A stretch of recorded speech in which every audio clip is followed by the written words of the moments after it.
Tantor Audio, a division of Recorded Books, presents The Cul-De-Sac by Christopher Null, narrated by Perry Daniels and Heather Nichols.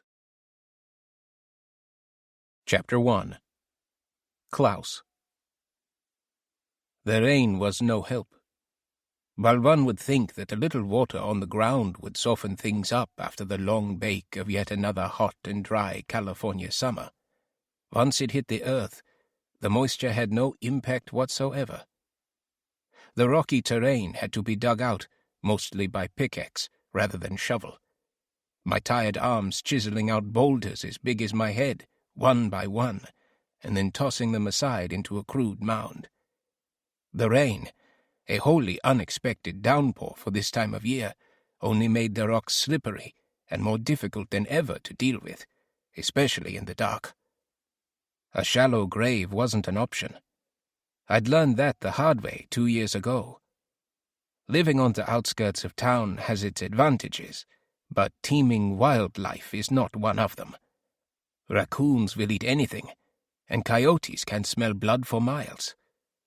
But the worst are the possums. The monsters are strong, and their little hands can pick up rocks.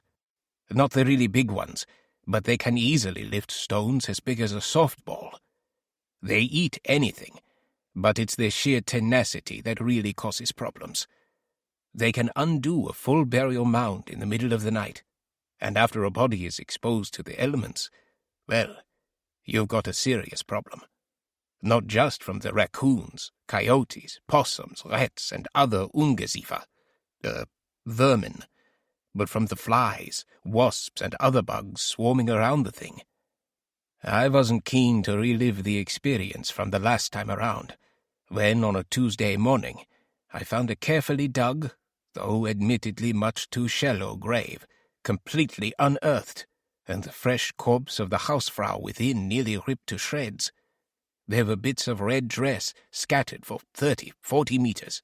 Little fragments the raccoons must have finally decided weren't worth even attempting to eat. I had to cancel my work trip to Texas later that day, a whole other problem, and then spend all afternoon and the night that followed cleaning things up and digging a much deeper grave, just to be sure the wildlife couldn't get to it. Fortunately, the cul-de-sac was dead quiet, as usual, and no one asked any questions. The experience was enough to turn me off of this business for more than a year. Until last night, anyway. Chapter 2. Alex. God, I love the rain. California shuts down when there's even a light drizzle, and when it pours like it has been lately, this town becomes downright ghostly. Everyone's holed up, and you can smell the smoke from the chimneys, even though it's not cold enough for a fire, and I could swear I got an email that said it was a spare the air day or whatever bullshit. Who could possibly care? I mean, who's giving out citations for having a fire on a rainy day like this anyway? I've never heard of one. When everyone else stays home, that makes it easier for me to go places. Leaving the house has become difficult, let's say. What with the seizures and having to constantly stop the drool from running out of the side of my mouth and down my face. That can be worse than the seizures, honestly. Normally, I like to combine my trips outside with visits to the dialysis center, where at 48 years old, I'm still the youngest person in the place. Dialysis sucks, but it's better than the nausea and the bloating in my legs, and since I only have to go once every 10 days or so, it's honestly not too bad. The really sick people, the ones waiting for a transplant, have to go like 3 times a week or else they'll die. My kidney damage isn't going to kill me, the doc says.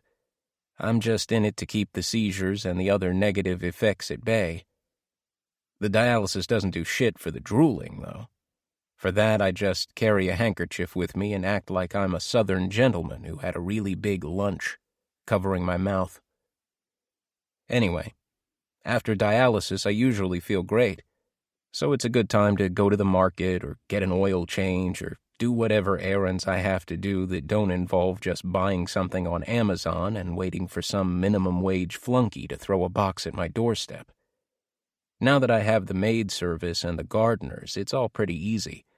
But the housekeepers don't buy their own supplies, and Amazon doesn't deliver bleach. So once in a while I have to drive all the way to Target or Costco and stock up on this stuff in bulk. Like I said, right after the dialysis, the risk of going into convulsions is as low as it's going to get, and that's pretty much the only time I can handle being out and about and in the land of Kirkland's signature products.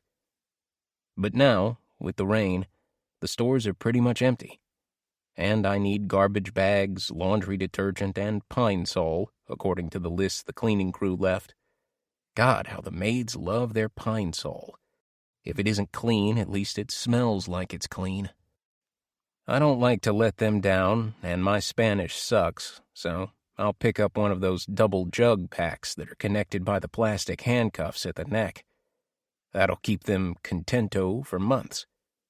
If I act like I'm even more sickly than I really am, maybe someone will even carry it to the car for me. Maybe, I thought, I should pick up some firewood, too.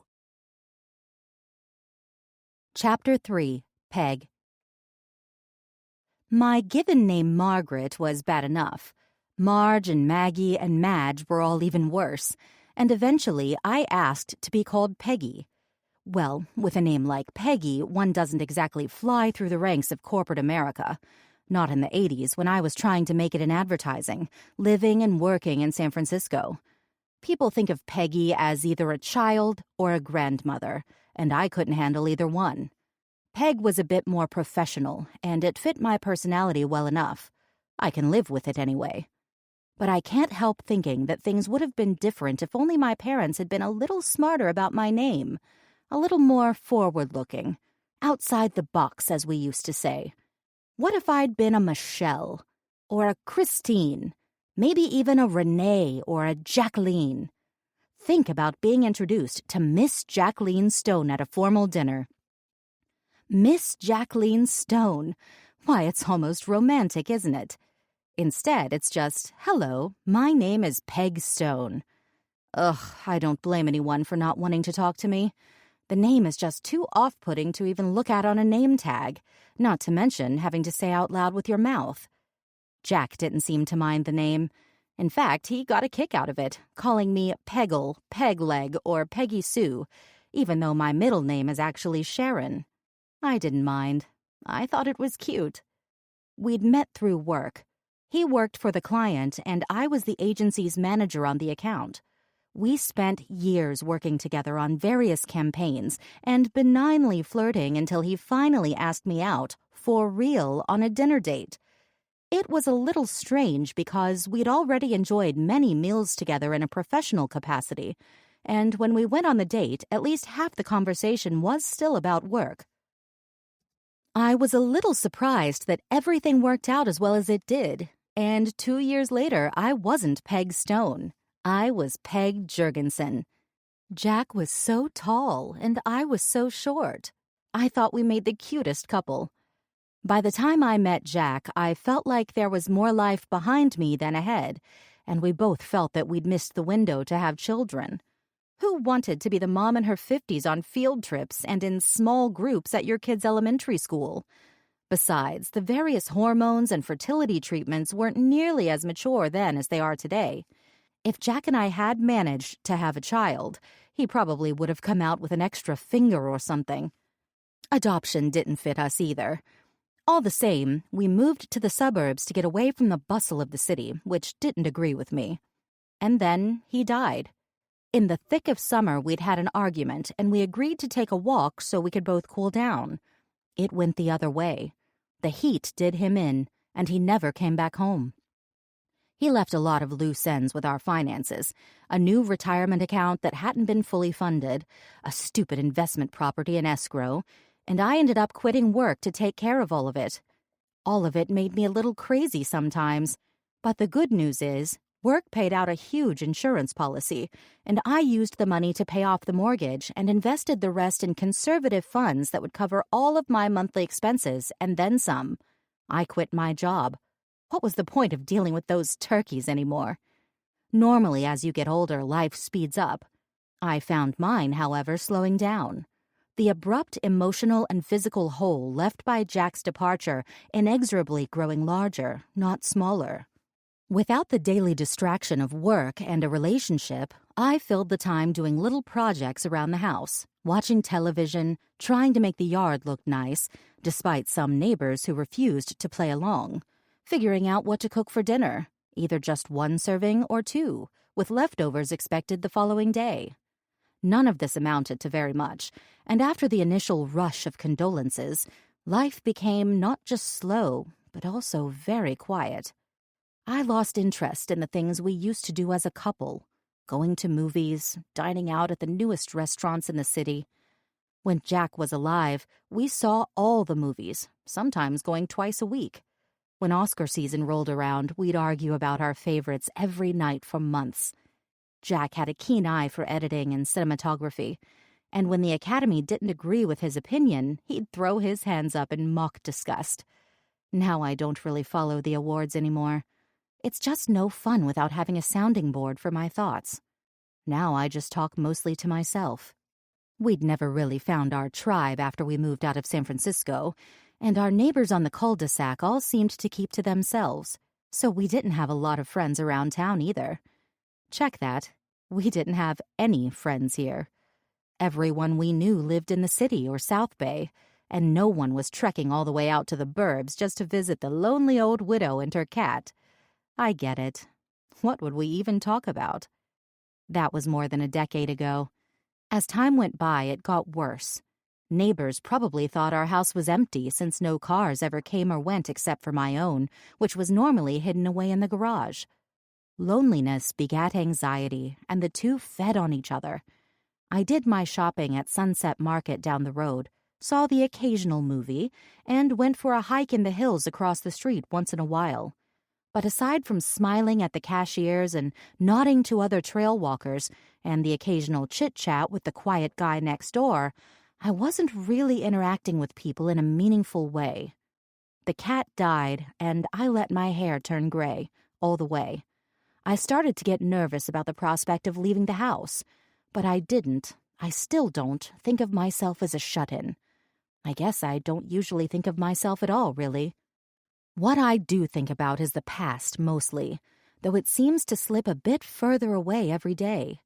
Snippets of happy times in my childhood that are just single-frame images now, not lively video. A corner of a book peeled back to reveal just a few words on the page, just a hint of a fleeting memory of some moment rather than a bright Kodachrome image. As my 65th birthday is just a month away, I'm officially a senior by every definition. I hate the term senior moments, but since I don't think I'm developing dementia, I guess that's what's going on with me. I'm just getting old, starting to forget things and getting upset a lot more easily about meaningless problems. The doctors don't tell you that you'll not only forget the trivial stuff like the right word for this piece of antique furniture or the name of that actor in that show. You forget the important stuff, too. You start to forget everything, or at least lose track of it. What exactly happened and when? Who did what to whom? Why? A picture of a party I might run across would offer no clues about why I was there and what was being celebrated, and I had no one to ask to fill in the details. And no, don't get me started on Facebook. Not interested. I know there are things I should have done differently in the past, and while usually this all makes me really angry, today I'm resolved to get off my butt and do something about it. Forget doing something different in the past. Let's do something different in the present, Peg. Today is a new day. Anything is possible. That's what they say, right? Chapter 4. Eliza. Are you packed? My mother asked casually, as if we were going on a weekend trip to Tahoe, not moving from the city to the stupid suburbs. Of course I wasn't packed. She only gave me the boxes 3 days ago, and I had stuff to do. The trucks wouldn't come until Saturday morning, and that meant I'd have all day tomorrow to put my stuff in the 3 types of boxes she was mandating. Keep, donate, trash. Mom gave me a Sharpie to write the labels myself. Be sure you put Lizzie on them so they don't get mixed up. Ugh, Lizzie. She knows how much I hate that. Stop, I yelled back at her from my bed. But you, she started. Just stop. You, I cut her off again. I will deal with it. Please leave. Never one to let me have the last word, she called back. Remember, the truck's coming at 8 on Saturday morning. Oh my God, shut up. I could spit. Hey, I didn't want to move out of San Francisco, and I sure didn't want to move to some dumb cul-de-sac on the edge of a town I couldn't even find on the map.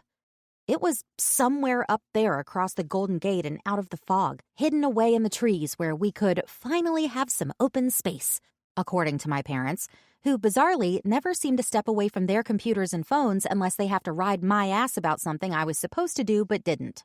It sucks to be an only child. I wish I had a little brother or sister, if for no other reason than to give them someone else to harass besides me. I guess the one good thing about moving to a new school is that there's a chance, just maybe, that there would be some kids who weren't completely lame. They took me out to see it only once, and the cul-de-sac was completely stupid. Look how safe it is. You can ride your bike in the street, my mom had said, begging me to get on board with the place. Well, the cul-de-sac was on a steep hill, with the fat circle part at the top of the hill and the street that went toward the main part of town, what there was of it, at the bottom. Our new house was right on the corner at the bottom of the hill, which meant that riding my bike on the cul-de-sac would mean huffing it up a freaking mountain, then riding the brakes all the way back down again so I wouldn't plow into traffic at the bottom. The other issue with her comment was that I don't even have a bike because there's nowhere to ride it in San Francisco without getting killed. We'll get you a bike when we move, she had insisted after I pointed this out. Whatever. I didn't want to move, and I sure didn't want to ride a bike when I could be on the bus or the subway instead. Besides, the cul-de-sac was creepy. Too many trees and way too quiet. And based on my visit a month ago, everything under the green ceiling seemed dry and brown. Where were all the grassy yards you saw in the pictures? The schools are so much better, Mom would say. And I got that. My middle school in SF sucked, and the high school didn't look any better. My friends at school? I wouldn't miss them. None of the girls I even remotely got along with lived anywhere near me, so we never hung out. Chilling for half an hour on the blacktop during lunch and talking about Parks and Rec and Dance Moms wasn't a real friendship. So maybe I could start over in the suburbs and, find my tribe in a new school. I figured it wouldn't kill me to pack a couple of boxes, so I didn't have to do it all tomorrow, so I took to emptying the bookcase in the corner of my room. My Anne of Green Gables collection, keep. Legos? Donate. Old softball trophies from all those years when I never even got a hit? Trash. Oh, I see you took my advice. It was my mother peeking through the door. I chose to ignore her, and as I finished putting the snow globe Grandma had given me into the keep box, yeah, I'm sentimental, I quickly threw myself back on the bed to relax with some Netflix and my phone. You need to tape these up, Mom said, a bit too aggressively considering how utterly basic her demand was. What did you do with the tape I gave you? Jesus Christ, it's always something. Chapter 5. Klaus. I thought fondly of the nurse. You're probably thinking of a young woman like you'd see in a movie, but that's not the right mental picture. She was in her early 50s, a second-act career, as they call it, and after tiring of her life as an English teacher, she spent years going back to school to learn a trade in medicine. She had told me this was common, and that many of her fellow students were in the same position, sick of what they'd been doing for the last 30 years, and ready for something new. I got it. Of course, she said she wanted to help people, too, and I suppose the best way to do that was by taking temperature readings, stitching wounds, and wiping Hinton. I saved the identification badge she always had pinned to her uniform. Scrubs, wasn't it? I would love to have one of those little nurses' caps, but I guess those went out of favor in the 70s. Sure, the badge was risky, since it had her name and picture on it, but it was unlikely to be found in the safe with my other mementos. I especially liked it because it had a surprisingly good picture of her on it, better than real life, and I knew that it would bring me joy down the road.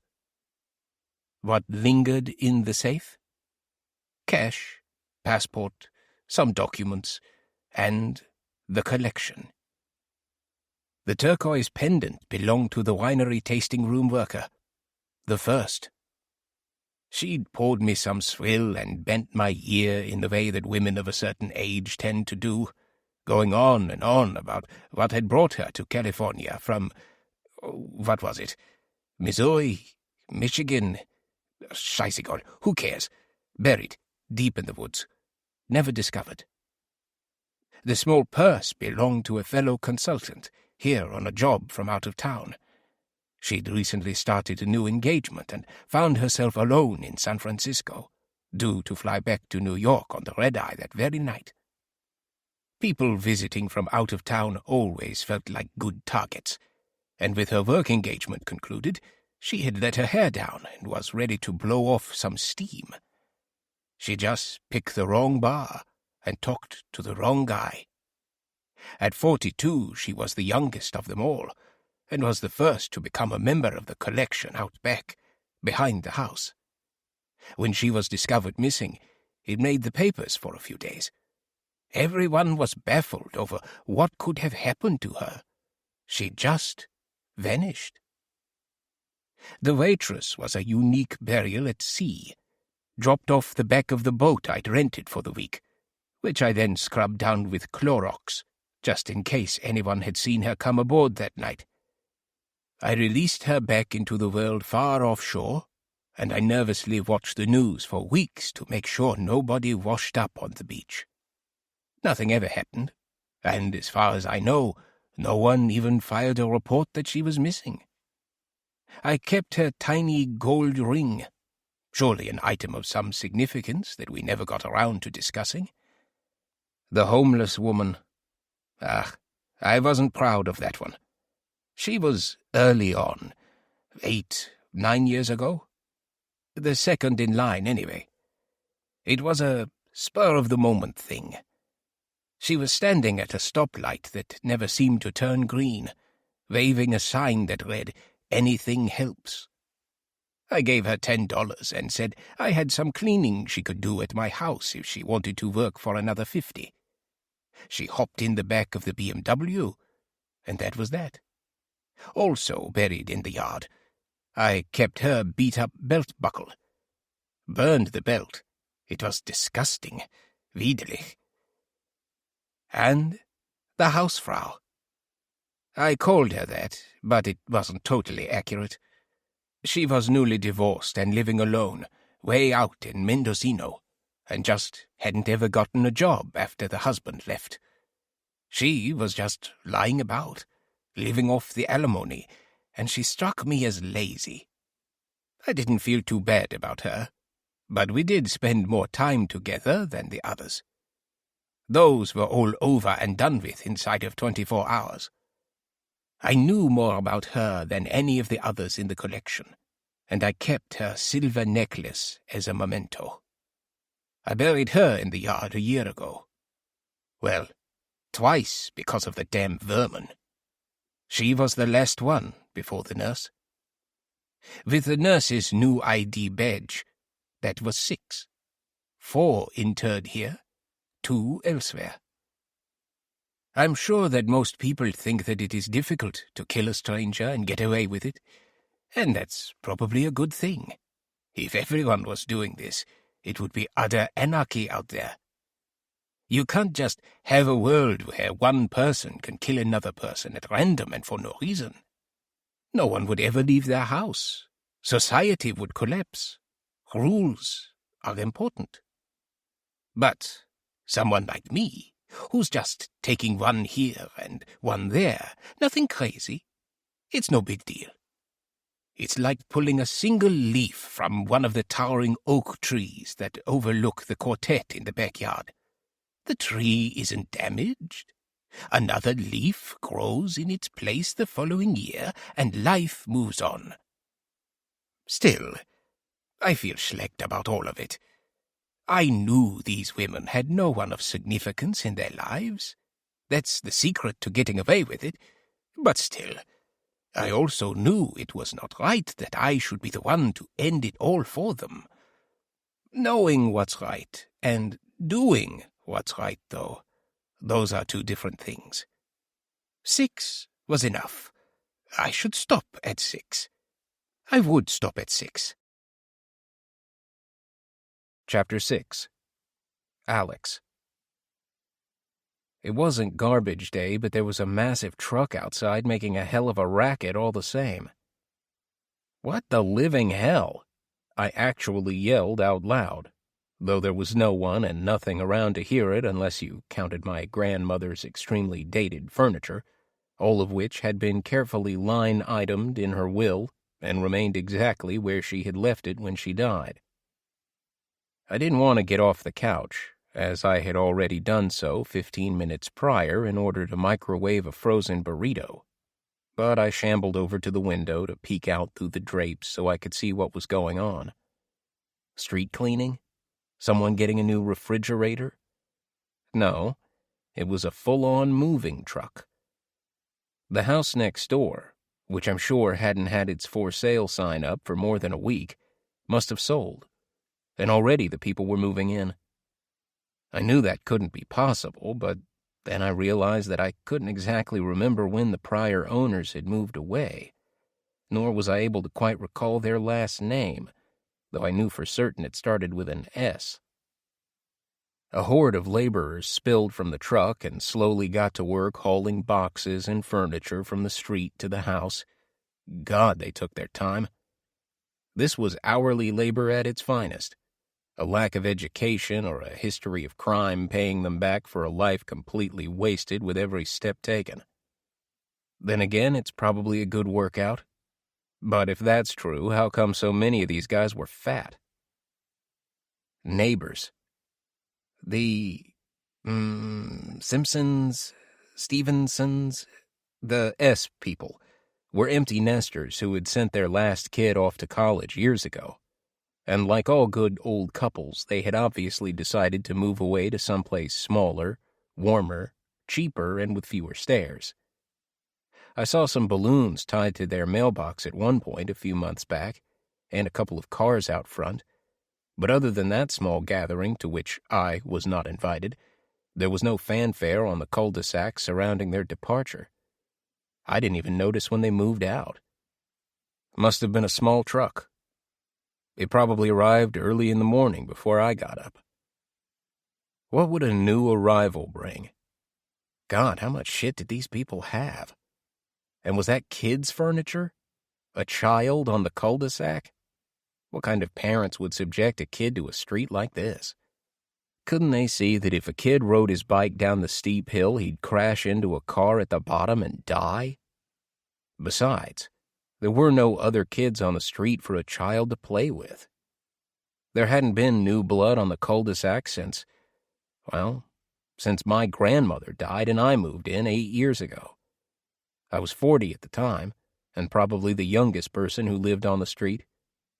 When I moved in, I didn't bring anything except some clothes, so I wouldn't be surprised if most of the neighbors didn't even know I lived here at all, except for Peg, next door, who really seemed to want to be friends and kept dropping by with random baked goods.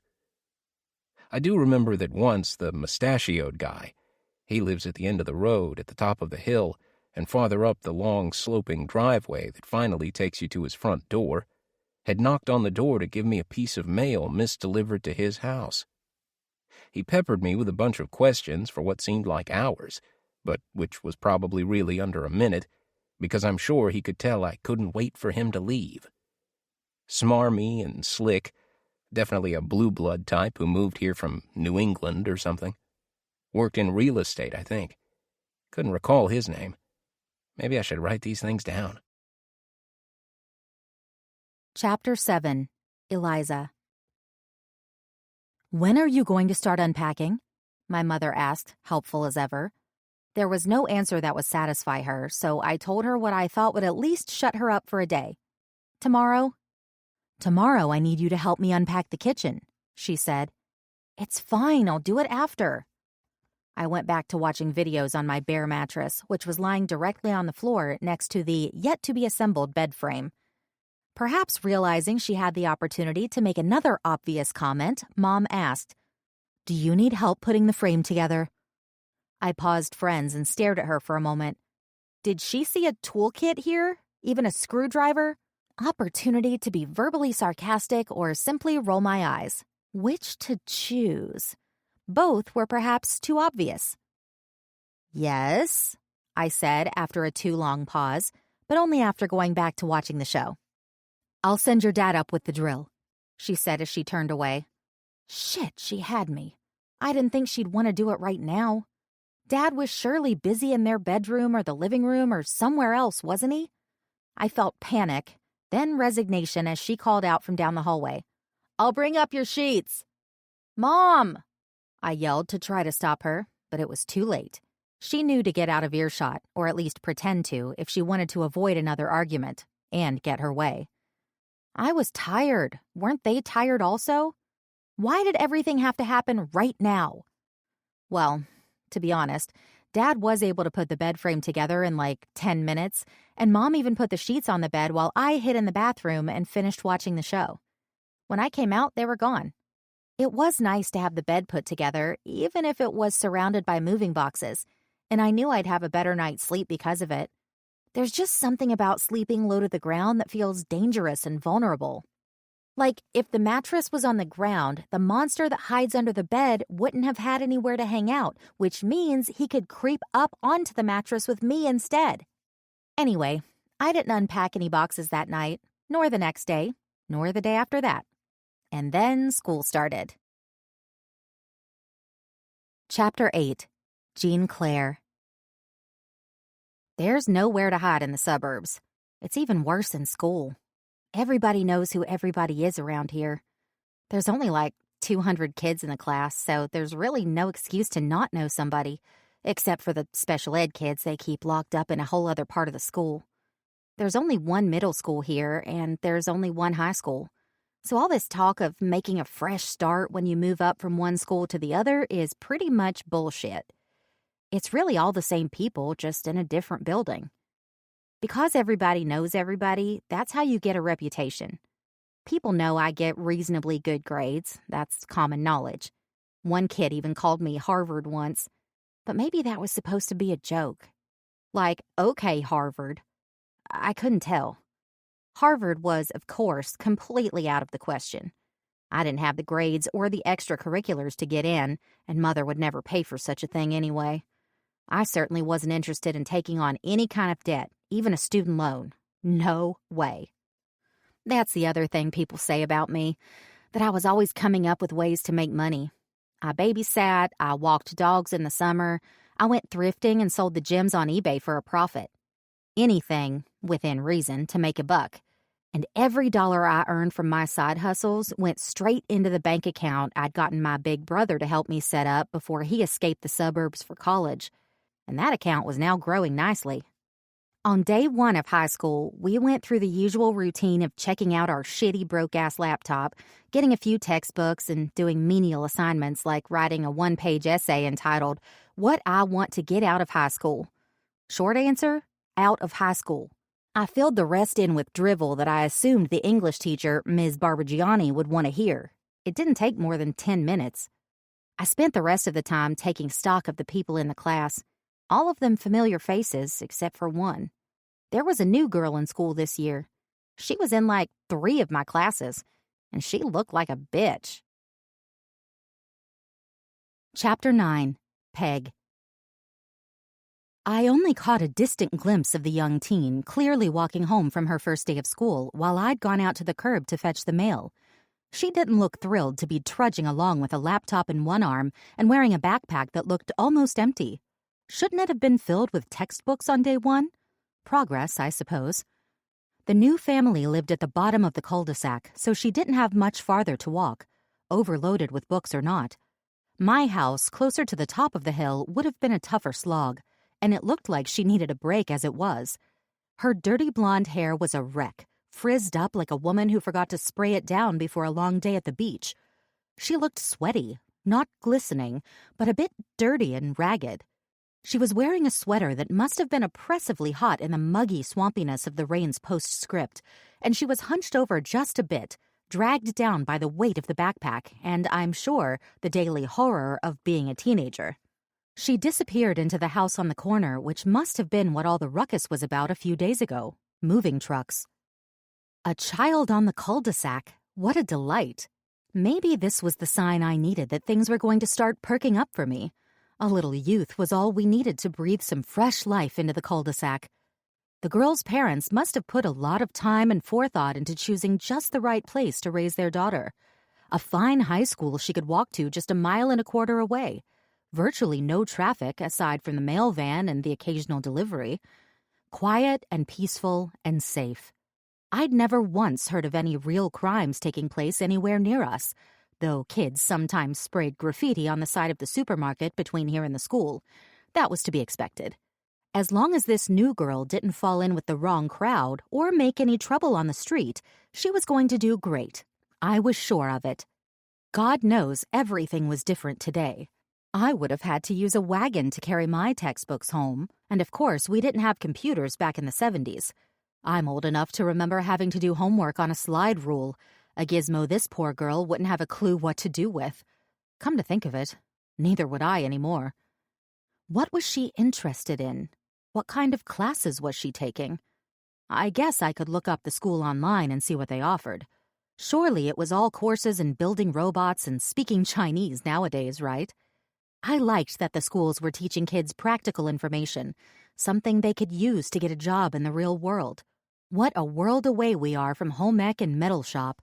Surely she was destined to become a scientist or a professor or something. Something important, I could tell. She needed a little cleaning up and a better hairstyle, but she was young. 13, 14. There would be time for all that. I realized I was standing at the mailbox holding a stack of junk, looking down the hill at the house on the corner for far too long.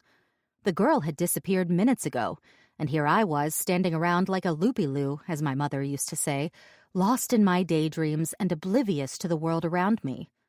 Oh well, the beauty of the cul-de-sac is that surely no one noticed. I could have stood here for an hour and never encountered a soul.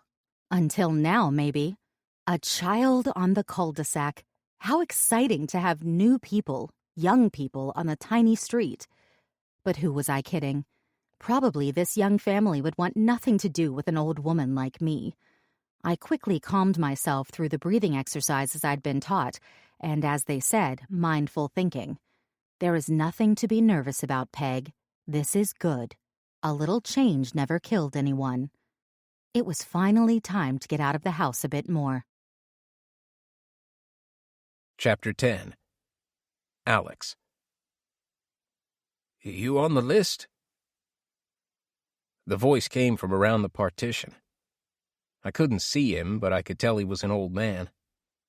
Must have been incredibly lonely to have to strike up a conversation from the dialysis chair with someone he'd never met and couldn't even see. I paused the video game on my phone and set it in my lap, then took off my headphones. Pardon? I asked. I figured an old-timer would prefer a good old-fashioned pardon to a curt what? You on the list? The transplant list, he said. Nah, I said. Transplant wouldn't do me any good. I'm just here to clean my blood. The dialysis keeps things working well enough. What's that? What's wrong with you? He asked. Heavy metal poisoning. For me, being here is kind of like changing the oil in your car. Heavy metals? What, you grow up in a shipyard or something? No, lead. Lead poisoning. Long story. I hoped he'd leave it at that, and he did. Old-timer was quiet for a while before he piped up again, after what must have been an agonizing few minutes racking his brain for something to say. I got kidney failure, was his eventual response. You don't say. Yeah, he said. Killed my daddy, too. Probably gonna kill me. No one my age gets a kidney transplant. How old are you? 70 last month. I'd read the brochures and knew the statistics, and like he said, at his age he didn't have a great shot at getting a donation from a dead kid or something. Probably didn't have a loved one who could participate in one of those multi-way kidney transplants with him either. Or maybe he was afraid to ask. He sounded older than 70 anyway. Probably going to kill me. Yep, I said. I guess he was looking for affirmation. We all gotta go sometime. It was surprisingly easy to talk to the old man behind the partition. He couldn't see me, drooling into a handkerchief, my hair patchy thanks to a combination of my malady and my DIY haircuts. My shirt was too big and my pants were too short and... oh, shit. I looked down at my phone and noticed I'd accidentally unpaused my game and died while I was talking to the old dude next door. I let out a sigh. I'd already played the game before all the way through, but I couldn't remember much about it, so it felt new this time. I've got at least 3 more hours in the chair, he eventually said. Why don't you tell me that story of yours and help pass the time? I'd rather not. Maybe you can tell me your story instead. Fair enough, son. And then he launched into it. I'm a San Francisco native. Grew up in a Victorian in the Sunset District. He started droning on and on about playland and the slow decay of the Sutro baths, and it finally dawned on me that if I couldn't see him, he couldn't see me either. I put my headphones back on and grunted out a every few minutes to keep him happy. Then I picked up my phone and tapped the icon for the game and, what else, started over. Chapter 11. Klaus. The trip to Virginia had come up suddenly and taken longer than I'd expected, but the servers were installed, the software was tuned, and the client was happy. My flight back home to California was at 7 a.m. the next day, connecting through JFK, which left me with just one evening to kill in Richmond. I did what I always did, turned to the internet to search for the best bar within 5 blocks of my hotel, preferably one with a good beer selection. There were plenty of choices, but I decided on a sort of English pub, transplanted to the colonies with soccer on TV, a pool table upstairs, and Guinness on tap. I settled in at a table by the fireplace, enjoyed a plate of sausages and potatoes, and drank deeply from my pint of locally made Vienna-style lager. It wasn't a German Helles or a Dunkel, but it was close enough, and it reminded me of home. I hadn't been back to Munich in close to a decade, and drinking the beer made me wonder if it was time to plan a trip. Perhaps chain it to another work trip to the East Coast, which was pretty much halfway there anyway. The bartender was cute, but it was the 2 older women sitting together at the bar who caught my eye. Locals, definitely, both a bit overweight, but hiding it well underneath sweaters that were baggy and, considering it was nearly 90 degrees outside, not entirely seasonally appropriate. I felt that itch. I would have been happy with either one, but I preferred the blonde. She seemed sadder, and didn't talk as much. It's better when they're quiet. Perhaps the brunette was taking her out to celebrate good news at work or reporting back from a vacation with her family. I noticed the chatty brunette had a wedding ring on. The blonde did not. Of course, it would never work in a setup like this. There were 2 of them, and the scene was much too public, the bar too crowded. A German in Richmond would raise eyebrows. I'd spoken to the bartender about my homeland when I ordered the beer and the sausages. Even if the brunette left and I slid in to take her spot next to the blonde, what then? Too many witnesses, too much risk, even though I always pay in cash. If the police got nosy, Someone would piece it together eventually. My client's offices were too close. If I were going to make a move, it would have to be outside, away from prying eyes. A pity that people didn't smoke anymore. How natural it would have been to run into her in the huddle out by the street. It would have been a trivial matter to ask if there was another bar nearby, one with more exciting cocktails, and would she care to join me, a stranger in town, just looking for some conversation, for a quick nightcap. It had worked before.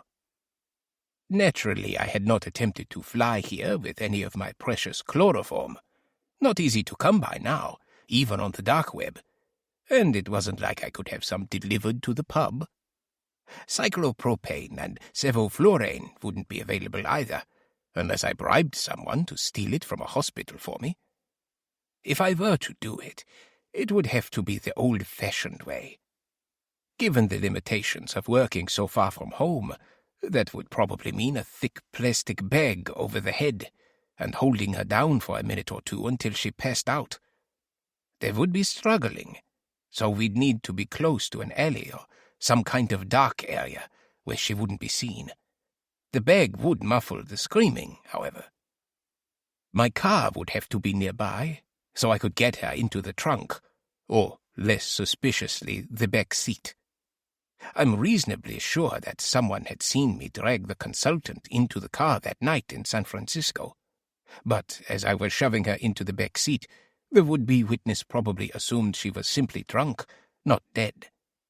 That woman was tiny, though. I'm not sure I could hoist the blonde at the bar into any part of the car with any amount of grace.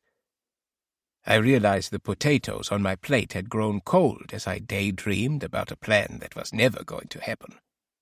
It would be exciting and challenging to take my first outside of California, but it would require preparations I simply hadn't had the time or forethought to complete. Perhaps I should extend the trip another day.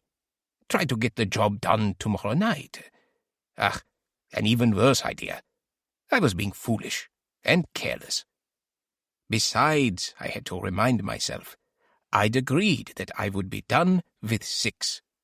6 was a good number, and I had nothing else to prove to anyone. 7 was not some magic number that would make everything better, any more than number 6 had. Schon good.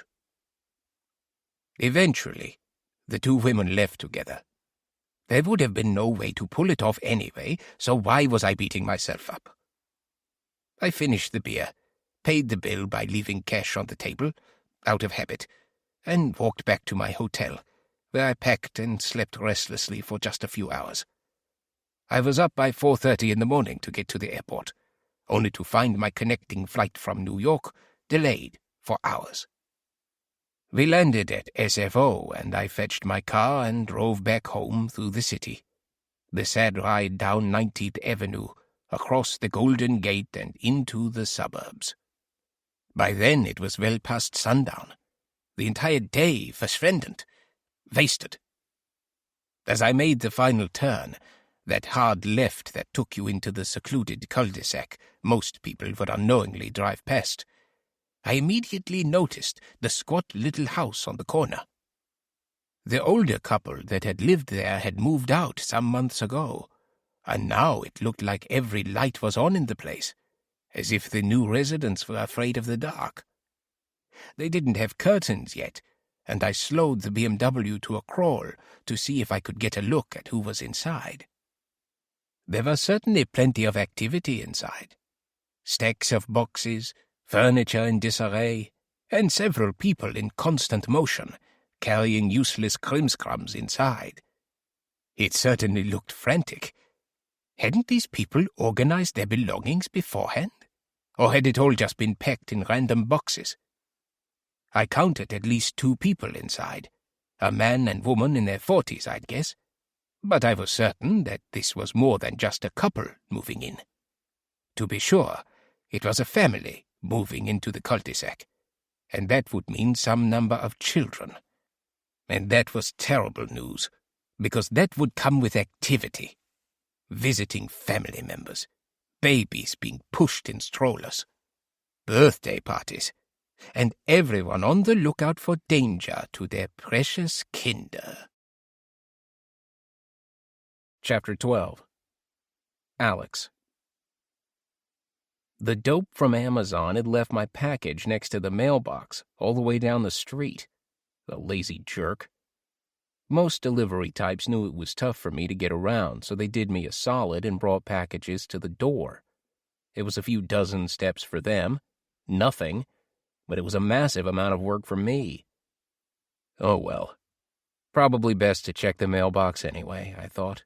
Slipping on the shoes I kept next to the door and shuffling down the path, cane in hand. "Alex! Alex!" A voice called out from my right as soon as I was 2 steps out the door. It could only mean one thing. Peg came bounding out of her house and rushed toward me, clutching something circular in her hands. What would it be this time? I kept walking toward the mailbox as she jogged over in her blue blouse and yellow capri pants, the ensemble all smeared with flour. "I was making apple pie, because it's the season," she said, beaming. "I accidentally made an extra one, and I figured you would want it." I looked at the pie through one eye. She'd tried to make one of those fancy interlocking lattice crusts, but the end result looked like a chain-link fence a rabid dog had chewed its way through. "Maybe it's not my best work," she said, seeing my consternation. "But I'm sure it's going to taste delicious." "Thanks, Peg," I said as warmly as possible. "Maybe you can put it on the kitchen counter for me? Door's open." "You got it." She rushed inside while I picked up my package and fetched the mail. A week's worth of what looked like junk. Peg never emerged, which meant she must be waiting for me inside for another one of her impromptu chats. I resigned myself to the next 15 minutes, though I suppose Peg was wholly harmless and ultimately a good enough diversion for the moment. Inside, I found her sitting on the couch, idly staring at the vast collection of owl-centric objects that lined the walls behind the TV. I couldn't blame her, as some of the items were truly bizarre, collected by my aunt over decades of traveling and thrift store shopping. I was at times guilty of wondering about the origins of a few of the more perverse sculptures myself. "Isn't it exciting?" she asked once I'd joined her on the couch. "Isn't what exciting?" "The new neighbors. We're going to have fresh blood on the street for the first time since I don't know when." "I don't know what there is to be excited about," I said. "I'm sure these people will be just as useless around here as the family they bought the house from." "They even have a teenage daughter," she said. "What? You're going to have the girl over so you can do each other's hair?" Peg smirked and rolled her eyes. "No," she said. "It's just nice to have some youth around us. The Cul-De-Sac is so quiet and boring. It's like a retirement community. Nothing ever happens here." "Yeah, that's why I like it," I said. "God, Alex, you're no fun. Never have been." "I know. Not sure why you like hanging out with me. I've got nothing to offer you at all." "Well, until now, you were the only thing that qualified as a neighbor around here. I don't know if I've ever seen anyone else in the flesh who lives on the street." "What about the mustache guy?" "Oh, Darren something, right?" "No idea," I said. "Yes, he did knock on my door once years ago. I've only ever seen him driving up or down the street since then. He doesn't even wave." I shrugged. "Do you think the new girl goes to the local high school?" Peg asked. "If she's a teenager, where else is she going to go?" I replied. Peg was always good for at least a few stupid questions. "She could be homeschooled.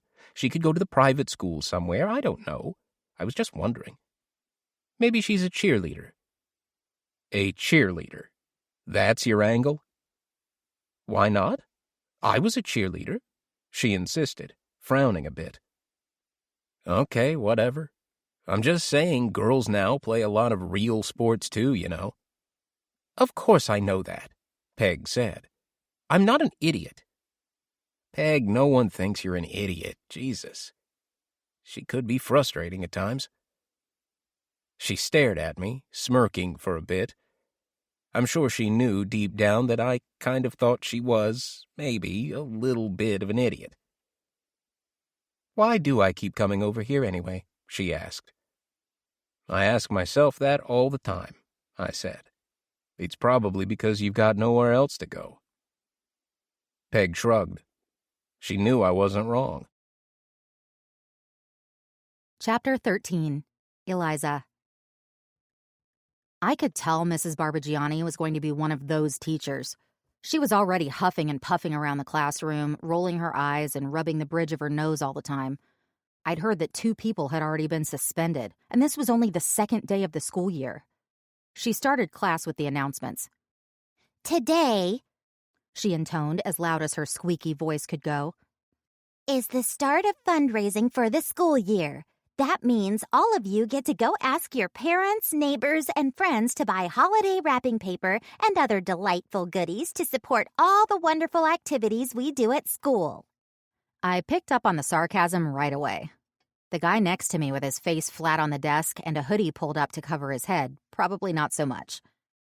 And the best news, she said, is that you all get a chance to win something too. Mrs. Barbagianni handed a stack of paperwork to the person in the front row of each column of desks, instructing us to take one and pass it back, as if we were helpless children who'd never been in a classroom before. I'll just read you the rest from the official messaging document, she said, picking up a paper from her desk. I could tell she went off script here and there. It went like this.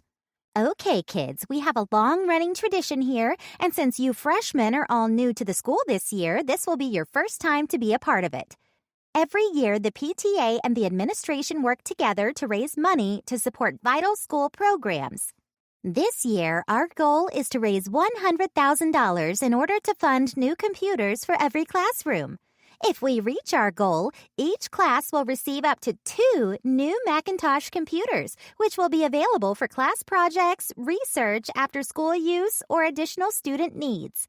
As usual, we will be enlisting your, the students, help by selling holiday wrapping paper, gift bags, and stocking stuffers, all of which your friends and family can browse via the catalogs I've just handed out. There are dozens of products available, and everything is priced between $10 and $15, so nothing will break the bank. If every student sells just 5 products, we'll easily reach our $100,000 goal. But this year, we're asking everyone to stretch a bit and try to sell 10 products minimum. Any student who does reach the 10-product minimum will be entered into a drawing, and the winner of the drawing gets to spend a full minute in the money machine. Have you guys seen the money machine? It's like a phone booth with a fan in the bottom, and it blows cash all around you. Whatever you can grab in 60 seconds, you get to keep. It's a lot of fun. I see some blank looks out there. Do you guys not know what a phone booth is? Anyway, the point is you are not just raising money for your school. You can raise money for yourself, too. And all you have to do is get out there and sell 10 items. So, talk to your parents, your relatives, your neighbors. Your parents can also take the catalog to work and help you sell there. I've heard of kids who got 100 orders in a single day because their mom or dad was the first one to bring in a fundraising catalog to the office. That's why we like to get this going so early in the year, so we can beat the other schools to the punch. Any questions? Order forms are due within 2 weeks, so don't let this sit in your backpack forever. Put the catalog on the dinner table when you get home and get out there and do some selling this weekend.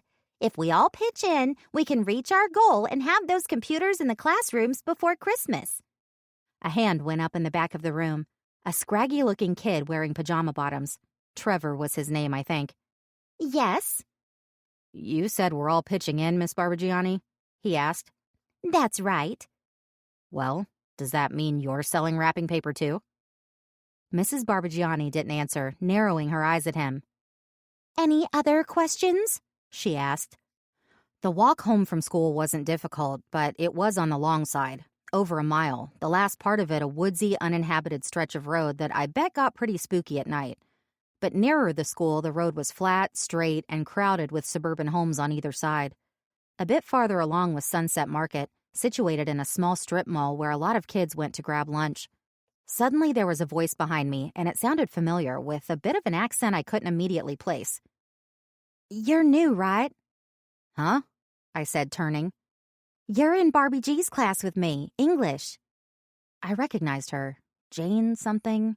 Shorter than me by a lot, with hair that was long, straight, and brown, but with a single pink streak running down the side, black yoga pants, and a Vineyard Vines long sleeve tucked in front. "Barbie G?" I asked. "Barbigiani. People call her that. Actually, I think we have 3 classes together. Biology, also PE. "Oh, yeah. Hey," I finally said.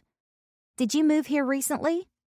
"Yeah, like a week ago," I said, stopping for her to catch up. "Really? Why?" she demanded, as if that was the worst idea ever. "I don't know," I said. "Something about how we can play in the street and not get stabbed or something." "I guess you moved here from the city." "Yeah, my parents say it's a cesspool and that it's no place to raise a kid anymore. I told them I'm not a kid, but whatever." "What's your name again?" Jean Claire," she said. "You got the 2 names going on, huh?" "My mom's from the South," she said. "The deep South." She'd heard it all before, I'm sure.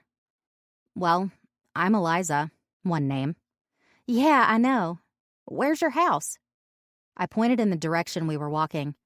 "I don't know all the street names yet, but you go like half a mile this way, then turn left at the grocery store, then keep going for a while on the way to the hiking trails until you get into the area where it's just trees. There's a cul-de-sac, and that's where we live, right on the corner." "Huh. "Never been out that way," she said, shrugging. "Don't you live over here too?" I asked. No. I live the other way from school.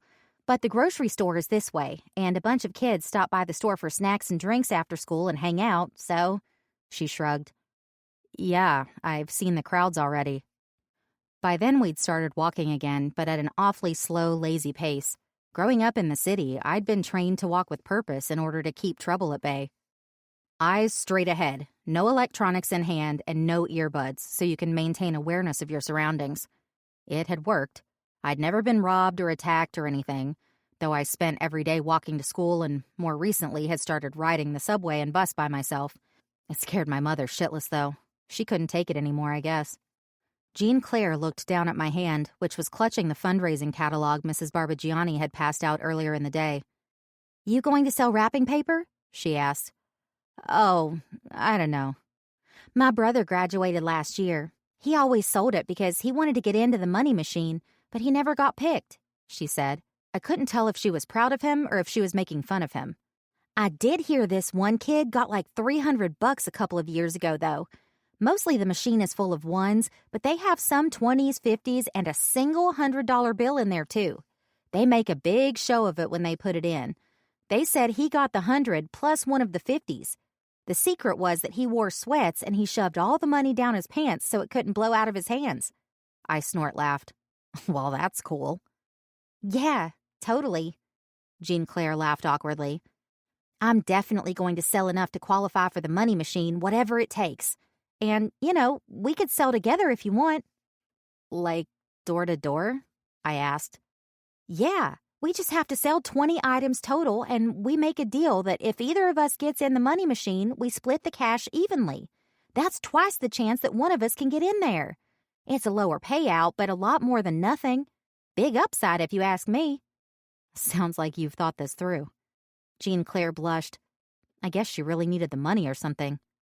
"Well," she said, "my brother says selling with a friend is more fun anyway. We can sell on your street or mine or both, whatever." "Sure, why not?" I said. "I guess it wouldn't hurt to see what freaks are living on my block." "I know, right?" Jean Claire said.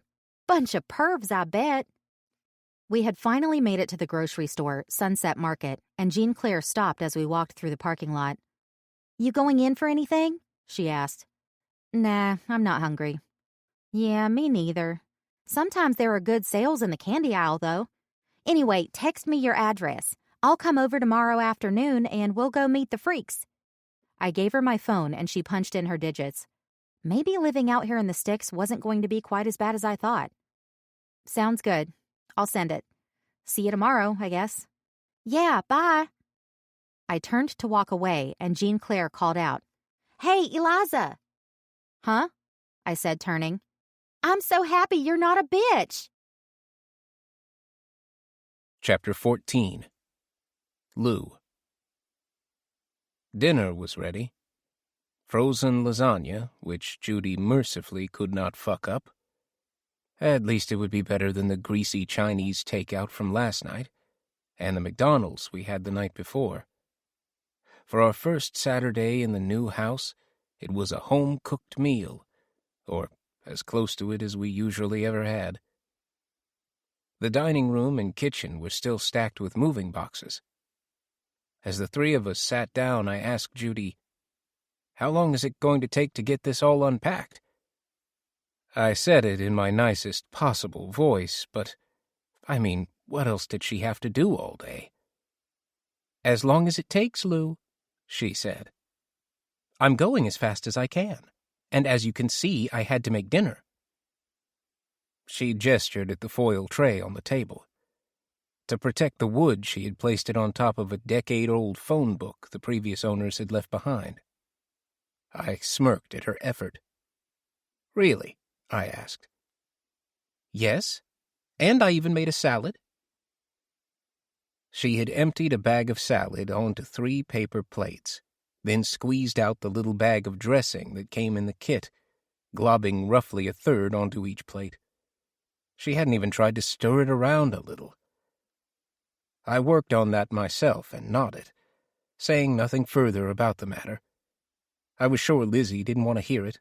Again. I turned to my daughter. "Nice that we have more space here. Right, Lizzie?" I asked. Sure," she said, almost looking me in the eye.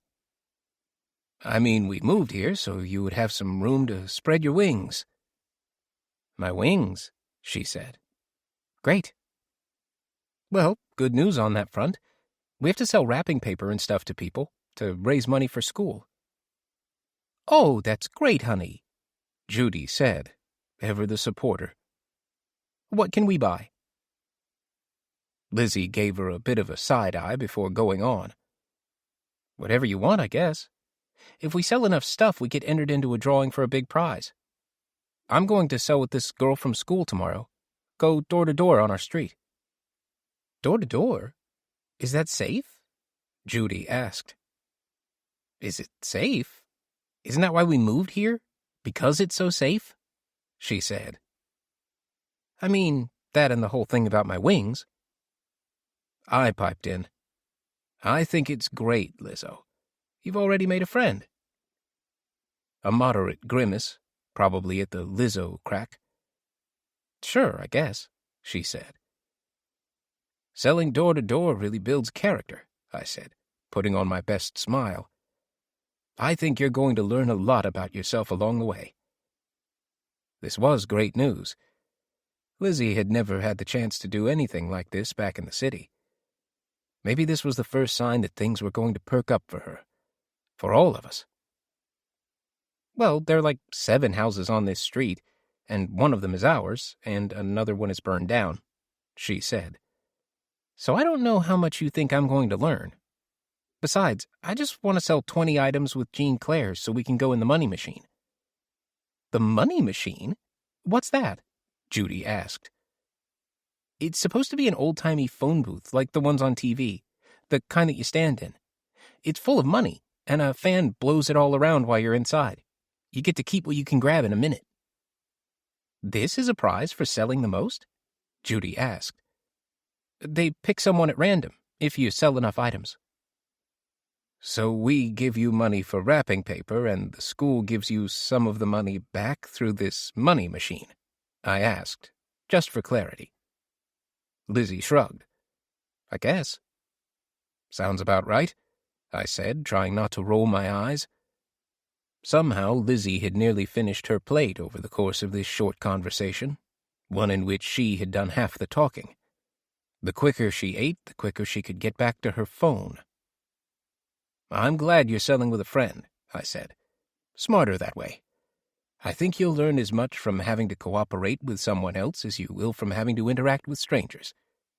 Great life lesson, Lizzie. Great life lesson." I remembered that the Giants game was on, so I retrieved my phone from my pocket to quickly check the score. It hadn't been our year so far, but we'd had a string of wins this August, so maybe things would turn around enough to get us into the wild card slot for the playoffs. Long shot, but still. I tapped around to see the stats for the game, and then I had another quick peek at my email. "Hey, Judy, Giants are winning," I said. She didn't respond. Only when I looked up and started to repeat myself did I realize I was the only one left at the table. Chapter 15. Jean Claire. "If I had to walk this far to get to and from school every day, I think I'd die," I said. Eliza was standing at the door of her house, still in her pajamas from the look of it. "I know, right? I told you it was a long walk," she said. No you didn't," I said. If she had said it was going to be this far, I would have gotten a ride, or I would have just bagged on the whole thing. Anyway, I was here now, and if Eliza would get dressed, then we could get going. Maybe her mom could take me home later. "Well, you're here now. Let's go before my parents come out to talk to us. I'll get my shoes," she said. "You're going out like that?" "Yeah. Why?" "Because you look like you just got up, and no one's going to buy anything if they think you're a homeless person. At least brush your hair." Eliza already had on a pair of filthy kid sneakers, but she sighed and kicked them off again. "Come upstairs and I'll change," she said. As we walked upstairs, I could tell she wasn't lying about having just moved to town. Every corner of every room and every hallway was crammed with cardboard boxes. It looked like people were getting ready to leave, not moving in. "Are you guys going to unpack or what?" I asked. "We're working on it." I couldn't tell much about Eliza from her room. Her bed and its frame had been reconstructed, and a sloppy pile of sheets occupied the mattress, but otherwise there was nothing but boxes everywhere. I could see the outline of a desk and a chair along one wall, but cardboard surrounded it completely. I sat on a corner of the bed while Eliza disappeared into the closet, big enough to walk into, but only barely, and I could see her fishing around in the box she was obviously using either as a suitcase or a dirty laundry bin, or both. She pulled out a wadded-up pair of blue jeans and a clean-ish t-shirt, then disappeared into the bathroom down the hall.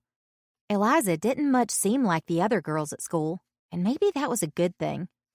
Like, we had enough in common, but also enough that was different. And she didn't seem at all like a stuck-up princess like everyone else.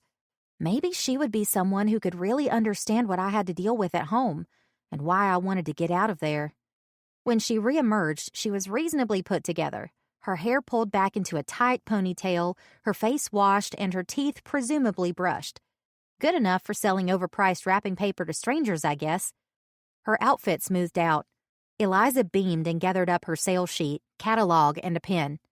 "Where to first, then?" I asked. "The house across the street." Chapter 16. Lupe. "Kay." I never opened a conversation like this with English, no matter who was at the door. These two chicas looked like they could be trouble. I was sure they were selling something. Hi," said the skinny, shorter one, dressed in yoga pants and Ugg boots. The pink streak in her hair annoyed me. "We live across the street and we're raising money for our school." "Well, I live across the street," said the other one, taller but a little sloppy. Her shirt needed ironing. She jabbed a thumb at the short one. "She's just my friend." I played dumb, just stood there and stared at them. It got awkward quickly. "So," Sloppy said, "would you be interested in buying some wrapping paper for the upcoming holidays?" "There's also gift bags and stocking stuffers," Skinny said. She thrust a catalog toward me, and I took it from her without comment. I flipped through the paperwork. Dios mío, this stuff was garbage and expensive. The wrapping paper rolls were so thin they looked like they would be good for 3 or 4 presents at most.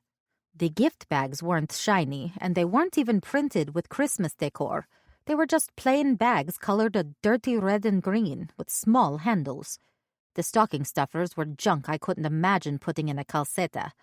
What kind of school did these girls go to? I closed the booklet.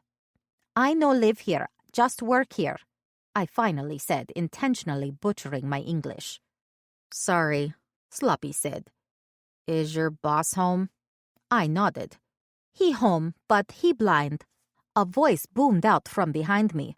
"Lupe! Who's at the door?" It was Mr. Percy, of course, up out of his chair and shuffling his way down the hall toward the front door. I turned to him. "Mr. Percy, it is neighbor girls from across the street. They sell paper for school." Mr. Percy finally made it to the entrance, standing a few feet behind me where he could keep one hand on the doorframe to the sitting room that no one ever sat in.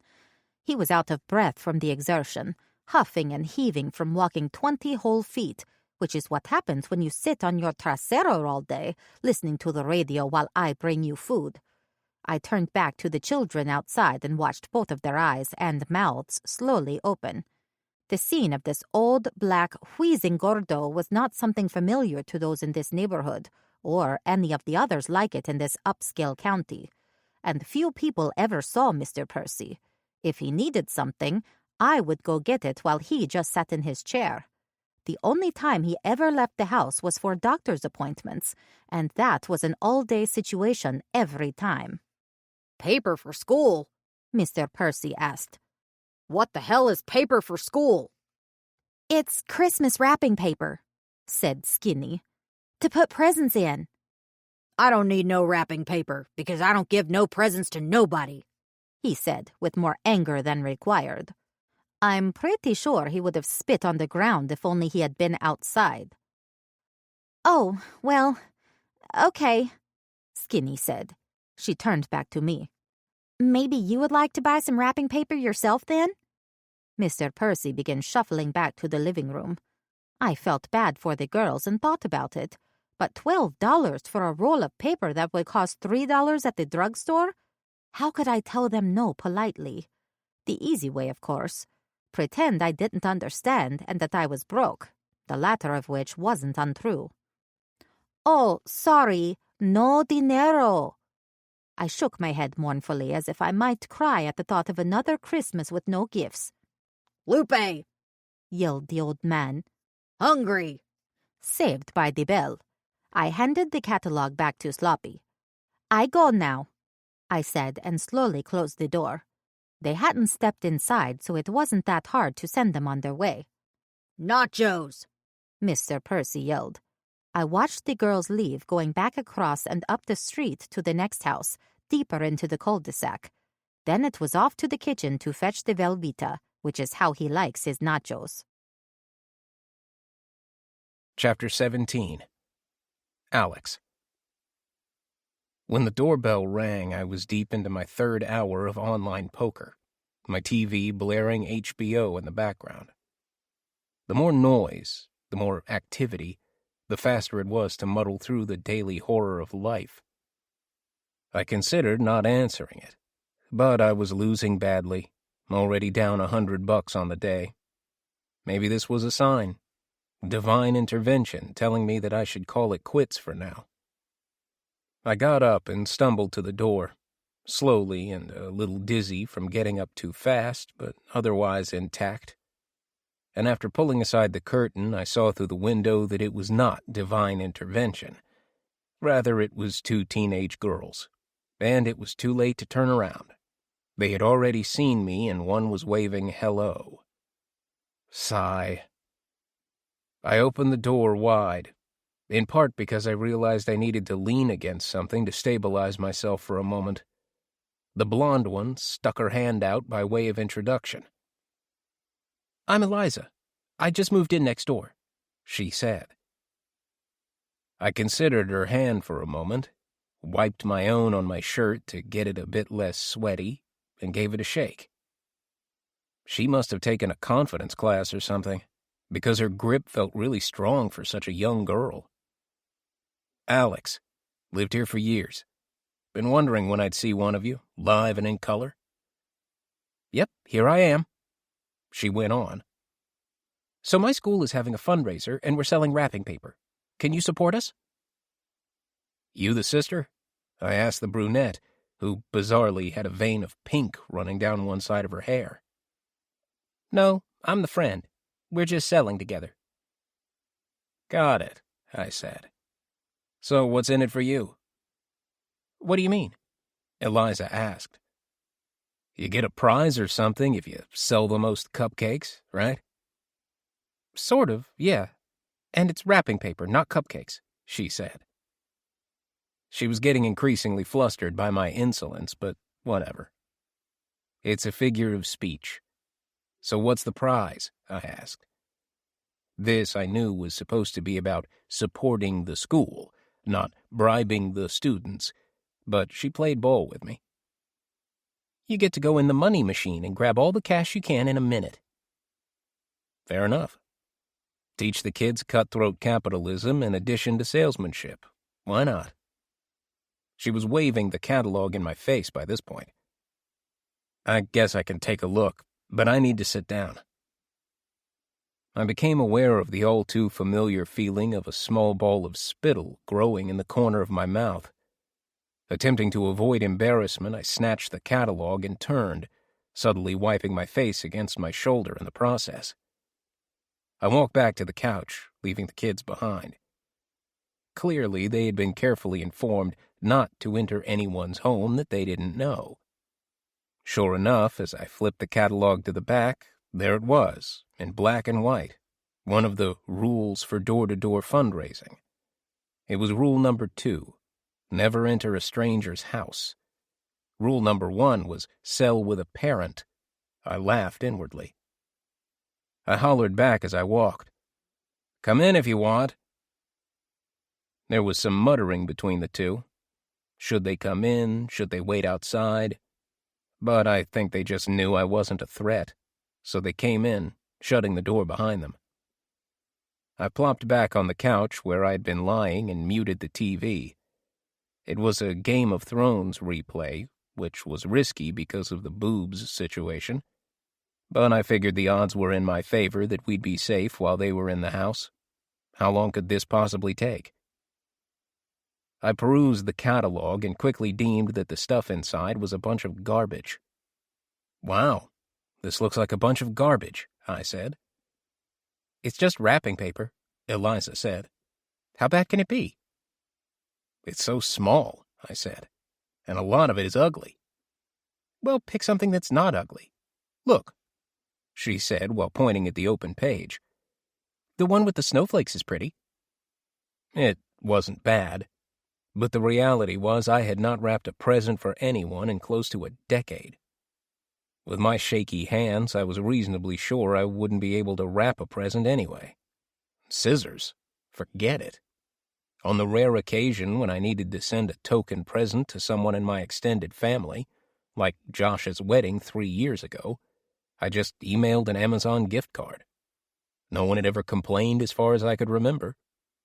No one said thank you either, but whatever. I was torn. Should I send her packing? Or buy something to make her feel better and be a proverbial good neighbor? The girls stood there in silence, and I could see them slowly scanning the room, taking it all in.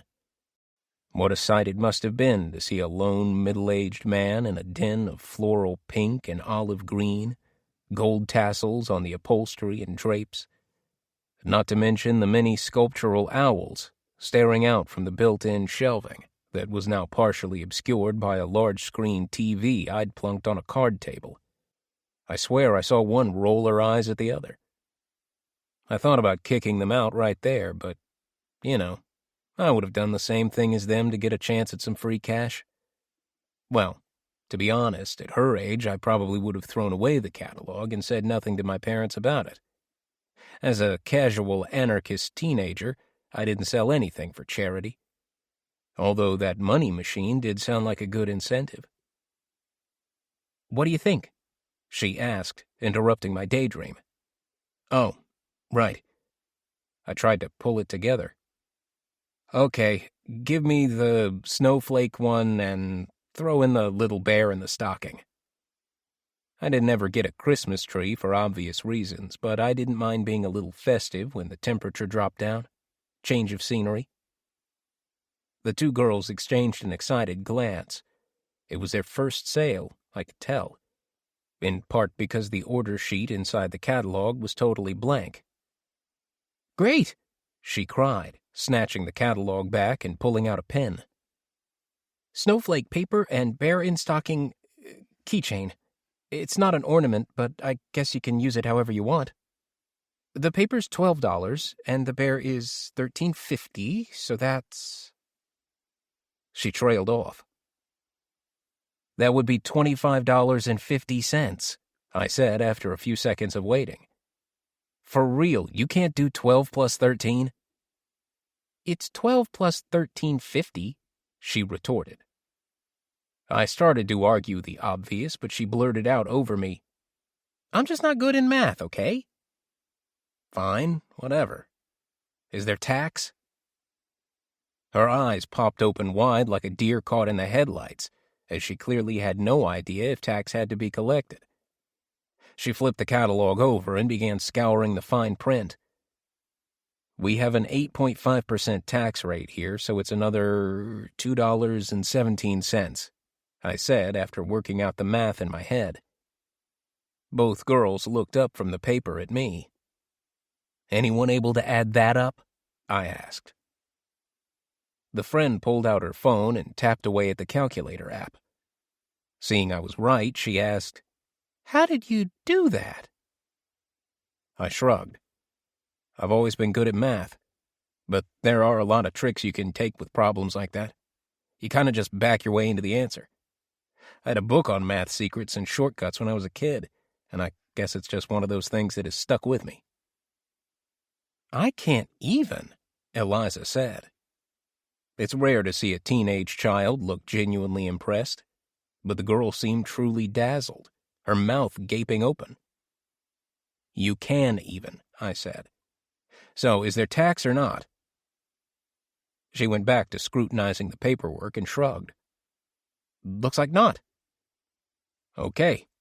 So, how do I pay for this?" "A check is preferred."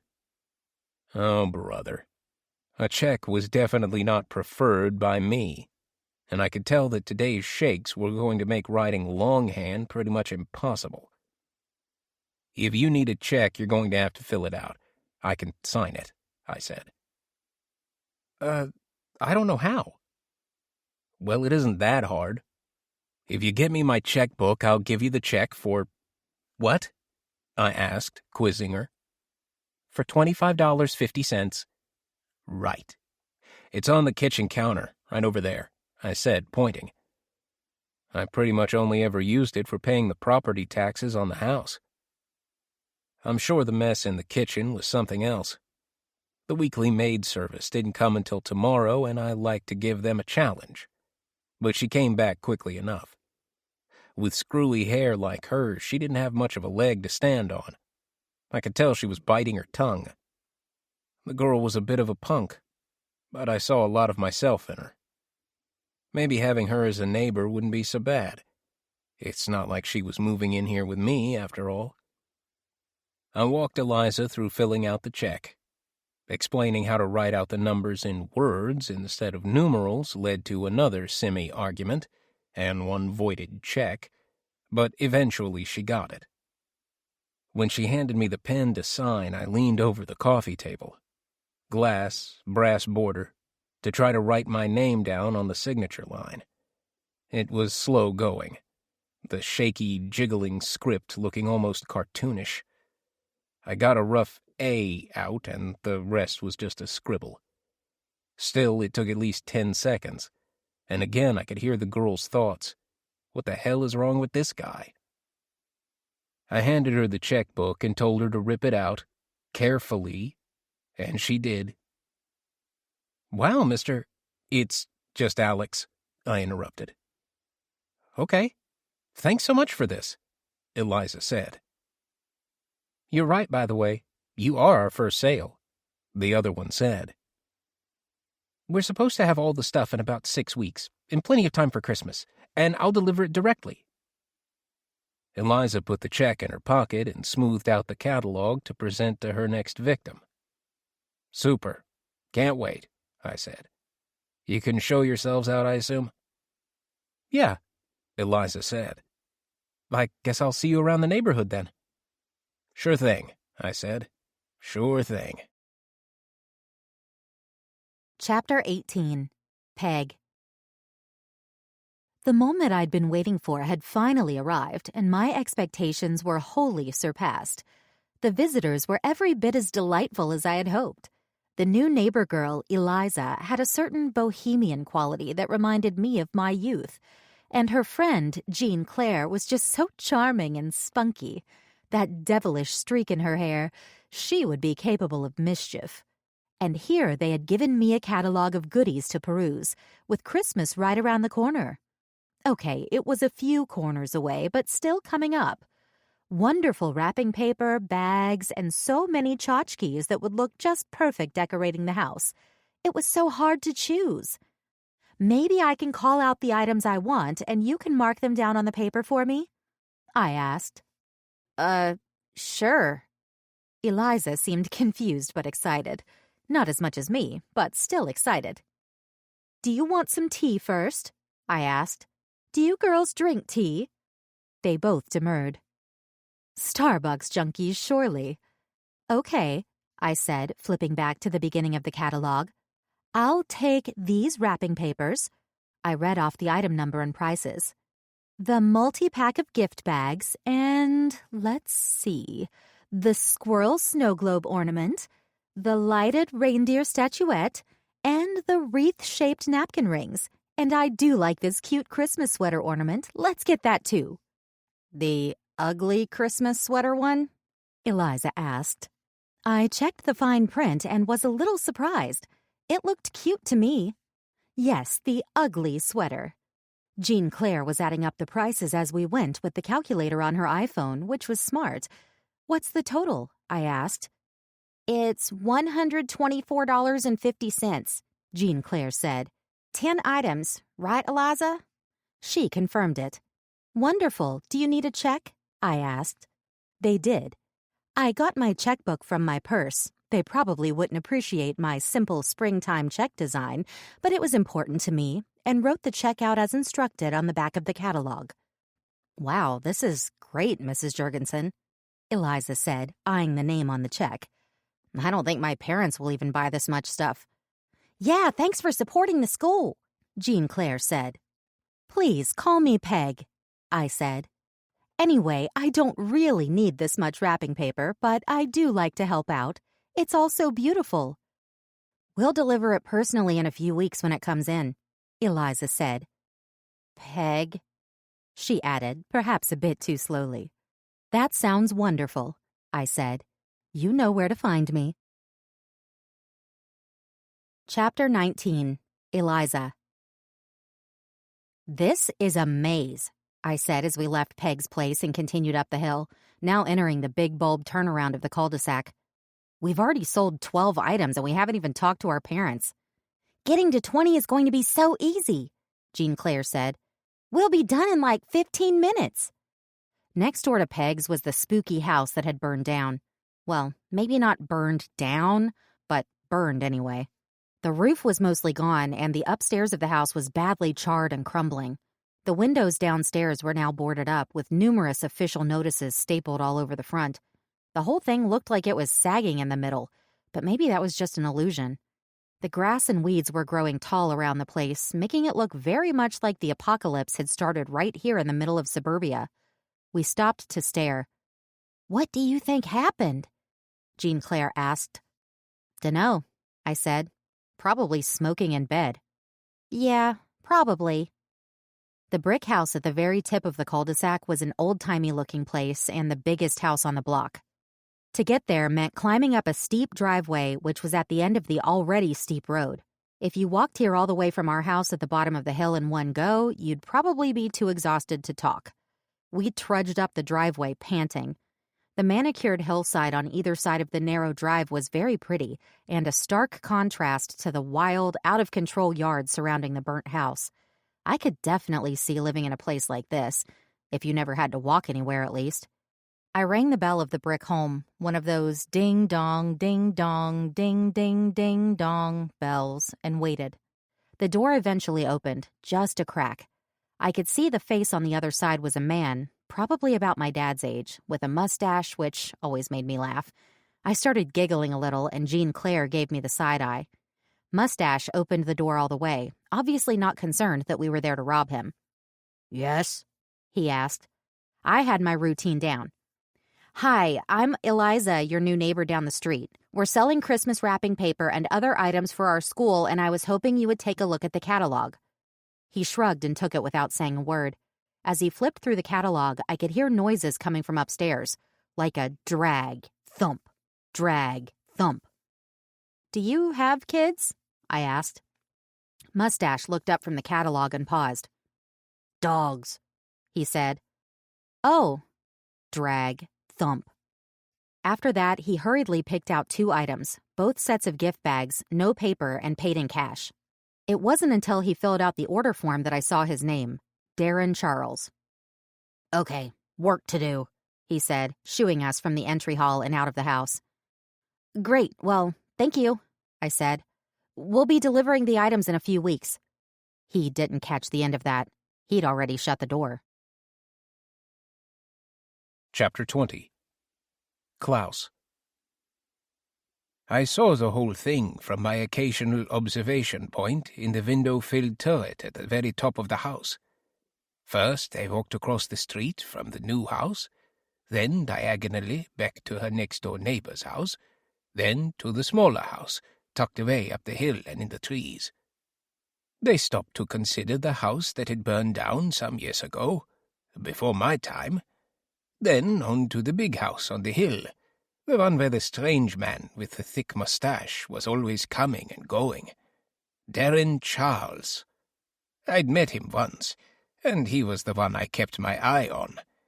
In fact, he was the only one on the street I ever saw at all.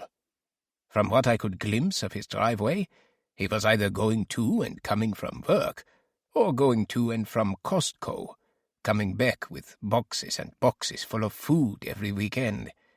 I would have assumed he had a large family, but I had yet to see another person come in or out in some 10 years living here. So either he was hiding an army in his attic, or he was preparing for Weltuntergang, the end of the world, as they say.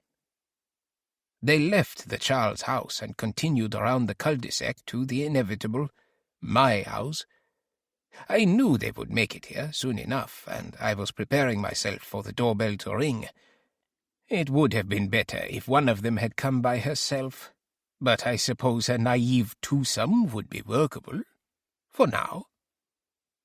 "You don't look like sisters," I said, after opening the door to their ringing. "I assume you are the new neighbors down the street, yes?" "Oh, we aren't sisters," the taller one said. "She's just my friend from school. I'm Eliza. I'm the new neighbor." I chose not to put my hand out for a shake. Too forward. Hold back. "Ah, the friend. And what brings you to my home today?" "We're raising money for our school, selling holiday wrapping paper and gifts." "You're our last stop," said the shorter one, the friend. "It's very surprising to get a visitor," I said. "The Cul-De-Sac has few people living on it, and none seem to venture out on foot." "We're starting to realize that," Eliza said. "And the hill is no joke," the friend said. "Indeed it isn't. Very steep." I laughed a little. So observant, the little one. "Well, let's have a look at what you're selling." I flipped through the catalogue she offered, and Eliza was only too happy to narrate my reading of it. "That one's the best seller so far," she said, pointing to a roll of wrapping paper adorned with fluffy white Schneeflocken. "We've sold a lot of wrapping paper, really. The lady across the street bought like 5 rolls of it. But there's a lot of other—" "Lady across the street?" I asked. "Yeah, right there," she said, pointing. I peered out the window at the house. which was well maintained, but I couldn't specifically recall anyone going in or out of it. Yeah, a nice old lady, Eliza said. I mean, a really nice woman, not an old lady. She paused awkwardly. She's really nice. I see, I said. I continued flipping quickly through the catalogue, but none of it was very interesting. Well, perhaps I can buy a roll of paper from you, if it's for your school, yes? Yes, she said. Which one would you like? I flipped back toward the middle of the catalogue. One of the papers had caught my eye, a medium green color, with olive-colored evergreens and metallic gold lines creating a pattern atop it. I found the contrast of the soothing green and sparkling gold to be quite exciting to the eye, and nostalgic. That one. Really? She said, making a face. Okay. But you don't like? I asked. No, the customer is always right, she said. That's what my dad says. Well, he is a very wise man. How do I pay you? It's $12, so either a check or cash is fine. I realized I had been presented with a sudden, yet perfect opportunity. Destiny, or Schicksal, perhaps. I'm sure I can find $12 in cash, I said. We were standing in the threshold, so I pushed things just a bit further. Why don't you come inside while I go find my wallet? Eliza and the friend looked at each other. I knew what they were thinking. Don't go into a stranger's house, of course. Probably another thing her father said. She stalled. It could take me a while to find it, I said, smiling. The smile was the first rule in gaining trust. I stepped back from the door, farther into the house, leaving the portal wide open and making it clear I would not slam it behind them, turning my back and slowly walking away to subconsciously let them know that I trusted them as well. We were all friends here, all good neighbors. After a long hesitation, she finally called out, "We can wait here. It's fine." "Very well," I called over my shoulder. "I'll be right back." The game wasn't up, of course, and I took my time getting my wallet. I knew right where it was, on the coffee table in the living room, just a dozen steps away, right around the corner and out of sight of the girls. But I lingered in the living room, standing by a bookcase for several minutes, wondering if they would eventually venture inside to look for me, call out, or simply leave, abandoning the sale. I ran my finger over the spines, thinking about what it would be like to wrap my hands around their warm, skinny necks, one at a time, maybe do one while the other one watched. The books were dusty. I would need to get the Putzfrau in soon to clean up. The girls did nothing. They just stood there, and when I finally gave up and came around the corner, they were both just staring at their phones. They were in no rush. We all had plenty of time. Sorry, I said. $12. Here you go. Great. Thanks. She had filled out the form while I was gone and already marked my line as paid. We'll be delivering the orders in a few weeks. Obviously, I know your address, but what's the name for the order? She asked. Klaus, I said. Klaus Fischer. Chapter 21. Peg. My young visitors had left hours ago, but I was still over the moon with excitement. I could tell that Eliza and I were going to have so much in common, and there was surely so much I could teach her. I couldn't wait to see her again, but I realized I didn't have any way to get in touch with her. I would have to wait for her to come back to deliver the wrapping paper I'd bought earlier in the day. I wouldn't dare drop by her house unannounced. I was feeling so good about things that I figured I could celebrate a little, and the best way to do that would be to make a special meal for myself, something I hadn't eaten in a long time. Fettuccine carbonara had always been a favorite when I was younger, but Jack didn't like eggs, so I never made it while he was alive.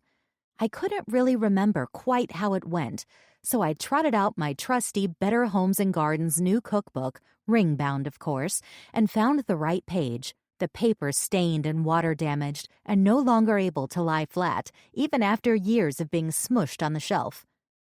Ah, now it was all coming back. Onion cooked in butter, then bacon and prosciutto chopped up. I could get pancetta if I wanted to be decadent. Then some wine, a mix of whipping cream and milk, and an egg yolk, which makes it gooey and delicious. Some Parmesan cheese to finish. Pour it all atop fresh pasta and serve hot. I could have a simple green salad on the side for the vitamins and the fiber. It was a fat bomb for sure, even with the salad. But I'd done a half hour of TV yoga earlier and, what if I walked to the grocery store to pick up the ingredients instead of driving? Seemed like I would come out even on the calories, right? But the dinner hour was approaching, so if I was walking, I'd better head out now. I tied on the tennis shoes I wore on my increasingly infrequent hikes. They weren't even dirty, slung my purse over my shoulder, and headed out the door. The walk to the store was quiet, and I walked extra slow as I reached the bottom of the cul-de-sac to try to get a look through the windows of Eliza's house, maybe catch a glimpse of her and her family. I didn't see anyone, though all the lights were on. Perhaps they were out shopping as well. Maybe I'd run into them at the store. Best to hurry. Around the corner and down the long, meandering, connecting road I walked, trying to enjoy the warm air of late summer, and as Dr. Starr had once told me years ago, practicing my mindful breathing if I started to feel anxious. Breathe in, count to 4, breathe out, count to 4. Repeat. It worked better when you were sitting still or lying down, but it was fine at a measured walking pace too. Besides, I wasn't feeling stressed at the moment. I told myself I was happy and that the evening would be even better than the day had been. Sunset Market was not crowded. It never was, really, and I quickly found the ingredients I needed. I'd been shopping here for 15 years and knew the layout better than the employees, although to this day no one ever greeted me by name. Just that smile of friendly recognition and a courteous, "How you doing today?" before ringing up my items and asking if I needed a bag. I always brought my own as I kept a super portable one in my purse. Was it too early for dinner? I was feeling hungry after the walk to the store and back, and though it wasn't quite 6 o'clock, I figured I could get started. I liked to get everything set out on the counter before I started cooking, like they do it on TV. And I had a lot of little prep bowls I bought on Amazon just for this purpose. With just myself to cook for, there was plenty of room in the dishwasher for all the extra stuff. I chopped the bacon, no pancetta, sadly, portioned out the cream, and separated the egg. I washed the salad greens, measured out the already grated Parmesan cheese, and had just turned on the fire beneath a pot of water on the stove when I took one last look through the recipe to make sure I had everything covered. And there it was, parsley. It was just a tablespoon of snipped parsley leaves for garnish, but what an important garnish it was. Carbonara was just a sea of yellow noodles with some brown bacon chunks in it. The parsley really did add something that made the dish look so much more appealing, so much fresher. Could I skip it? If I drove, I could be back with the parsley in 10 minutes, maybe 15 if there was someone in line at checkout, which I doubted. I didn't need it, but this was a special dinner, and I just knew I would regret it forever if I didn't take the time to make it right. So I grabbed my purse, took out my keys, and fired up the Volvo in the garage for the first time in days. It took me all of 3 minutes to get back to Sunset and park. I walked inside and headed straight for produce. Chapter 22. Klaus.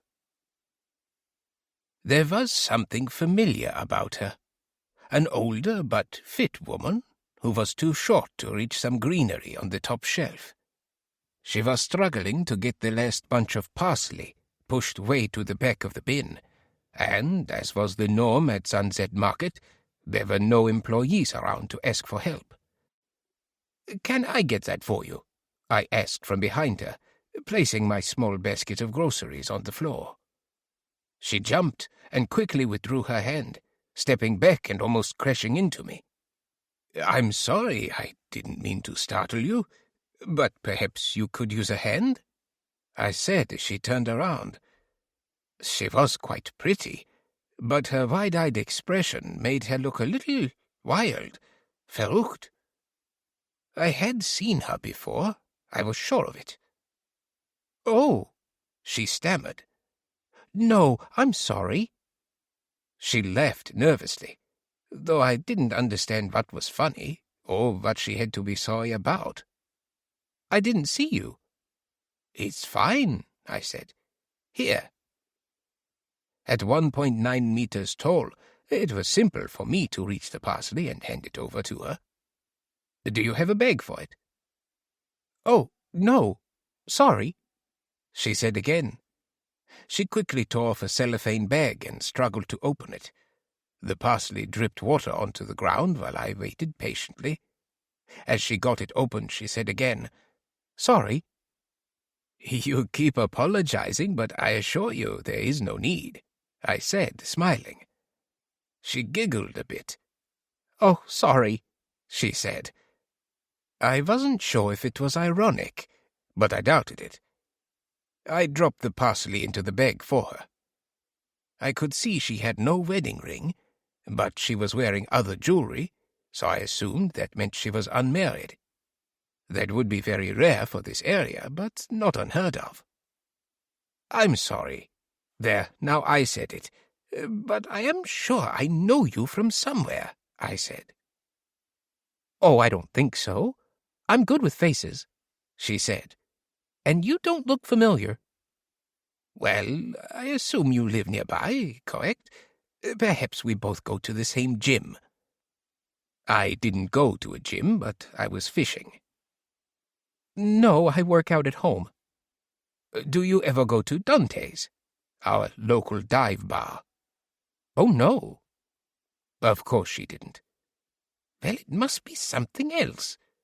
"I live around the corner, up near the hiking trails on the mountain, so maybe I've seen you there," I said, giving up. "Oh, well, so do I. There's a small cul-de-sac up that way." "This can't be," I said, interrupting. "We must be neighbors. I think then that you live across the street from me, next to the house that's fire-damaged." "Yes," she said. Her eyes lit up, and she relaxed her posture.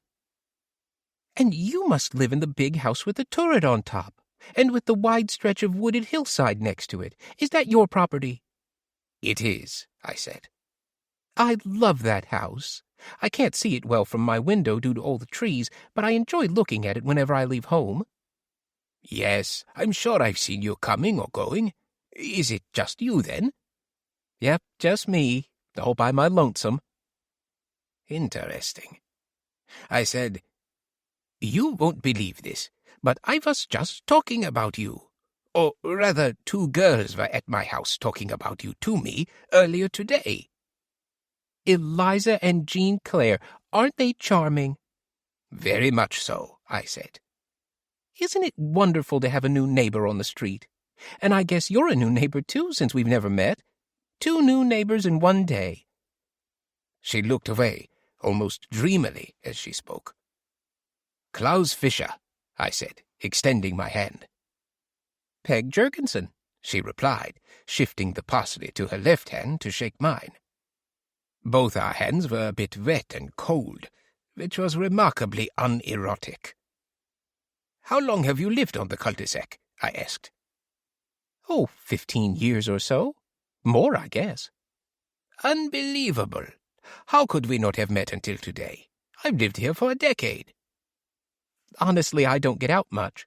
Kind of a homebody. I was just in the middle of cooking dinner, actually, but I forgot the parsley, you see." "What are you cooking?" I asked.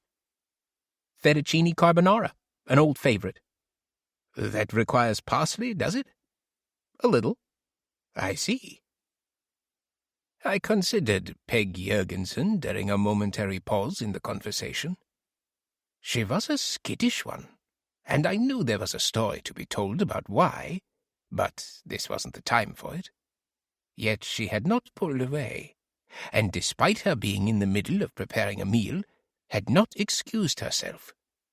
She was smiling, a bit, so why not press my luck? Well, perhaps we could get together at some point in the near future. I could share one of my old favorites with you. Okay, maybe. She was hesitant, but it wasn't a rejection. In fact, she was blushing. I quickly looked around, out of habit, to see if anyone was watching. The store wasn't empty, but no one paid attention to two people of our ages having a quiet discussion in produce. I was confident we weren't being actively observed anyway. Give me your phone number and I'll get in touch with you. Perhaps a coffee. I would say you could stop by any time, but I travel often for my work. What do you do? She asked. Computer consultant. I set up and fine-tune systems for big companies all over the country. I'm sure you would find it fascinating for me to talk about. I laughed broadly. Sometimes women didn't realize I was joking when I said that. She laughed a little, relaxing just enough. Do you have a pen? She asked. Just tell it to me. She recited her number quickly. You don't need to write it down? No, I'll remember. I would write it down as soon as she was out of sight, but I thought it was a nice trick to act like I could easily remember it. Okay, then, she said, skeptical, but perhaps also relieved that I would not actually call her. Until next time, then, I said. Enjoy your carbonara.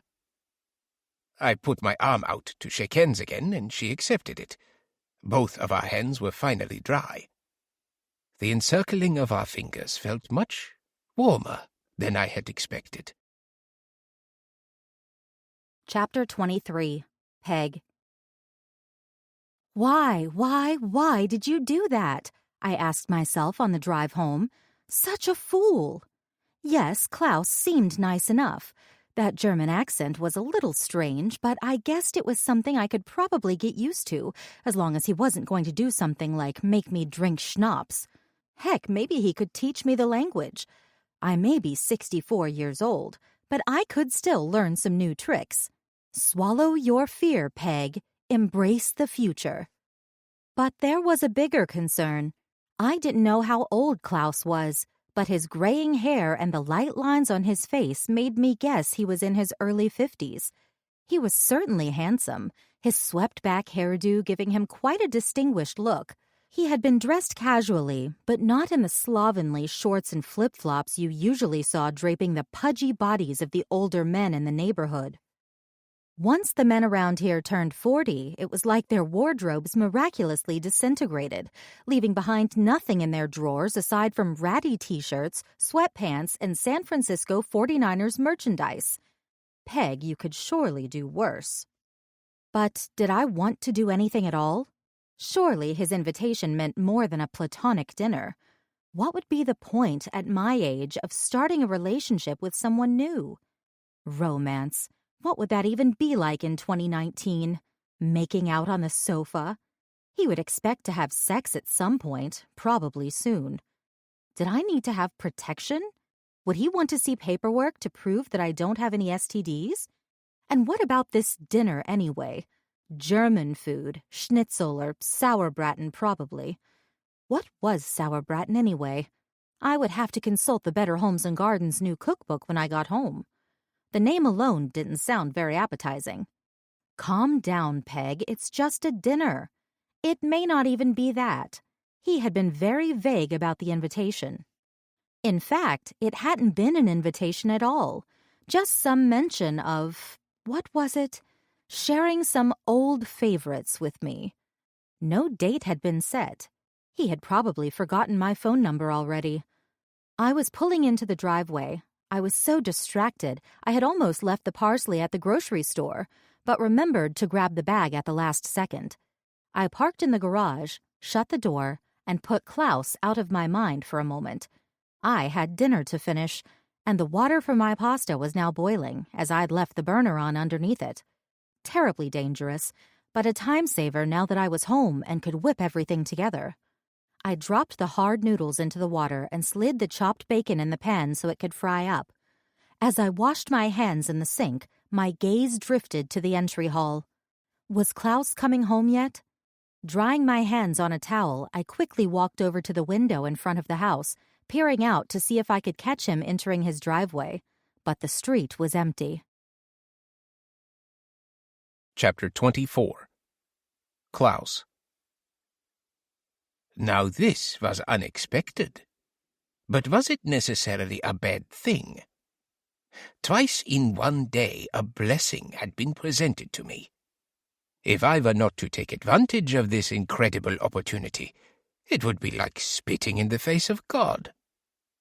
I stopped to remind myself that the housefrau had not gone smoothly, and I had since made an agreement with myself. Stop at 6. 6 was a good number, and it was much better than 5. Ending on 5 would have been a grave mistake.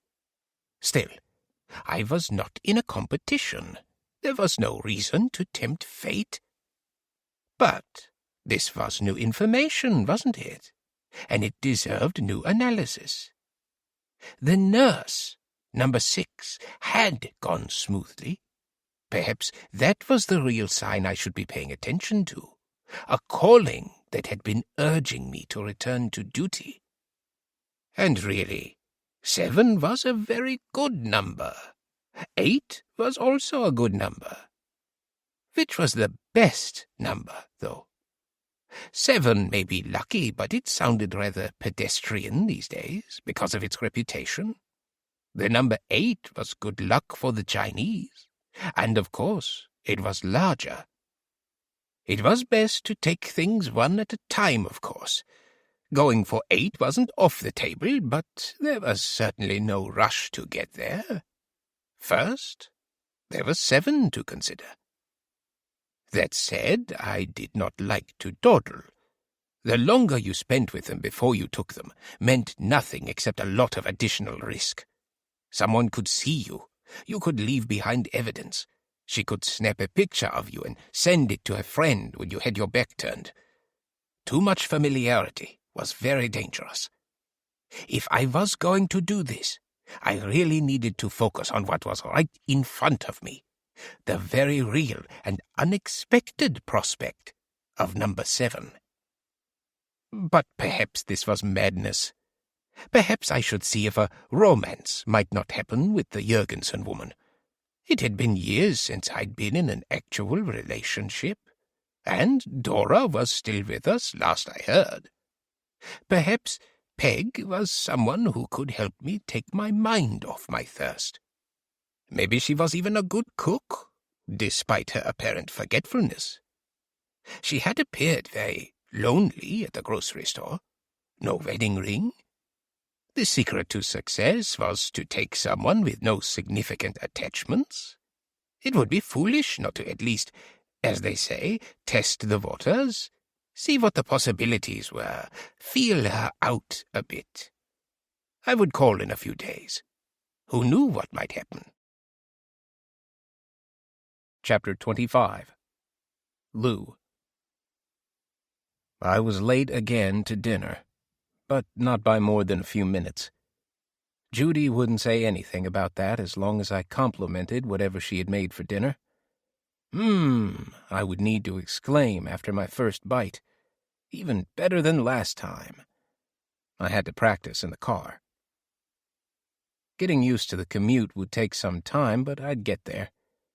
My former 15-minute subway ride was now at least an hour each way as I trekked into and out of San Francisco. Getting home by 6:30 for dinner wasn't easy, and even a small fender bender could throw another half hour on top of the commute. Lizzie didn't care. She was well past the age of coming to greet me at the door when I got home. But it was tough on me to get home and be so completely exhausted. I'm sure I would get used to that, too. The Cul-De-Sac was intended to be a fresh start, to get Lizzie into a better school and fresher air. And most of all, to bring us closer together as a family, like it used to be, when Lizzie was a baby. But with my commute now stretching regularly into darkness, I was away from home longer than ever. I moved to the city in the first place because it meant I wouldn't have to drive so much. But now I was a slave to the car. The weekends meant a reprieve from it all. Even I had to admit the change of scenery was at least refreshing, with the squealing bus brakes and late-night screaming matches replaced by the near-constant chirping of all manner of birds and the midnight howls of creatures I had yet to identify. I knew I'd have to put in double the effort on Saturday if I really wanted to reconnect with Lizzie. Finally, I made it home, and I tore into the garage and up the steps to find Judy waiting at the table, places set. She hadn't called Lizzie to dinner yet, so I hollered up the stairs for her to come down, which she did, begrudgingly, after a brief delay. Dinner was some kind of chicken and rice casserole, made with cream of mushroom soup, green beans on the side with store-bought rolls. I washed my hands to kill some time and took a peek at my phone before sitting down with Lizzie. I never liked having to wait for her. Judy said nothing. She just sat upright in her usual seat in an absent-minded daze. I broke the silence. "So, how was school?" "Fine," Lizzie said. "Nothing special today?" Judy asked. "We turned in the order forms for the wrapping paper. That's about it," Lizzie said. "Well, how did you do?" Judy asked, probing for something, anything. "Fine." A long pause. "I guess Jean Claire and I sold the most in the class?" Judy's eyes lit up like she'd won the lottery. "Oh my God, that's awesome! So you get to go in, what is it, the money monster?" "The money machine," I chimed in. See, I listened. "The money machine," Lizzie repeated as if I weren't there. "And I don't know yet. They pick from all the top sellers at random." "How's your schoolwork going?" I asked, striving for relevance between bites of food. I glanced down at my plate and suddenly remembered my lines. So good, Jude. So good." She smiled back at me. Sincerely, I think. "Fine," Lizzie said. There was silence for a while as we ate. Then reluctantly, "I am having some issues with algebra." A problem, and one I could maybe solve. "Really? What are you working on?" "Well, I understand how to solve the x equals whatever equations, but when there's x and y, I just don't get it." "It's tricky," I said. "Do you want me to help you with your homework?" "It's not like that, Dad. I just don't get it.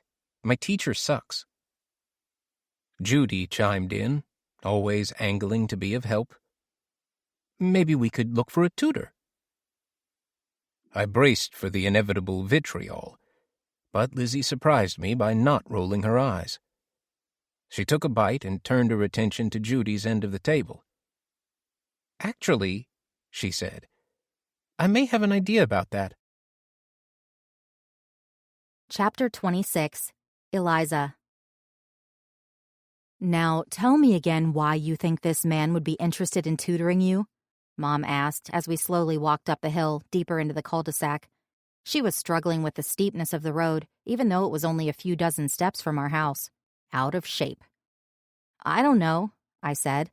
"I just have a feeling that he would want to do it." "But he's not a teacher?" "I don't think so. He doesn't look like a teacher." "What does a teacher look like?" "I don't know," I said. "Like a nerd." "Well, I'm not sure how I feel about this, Liz. Eliza." She used my preferred name so as not to anger me further, I'm sure. "What if he's a pedophile?" "Stop it, Mom. He's not a freaking pedophile. He can barely walk." He could try to drug you. Just stop. I walked ahead of her to the house next door and rang the bell, not even waiting for Mom to catch up. She arrived before he answered, the slightest bit out of breath. As it had before, the door slowly opened wide, and our new neighbor Alex took up a kind of haggard position that pushed one shoulder hard into the doorframe, awkwardly propping his ultra-skinny body up. His dark brown but slightly graying hair was a bit of a mess, overdue for a cut, and he looked like he hadn't shaved in at least 2 days. "Ah, it's you again," Alex said. "Who's this?" My mom butted in and put her hand out. "I'm Judy van Damal. We're your new neighbors next door." "Ah, hello." Alex shook her hand loosely. "I've already met your daughter and her friend. How many more of you are there?" "Just my husband, Lou. I'm sure you'll meet him over the fence in the backyard, maybe when you're both out mowing the grass." Alex turned and looked back at nothing in particular. "Mowing the grass. Right." What was my mother even talking about? The man could barely walk. What was she thinking that he could mow the grass? I suppressed a snicker and crossed my fingers in the hopes that he wouldn't invite her inside. Alex said nothing further, waiting for Mom to get to the point. "Well, Lizzie here has something to ask you," Mom said.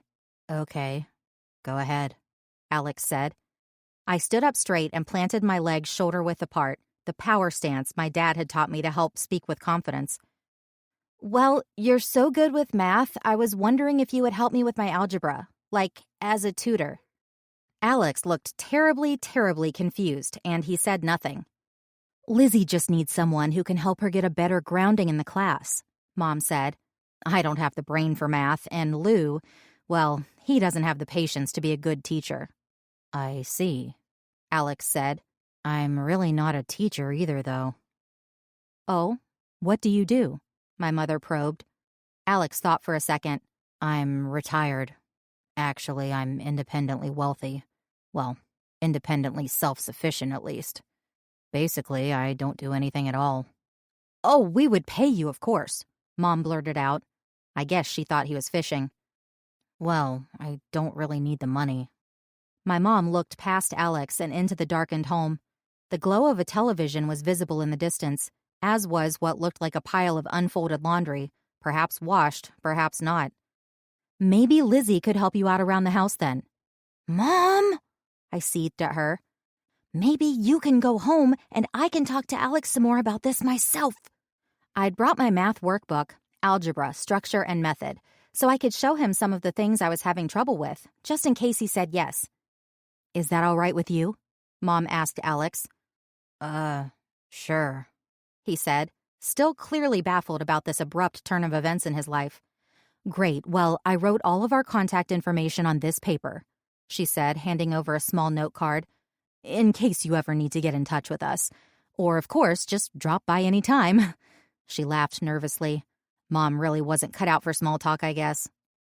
Alex and I stood there and watched her walk away, much quicker this time since she was going downhill, though I suspect she hid behind the hedges down at our house attempting to eavesdrop. Too far away to hear anything, though. Finally, Alex turned his attention to me. "I don't like surprise visitors," he said. "You should call first." "I don't have your number." "You didn't write it on that form?" "No, you didn't give it to me, and it wasn't on the check." "What was that for again?" "Wrapping paper, remember? And you bought a teddy bear." "Did I? All right." "So," I said, "what's it gonna be? Can you help me with this math?" I thrust the workbook at him, which he took in one hand. I guess it was heavier than he realized as he nearly dropped it. "Listen, what was your name again?" "Eliza." "Right, Eliza. I'll be honest and say that I just don't think I'm going to be a great teacher for you. I'm just not going to be helpful to you in that way." "You're so good with numbers, though." "Well, I don't know about that, but you know that doing math and teaching math, those are two different things." "You'll never know until you try," I appealed. "Well, maybe you're the one who's just not trying hard enough," he shot back.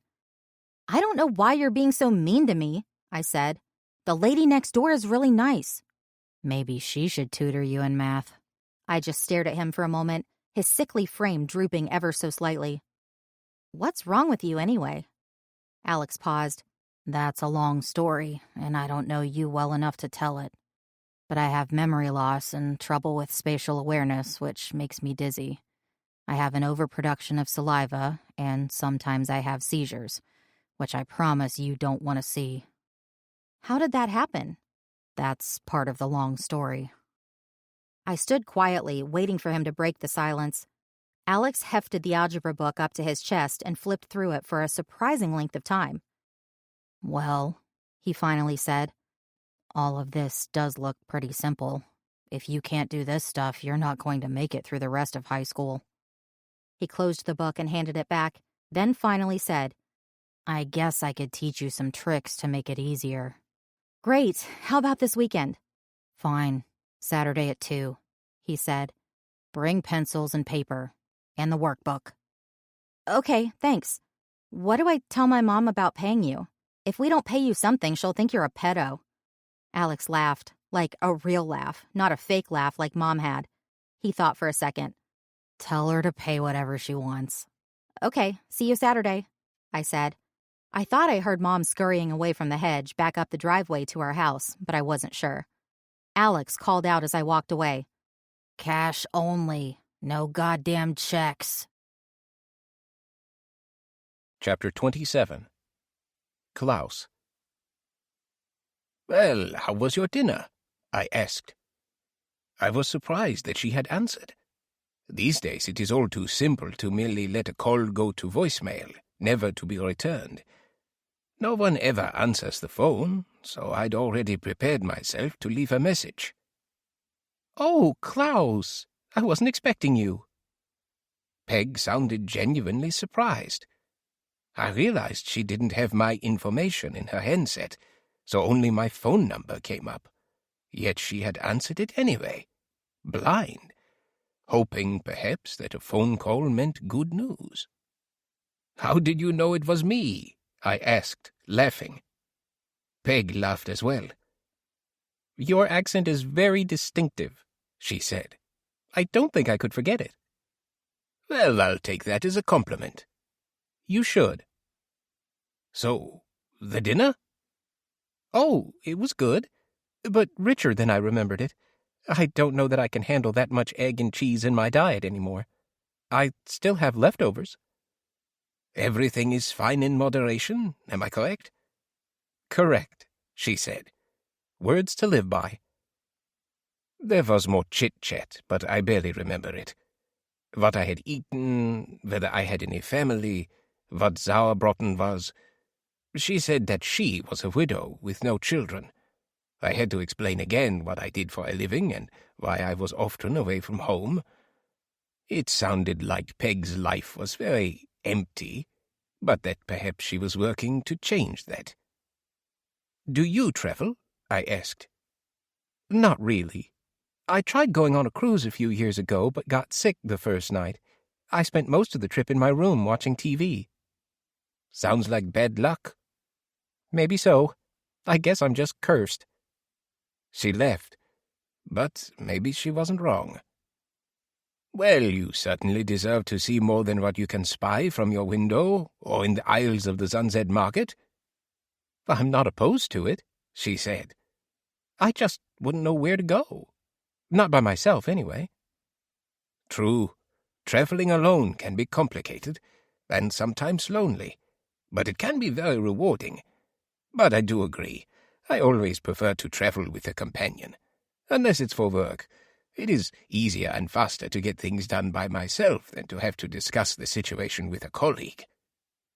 It sounds like you're quite self-sufficient. I like to think so, I said. You have to be in today's world. That's so true, she said wistfully. Listen, I continued. I'm calling because I would like to invite you over for drinks and a light snack, if you would be amenable. I have a delightful Riesling I'd love to share with someone. Oh, well... She started, clearly preparing to make an excuse. I interrupted. I was going to suggest fondue, but after your comments, perhaps that's not the best choice for the occasion. And the Leberknödel is probably out of the question. Labor... Leberknödel. It's a dumpling made from beef liver, and it's quite delicious. My mother used to cook it for me as a child when I still lived in Germany." "Ah," she said, audibly recoiling at the concept. I tried another angle. "Smoked salmon, perhaps? Seafood and Riesling are always delightful together." Another pause, and I continued. "Perhaps Wednesday. I have a short trip coming up to Los Angeles, but I'll be back after lunch. Cocktail hour, 5 o'clock, strictly casual." Finally, I had worn her down. "Well, okay. That sounds lovely. Can I bring anything?" "Absolutely not," I said. "Just your pretty little head." Peg laughed. Chapter 28. Jean Claire. "I like your accent wall," Eliza said, looking at the single bright purple wall that stood out as a colorful contrast in my otherwise pink room. "Maybe I should paint one in my room." "You'd need to unpack first, don't you think?" I said, not really looking up from the old episode of New Girl streaming on my phone. I had one earbud in, one out, so I could pay attention to at least some of what Eliza was saying. It was enough to get the gist anyway. "What are you, my mom?" she replied in mock anger. "Besides, it's easier to paint if the room isn't full of stuff. I'd just have to move it all out anyway." "So when's that gonna happen?" "Well, I guess I have to pick out colors first." "How do you do that anyway?" "You go to the paint store," I said. "They have swatches." "Swatches. I guess I need swatches." Eliza kicked her legs on the bed where we were flopped side by side, avoiding the day's homework. I could tell she was considering it. "Maybe my dad can take me this weekend after tutoring." "Tutoring? What tutoring?" I asked. "My neighbor is going to tutor me in algebra starting this Saturday," she said. I stopped the video and took out my other earbud. This required my full attention. "What neighbor?" "The guy next door, Alex." I literally could not believe my ears. "The creepy guy who could barely walk?" I said. "What are you even talking about?" "He's not that much of a creeper. Besides, he's obviously a math genius, and he said he would help me." "What? You asked him yourself?" "With my mom." "And Mr. Shaky Hands is going to teach you algebra? What, was he a math teacher or something?" "No." "What was his job then?" I'm not sure," Eliza said. God, this girl was thick in the head. "You're crazy. My mom would never let me get tutored by a pedo." "Oh my God, he's not a pedo. You saw him for yourself. He's like an old man." I shrugged. "Your neighbors are pretty weird, you know," I said. "Yeah," Eliza said. "I know. Everyone is weird these days." I was well attuned to the sound of Mother coming up the stairs in her clogs, and the conversation that was about to take place I could have recited exactly. First, she would knock, maybe 2 light taps, then the door would open before I could answer. The door would swing open wide all the way, but she would not enter, standing behind the threshold as if an invisible force prevented her from setting foot inside. Today, she was wearing the ankle-length navy blue dress that was part of her small, regular wardrobe rotation. It did her figure and her stringy black hair no favors. "How much longer will your friend be here?" Mother asked, which was pretty rude considering Eliza was right next to me. "I think she's leaving soon," I said. "Good, because it will be dinner time soon, and then it will be time for worship." "I know," I said, trying not to gag. Mother stared at me for a moment before turning and leaving in silence. Eliza knew by now that this was her cue to start packing up, which was easy because she'd never even taken her computer out of her backpack, and to begin the long walk home. It would have to be on foot. I hadn't had to directly warn Eliza. Somehow she and everyone else already knew without being told. Mother was not someone you asked for a ride. Chapter 29. Alex. "Do you want to walk me through the pictures again?" Peg was over. No food this time, which was unusual, but I was happy she'd brought the mail in, as well as the newspaper someone had mistakenly thrown into my driveway. I'd walked her through the photo album before, but it had been a few months, maybe longer, so why not? Usually I did it by myself, which was less horrifying and embarrassing. The photo album had been the neurologist's idea. The idea was pretty obvious. Flip through these 20 or so photographs once a week and try to remember what or who was pictured in them, what the situation was, how you felt at the time. They were mostly snapshots from the 1970s and 1980s, a seemingly random collection of photos taken by my parents, family friends, or myself. The concept was to regularly reinforce my memory, strengthening connections between the synapses, the way someone practicing a foreign language or memorizing lines for a play would do, through rote repetition.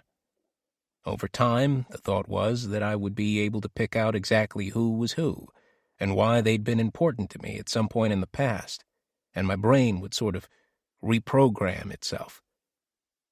I wouldn't say it was working very well. While some of the faces were clear, I could easily pick out my mother and father. Many others remained mysterious every time I went back to them, week after week.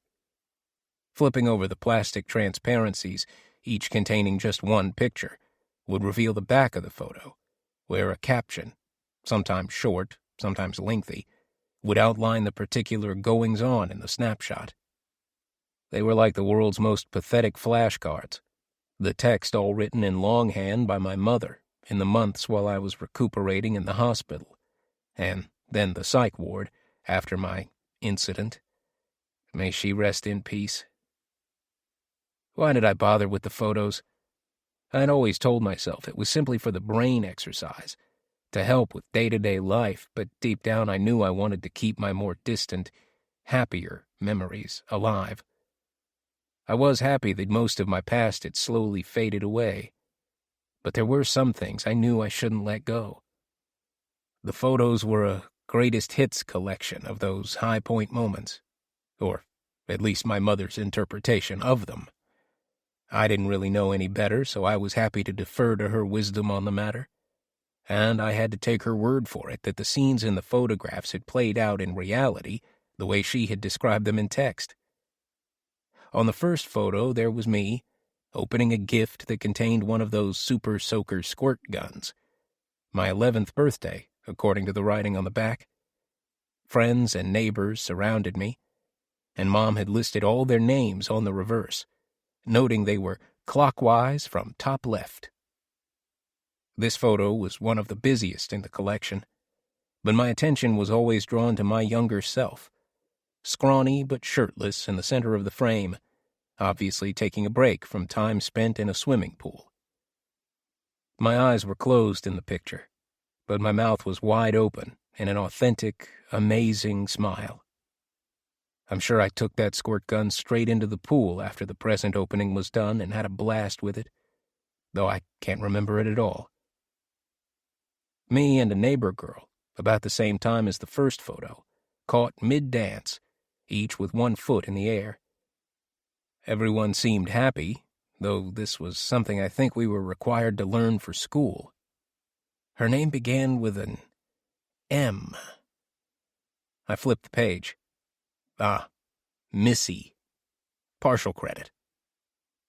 Me, older, on the stage at the school play.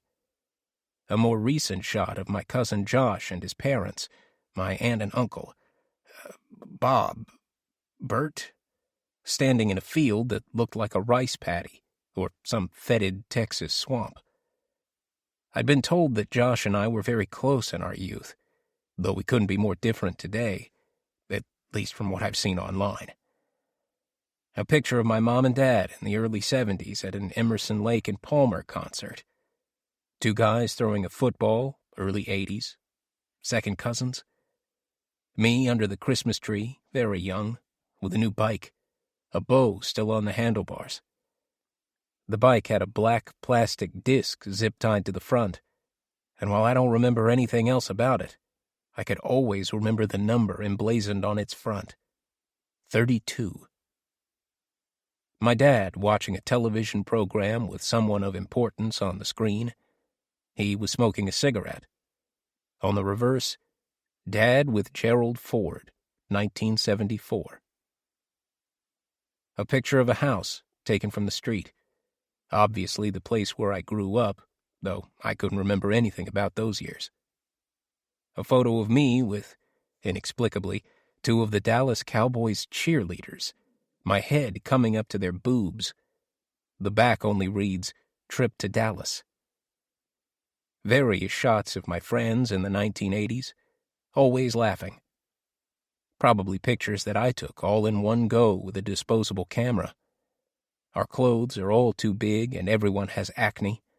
Their names are carefully inscribed on the backs of the pictures, though there aren't any dates or other details attached. A photo taken at an anonymous, endless beach, everyone in shadow under big hats. S. Padre Island, reads the reverse.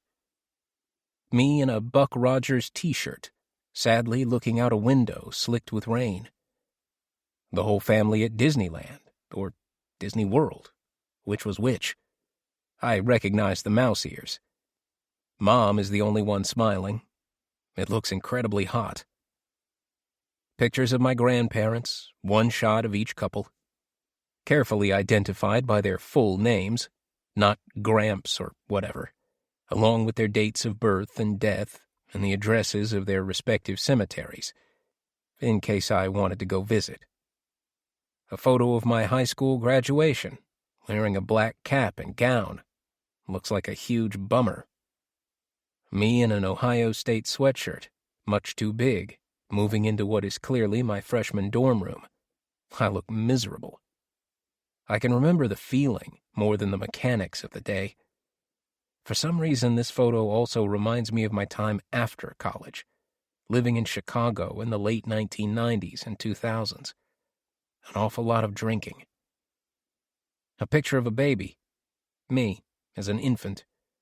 Alex's first photo in careful calligraphy. Finally, the most recent photograph, and the only one from this century. Peg teared up when she saw it, probably as she'd done the first time around. The photo was me, in a hospital bed, completely knocked out, with a tube running up my nose. The aftermath of my suicide attempt. Chapter 30. Eliza. We were only 10 minutes into it, but already the session wasn't going well, and I could tell that Alex was deeply regretting his decision to tutor me. I'm deeply regretting my decision to tutor you, he sighed, rubbing his forehead. Alex slumped back into the couch and looked toward the television out of habit. He'd turned it off when I arrived, for focus, but clearly he wished he was watching some show instead of trying to teach me algebra. How can you not understand this? He asked. What is a negative of a negative? I stalled. A minus of a minus, he said. 2 minuses. A plus? I said, with minimal confidence. Right, a plus. You can remember it because when you take the 2 minuses and put them together, they make a plus sign. Wouldn't that be like an equals sign? He was starting to look angry again. I'm not being literal. I'm just trying to give you a trick that can help you think about it in an easier way. Making math easy is all about learning the tricks. Take the 2 minus signs and turn them into a plus in your head. He made a cross with his fingers to demonstrate the idea. Okay, he said. So, let's do this one again. The problem was -3 times open parenthesis 2x minus 12 closed parenthesis equals 0. Solve for x. I worked through it out loud. So, minus 6x and 12 times 3 is 36. Go on. It's plus 36. Right. So minus 6x plus 36 is 0. So how are you going to solve that? I move 1 to the other side. Right. Move the minus 6x, and remember it turns positive when you move it to the other side of the equals. So it's 36 equals 6x, I said, with growing assuredness that I had a basic understanding of what I was doing. And x equals? I did the math in my head without a calculator. 6.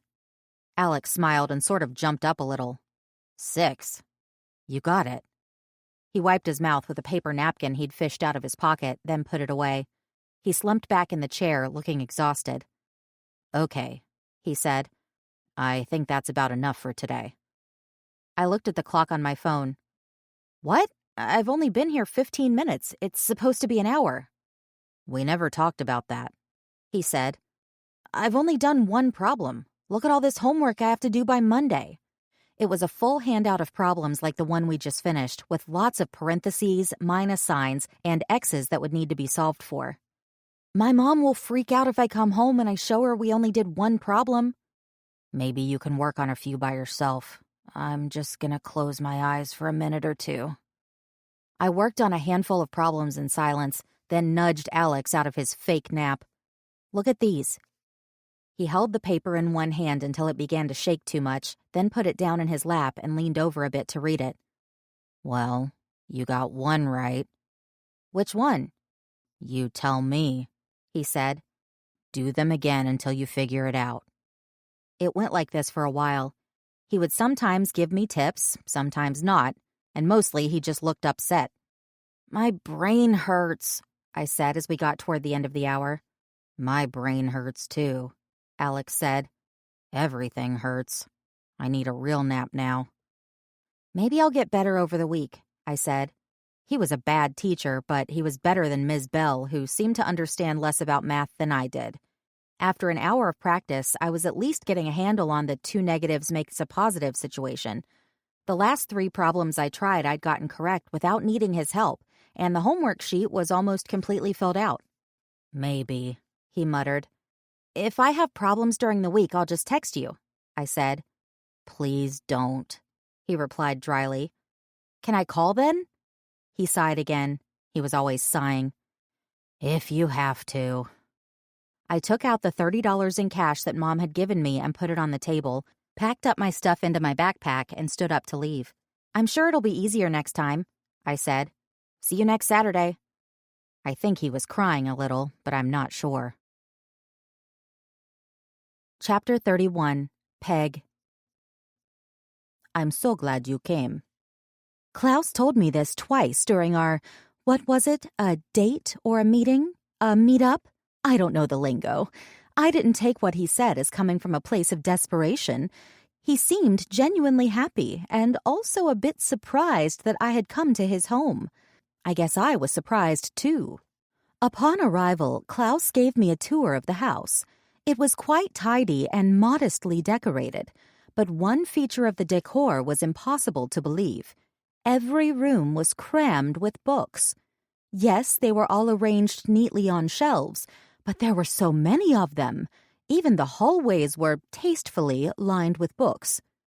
Did you read all of these books? I asked. I'm sure you get asked that all the time. Most of them, Klaus said. Some I still plan on reading in the future. It looks like they aren't all in English, I noted. No, many are in German. I'm still quite fluent, he said. I try to read in French and Spanish some of the time, but it's very difficult. I often have to use a dictionary. Lots of Nietzsche, I bet. I tried to make a joke because, well, Nietzsche was the only German writer I could name. Klaus looked taken aback. Nietzsche? I'm sure I have some of his more noteworthy works here, but it's not a canon I celebrate. Oh? I asked. I knew nothing at all about Nietzsche. Nietzsche was looking for attention. He would make gross-artig claims in one book, then forget all about them in the next. He also wrote of the Übermensch, the Superman, a more highly evolved type of person not bound by the rules of good and evil. It's all very egotistical. Wow, I had no idea. Nietzsche famously claimed that God is dead. It is this Übermensch that killed him. Oh my, that's deep. And I assure you that God is not dead. He is alive and among us. Perhaps an oddly worded sentiment, but I nodded. I prefer the philosophy of Camus and the existentialists. That life is absurd and meaningless, and that if there were a meaning, it would be impossible to know what it was. I nodded my head and considered Klaus in silence for a moment. Dressed in a button-down dress shirt, his cuffs undone but the sleeves hanging loose, he looked like he had either just gotten home or was preparing to go out. I wondered if he had other plans later after we had finished the salmon. "I don't know if life has no meaning," I finally said, spontaneously laughing a little. "But I suppose I can understand the sentiment." "Neither do I," he replied. "But I don't think there is any value in searching for one." He laughed a bit. Even Camus rejected the label of existentialism. He simply saw how foolish it was to always be seeking the meaning of life and never being able to find one. Yet it is human nature to do so. "I guess," I said. The conversation was making me a little uncomfortable. I realized I could use that glass of wine he'd promised. Klaus read my mind. "But this is rude of me. We should open the Riesling and enjoy it while it's cold," he said. "It is so much more human to discuss philosophy with a glass of wine in one's hand." We moved to the kitchen, spacious but a bit dated. It was clear he had done no remodeling since he bought the house. I would have heard the construction from across the street, I'm sure. Klaus poured the wine, then produced smoked salmon from the refrigerator, also as promised. He laid out crackers, a jar of fancy mustard, and some little pickles on the side. I didn't think the pickles went well with the wine, so I mainly just ate the fish and crackers, which were quite delightful. The wine was also yummy, not too sour, not too sweet. I watched as the wine bottle quickly grew wet with condensation. Was it warm in here? "How long have you lived here again?" I asked, taking a healthy sip of the ice-cold wine. "Oh, 10 years, I think, maybe more. And you? 15 years, I believe you said?" "Yes, moved here with my husband Jack in 2004. He died not long after that." "Ugh, I'm so sorry." "Don't be," I said. "It's in the past, and Jack is always with me. Would you like to see him?" Klaus didn't flinch the way some people do when I say that. "Certainly." I reached into my purse, which was still slung over my shoulder, and retrieved from the interior pocket the small locket I kept there. The gold case was worn down from being handled and no longer shined brightly, and the decorative etching was now invisible. I opened the case to reveal a tiny picture of Jack's face, taken what must have been 20 years ago. I wondered what he would have looked like today had things gone differently that day. Certainly still handsome anyway. I showed the photo to Klaus. "That's him. That's Jack." He took the case, looked at the photo somberly, and handed it back to me. "It must hurt very much to lose someone close to you," he said. "Of course it does," I said. "There's just so much guilt that you have to carry when someone dies." "Ah," he said. "I understand completely." "Still, it doesn't have to be the end of your life as well." Klaus smiled and nodded. "Certainly not. And you seem to have successfully moved on with your life to a place that must be very fulfilling." "Well, I don't know about that," I said, drinking again from my glass. "Honestly, it's not very fulfilling at all." "Really?" said Klaus, leaning in toward me. "Tell me more." Chapter 32. Eliza. "I think I got it," I said. "Okay, explain the trick to me," Alex said, plopped on his usual spot on the couch, the seat compressed and sunken deeply from sitting in the same place forever. "X% of Y is the same as Y% of X." "Go on." "So if it's hard to figure out 26% of 50, I can spin it around and do 50% of 26 instead." "Right. Which is?" 13. "You got it."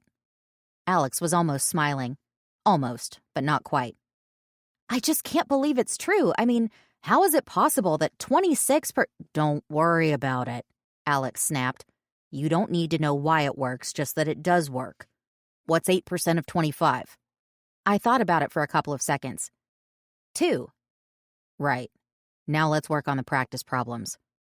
He handed my workbook back to me and waved a shaky finger in the general vicinity of the assigned homework. I was feeling good from mastering the percentage problem and not in the mood to do more math for the time being, so I changed the subject to something I'd been wondering about throughout a couple of weeks of these tutoring sessions. I put the book down for a moment. Alex was staring at a video game on his phone, oblivious to me. "So why do you live in this house anyway, way out here in the middle of nowhere?" Alex shrugged. "Because it's free, I guess." "How'd you get a free house?" "My grandmother died. She left it to me. My parents are both gone, and I only have a couple of cousins. They didn't need the place." "Where'd you live before?" "Chicago, mostly." "And what kind of job did you have? Not teacher, anyway." "Computers." "Just computers?" I asked.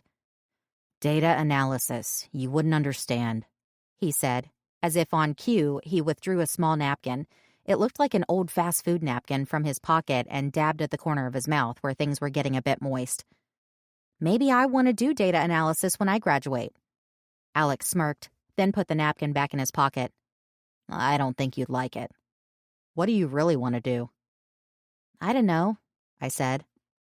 "Yeah, I don't blame you. You'll figure it out later." "That's what everybody says." "Well, they're right." I looked around the place. God, it was so dated. The dead grandma explained the decor at least. "So when you moved here, you just figured you'd leave it the way your grandmother had it? Like, out of respect or something?" He glared at me. "I'm not much for interior design," he said. "Oh, really?" I approached the wall of shelves behind the big television in the living room, which was turned off for our tutoring session for once. "This isn't your collection of decorative owls?" No," he said. "I mean, I guess it is now." "So you're into owls now?" Alex rolled his eyes. "No, I'm not into owls. I just don't have anything else to put there." "How about the pillows?" I asked, pointing to these old brown owl-embroidered throws scattered around the couch. Alex sighed. "I just don't care, really." "Well, that's a bad attitude," I said. "Really?" he asked, eyeing me carefully. "I'm not seeing a lot of effort put into this," he said, waving his arm up and down. True, there was a ketchup stain on my hoodie, but that was only because I hadn't done laundry lately. I let it slide. "So you don't have to work anymore, right? This all looks pretty bougie to me. I could do this. Lie here all day, watch TV, and play games." "Believe me, kid," he said. Sometimes he called me kid. "I'd rather be doing something productive." "Why?" "Because this shit gets boring after a few years. You may think your routine of going to school or your job every day sucks, but it's way better than doing nothing." "Yeah," I moaned. "And high school is going to be the best time of my life, right?" Alex looked me in the eye. "I sure didn't say that. High school was murder for me." "Is that why you're so messed up?" "For starters." I was getting frustrated with the runaround. "How come you won't be straight with me?" Alex put his phone down completely and finally looked me in the eye. "Because you're too immature to discuss any of this stuff with." "I'm mature," I insisted. "Fine," he said, glaring at me. "I tried to kill myself, and this is how I ended up. Happy now?" He took out his napkin again and dabbed at his chin. I didn't know what to think or how to feel. I wasn't happy, that's for sure. But I was more curious than ever. "So, like, you're sad that it didn't work?" "Basically. And don't ask me why." "Why what?" "Why I tried to kill myself. I'm sure that was going to be your next question. It's always the next question." "And you don't want to talk about it, right?" "Right." Alex looked away, staring out the window while I took in all this new information. Now I was more curious than ever. What had gone so wrong in his life that he thought he had to commit suicide? Why would you want to kill anyone, especially yourself? I was determined to find out more, but at the same time, I just felt so sorry for this lonely, broken guy. "Earth to Eliza," Alex said, jolting me out of my daze. "Let's finish up those problems. We're about out of time." I returned to the homework and used the tricks Alex had taught me to go through them, one by one, really concentrating this time. When he checked them over afterward, it turned out I got them all correct. A first. Good job. he said, smiling just a little. Chapter 33. Klaus. Peg was beginning to grow on me. She was unusual, unlike any other woman I'd met in recent memory. She spoke her mind freely, even if she didn't seem to exactly know what she was talking about most of the time. Seemingly without a filter.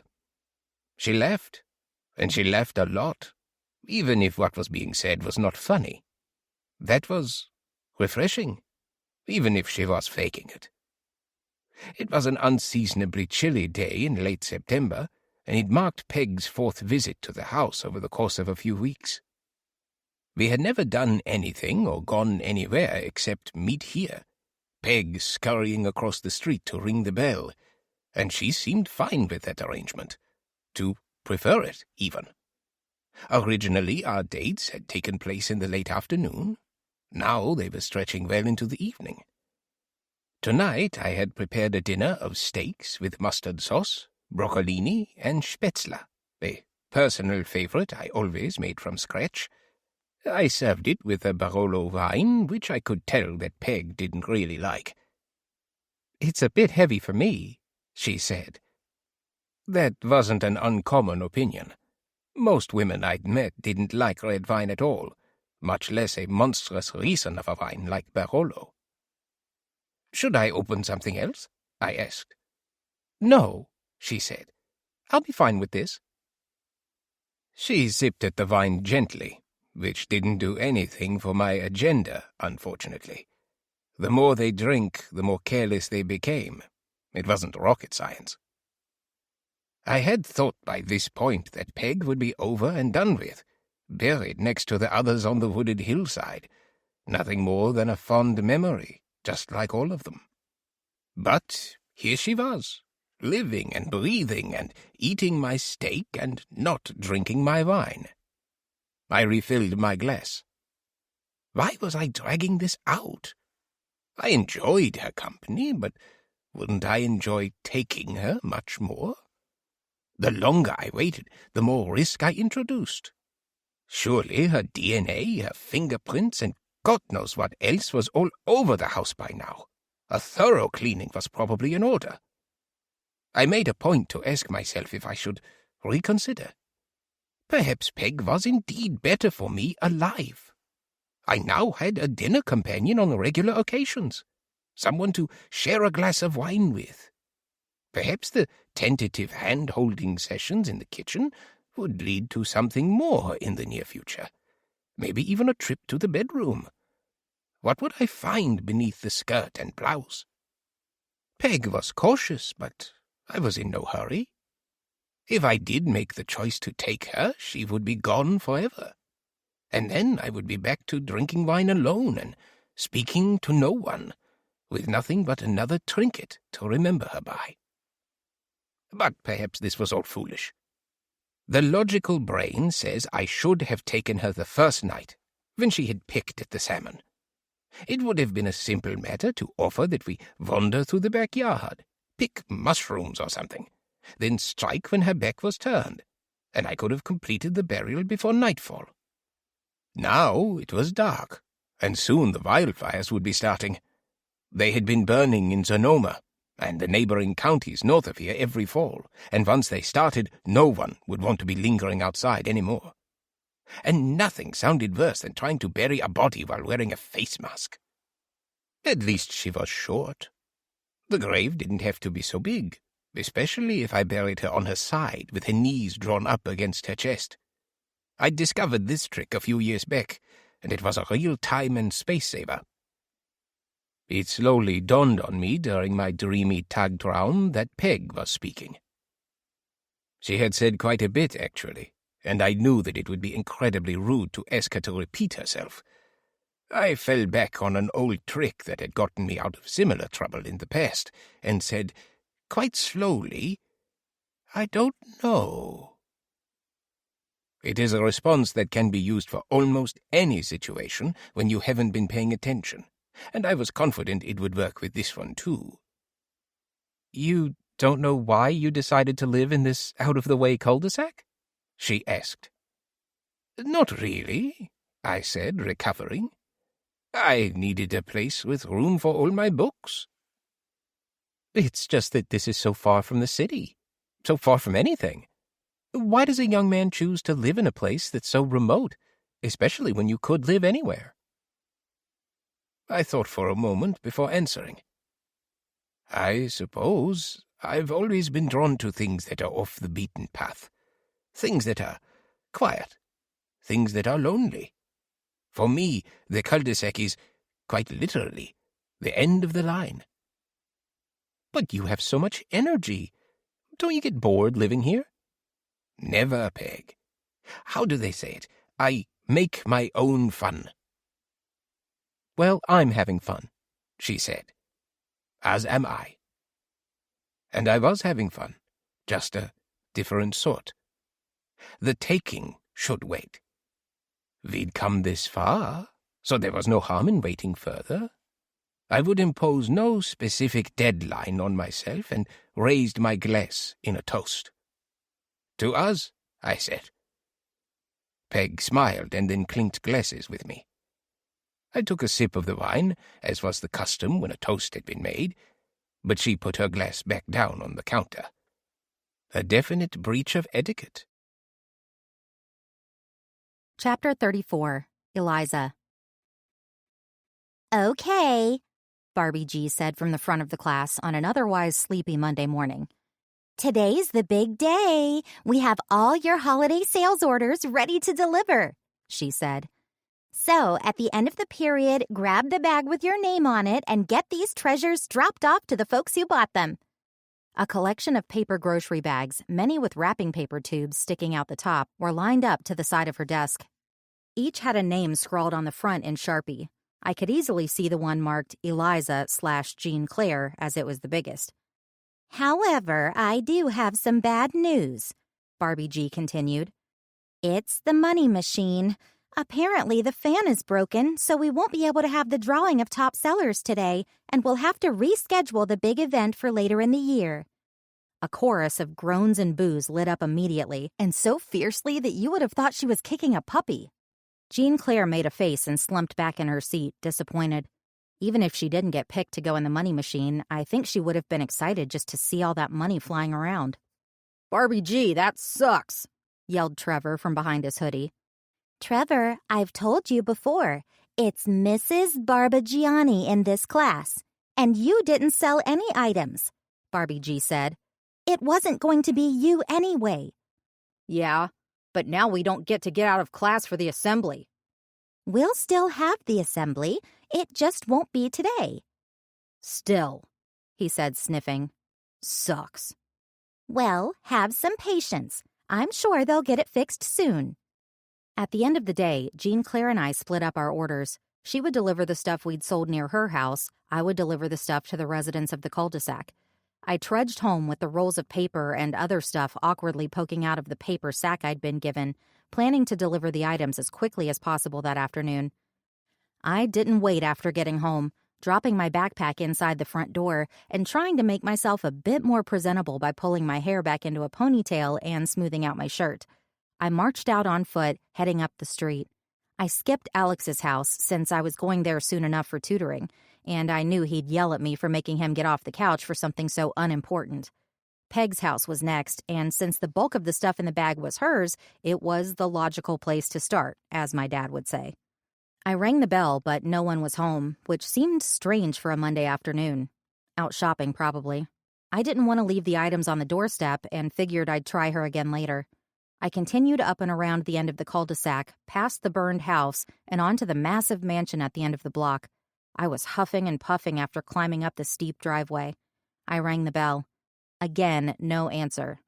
Frustrating. I stepped back from the entryway and took a broad look at the place. All the curtains were drawn, and all the lights appeared to be off except for one on the second floor. I could see flickering behind the white drapery and in the cracks between the pieces of hanging fabric. The room was dark, but the TV was on. Either someone was careless and left it running, or someone was in there and didn't want to come to the door. I wasn't going to give up that easily. I banged on the door with my fist. "Hello?" I shouted toward the TV window. "I have your bags." I realized only after yelling the phrase how silly it had sounded. Surely Mr. Charles had forgotten the order altogether and would have no clue what I was talking about. I figured it was less likely that anyone was going to come to the door at this point, and the last thing I wanted to do was climb up that hill again.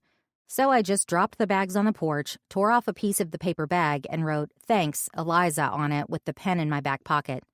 He'd remember what it was eventually. I really had only one more delivery I could make on the Cul-De-Sac, the creepy German guy who had tried to lure Jean Claire and me into his living room. He only had the one roll of paper, the ugly green and gold one, and I figured I would probably be dropping it and running like I had at the Charles house. Best to see if anyone was home before doing that, though. I climbed the steps and rang the bell. Shortly after, I heard footsteps inside. Chapter 35. Klaus. Peg was over once again, but this was an uncharacteristic and spontaneous afternoon visit. She had baked brownies. I didn't think they were very good, but I appreciated the gesture. I would have to be sure to destroy the plate when I was finished, lest something tie her back to me. I had poured us large glasses of white burgundy to help them go down a bit easier, and the wine was helping. The conversation had turned to travel. Peg was warming herself up to the idea of taking a trip, and maybe we could take one together, she'd wondered aloud. But where would we go? Skiing in Canada? New York City for Christmas shopping? "I've been to New York, but never in the winter, and not in a long while," she said. "Maybe I should buy a guidebook to see what's new." "Please do not buy a guidebook," I said. That would be juicy evidence, I was sure. No need to waste your money. I know the city well. It sounds like a wonderful idea. Let me look into it for us. I made another mental note that I was going to have to get into her house sooner or later to look for evidence she had already created. Clear her computer's search history, destroy any diaries or other notes that mentioned me. "Do you have a computer, Peg?" I asked. Why not get to the point right away? "Of course," she said. "But I don't use it much except for paying bills." I doubted that, but I held my tongue. "Ich verstehe. I understand," I said.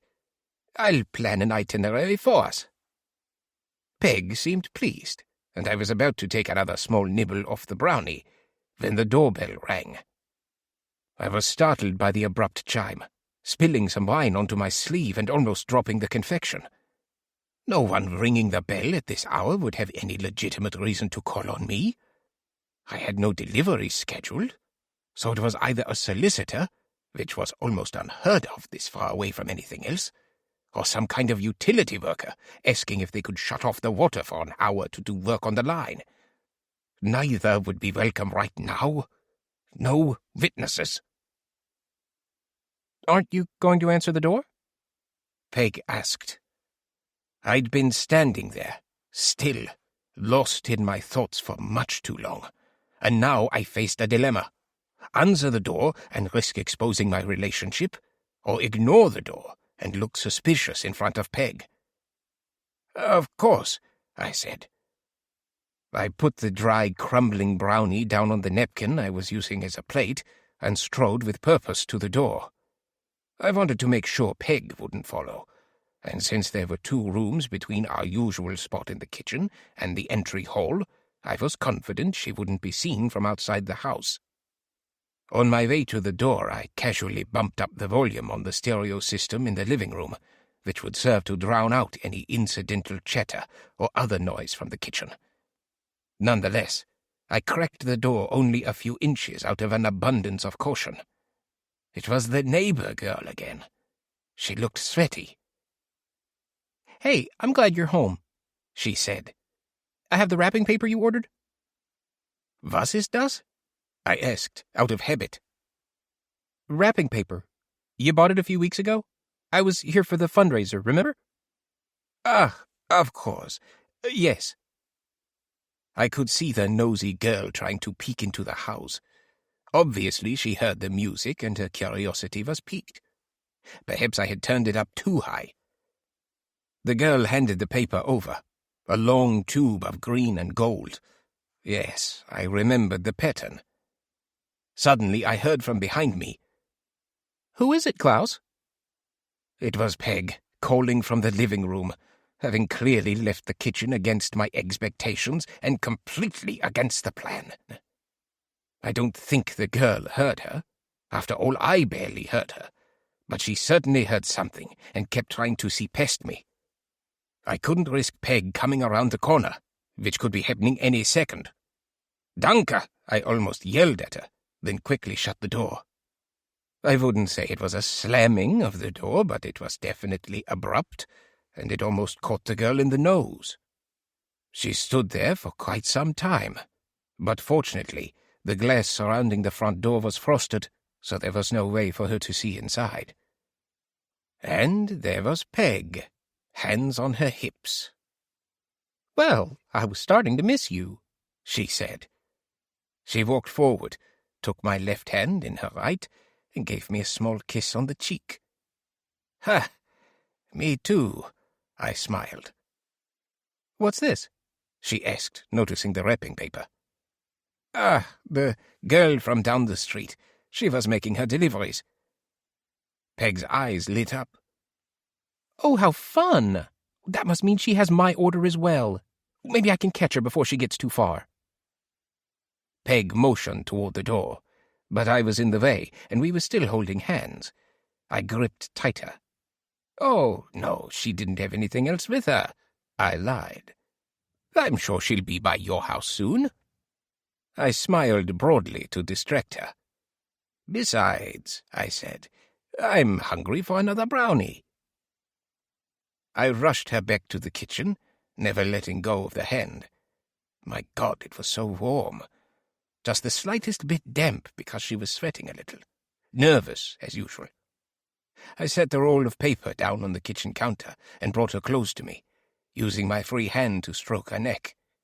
It was also warm, like her hand. Warmer, even. So soft, but with a gentle corduroy texture, the skin wrinkled by time and the elements. She was self-conscious and blushed, grabbing my hand to pull it away. She looked down for a while, embarrassed about something, then looked up and stared me in the eye. She asked simply, "Why do you care for me, Klaus?" I put my hand back, and this time she let me. My fingers tightened around the back of her neck, and I tried to control the urge to wrap my thumb around the other side. One hand wouldn't work. It would take both, but she was still holding my left hand down by my waist. "Oh, Peg," I said, releasing her. I closed my eyes and took a deep breath. "Every one of us is worthy of affection. Even you. Even me." Chapter 36. Peg. Klaus was right, of course. I knew enough about relationships to realize that familiarity led to fondness, and fondness led to love. Was I falling in love with Klaus? Was I capable of falling in love with him? With anyone? This was all moving so fast. All I knew was that I wanted him to like me, and I could feel my need for his attention and affection growing. I was wearing more makeup now, not a lot, just a little to iron out the wrinkles and give my lips some color. And I was wearing shoes with a heel instead of my usual flats. I could tell it was annoying for him to crane his neck downward to look at me, particularly when we were close together. I was growing fond of wearing my espadrille wedges, which propped me up a solid 4 inches, but looked totally natural, not like I was wearing stilettos. They were also easy to get around in and quite comfortable, and I felt totally steady whenever I had them on. We talked very little outside of our dates. He wasn't one for texts or phone calls, and I found myself wishing he would put a little more effort into our relationship. Was it a relationship? I still couldn't tell. He'd kissed me the last time I was there, but it was just a light smack on the lips, maybe a second or two. Better than a peck on the cheek, I supposed. I left shortly after that, after making a lame excuse about needing to call PG&E, too embarrassed and too timid to press things further. I wished that I had more friends around the neighborhood to gossip with. Talking to Alex next door once a month just wasn't the same as having a solid girlfriend I could rely on. Maybe I needed to make some cookies and put a little more effort into coaxing Alex out of his shell. Yet for now, here I was, lying on my bed, my wedges still strapped to my feet, thinking about whether Klaus and I might have a future together. He always seemed so reserved, so aloof, like he was happy to see me but also a little surprised, vaguely annoyed that I was there maybe, like I was cramping his style a bit too much. If I hadn't known better, and I did a lot of probing on this front, I would have assumed he was also dating someone else. Why shouldn't he have been dating someone else anyway? He was young, successful, and handsome in his own curious way.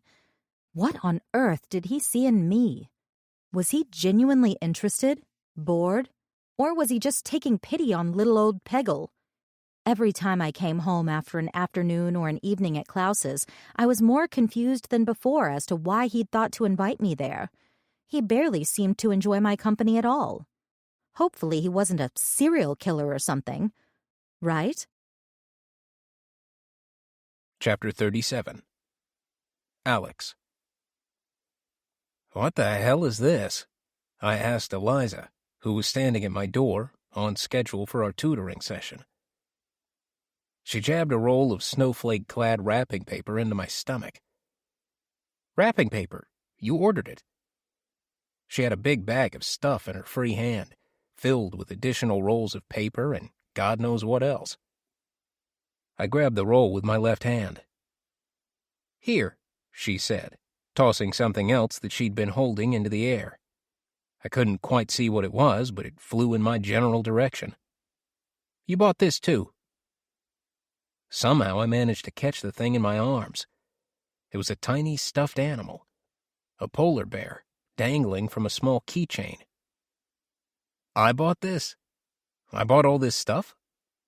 "Yes, you did," she says. "Jesus. Tell me I already paid for it, at least." "Yes, you wrote a check, remember? I mean, I wrote the check for you." "What about all that?" I asked, pointing to the overstuffed bag in her other hand. "No, this is for Peg, the lady next door. I'm dropping it off after." Sweet relief. "Oh, good," I said. "If she's not home, you can just leave it here. She comes by once in a while." "Oh, you two are buddies?" she asked. "No, she just likes to drop by, usually unannounced. Maybe she'll start visiting you the same way someday." Eliza pushed past me and walked down the entry hall toward the living room, where we always worked. I followed as quickly as I could, dropping the items I'd purchased on the coffee table. Eliza gave them the side-eye but began setting up next to them. "What are we working on today?" I asked. Factoring," she said. "Polynomials, right?" "I guess," she said. "Jesus, if you don't know what you're working on, how am I supposed to help you?" Eliza didn't answer. She had figured out by now that arguing about what she was or was not supposed to know before she came to see me was pointless. We would get to the important stuff eventually. The section she was working on was simple. I'm sure she thought it was impossible, as she was fond of saying, but she'd get the hang of it soon enough. With these simple trinomials, the easy trick was to just find two numbers that, when added, equaled the multiplier in front of the x, but when multiplied equaled the final number. So x squared plus 7x plus 10 factored down to open parentheses x plus 2 close parentheses times open parentheses x plus 5 close parentheses. It took a lot of hand-waving and squiggly line drawing to get this through her head, but it worked.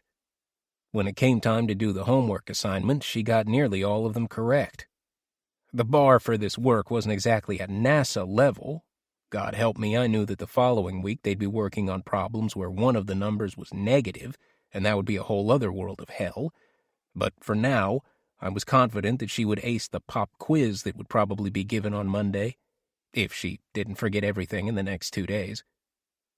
As the session neared the end and Eliza was packing up her gear, she turned to me, and then paused, a quizzical look in her eyes. I knew the face. She was trying to figure out how to say something awkward or vaguely embarrassing. "What is it?" I asked. "You know the guy across the street?" "Not really." "Okay, but you know there's a guy who lives over there, right? In the house with the big turret on it?" "Yeah, I've seen him." "He's weird, don't you think?" "What does that mean, weird?" "I don't know," she said. I could tell she was going to get huffy with me soon. "He's just weird." "Okay, why do you think he's weird?" "Well, a few days ago when I delivered the paper he bought, he practically slammed the door in my face." "Okay," I said, waiting to hear more. "You don't think that's weird?" "It's not weird. It's rude." "Okay, so he's rude.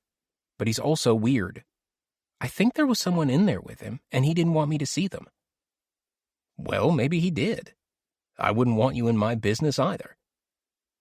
"There wasn't any car in the driveway, and nobody showed up in an Uber or anything. I would have seen it."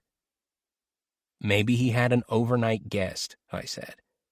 "Or they could have been dropped off in the morning before you got up." "And they left after I went to bed?" "Maybe. Maybe he has a roommate or something. Or maybe you just didn't notice when they came and left." "I don't think so. There was music, and I smelled booze." "You smelled booze?" "Yeah, booze. It was spilled on his shirt." "I really don't know where you're going with all of this, Eliza." "I don't know," she said, shuffling her feet. "It just wasn't right. He was acting weird. It smelled like booze, and, he's just really creepy." "I'm sure you say the same thing about me with your little friends." "No, I don't." "Sure you don't." "I promise." "Okay, whatever," I said. "Anyway, he's creepy, and that's that. I think something is going on over there, and I'm going to figure out what it is, and then you'll see." "Great," I said. "Please get back to me on that." Chapter 38, Eliza. The sun was going down already as I packed up my stuff from the tutoring session. Now I could get the big bag of stuff delivered to Peg, the woman who lived next door, and finally my mom would stop nagging me to get it out of the hallway. I probably should have delivered it earlier in the week, considering how much she bought, and Christmas was coming in a couple of months. She seemed like the kind of person who liked to have her gifts wrapped by Thanksgiving. I trudged up the hill to her house and rang the bell. I swear the door opened before I even pushed the button in all the way, and there she was, this tiny, almost fragile thing with a beaming smile. "Come in!" Peg practically yelled. "I'm so excited you're here." Before I could get out a word of my own, she disappeared into the house and into another room. "I've been baking," she bellowed from around the corner. I followed her and rounded the corner into the kitchen, where an unfathomable number of chocolate chip cookies were laid out on racks, plates, paper towels, and even newspaper. "I hope you'll take some home with you. I think I made too many." Sure, I said. Who was going to argue with free cookies? "I have your wrapping paper order," I said, hoisting the bag above my head. "Oh, what a delight! Can you leave it on the dining table over there?" she asked, gesturing to the one visible surface that wasn't covered in baked goods. "You got it." I dropped the bag on the table while trying to keep the paper rolls from spilling onto the floor. "So, how's school going?" she asked, continuing her labor of moving cookies from trays to racks. "How are you enjoying the neighborhood?" "It's fine. They're both fine." "You've made friends?" "Yeah, some," I said. "Well, one really. We hang out a lot. The girl who was with me when we were selling this stuff." "Oh, that's super." "And school is good. I have a math tutor. Actually, it's the guy who lives next door, in between your house and mine." "Alex? Really? He's a tutor?" "He's not officially a tutor. I guess I'm his only student." "Really?" Peg always seemed surprised. "And is he a good teacher?" I thought about that for a moment. Well, not really, but he's better than my math teacher at school. I've got a B+ in the class now, even. Wow, Alex is helping you in school. I see him all the time, you know. He hasn't mentioned it. That's just great. Peg beamed. I nodded. Sounds like everything's working out, she continued. You like living here? I guess so, I said. Sure. I really enjoyed my time in high school, Peg said. I was on the drill team. I had so many friends. We'd spend every weekend hanging out at the lake, driving around town, going to movies. We had to get out of the house. We didn't have phones and the internet back then, you know. I've heard about this, I said. Those must have been dark times. Peg laughed. So dark, so dark. So, what are you going to do with all these cookies anyway? I asked. Well, I'll eat some, and you're going to take some, and I'll give some to Alex, she said, drawing close and lowering her voice to a near whisper, like she was about to share a secret with me. And I'm going to take some to my boyfriend. Boyfriend? I said in mock surprise. I know, she said, at my age. Oh, you're not that old. Well, that's nice of you to say. So, who's this boyfriend? I asked. Oh, I've said too much, she said, turning to wash her hands in the sink. No soap. You don't want to hear about any of that, and in fact, I'm running late. I took that as my cue that it was time to leave. Peg piled about 20 cookies onto a paper plate and quickly covered them with saran wrap, then thrust the plate into my hands. Enjoy these with your family, and give some to your friend at school on Monday. I think they'll still be good if you keep them wrapped up in plastic. Sure, I said, slowly making my way to the door. Where are my shoes? Peg asked, rhetorically, but there they were, right in the entry hall. They're in here, I called as I was about to make my way outside. Peg appeared behind me with another towering plate of cookies covered in a sloppy bouffant of plastic wrap. Ah, of course, she said, almost wild-eyed. I'm such a loopy-loo, you know. Okay, well, I'll see you around the neighborhood, I said. Come visit me any time, she said, putting the cookies down on a small table near the entrance, then sitting down to put on her shoes. I headed out, and Peg shut the door behind me. I found the whole interaction very strange, especially her urgency. A secret boyfriend? Was it her secret or his? It all seemed very suspicious. I took my time walking home. What was the hurry? The sun was just about to sneak behind the house at the top of the hill, and it cast long shadows down the length of the cul-de-sac. As I neared our driveway and the thick hedges between our house and Alex's place, I turned back to look behind me. The glare was at its worst right now, and I was momentarily blinded by the light. Someone was there, though. I couldn't see them, but I could sense them. And then they were gone. A shadow I'd just caught the edge of, disappearing into a house or hurriedly vanishing into one of the tree-shrouded driveways. I thought I heard a door closing somewhere, and I was absolutely sure that someone on the cul-de-sac was playing music. Chapter 39. Lou. Fletcher in merchandising said his daughter had left her bike behind when she went off to college, and he asked if maybe Lizzie would want it. It hadn't been ridden in years, he said, so I figured why not. That's what Judy and I had always said, after all, that the cul-de-sac was so quiet you could ride bikes on it without fear of getting killed like you would in the city. And maybe it would finally win me some points with my daughter. So today, Fletcher brought the bike to the office, and we jammed it into the back of the Nissan. He had to show me how to take the front wheel off, and I was pretty sure I got it back on the right way when I put it back together after getting home. "Everyone, come to the garage," I yelled, having arrived before Judy had finished cooking dinner. I couldn't tell if she was excited or annoyed as she took off her apron and placed it delicately on the countertop beside her.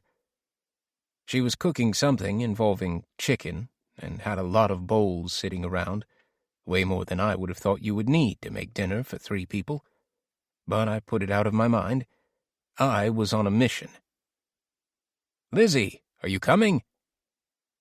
There had been no response from upstairs, but eventually I heard her door snap open, and her heavy, thudding footsteps grow louder. I knew from the look on her face that I was going to have to sell this big news, and sell it hard. "To the garage!" I yelled, as if I was leading a parade. As Judy approached, I pecked her on the cheek and squeezed her arm, as lovingly as was possible in the tiny hallway between the garage and the kitchen.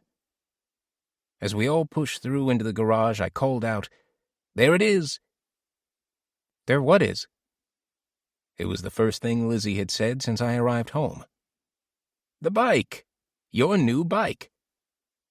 "It doesn't look like a new bike," she said, rolling her eyes. "Well, it's new to you, and it's barely used, really. I got it from a guy at work." "Super." "Thanks, honey," Judy said. "It looks like a great bike. Don't you think so, Lizzie?" "Sure, thanks," she said. Then she turned on her heel and walked back inside. I was crestfallen, but I'm not sure why. I'd played out the scenario in my head for the last hour on the car ride home, and knew with almost exact precision how it was going to play out, and sure enough, it did. What did I expect was going to happen? Why couldn't things just be normal? The dinner, let me be frank, was disgusting. It was supposed to be a healthy take on fried chicken. Gluten-free, I'm sure, but I didn't ask. Covered in something that was obviously supposed to be crunchy, but didn't come close to turning out that way after half an hour in the oven. The green beans, drowned in oil, were soggy and gross. I ate what I could without comment. "Lizzie, I saw that your math grades are up," I said during one of the many quiet moments during the meal. "I guess that tutoring is doing some good, yeah?" "Yeah," she said. "Pretty good." "You feeling confident?" "So far, yeah." "Great. Let me know if you need anything." "I will. Can I be excused?" She'd barely touched her food, and would probably sneak down later to eat a bag of chips and ice cream right from the carton. God, I envied her. "Sure," I said. "Take your plate." Lizzie dumped the plate in the sink and disappeared into her room, the door shutting loudly but not outright slammed, at least. It was quiet for a bit. "Thanks for cooking dinner," I finally said to Judy to break the silence. She had said little over the course of the meal. "I know it's a lot of work." I couldn't bring myself to compliment the food. "Well, sorry it sucked," she said. "I tried a new recipe, and sometimes it doesn't work out." She seemed equally happy to change the subject. "Thanks for getting Lizzie the bike." Expressing gratitude was something she had recently said we should try to work on. "Do you think she'll ride it?" "I don't know," Judy said. "I heard her say something a while back about how only the losers ride bikes to school." "Ah, wish I'd known." "Maybe she'll use it for something else, though." "Yeah, maybe." I played with my food for a bit, pushing the remainder of the oil-drenched beans off to the side of the plate. "A paper route?" Judy laughed. "Yeah, right." Chapter 40. Jean Claire. What? You bought a bike?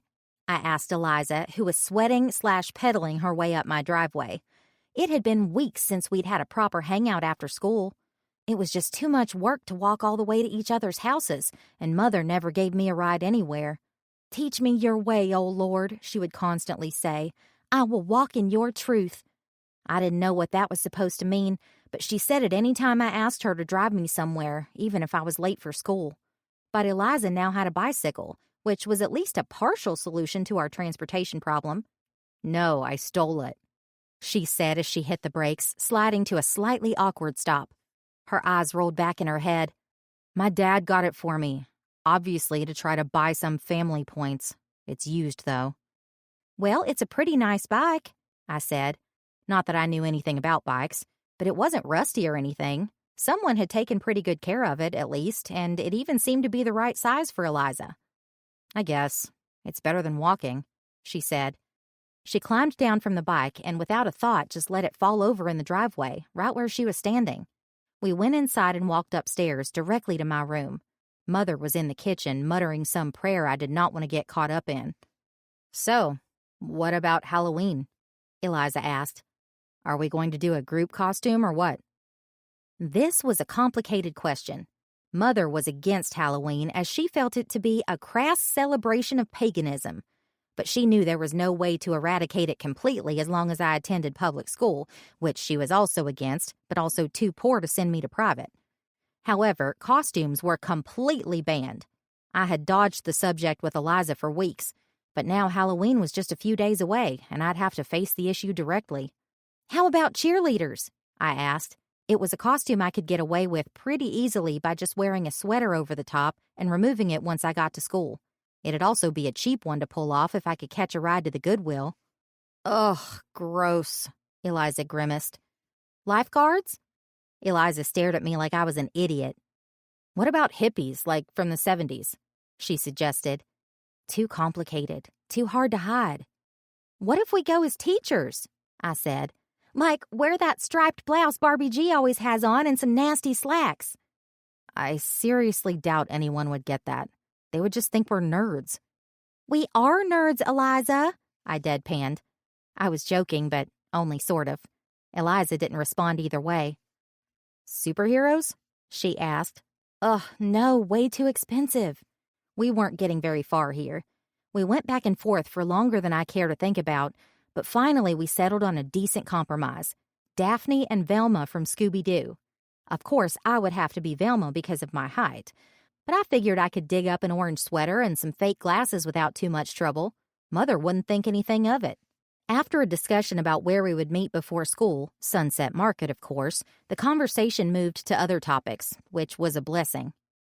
What's all this computer stuff? Eliza asked, looking through a collection of Amazon boxed packages in a corner of the room. That's my new job, I said. Or at least it's how I'm making some extra money. You know, another side hustle. What are you talking about? I buy something on Amazon, then I write a really bad review about it. Then the company emails me and begs me to take the review down. Sometimes they just refund the purchase. Sometimes they even pay me in addition to the refund. You're shitting me, Eliza said, her face aghast. Why would these companies do that? Because Amazon reviews are everything for these companies. If they get one bad review, it really hurts their business. They have to have good reviews or they won't sell anything. So it's win-win. Why not just get them to pay you to write good reviews then? I've read that it's possible, but it's harder to do. I guess that's a business you can build, but I'm just starting out. Anyway, after they give me the refund, I sell the product on eBay. Most of the time, I don't even open the box, so I can list it as brand new. How much have you made doing this? $500 so far, but I just started. You are shitting me. Why didn't you tell me about this? She said. I don't know. I thought you'd think less of me, I guess. Well, yeah, it's pretty shady, but $500? Come on. My goal is to get to $10,000 by the end of the school year. It's ambitious, but doable, as long as Amazon doesn't find out about it anyway. So why do you need $10,000? She asked. That was the big question. How to answer it? Say that I wanted to buy a car when I turned 16, that I was saving for college, or the truth? I'm building a nest egg, I said finally. In the silence, I could hear Mother singing one of her hymns downstairs, but only barely. A nest egg for what? For the future, I said, then finally relented. Someday I gotta get out of here. Eliza snorted. If she caught my drift, she didn't let on. Yeah, don't we all, she said. Well, maybe you'll win the drawing for the money machine and get even more money. Yeah, but we would split that. Right. Well, if you ever need help with this Amazon, business, let me know. Sure, but it's something you can do too without me. It's pretty easy. Nah, I'd get in trouble, she said. We sat around for a while watching YouTube clips and TikToks. Eliza said we should try to make a dance video of our own, but that seemed like too much work, and neither of us had any rhythm. Eventually, it was time for her to go. Mother would only tolerate visitors for so long, and the days were getting shorter. After Halloween, daylight savings would end, and then it would be getting dark at like 5 o'clock. We'd probably have to hang out on weekends unless someone gave one of us a ride. I knew that traveling by foot or bike much after dark would be difficult to sell to any of the parents. As she was strapping on her pink bike helmet, Eliza said, "You know that neighbor of mine, the nice old lady, Peg?" "Yeah," I said. "I remember." She was acting really weird when I dropped off her wrapping paper. Weird how? Like she was all giddy, like she was in love or something. She was making all these cookies and she gave me a bunch to take home. "It sounds like you're saying you didn't bring me any cookies." "Oh, sorry," she said insincerely. "I didn't think you'd like them. They were awful." "Uh-huh," I said. "Anyway, what about this lady?" "I don't know. She basically said she had a secret boyfriend she couldn't talk about." "Creepy," I said. "But you know that old people are weird." "That's true." "She probably met someone on Tinder." "Old people don't use Tinder." "No?" I asked.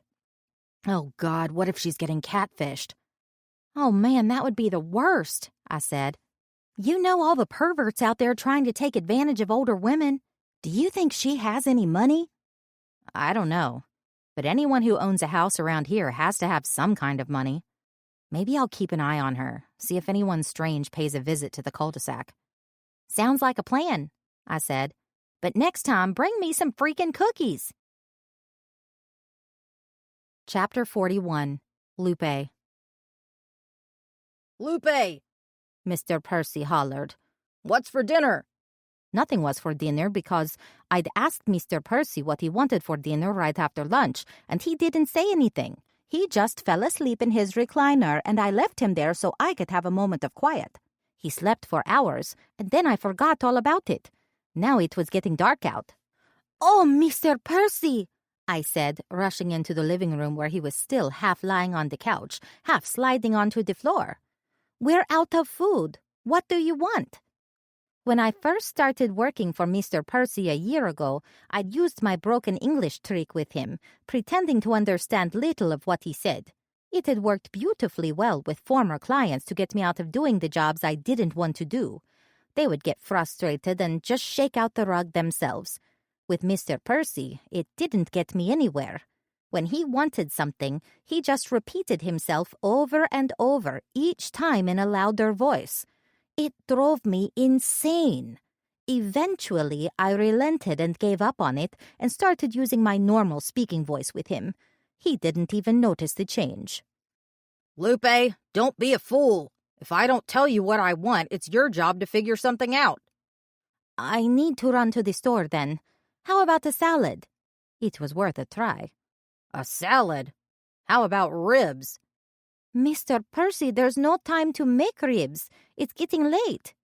"You can buy the ones they already cooked and just heat them up. Not as good, but it'll do. I'm hungry. Get some macaroni and cheese, too. Potato salad." "I'll take the car, okay?" "Yeah, go ahead. Be quick about it." I picked the keys up off the hall table and rushed to the garage, climbed into Mr. Percy's 1972 Ford pickup, and turned the key. Click, click. Nothing at all. The truck wouldn't start. This was terrible, terrible news, as it was the only vehicle we had to get around in. I slumped back into the house and found Mr. Percy exactly where I'd left him. "Mr. Percy, the car won't start." "The car won't start, you say?" He turned in my direction for dramatic effect, even though he couldn't see me. "Well, I guess you better get to walking." "It's so late, Mr. Percy. Can we order delivery?" "Order delivery?"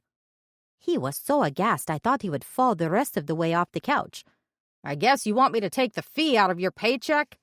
It was tempting, but delivery fees were so high and deliveries took so long out here. I'd rather just suck it up and keep the $10. "I'll just walk. I'll call AAA tomorrow for the car." Hurry up then. I'm hungry. Yes, Mr. Percy. I slung my purse over a shoulder and hit the road. It wasn't really that far to Sunset Market, but it was getting dark and there were no lights along the stretch of road between the cul-de-sac and the store. But if I hurried, I could at least get back before it was completely dark outside. I was halfway to the market when I realized the sun was going down faster than I expected. I quickened my already fast pace, almost jogging the 3/4 of a mile to get out from under the trees and into civilization. No moon tonight, not yet anyway, so it would be very dark in the next 15 minutes. Finally, I rounded a gentle bend and saw the street lights that indicated I was coming up on the shopping center. Fortunately, I needed only a handful of items, and they were all in the same place, right in front of the deli. Saucy ribs, macaroni, potato salad. I paid with cash and was out the door inside of 2 minutes. Still, I wasn't fast enough. Now it was almost completely dark, and I knew Mr. Percy would soon be fuming that food was not on the table, or at least on a plate in his lap. As I walked, carefully keeping to the shoulder of the road, a noise startled me. It was a bell. Jingle, jingle, and I instinctively turned around. Just what I expected, a bicycle coming up the road. At first, I thought it had a small headlamp on the handlebars, but as the rider approached, I could see it was actually a cell phone flashlight, crudely clutched between her hand and one of the handlebars so she could find her way. The bike approached quickly. It was the teenage girl from across the street. I stopped and watched her zoom by. I raised a hand to wave, or at least to acknowledge that I'd seen her. She smiled at me, I think, though it was hard to see for sure in the dark. She chimed the bell again, and off she went, disappearing around the gentle curves and the enormous oak trees. I resumed my walk back to the house, though for some reason I felt I had lost the sense of urgency, and my pace slowed. It was not going to get much darker than this, so what did it matter? Mr. Percy could wait for his dinner a little while longer. It's not like he would be any less surly if I magically appeared at the doorstep right now with a plate of hot ribs in my hands. A minute or two passed. I considered the darkness and the trees, trying to calm the nerves I always felt when I had to be alone in the night. I thought about Mr. Percy, always alone, and always in the night no matter what time it was. How sad it all must have been for him. Maybe I should hurry up. I quickened my stride and hoisted the paper bag by its handles to propel myself forward. Then disaster abruptly struck. One of the handles on the bag broke off, causing the bag to rip and nearly spill open. I instinctively kneeled down in an attempt to limit the damage and hopefully avoid losing everything on the road. Since everything was already cooked and packaged in plastic takeout containers, I was sure that they had burst open upon impact, which would mean going back to the store for more food and having my paycheck docked for the replacement meal. No gracias. But I had saved it all. My maneuver had worked. I had clutched my free arm around the bag just in time, preventing anything from spilling out. It was going to be awkward carrying it in a bundle like this without ripping further, all the way back to the house, but better than the alternative. In the chaos, I hadn't noticed the car coming up the road, driving surprisingly slowly. The headlights illuminated the scene, which must have been quite amusing for whoever was driving. "What do we have here?" called the man as the car pulled up beside me. The passenger window rolled down. "Do you need help?" I peered into the car but couldn't see the driver at all. The engine rumbled, destroying the silence of the early autumn night. I said nothing, just looked into the darkness of the car, hoping my eyes would adjust. "We are neighbors, I think," he called. "Do you live on the cul-de-sac?" "Yes," I said, a bit relieved. "Who are you again?" "Some late-night shopping, I see," he said, laughing. "Perhaps I can give you a ride this last half a mile." "Oh, it's not far," I said. "I'm okay." "You don't look okay," the voice said. "Put your items in the back seat. I'll have you home in 60 seconds. I could feel the bag continuing to rip. The ribs were heavy and unbalanced and determined to push their way out the bottom of the sack. This was stupid. Why not take a quick ride from the neighbor and save myself the headache of potentially dropping everything? I hoisted the bag a bit, and it ripped further. I was about to lose it. "Okay," I said. I opened the rear door of the car and carefully put the ripped bag on the seat to avoid spilling its contents further. The car was incredibly clean. It wasn't new, but it smelled new. As I opened the passenger door, I noticed that the interior light didn't come on, but I could see the driver a little better because of the lights on the dashboard. Older, but distinguished. Graying hair, kind of slicked back, wearing a button-down shirt and a blazer. He moved a briefcase from the passenger seat and slid it into the back. He looked, I don't know, harmless. Just a guy on his way home from work. "What's your name?" he asked as I settled into the leather seat. It was a nice car, comfortable. I immediately felt better. "Lupe," I said. "Hello, Lupe," he replied. I could make out a toothy smile in the darkness.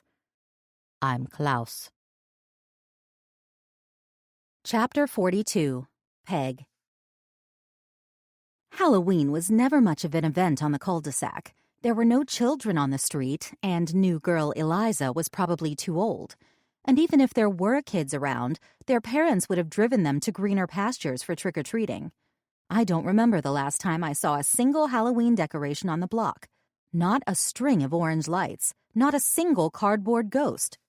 You were lucky if you saw a Christmas decoration around here, not including my own living room, of course. As usual, Klaus and I were sitting in the kitchen. He was talking distractedly about whatever wine it was he'd opened. I would have liked to have paid attention, but I found myself rather annoyed and was letting my mind wander. "Well, Peg, you certainly seem to have enjoyed it." I was shaken out of my daze by Klaus's voice. His accent and exuberance were bothering me today. The wine was better than the usual ones he served. As it turned out, I'd already drunk the whole glass. But I didn't think it merited this much chatter. But what did I know about it? "Oh," I said, trying to switch gears and get back into the moment, like they say in yoga. "Yes, definitely." "You don't think it's got too much oak? Chardonnay often does." I said. "No, I don't think so." I helped myself to another glass and walked out to the deck that overlooked Klaus's forested backyard. The sun was going down, but it was still warm. It was a pretty sunset, a layer of burnt orange on top of the dense, shadowy landscape underneath. The sunlight never quite pushed through the thicket of woods to the point where it could reach the ground. The area could probably be cleaned up and manicured by a professional, but I'm sure it would be very expensive. Besides, Klaus had told me he liked it verwilderd, wild and natural. "Do you think the fires will be bad this year?" I asked, gazing at the sky as I leaned over the railing. We were positioned one story above the ground level, and I figured you could jump off the deck if you had to, like if there was an emergency, because the endless mounds of fallen leaves below would probably break your fall. The overgrown, almost primal landscape had some hippie appeal, but it was a bit too much for me, and in the twilight it all looked a little scary. "They say they will be," Klaus said. "No rain this season at all." "We had some rain.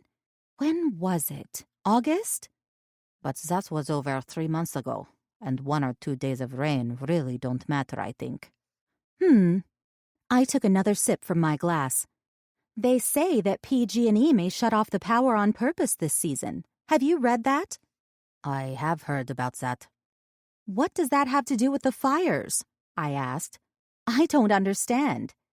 "Because last year many of the fires started when electrical lines fell down in heavy winds. When lines fall down, they can make a funka, a spark, and that catches the dry grass on fire, and before you know it, the whole state is burning. They say it happens very quickly." He snapped his fingers and smiled. "I see. So if they turn off the power, the lines can't spark." "Right." "Are you ready for a blackout? Candles, canned food, bottled water?" I asked. "Well, I certainly have enough reading material," he said, laughing. "But yes, I think I am quite prepared. And even if the power goes out, we'll still have water. Sure, right. Of course. Speaking of the fires, he said, do you know what happened to the house next door to yours? Did you live here when it burned down? I did. What was it like? Did anyone die? Klaus asked, looking intensely over the railing at the ground below us, as if he was searching for something he'd lost. No, no one died. No one was home at the time, I said. The woman who lived there, I have to say I didn't care for her much. She was a divorcee who moved here from the city, and the moment she arrived, she began complaining about things.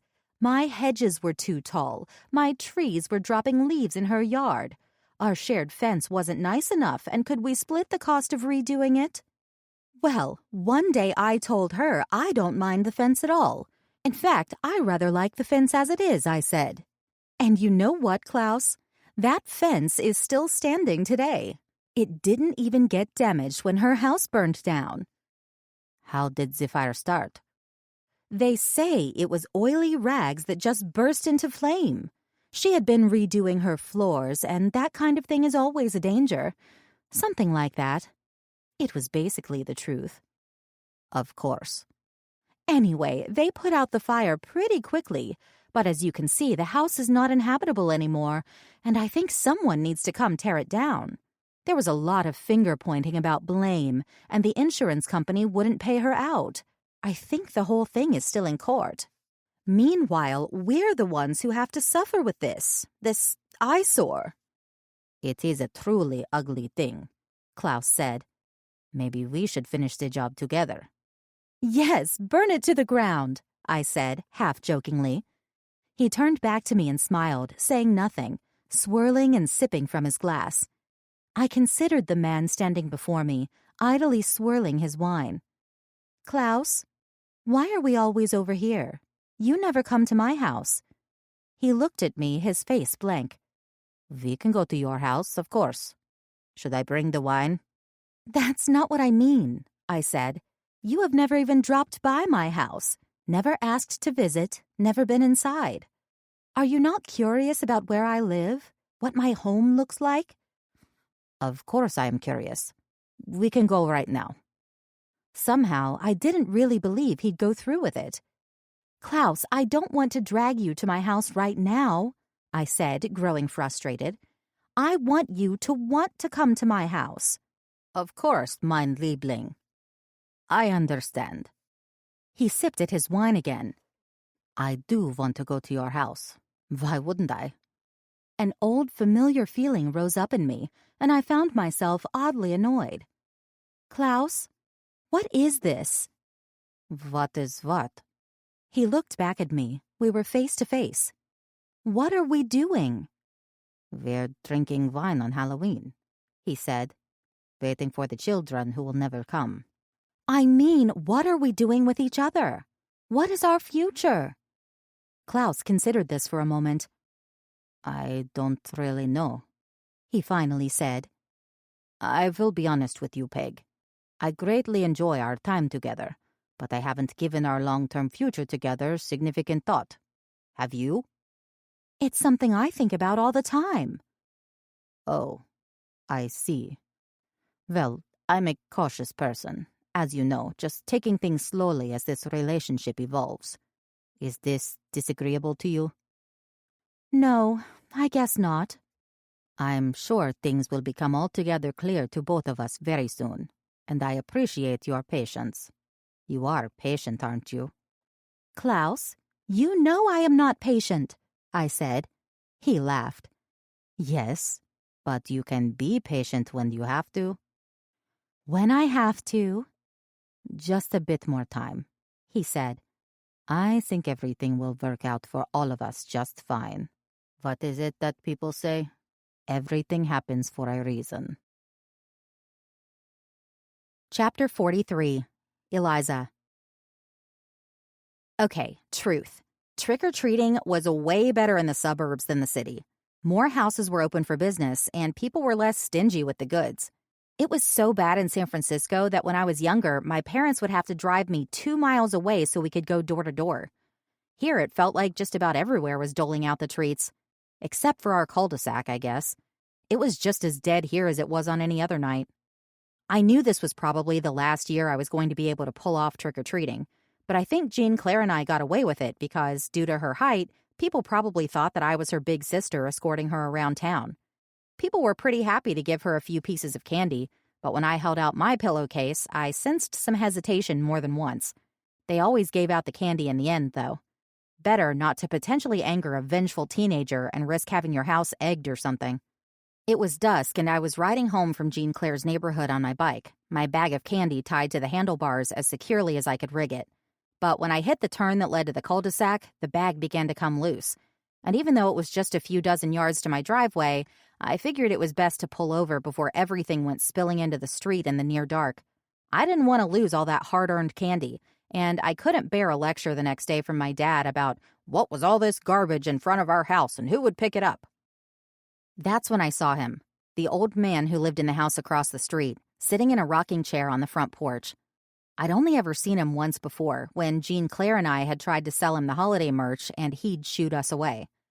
He was a lot quieter now than he was back then, just rocking back and forth in the warmth of the autumn air. I stared at him for a bit as the rocking slowed and finally stopped. I don't know what it was, but there was definitely something off. "You okay?" I called out to him. "Am I okay?" he hollered back. "Why wouldn't I be okay?" "I don't know," I replied. "You don't look okay." "Well, I'm fine. My helper Lupe's gone is all." "Oh, right, I remember her," I said. I stood there with my bike wedged between my legs, watching him in silence for a moment. He didn't seem to move at all. Things were getting a little awkward, so I asked in a loud voice, "Are you expecting her back soon?" "I don't know," he said. "Probably not." "Well, I live right across the street. If you need any help, I'm sure my mom can call someone." "I already called," he said. "But thank you for the offer." "Okay, see ya." I began walking my bike up the hill, the tires creaking on some grit on the pavement. He called out one last time, "If you do see Lupe, tell her to come home soon." I didn't respond and moved along into our driveway. As I was approaching the garage door, I heard it. That music, wafting down the road from somewhere deeper in the cul-de-sac.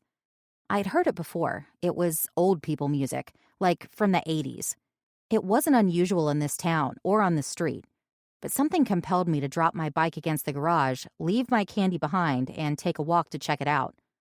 I crept up the cul-de-sac's incline, which was illuminated by a sole street lamp about halfway up the hill. I didn't have to walk far before the music grew louder and louder, and soon I was able to pinpoint its source, the house of Klaus Fischer, officially the creepiest guy in the world. His house was built so that the living area was on the second floor, over a garage, I guess, and there was a balcony off to the side overlooking what some people might call a yard. My dad called it a mess that somebody ought to take better care of, but I could understand if you just weren't the gardening type and didn't want the hassle. The overgrowth, however, did create a pretty effective shield between Klaus's balcony and the street, but I realized that if I got into just the right position, I could see through the branches and leaves to get a look at the balcony, and even a peek of the room inside the sliding glass door, which was apparently a kitchen. And as I adjusted my view from side to side, that's when I saw it. Klaus and Peg on the balcony, and they weren't just hanging out. They were kissing. Chapter 44. Jean Claire. Eliza texted, "Old guy across the street is just sitting on his porch waiting." Waiting for what? For his nurse to come home. I guess she quit or something. And he's just sitting there? Just sitting there. He's blind. That's weird. So weird. We met her once, you know. Latinx girl when we were selling Christmas stuff. Oh yeah, the old guy too. When are they going to do the money machine anyway? I don't know. We should ask Barbie G. Soon, probably. What are you doing tonight? Nothing. Eating candy in my room. Yeah, same. Oh, BTW. I know for sure now that Lady Peg is seeing the creeper up the road. Really? I saw them making out. What? Where? Outside on his balcony. OMG, that is so gross. So gross. What is wrong with her? Guess she's lonely. But still. It's a pretty good excuse. Is it, though? Creeper for real. Yeah. It was at that moment that Mother burst into the room. No knock, and when the door flew open, it smashed into the wall with such a huge noise, I literally threw my phone into the air. It landed behind my bed where I had stashed an obscene number of candy wrappers. What the hell? I yelled, mostly out of shock. Do not curse at me, she yelled back. Why is this door closed? I was still in a high-key panic. My heart was racing, and I knew this was a bad situation for me to be in when having any kind of discussion with Mother. But she had started things by crashing into the room, and at that point, I guess I knew we were going to get into it. I'm not cursing at you. You surprised me by busting in here. Why is the door closed? She demanded. It wasn't a question. For privacy, obs.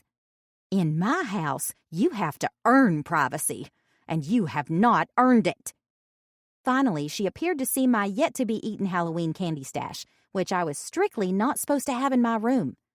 And what is this? Just some snacks, I said, trying to low-key shove the fun-sized Snickers wrappers and Sour Patch Kids bags under my pillow. Mother shook her head, looking me up and down. This is unacceptable, and you know it. Keep it up and you will lose your door. What are you even talking about? I asked. I'll take your door off the hinges. Then when you cry about your privacy, I'll be able to hear you down the hall. You wouldn't, I said. I would and I will, she replied. She looked down at my shorts, which were admittedly too small, but that's what happens when you try to limit your clothing budget. Look at you, she spat. You are a whore. You have lust in your heart. Mother was often out of control, but this was really going too far. I could tell things were getting worse, and I was starting to worry that another 3.5 years of this would drive me insane. There was a reason my brother Will had yet to visit once after graduating last year. Good thing I was saving every penny I could from my Amazon gig. What do you want from me? I asked. I want what I have always wanted, she said. I want you to clean up this pigsty, dress yourself appropriately, and prepare to come downstairs for worship. If anyone needs to repent and ask for forgiveness today, it is you. We all need to ask for forgiveness, right, Mother? That's what you always tell me. Yes, Jean Claire, we all need forgiveness, but some of us need more than others. Now prepare yourself. She turned on her heel and left. It was definitely time to double up my Amazon efforts. But first, I had to find my phone. Chapter 45. Alex. The doorbell rang. Almost certainly Eliza here for her tutoring session, and it was another slog to the door to let her in. When I arrived, she was staring at her phone, oblivious that I'd even opened the door. To my great surprise, her hair was combed and her clothes looked clean, but her outfit was more ridiculous than usual. A pink t-shirt tucked into a pair of beige pants that barely went below her knees. In lieu of a belt, she had some kind of rope tied around her waist, like something you would tie back your drapes with. "What's this outfit?" I asked, breaking her rapt attention to TikTok or whatever it was she was staring at. "I borrowed some of it from Jean Claire," she said, looking up finally and smiling. "You look like the Scarecrow from The Wizard of Oz," I said. "What's that?" she asked. "From the movie." "I haven't seen it." "Then your parents have failed," I said. She shrugged. "I guess." It was another few weeks until the end of the semester, and the work was getting harder. Quadratic equations were particularly tricky for Eliza to understand, and I could tell she wasn't really engaged in the work. She did the assignments, but sloppily. I think she understood how to get the answers, she just didn't care. I had her work on some more practice problems, but she seemed distracted. Maybe the week off she would be getting soon for the Thanksgiving break would be good for her, and would get her ready for finals soon after. "You know your next-door neighbor, Peg?" she asked finally. "Yeah?" "I saw her at the house across the street, kissing that German guy." "Really? How'd you see that?" From the road. At the right angle, you can just barely see the balcony. Dedicated, I see. What? They were right there, like they wanted everyone to see. Mm-hmm. I'm seer. Seer? I asked. Serious. Eliza rolled her eyes. Sure. Okay. But why do you care? I don't know, she said. Because she seems like a nice lady. And that guy Klaus is totally gross, like I told you before. I vaguely remembered the conversation. I bet he's taking advantage of her. Maybe she's taking advantage of him. You ever think of that? Right, she said. She makes cookies, and he's probably a Nazi or something. Oh, so you know about the Nazis? Well, that they were bad. Yeah, they were also around 75 years ago. I'm pretty sure he's not a Nazi. You know what I mean. No, I have no idea what you mean, I said. Nazis didn't bring ladies up to their balconies for makeout sessions. They burned books, invaded Europe, exterminated Jews by the millions. Well, all I know is he's gross, and she shouldn't be with him, she said. I don't suppose you've shared your opinions on this with Peg. Of course not. That would be nosy.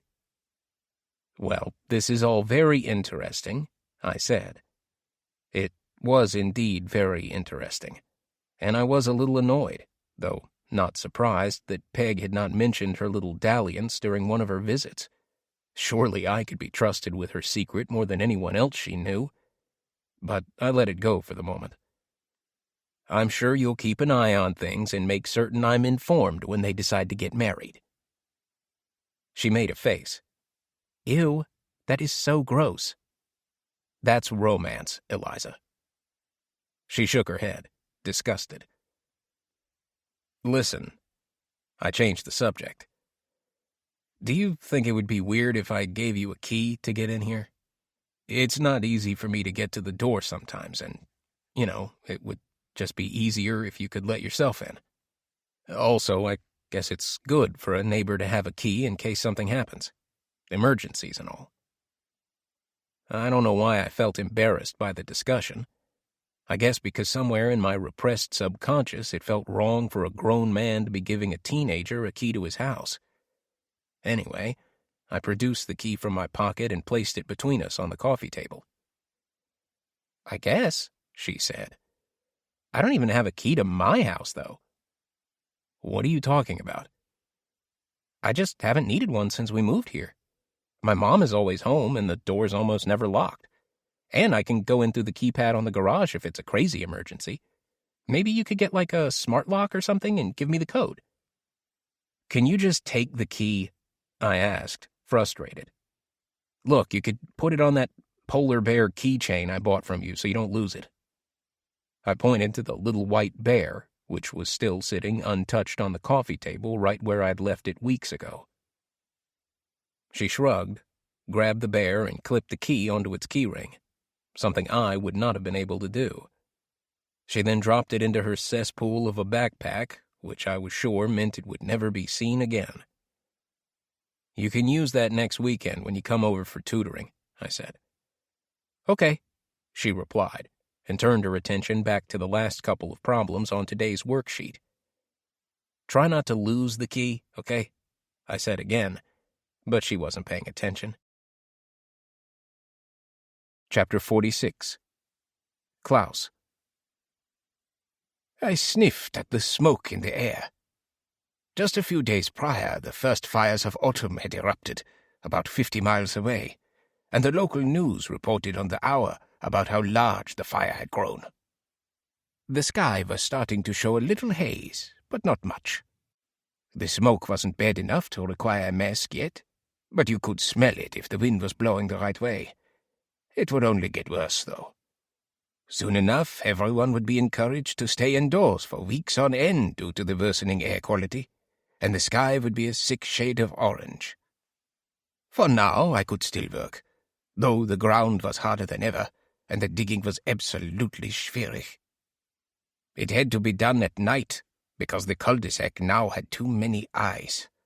Not just Peg, who could show up unannounced at any time, but also the young girl down the way, who always seemed to be coming, going, and lingering on the street.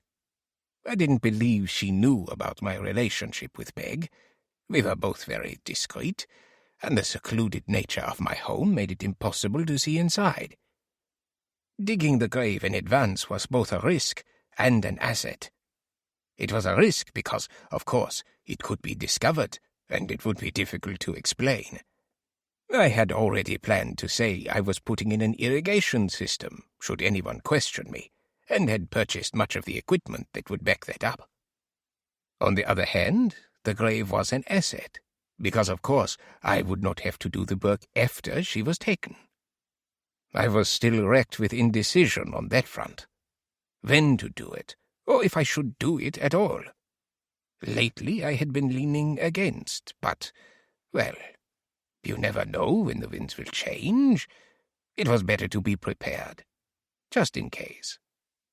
The Mexican girl had proven that.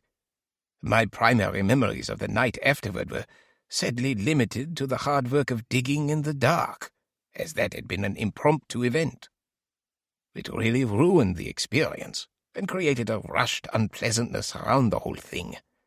It was better to take your time, not to have to worry about witnesses, and more fully relish the hours that followed.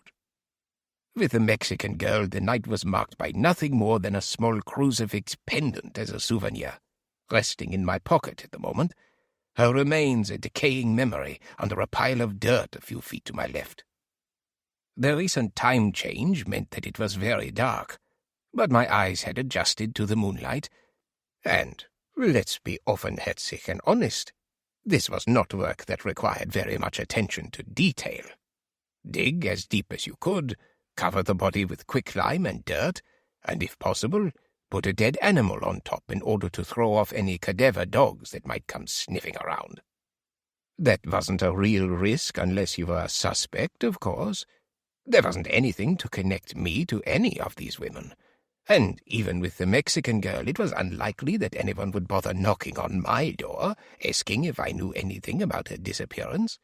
And if they did, I could always just pretend to be away and avoid the issue entirely. I still hoped that the Mexican girl would be the end of my murderous adventures.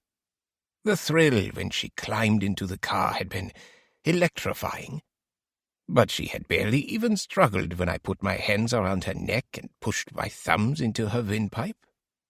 You never want a brawl to erupt, which is why I had told her to put on her seat-belt, smiling inwardly with the knowledge that she was unwittingly restraining herself and putting herself in a position of vulnerability that would make it harder for her to get away.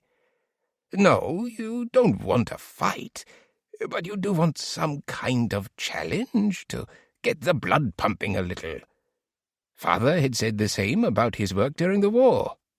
Killing an undesirable offered no excitement if they simply stood there silently. It was especially unrewarding to simply shoot them in the back. You needed to see the tears if it was to count. The count now stood at 7, which was a fine number. But I knew in my heart that the Mexican girl just wouldn't be a proper grand finale. It simply would not do, this limp and decidedly uncompelling conclusion. I needed a fighter, a challenge. If not a physical one, then an emotional one. Peg was hardly a fighter, but I knew I would have to overcome my own emotions about her, because I did enjoy her company, and I would miss her when she was gone. Even if she presented no real physical struggle, I would have a struggle of my own to contend with. And that, perhaps, would be worthy of her placement as number 8, the final page in the book. But, then again, perhaps she was not the one. Too much risk, too close to home. But if not Peg, then who? I refocused my efforts on the shovel and the ground below my feet. This decision would have to wait. At the moment, there was work to be done. Chapter 47. Alex. I have to say, I was developing a sense of pride about the girl.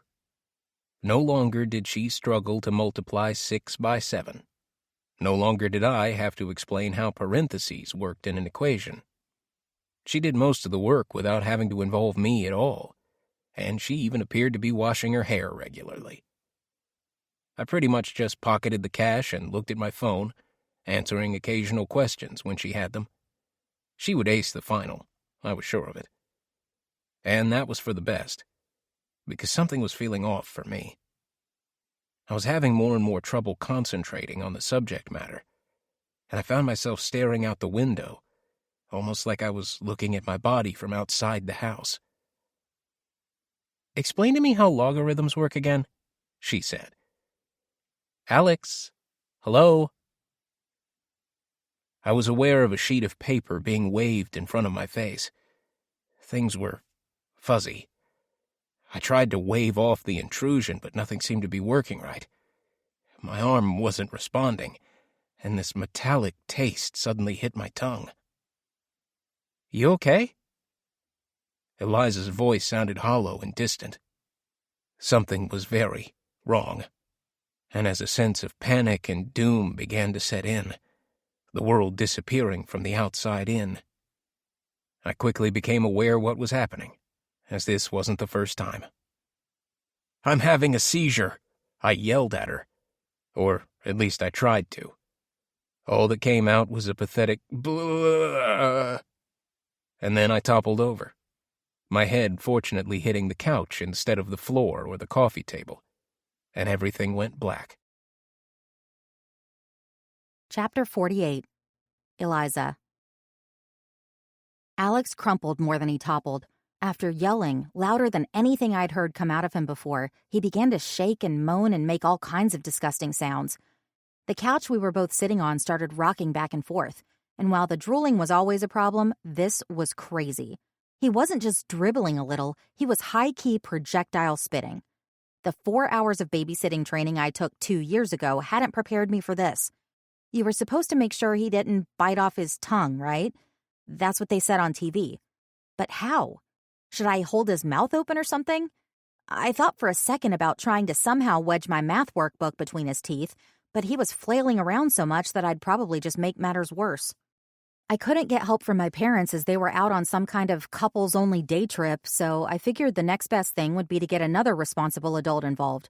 I ran out the door, not even bothering to put my shoes back on, and headed up the cul-de-sac to the house next door. If anyone knew what to do here, it would be Peg. I rang the bell frantically and banged on the door. "Please, please, please be home," I chanted, barely under my breath. I rang again. It didn't take her long to answer, and she immediately picked up on my distress. "What's the matter?" "It's Alex," I blurted out. "I think he's having a seizure." She didn't hesitate, quickly following me back to Alex's house and through the door I'd left wide open. As we rushed to the couch, I could see that the seizure was already over. The spasms and shaking had stopped, and Alex was simply lying there unmoving. "Oh my God, he's dead!" I screamed.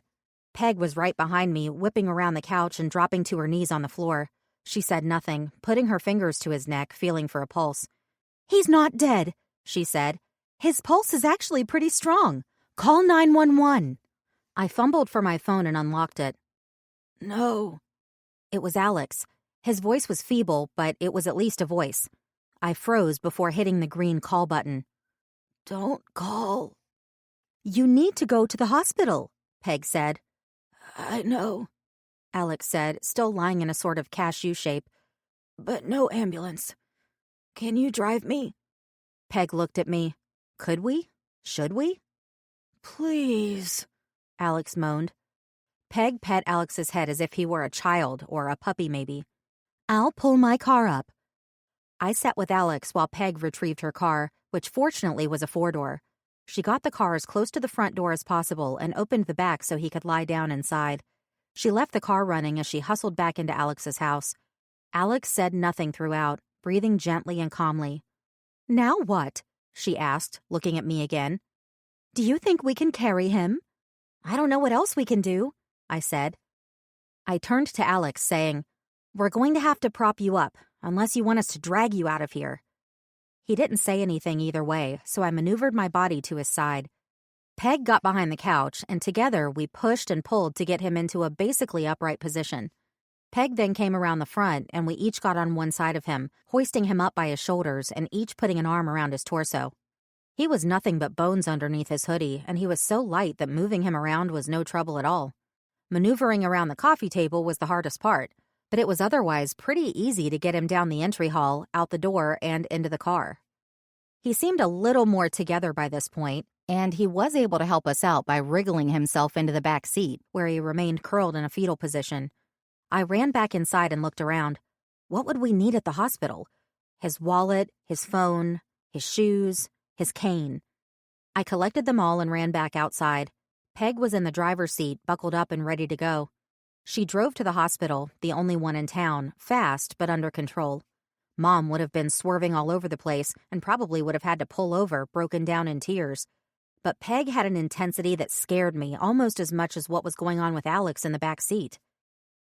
"He's not going to die, is he?" I asked, sweating. "No, I think he'll be fine." Peg was oddly calm. "Are your parents not at home?" "No, they're out for the day." "Maybe you should let them know what's going on." Yeah, I'll text them." I hastily put together a note to Mom. She was terrible with texts, though. She probably wouldn't see it until tomorrow. At the hospital, Peg ran in and a beefy orderly came out with a wheelchair. He had a lot less trouble getting Alex into the chair than we'd had getting him into the car. Just picked him up and plopped him down like a bag of groceries. They wheeled him into the back and left Peg and me with the paperwork. Fortunately, they were understanding of the fact that we were just neighbors, not relatives. His driver's license and insurance card, both in his wallet, were enough for them to work with. He was already in the system, as this wasn't the first time Alex had been here for a seizure. "Is he going to be okay?" I asked. "I think he'll be fine," the kind intake nurse said. "We'll give him an IV drip for a few hours, then he can go home.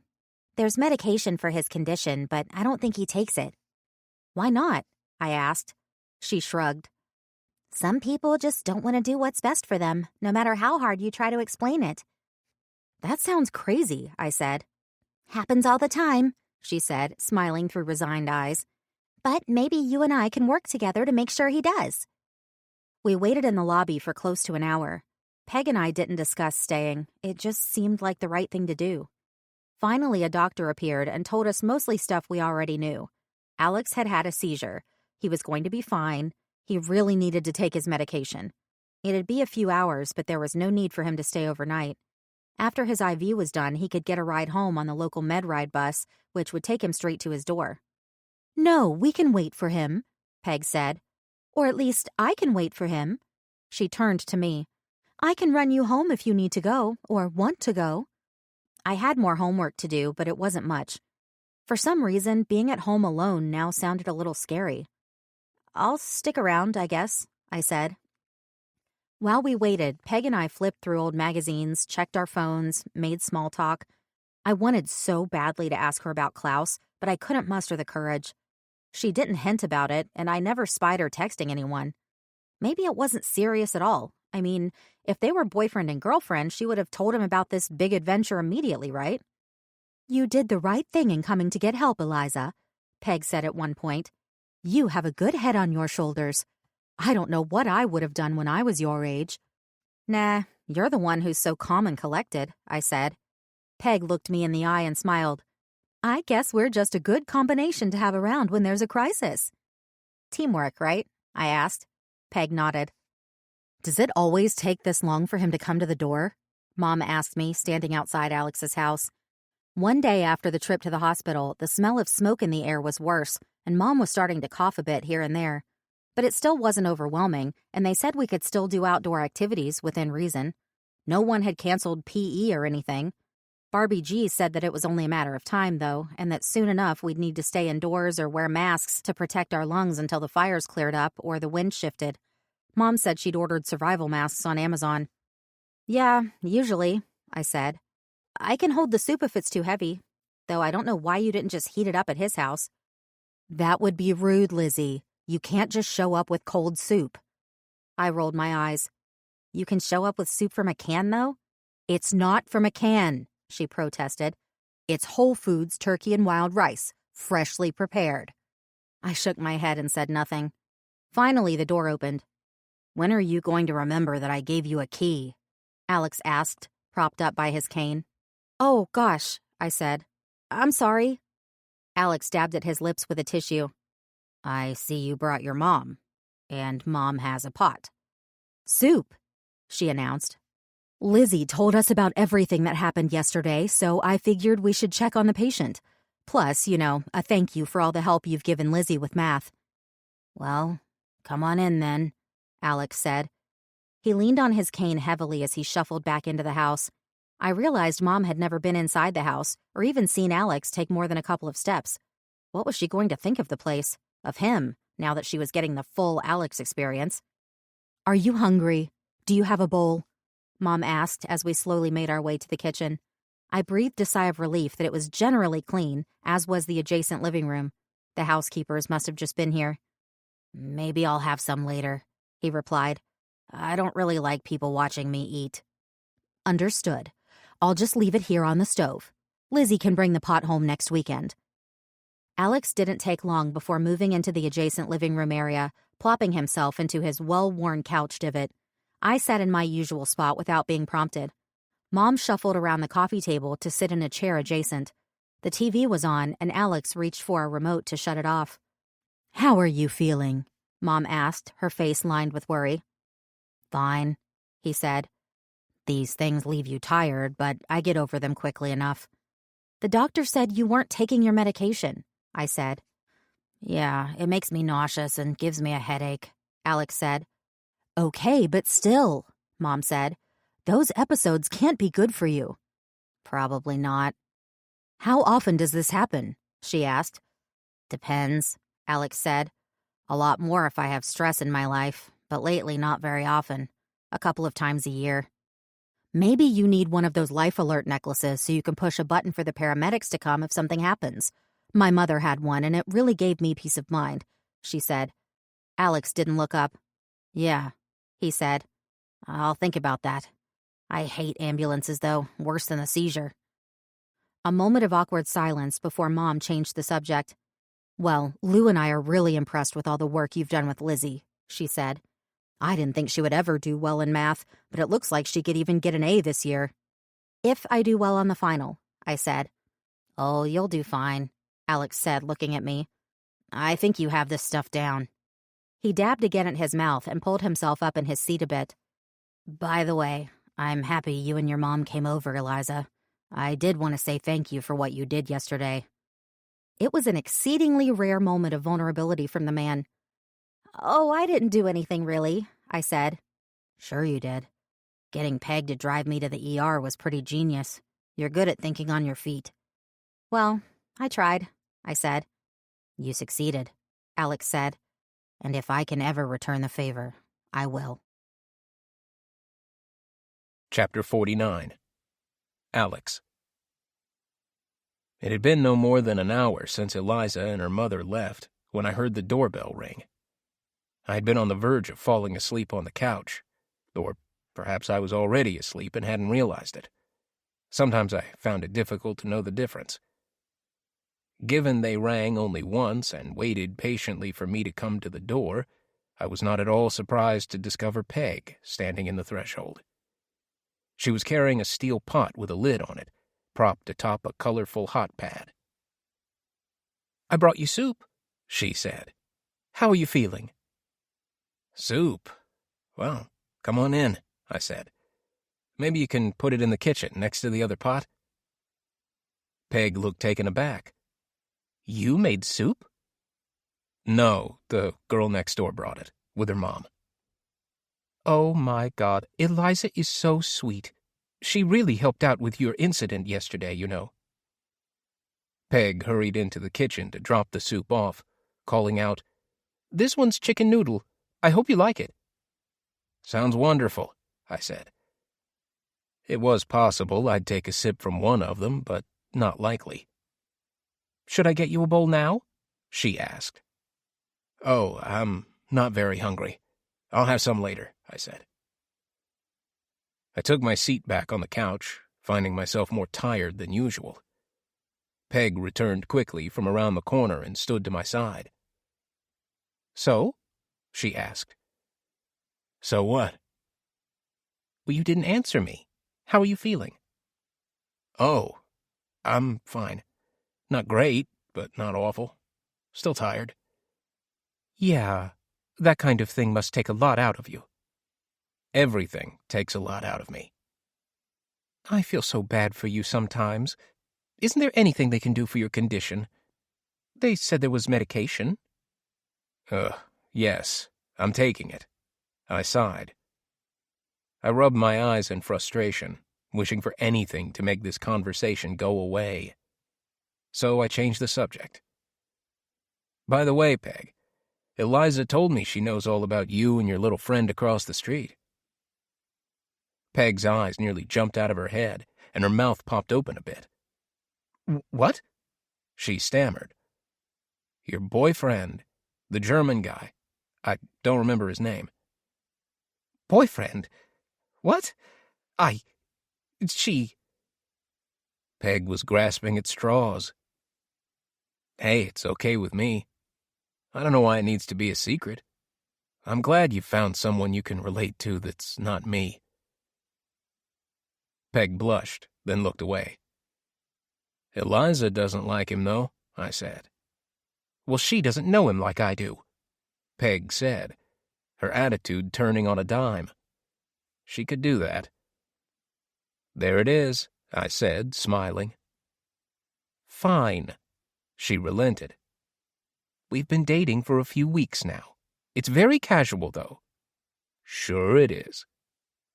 "I mean, nothing's happened. Nothing really." "Okay." "We're taking it slow. Klaus is a very private person, and I'm just trying to respect that." "You don't have to explain yourself to me," I said. "I'm just curious, that's all. If you're happy, then I'm happy." "I am happy," she insisted. "Me too," I said. "I won't say a word. When are you seeing him again?" "Tonight," Peg said. "Just a quick drop-in before Klaus has to leave town for business." "Have fun." "I will," she replied. Peg left, and I pushed my head back, sinking farther into the couch and closing my eyes. I resolved not to answer the door again that day, and tried to give myself a mental note to set the deadbolt later. But for now, a nap. Chapter 50. Peg. "I have to leave for the airport in a few hours," Klaus said as we stood in our usual spots in his kitchen, sipping a wine he'd poured from a long, thin green bottle. Gewürztraminer, he'd said. No snacks tonight, just the booze. "Where are you going again?" "Seattle. Not far. 3 days, I'd think. Should be back by Monday at the latest." He made a point to show me a boarding pass on his phone. The departure time looked awfully late. Something seemed off. Klaus wasn't his normally verbose self, and he kept walking over to the window, staring down into the trees below, a habit that seemed to be more and more common in recent weeks. "What's out there?" I asked. "Nothing," he said. "Just admiring the sunset." While the sunsets were beautiful thanks to the smoke, the sun had actually gone down almost completely by this point. If there was a sunset, there wasn't much of one to see now. Plus, he was facing east. The sunset was the other direction. I let it go. "The fires are definitely coming our way," he said. "They say we should be prepared to evacuate at any time." "That's what I've read," I replied. "Anyway," he said, changing the subject, "that incident with the neighbor last weekend sounds verrückt." "Yeah, pretty verrückt," I said playfully. "Oh, you are making fun of me?" he asked. I couldn't tell if he was being serious or not. "No, of course not. Just having fun with languages. You know I love your accent." "I have something for you," Klaus said, turning on his heel. He disappeared into another room and returned in a moment. He was carrying a small box wrapped in gaudy green and gold paper. I realized it was Christmas wrapping he'd bought from Eliza. Just a Zeichen, you know, a small token of my affection. I was genuinely surprised and flattered. It was the first time Klaus had given me anything at all, at least something you couldn't eat or drink. Was he hoping to take things to the proverbial next level? I began to feel a bit flushed at the thought of it. I tore into the package quickly and found a jewelry box inside. My heart was racing. What would it be? I quickly opened the box to reveal a simple gold chain. Curious. It seemed nice, but nothing extravagant. It's for your locket, he said. The one you keep in your purse, in case you would like to wear it as a necklace. Oh, maybe, I said. It was a strange gift and a strange idea. I didn't particularly want to wear the locket as a necklace, as it was more of an occasional sentiment I wanted than a daily reminder, but putting a chain on it couldn't hurt, I supposed. Here, let me put it on the chain, he said. I fished the locket out of my purse and handed it to Klaus. He quickly threaded the chain through the eye hole and handed it back. Would you like to try it on? Oh, maybe later. I set it on the countertop and took a sip from the wine. Thank you so much. Certainly, he said, coming in for a kiss. I closed my eyes. Klaus's hands were warm on my arms, his palms quite sweaty against my skin. It was disconcerting, really. They weren't just sweaty, they were downright wet, almost dripping. I started to pull away. None of this felt very good. Klaus surely felt my hesitance, and he quickly relaxed his grip. The kiss nearly over, I opened my eyes, only to find his eyes wide open and staring intently and directly into mine, some glare from the overhead lights reflecting off his glasses. Something was off, very off. "What's the—" I began, when suddenly I found I could no longer speak. Klaus's hands were wrapped around my neck, tightly, though still slippery with sweat. I thought for half a second that he was joking, but that quickly shifted to panic. He wasn't kidding around. He was choking me, and I was having trouble breathing. Instinct kicked in, and I began to fight back, though I then realized that Klaus had positioned himself in such a way as to gain extra leverage, and I was pinned between his body and the kitchen counter. I tried to kick, but found there was nothing I could hit, though at least my hands were still free. I used them both to beat against his back, though I could tell my weak hits were useless. Adrenaline is supposed to make you stronger, but it was like I was in one of those dreams where your punches just bounce off the monster. I tried to squirm away, knee him in the balls, trying desperately to remember the lessons from that self-defense class I'd taken 3 years ago. As my breathing became labored, I imagined Klaus laughing at my uselessness. Klaus, however, said nothing, making only a low moaning noise unlike anything I'd ever heard before. It was like a groan, a low and guttural creaking sound that felt as if the earth was opening up, about to swallow us both.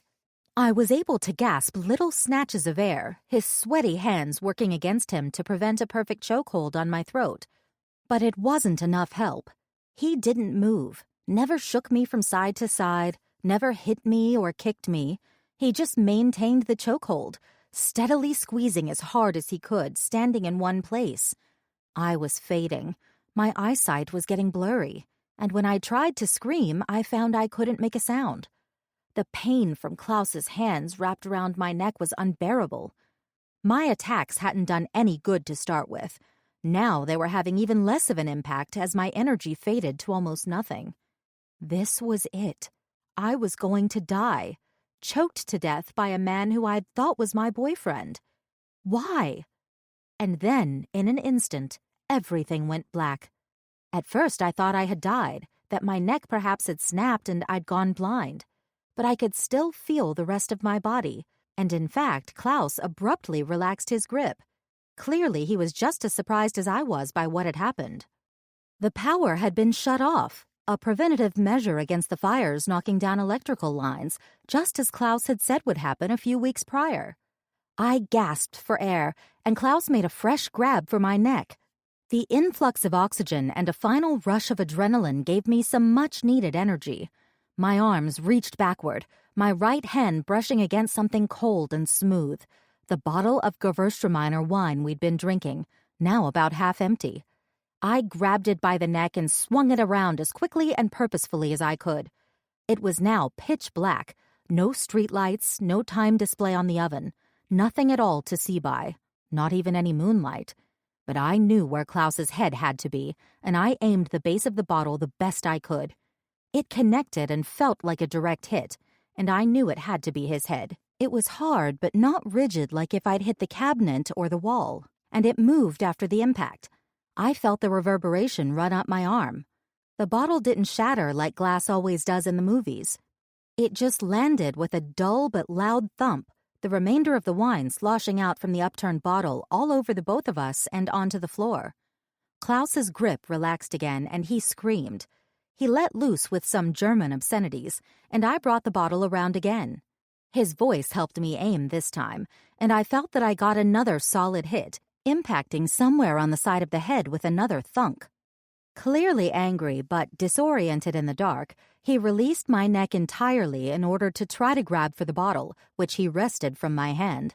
But just as he got the bottle, he suddenly fell, landing on the tile floor with a loud crack. He must have slipped in the wine now puddled beneath us.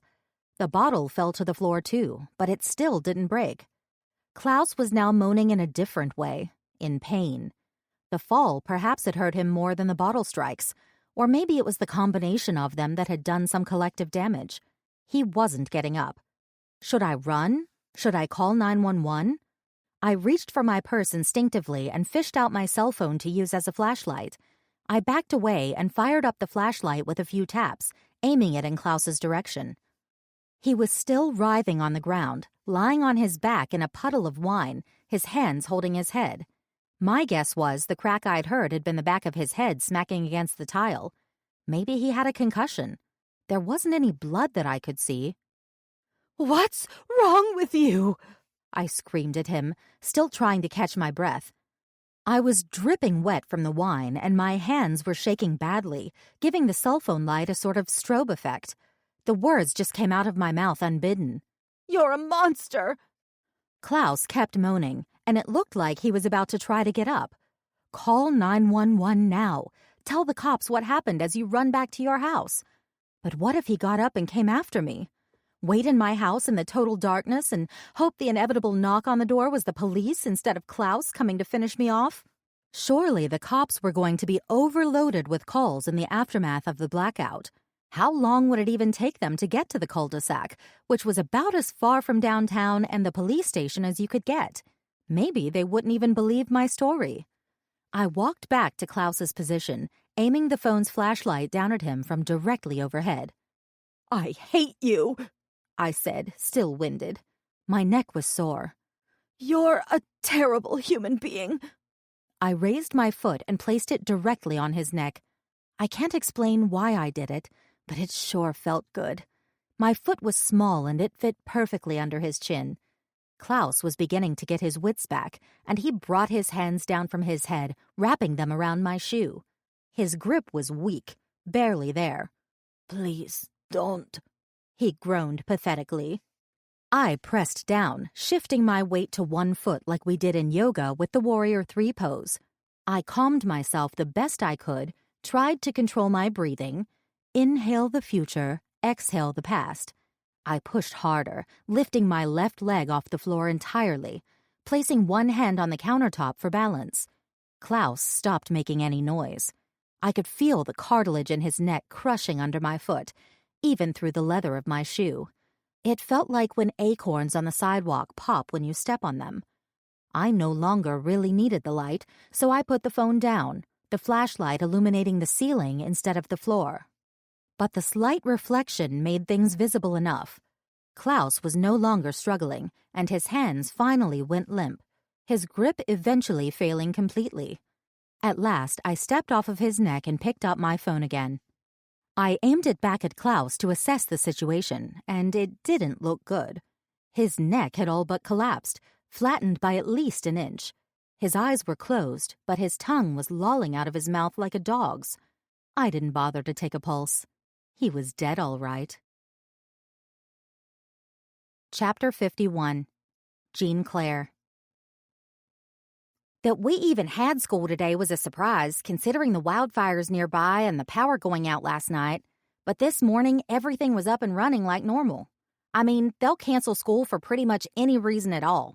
Last year, they canceled school in the entire district for 2 days because it was raining harder than usual. But not today. The money machine was finally fixed, and today was the big day. We all huddled in the gym, sitting on the bleachers and spilling out onto the basketball court in front of them, the money machine towering before us like some kind of monument from the future. It was even bigger in real life than I'd imagined it would be, but the money scattered on the floor didn't look like it could have been all that much. Principal Edwards had slips of paper bearing the names of all the kids who'd sold 10 items from the catalog in a baseball cap, probably 50 in total. Chatter, chatter, chatter in the audience as he stirred them up with his hand, trying to build suspense. I can't speak for the rest of the school, but I was on the edge of my seat. Edwards drew a slip of paper from the hat, then held it up over his other hand. "Okay, are we ready?" he called to the crowd, trying to pump them up. "Yes!" we all roared. He lowered his hand and read the name. "Our next contestant for the money machine is Jean Claire Furvula." My jaw dropped and I almost lost my gum. I let out a yelp and jumped up. Eliza next to me began screaming uncontrollably. People were hooting and clapping, all for me. This was it. I made my way down to the floor from our seats in the center of the bleachers, the audience parting as I carefully stepped down through the rows. I was embarrassed, but excited. And as I looked down, I realized that I'd already broken the first rule of the money machine. I was wearing my usual leggings instead of sweatpants. The stash technique wasn't going to work. I was just going to have to try to hold on to whatever cash I could in my hands. Edward shook my hand and said, "Congratulations on selling 10 items in our fundraiser. Now it's time to collect your reward." He ushered me into the booth, the bills crunching beneath my feet. 60 seconds on the clock," he yelled to some helper who I couldn't see. A bright red LED display inside the money machine lit up, displaying the number 60. "You know the drill," he said. "When the timer starts and the fan fires up, grab all the money you can. Whatever you don't drop is yours to keep. And here is the $100 bill." Edwards waved a crisp bill in the air at the crowd like it was the cure for cancer, then dropped it into the chamber. "Ready?" he asked. I nodded and swallowed. I was intensely nervous, but this was going to be great. He shut the door and tapped it twice with his palm, then stepped a few feet away. I looked out at the crowd and caught Eliza's eye. She gave me a double thumbs up and I smiled. "Go!" yelled Edwards. The fan kicked in and I found myself immediately blinded by all the paper swirling around me. They don't tell you about how the wind gets in your eyes, too. It was hard to see, but I don't know if that even mattered. I just grabbed at the cash, reached into the air all around me. I could tell that a lot of the money was hovering up near the top of the money machine as the fan blasted it upward, but nothing pushed it back down. And so much of it was completely out of my reach because I just wasn't tall enough. I couldn't hear a thing, the fan was so loud, but I'm sure everyone in the school was laughing at me. After flailing around for a few seconds and not coming up with much, I switched tactics and tried clapping my hands together to catch the bills between them. I managed to grab a few dollars that way. I shoved what I could into the little pocket in my leggings that was designed for a cell phone, which, fortunately, I'd left back in the classroom. Eventually, I found better luck using my arms to pull money clouds into my chest, then kind of shoving whatever I caught up into my armpits. I hoped at least some of it would stay in place. Still, progress was slow. None of this was going according to plan. And as desperation set in and the clock went into single digits, I made one last maneuver, pushing my back against the rear wall of the money machine, hoping to trap a few bucks that way. Before I knew it, the fan stopped and all the money in the air fell back to the ground. I carefully retrieved the money out of my armpits, unbelievably sweaty now, and fished out the bills trapped between my back and the wall of the money machine. Edwards opened the door with a big smile and let me out. I handed a softball-sized wad of cash to him, which he handed to a teacher to take over to a table to count. I forced my best smile while I waited for the tally, fully on display for everyone to gawk at. My hair was a huge mess, blown out by the industrial fan at my feet. I tried to pull myself together while the students went back to chattering amongst themselves. Eliza gave me another thumbs up, only one hand this time. After about a minute, the teacher handed the stack of smoothed-out bills to Edwards and whispered something into his ear. He walked back over to where I was standing and raised a hand to quiet the student body again. "Okay, here's the total," he pronounced. "Jean Claire is going home with $84. He handed the cash to me with a grin. "Congratulations, Jean Claire." Weak applause from the crowd, except for Eliza, who was losing her mind. $84. That's what I'd gotten all worked up over? This was probably going to go down in history as the lowest amount that anyone had ever won from the money machine. I folded up the cash and hung my head, slunk back to my seat, and then it dawned on me. Not only was it a pitiful amount of money, but I was going to have to give half of it to Eliza because of our agreement from the beginning of the school year. A deal's a deal. Chapter 52. Peg. A day later, and still none of it seemed real at all. Klaus laid out on the floor in his kitchen. The inky blackness of the sky, the stench of burning wood everywhere, and the quiet. Throughout the night I had heard nothing. Not a car turning into a driveway, not a bird chirping, nothing at all. It was as if the entire world had shut down when the power had been cut off, only to claw its way back to life the following morning. I hadn't slept for even a minute, my neck in agonizing pain despite the series of 8 Advil I'd downed with a can of Diet Coke over the last several hours. I had yet to change out of the clothes I'd been wearing during the attack, though the spilled wine had eventually dried in the night. Were they evidence? My mind wouldn't stop spinning over what to do about all of this. I knew the proper answer: call the police, tell them my story, and deal with the fallout. There would be interviews at the police station, examinations at the hospital, and people from the news asking questions and taking pictures. It would probably last for weeks, as the headlines, "Poor lonely widow fends off a killer," would be hard to avoid. Would Oprah call? It sounded truly awful. I was not prepared to be in the limelight, nor interested in it. If I asked the police nicely, could they keep this all a secret? Not likely. But calling the authorities presented an even bigger problem than publicity, seeing as I was the one who had done the killing. Could I prove that it was self-defense? I thought so, but there was no video of what had happened, no history of violence against me by Klaus. The police would have to thoroughly investigate my story, and there would be many questions about how exactly a tiny woman had fended off a vicious killer, seeing as she was older, smaller, and clearly not as strong as the man lying dead in his own kitchen. The more I thought about it, the more the whole thing felt unlikely and suspicious. Klaus was killed in his own home, but I was claiming that he attacked me? It all sounded far-fetched and made up, and I had the sinking feeling that when everything came to light, I would be the one under the microscope, not Klaus. The situation was increasingly mortifying and grotesque. Time to get some CBD oil or some St. John's wort, maybe. I just wanted to put it all behind me and move on with life. Learn from your mistakes, Peg. Count your blessings one by one. Being alive, that's the first. Okay, don't worry about the other blessings.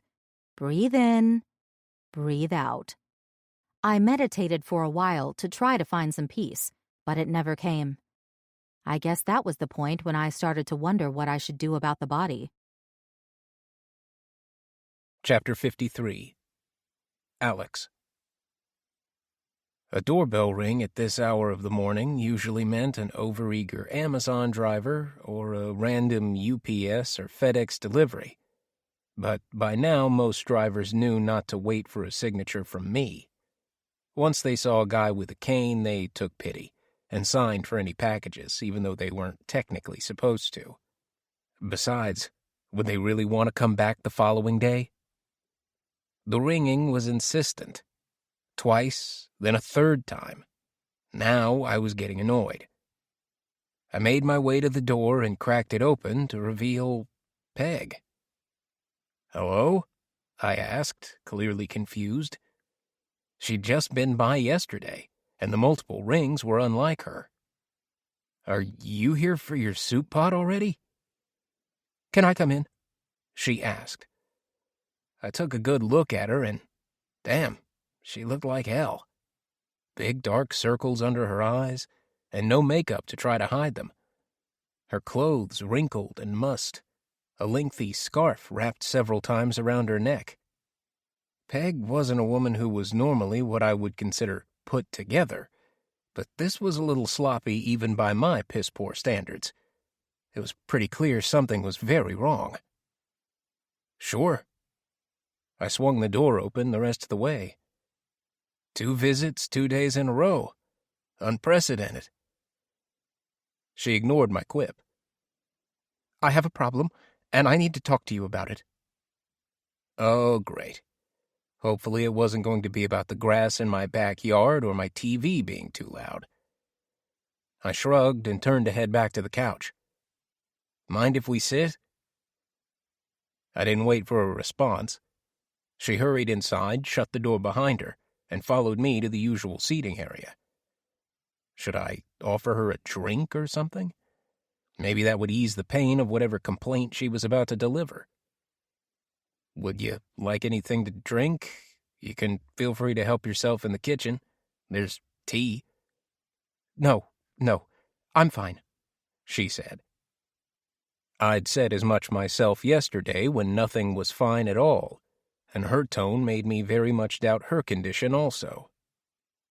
Okay, what's the problem then? I said, bracing myself. She looked at me through incredibly sad eyes.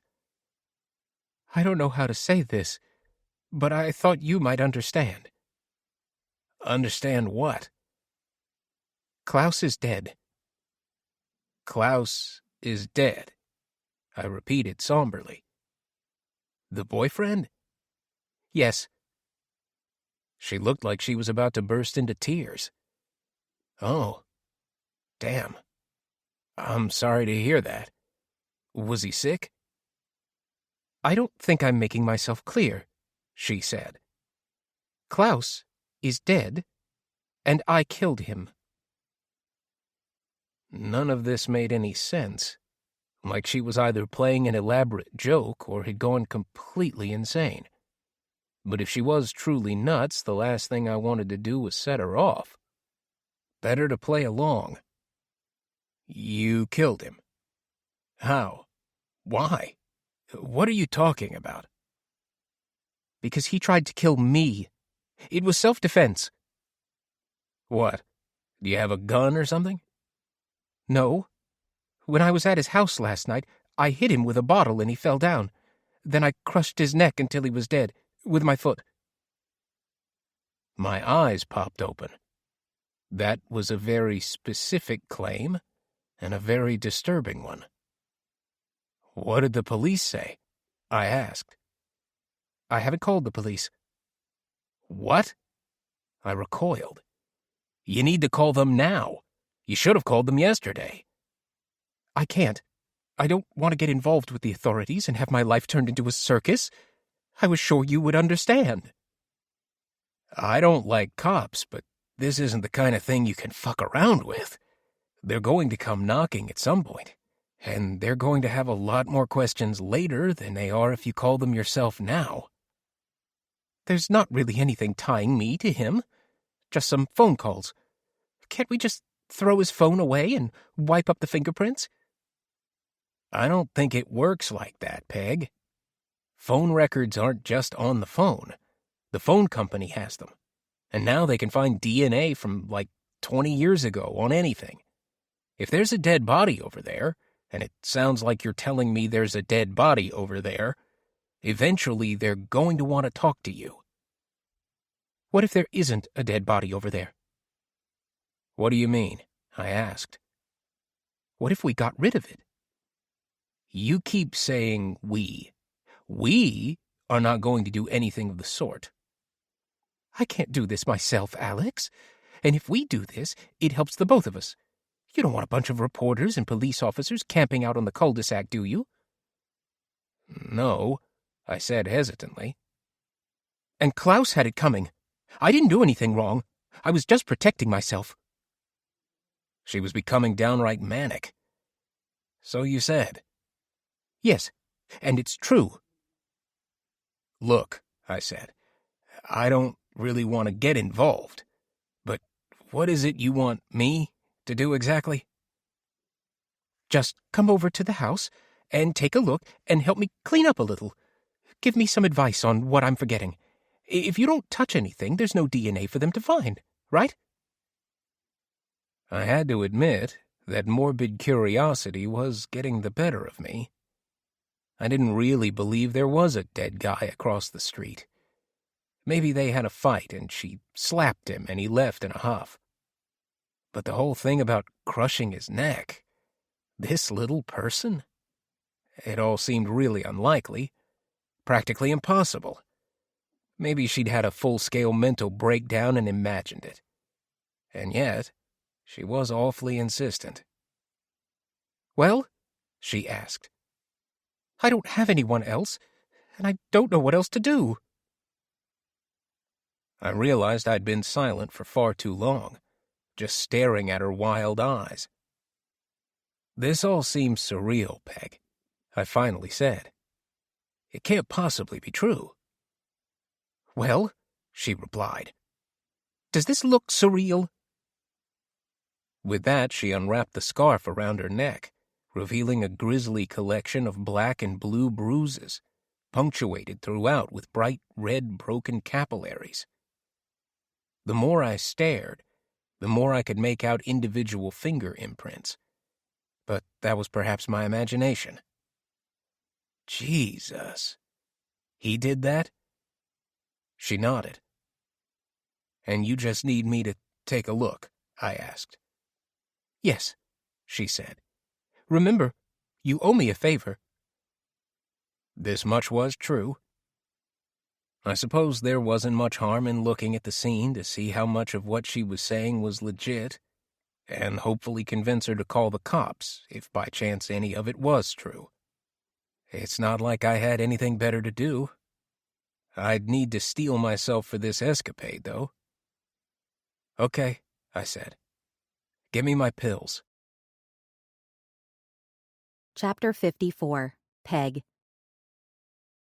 Alex didn't wait long for the medication to go into effect before shoving his feet into his shoes and fetching his cane. I briefly wondered if the pills were really a placebo, or if he was overplaying his condition in order to get sympathy, or to be left alone. We went to the door together, and he seemed much more expedient than I'd witnessed in the past, but maybe that was just the adrenaline, or morbid curiosity. We instinctively looked both ways on the street, but of course no one was coming from either direction, not even an open curtain as far as I could see. We scurried across the road and up the hill a bit to Klaus's driveway, Alex still moving quicker than I expected, enacting a sort of lurching shuffle with his cane for leverage. In less than a minute, we were up the steps and standing at the front door, which I instinctively reached down to open, turning the knob and stepping inside. "You left the door unlocked?" Alex asked. "I don't have a key," I said. He rolled his eyes, saying nothing further about it. "Wait, take off your shoes," he said before stepping through the threshold. "Why?" I asked. "I don't know. Footprints, fibers. Better safe than sorry. It's not like I tamper with a crime scene every day." I slipped off my sneakers and Alex did the same, leaving his shoes and his cane outside the door. Probably didn't want to leave cane prints in the house either. "Okay, show me." We walked gingerly down the hall, Alex steadying himself on my shoulder. We stepped through the living room and rounded the corner into the kitchen. From this angle, the scene looked completely normal. Had I imagined the whole thing? Of course, deep down I knew the truth, and as we walked around the island in the center of the room that had been blocking our view, the unsettling scene slowly revealed itself, beginning with Klaus's feet and slowly revealing the rest of his body. Klaus's skin appeared shiny all over, and the situation with his neck was far more disturbing in the light of day than it had been last night under the glow from my cell phone's flashlight. Though it's possible the situation was getting worse as the blood in his body settled toward his backside. They say a body started to decompose immediately after death. It would only get worse from here. I'll give Alex credit. He took this all in for close to a minute, never letting go of my arm as we stood a few yards away from the body. Finally, he said, "So, tell me again what happened." I felt like I was going to be sick, but I took a few deep breaths, closed my eyes, and the wave of nausea finally passed. "We were drinking wine," I said, pointing to the bottle still on the floor. "He told me he was leaving town for a few days, and he showed me a plane ticket. Then suddenly he just started choking me out of nowhere. I fought for my life, but it wasn't until the power went out that I managed to break free." I guess he was surprised enough to let go for a few seconds. I grabbed the bottle and hit him with it. Then he fell down at some point. And then you decided to crush his trachea instead of running for your life? Well, yes. It was dark and I panicked. If I ran, where would I go? And you didn't think to call 911? I thought that if I tried to call for help, I'd be dead long before they got here. I don't even know if the cell phone towers were working with the power out. Alex shrugged and then nodded, maybe agreeing with me. Why do you think he did this? I have no idea. We were going to go on vacation together even. Sounds like you were set up, he said. This was probably the plan all along. Why do you think that? Why else would this guy live out here in the boonies unless he didn't want any prying eyes on what he was up to? Well, he has a lot of books, I said. He needs the space. Oh, please. The guy was a psycho, and I'd bet anything you weren't the first. What do you mean? I asked. I mean, this guy did not just decide last night that he was going to start strangling women. That's not how people behave. How did you two meet? At Sunset Market. Random meeting, I bet. Yes. He helped me reach something in the produce section. Alex closed his eyes and shook his head slightly. He'd probably been stalking you for months. He looked around the kitchen. You spend much time in this house? In the other rooms? Sure, here and there, but mostly here and on the deck outside. I pointed to the sliding glass door. Well, let's go on a little tour, but don't touch anything. Outside of the kitchen, everything was immaculate, as it always was. All the books on the shelves arranged carefully by height and/or color, depending on the section of the house we were in. If anything, Klaus certainly hadn't lied about his book collection, but Alex ignored all that. We made our way through the bathroom and Klaus's office, nothing really standing out. Eventually, we landed in the bedroom, which had its curtains drawn tightly. Alex pulled the sleeve of his hoodie down over his hand and used it to flip the light switch. Again, the scene was completely pristine and tidy, with the exception of a small duffel bag on the bed. We could see inside that it was carefully packed with a small toiletry bag and a few changes of clothes. But since it had been left open, it appeared as if he hadn't quite finished the job. Guess he really was going to take that trip after all, Alex noted. We turned the light off as we left the room. What's downstairs? He asked. Some other bedrooms, I guess. The garage. I haven't really been down there. Let's check it out. Again, we slowly made our way downstairs, Alex steadying himself by holding onto my shoulder while also using a sleeve-wrapped hand on the banister.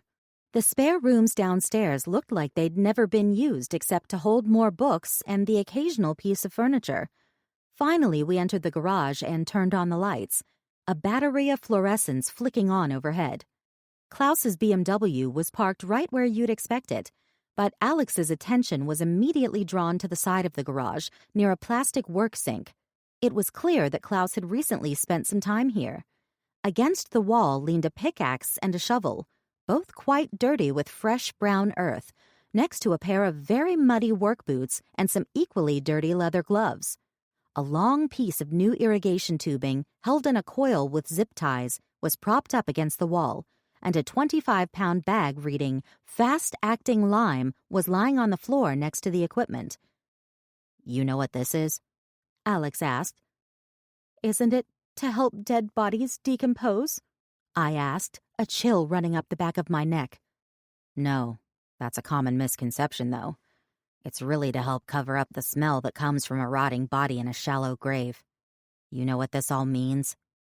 He gestured toward the little diorama in the corner. What?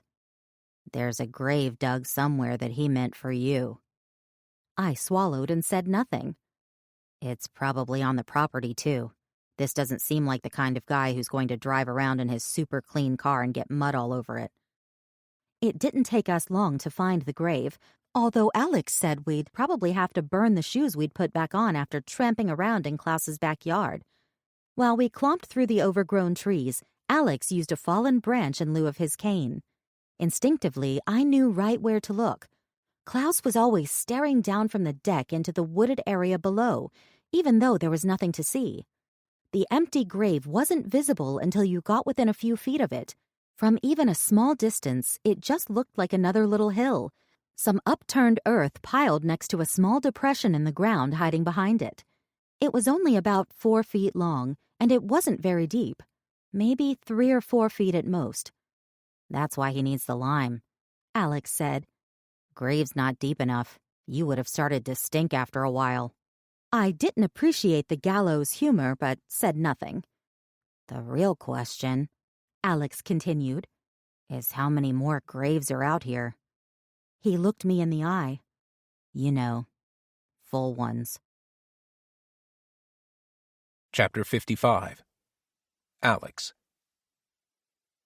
I sent Peg back to her house to get some towels. I didn't want to track mud into the house, leaving footprints, and needed time to think about how to deal with all of this. The best plan of attack seemed to take advantage of the work that had already been done for us. Dump Klaus's body into the grave and cover it up, then try to wipe the house as clean as possible. If Peg had really been visiting here for weeks like she'd said, that might be difficult. But that would be a discussion for later. Peg hustled back with the towels. Promotional beach towels from some Mexican resort she'd visited almost 20 years ago, she said, and which seemed perfect for our purposes. Put the towels down at the back door, I told her. We'll need to take off our shoes whenever we go into the house. Peg had also procured yellow rubber gloves from her kitchen at my request, which I figured was all the protection we would need against fingerprints and the like, especially when dealing with the body. Was I really going to do this? Dispose of a corpse? I'd done worse back in the day, but the ask was still huge. That said, I was already committing a crime by failing to report what had happened. Pushing him into the grave and tossing some dirt on top? Well, if we got busted, it wouldn't make a hell of a lot of difference. And Peg could still play the victim card if she needed it. She was right about one thing. A media circus on the Cul-De-Sac would be no good for anyone. The last thing I needed was reporters digging up my past all over again. In my current state, I wouldn't make nearly as sympathetic a character as I'd trumped up all those years ago. And who knew what some enterprising journalist would be able to uncover? Fortunately, all that business back in the 80s wasn't well represented on the internet now. I Googled from time to time to see which old archives had been put online, and my name hadn't been printed in the newspapers at the time anyway. But still, you never knew. The gory details were out there somewhere. Most of the time, the truth can't be deleted no matter how hard you try. Still, I knew once I put my hands on a corpse, I was going to be in a whole other world. Having information about a crime and being an accomplice to a crime, those are two different things. But what the hell? At the very least, now I could call in unlimited favors from her for the foreseeable future. After surveying the outdoors carefully, we found ourselves back in the kitchen, hovering over the body again. "Do you think he looks puffy?" Peg asked. "I don't know. I've never really seen him before now." "I think he looks puffy." "In another day, it's going to get way more disgusting than this, I promise you." Peg grimaced and turned away. "Listen," I said. "All I figure we need to do is get the body out onto the patio, over the railing, and drop it into the yard below, From there, it's only 20 or 30 feet to the grave, and we can easily drag him the rest of the way." "Drop him off the balcony?" she asked. "I don't see another way. And the ground down there is pretty soft. I really don't think he'll pop." Peg made a face like she might throw up, but she held it together. I continued. "The hard part is going to be getting him over that railing." I pointed out the sliding glass door. "Neither of us is exactly a Schwarzenegger, you know. But I think between the two of us we can get it done." She nodded somberly. "First, though, we need to get everything else ready. Mainly his phone. Is that it?" I pointed to a handset lying face down on the kitchen counter. "Yes." She fetched the phone quickly and handed it to me. We were both in our kitchen gloves now, so I wasn't worried about prints. As I expected, the phone had a password on it, but it was an old iPhone with a thumbprint scanner, so that would probably be easy to bypass. I tapped the screen with my elbow to wake it up. He had plenty of texts and a few missed calls. We'd need to go through all of it to see who was already wondering about his whereabouts. "You know his password?" "No," Peg said. "Of course not." "Is he right-handed?" I asked. Peg nodded. "Put his right thumb on the scanner. It ought to work." "Even if he's dead?" "Yeah. You have a day or two before the prints start to go south." She delicately tried to maneuver the phone under his hand without actually touching the body, but I could tell straight away this wasn't going to work. "Just pick up the arm," I instructed through clenched teeth. "We need to get this done." Finally, she relented, attempting to lift his arm. "Oh, he's cold and stiff." She grimaced and made retching faces. "Yeah, that's rigor mortis. He'll probably be like that for the rest of the day." As she pulled on the arm, the whole body tilted to the side. She wasn't lying. He was stiff as a board, and the scene of pushing him around like a mannequin was particularly macabre. It took her a few tries to position the phone under his thumb, but eventually she got it done, and I could see the screen unlock. I'd say we should change the pin so we can get into it later, but we're going to destroy this thing today, so there's probably no point. "Why?" "This is the first thing the cops are going to check. We need to get it off the network immediately. Frankly, you should have done this last night." Peg was just staring at the phone with no clear direction about what to do. I knew I'd need to take over. "Give it here," I said. She was happy to comply. I took off one glove — I'd have to clean the phone thoroughly later — and went to work. First, a couple of missed calls from Seattle, one voicemail, also from the Seattle number, to the effect of, "Hey, we were expecting you today, what happened?" The trip had probably been arranged as an alibi, but unfortunately it was a good one. If this was a work engagement, it was only a matter of time before they called the police trying to find him. I found some text messages from the same Seattle number, with variations on "missed you today" and "you okay?", plus messages from United Airlines about his flight boarding last night. Nothing additional of substance in his email, but the work client was tenacious in trying to track him down. "I'd say we have a week tops before they call the police," I said. "Should we write back? Say Klaus got sick or something? Or maybe tell him he had to quit the job. He was a consultant." The sick ploy wasn't a bad idea, and it would buy us some time. Would they buy it? I didn't see the harm in it, though I knew it would only add another layer of guilt if we ever got caught. We can't say he quit. They might have paid him already, and they'll want the money back. But the sickness idea? Yeah, I think we should do it. I tapped out a text message reply. "So sorry, came down with terrible stomach flu, been very sick all night and still in bad shape. Out of it. I will reschedule with you ASAP." The reply came back swiftly. "Okay, feel better. Call when you can." And with that, I shut down the phone completely. "We need to smash this a few times with a hammer. Then I need you to throw it away in a trash can as far away from here as you can easily drive," I said. "Make sure there aren't any cameras wherever you end up going. But wear a hat all the same, and don't touch the phone with your bare hands. Put it in a paper bag or something. Don't go across any bridges or anything with a toll booth, and leave your own phone inside your house while you're making the trip. This guy needs to disappear, and you can't be connected to that in any way." Peg nodded with each suggestion. I knew there was more we could do. We ought to just burn all this stuff and douse the entire house in bleach. But I knew there were limits to how much advice she was going to take. Anyway, we were putting off the inevitable. It was time to deal with the body. Chapter 56. Peg. The choking stench of the forest fires in the distance, getting worse by the hour, made the whole thing even uglier than it would normally be, I was sure. Things would certainly get no better as the day wore on, so I knew I should pay attention to Alex and try to expedite our efforts the best we could. The first order of business was getting Klaus's body over the railing and into the yard below.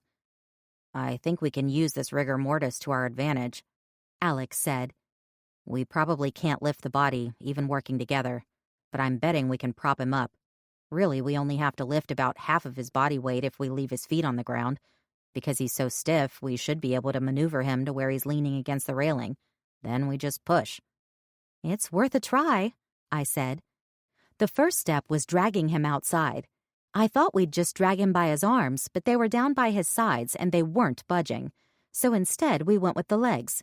This wasn't easy either, since his body wouldn't bend at the waist. So we had to hunch over and drag him along the ground, our gloves firmly on our hands, maneuvering around the kitchen counters and through the sliding glass door and out onto the patio. It was slow work, especially because I had to do 80% of it. Alex just didn't have enough strength or balance to make much of an impact. Still, I was happy he was trying. We had Klaus about halfway through the threshold of the door when Alex paused to take a break, sitting down on the ground where he'd previously been standing. We had barely moved the body 10 or 12 feet, but he was huffing and puffing like he'd just finished a marathon. "Halfway there," he said between gasps, wiping the sweat off his forehead with his sleeve. I considered Klaus while I waited, my earlier waves of panic and nausea subsiding as I focused on the task at hand. He looked more pathetic than ever, his shirt riding up from being dragged across the floor, obscuring some of the damage I'd done to his neck. His face was still contorted in pain, though, his mouth agape and his tongue slightly visible. I felt sorry for him, then disgusted. He was going to murder me, but for what? Had I really been destined to be the next victim of a serial killer? Who else had he killed after plying them with wine and promises? Finally, Alex was ready to continue, and we doubled our efforts, dragging Klaus through the sliding door and onto the wooden balcony, situating the body so his left side was aligned with the balcony wall. "Now's the hard part," Alex said, sitting down alongside the body. "I think if we lift him up a little, you could wedge one of those chairs under him." He pointed to the patio furniture. "From there, we ought to be able to get him the rest of the way up to the railing." The plan worked. I pulled the chair up next to Klaus's head, and together we lifted the body. I lifted the shoulders, and Alex worked in the middle, kneeling on the ground. Again, it was awkward, but ultimately it took just a couple of good heaves and we had Klaus propped against the chair, his body turned into an obscene and surreal plank. We then pivoted the feet away so that he was facing the railing and we could both get access to one of the arms. From there, it was another easy lift to rest his shoulders against the railing, his head sticking out over the ground below. The very picture of this man was unsettling, stiff as a board and propped up as the long side of a perverse triangle. I tried to imagine what I would say to someone who happened upon this scene. We understandably didn't want to linger in this state, so we quickly moved back down to the feet, lifting the legs up as high as we could until he simply slid head first over the railing, disappearing out of view. A second later, we heard the thud as the body hit the ground, muffled by the whooshing of leaves piled below. I rushed over to see Klaus's body lying there, expecting to see it crumpled up in a heap, but no. This rigor mortis stuff was no joke. He was still a plank, only now lying face down in the dirt. Alex sat on the ground where we'd lifted the feet, exhausted. Okay, now we just gotta get him into the grave. We returned to the outside, ensuring the towels were in place, putting our shoes back on, and fetching the shovel we'd seen in the garage. There was only one, so I'd be doing all the work. Get the lime, too, Alex ordered, sitting on a fallen log. I didn't argue. In the yard, we worked together as we had inside, dragging the body by the shoulders this time toward the gravesite some 20 feet away.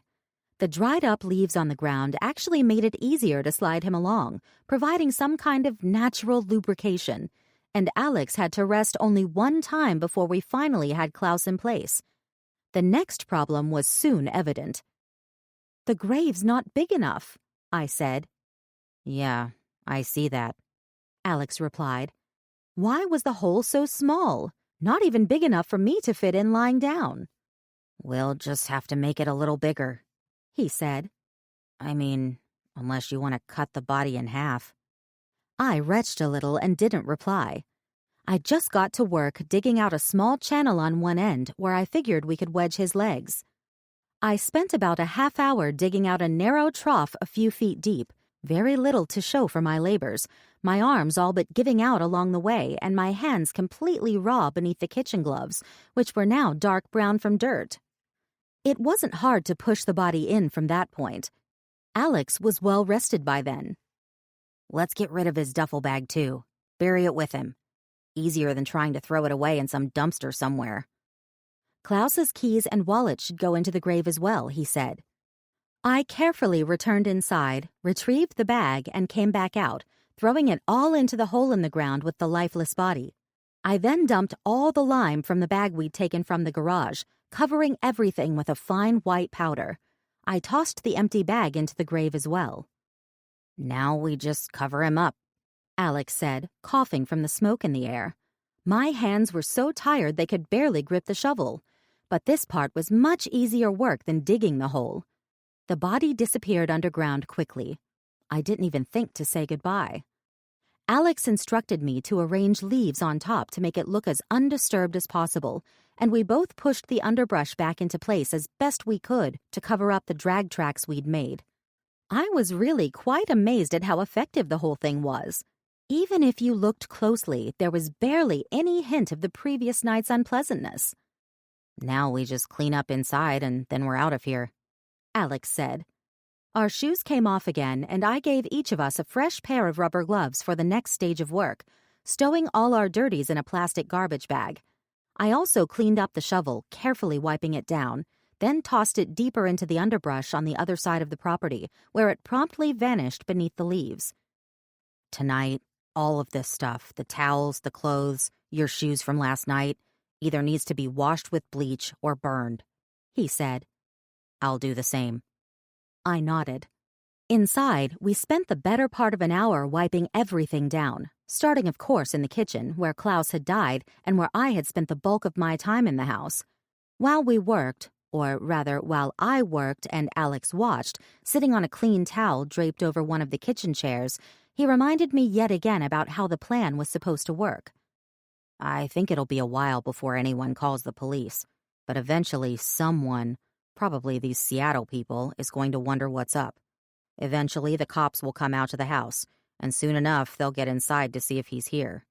That could be a few days, it could be months. Whatever happens, we want them to find absolutely nothing. Klaus was here, and then he left, and he could have gone anywhere, just vanished without a trace. If he doesn't have any family, that's what you said, right? Then that will probably be the end of it." Alex produced a tissue from his pocket and dabbed at some drool forming on his mouth. I could see he was getting very tired. "The cops are going to knock on your door at some point, and probably mine too. But they're definitely going to want to talk to you because they will know you had some kind of regular communication with Klaus," he said. I looked up from cleaning duties.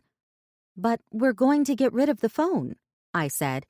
Can't we just delete all the calls and texts? Yes, but it doesn't matter.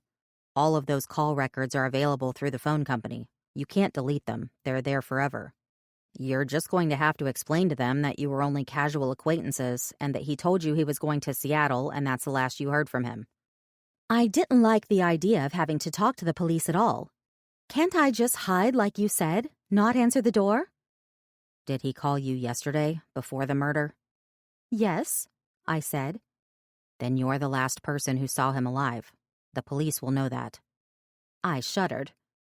Fortunately, you look completely harmless, and as long as you don't have blood on your hands when they come to the door, I think you'll be fine.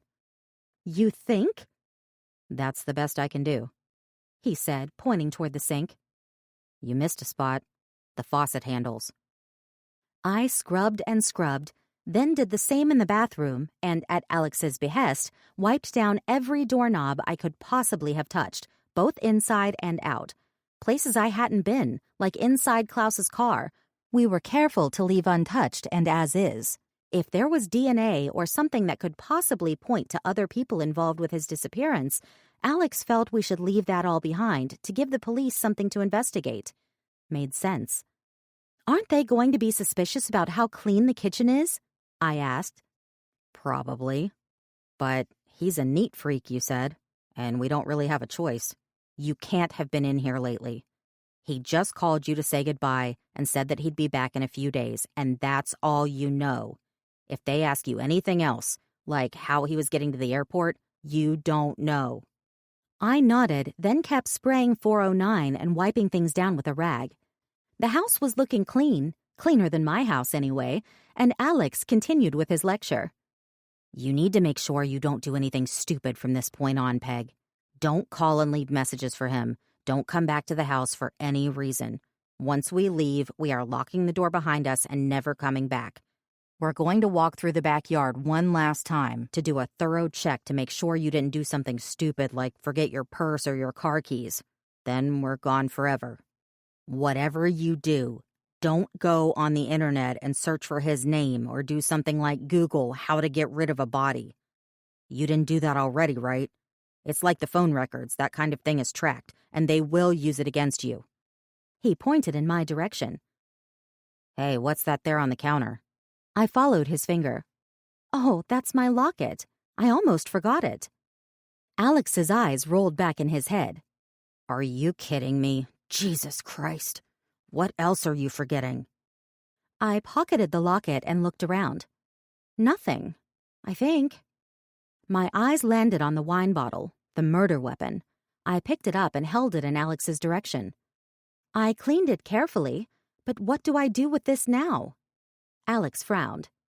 Take it home, he said. Throw it in the recycling. Chapter 57. Eliza. It was always good to get to go somewhere other than home after school, but the color of the sky, smeared orange from the fires, and the stink of burning wood made everything seem weird and not at all fun. Jean Claire's mom was being super freaky today, too. There was only so many times I could watch Jean Claire roll her eyes at the woman, who today was complaining endlessly to no one in particular about the commercialization of Christmas, even though it wasn't even Thanksgiving. I hadn't seen any ads or decorations around yet. "What are you going to do with your half of the money?" Jean Claire asked in a moment of peace while her mother scrubbed kitchen counters and double-checked to ensure all the windows were shut tightly to keep the smoke out. Blow it on snacks and stuff, probably," I said.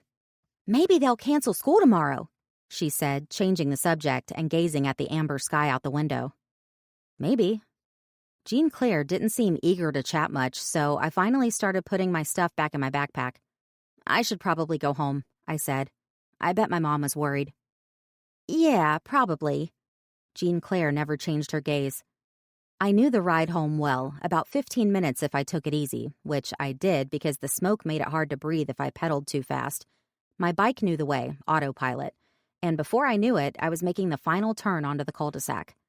As I made my way up the hill, something felt off, and not just the smoke and the hazy orange sky.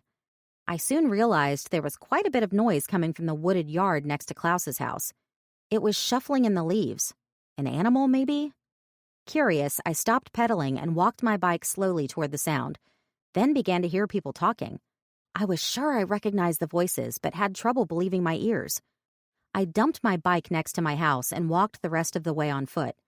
The closer I got, the clearer I could hear them, though I couldn't quite see anyone yet. It was definitely Alex and Peg. What on earth? I heard snippets of their conversation, and it was mostly Alex doing the talking. "What's that behind that log? Fluff up those leaves over there. Grab that scrap of paper. It could have fallen out of his wallet." This made no sense at all to me. As I approached closer, I took care to walk gingerly and minimize the sound of my footsteps.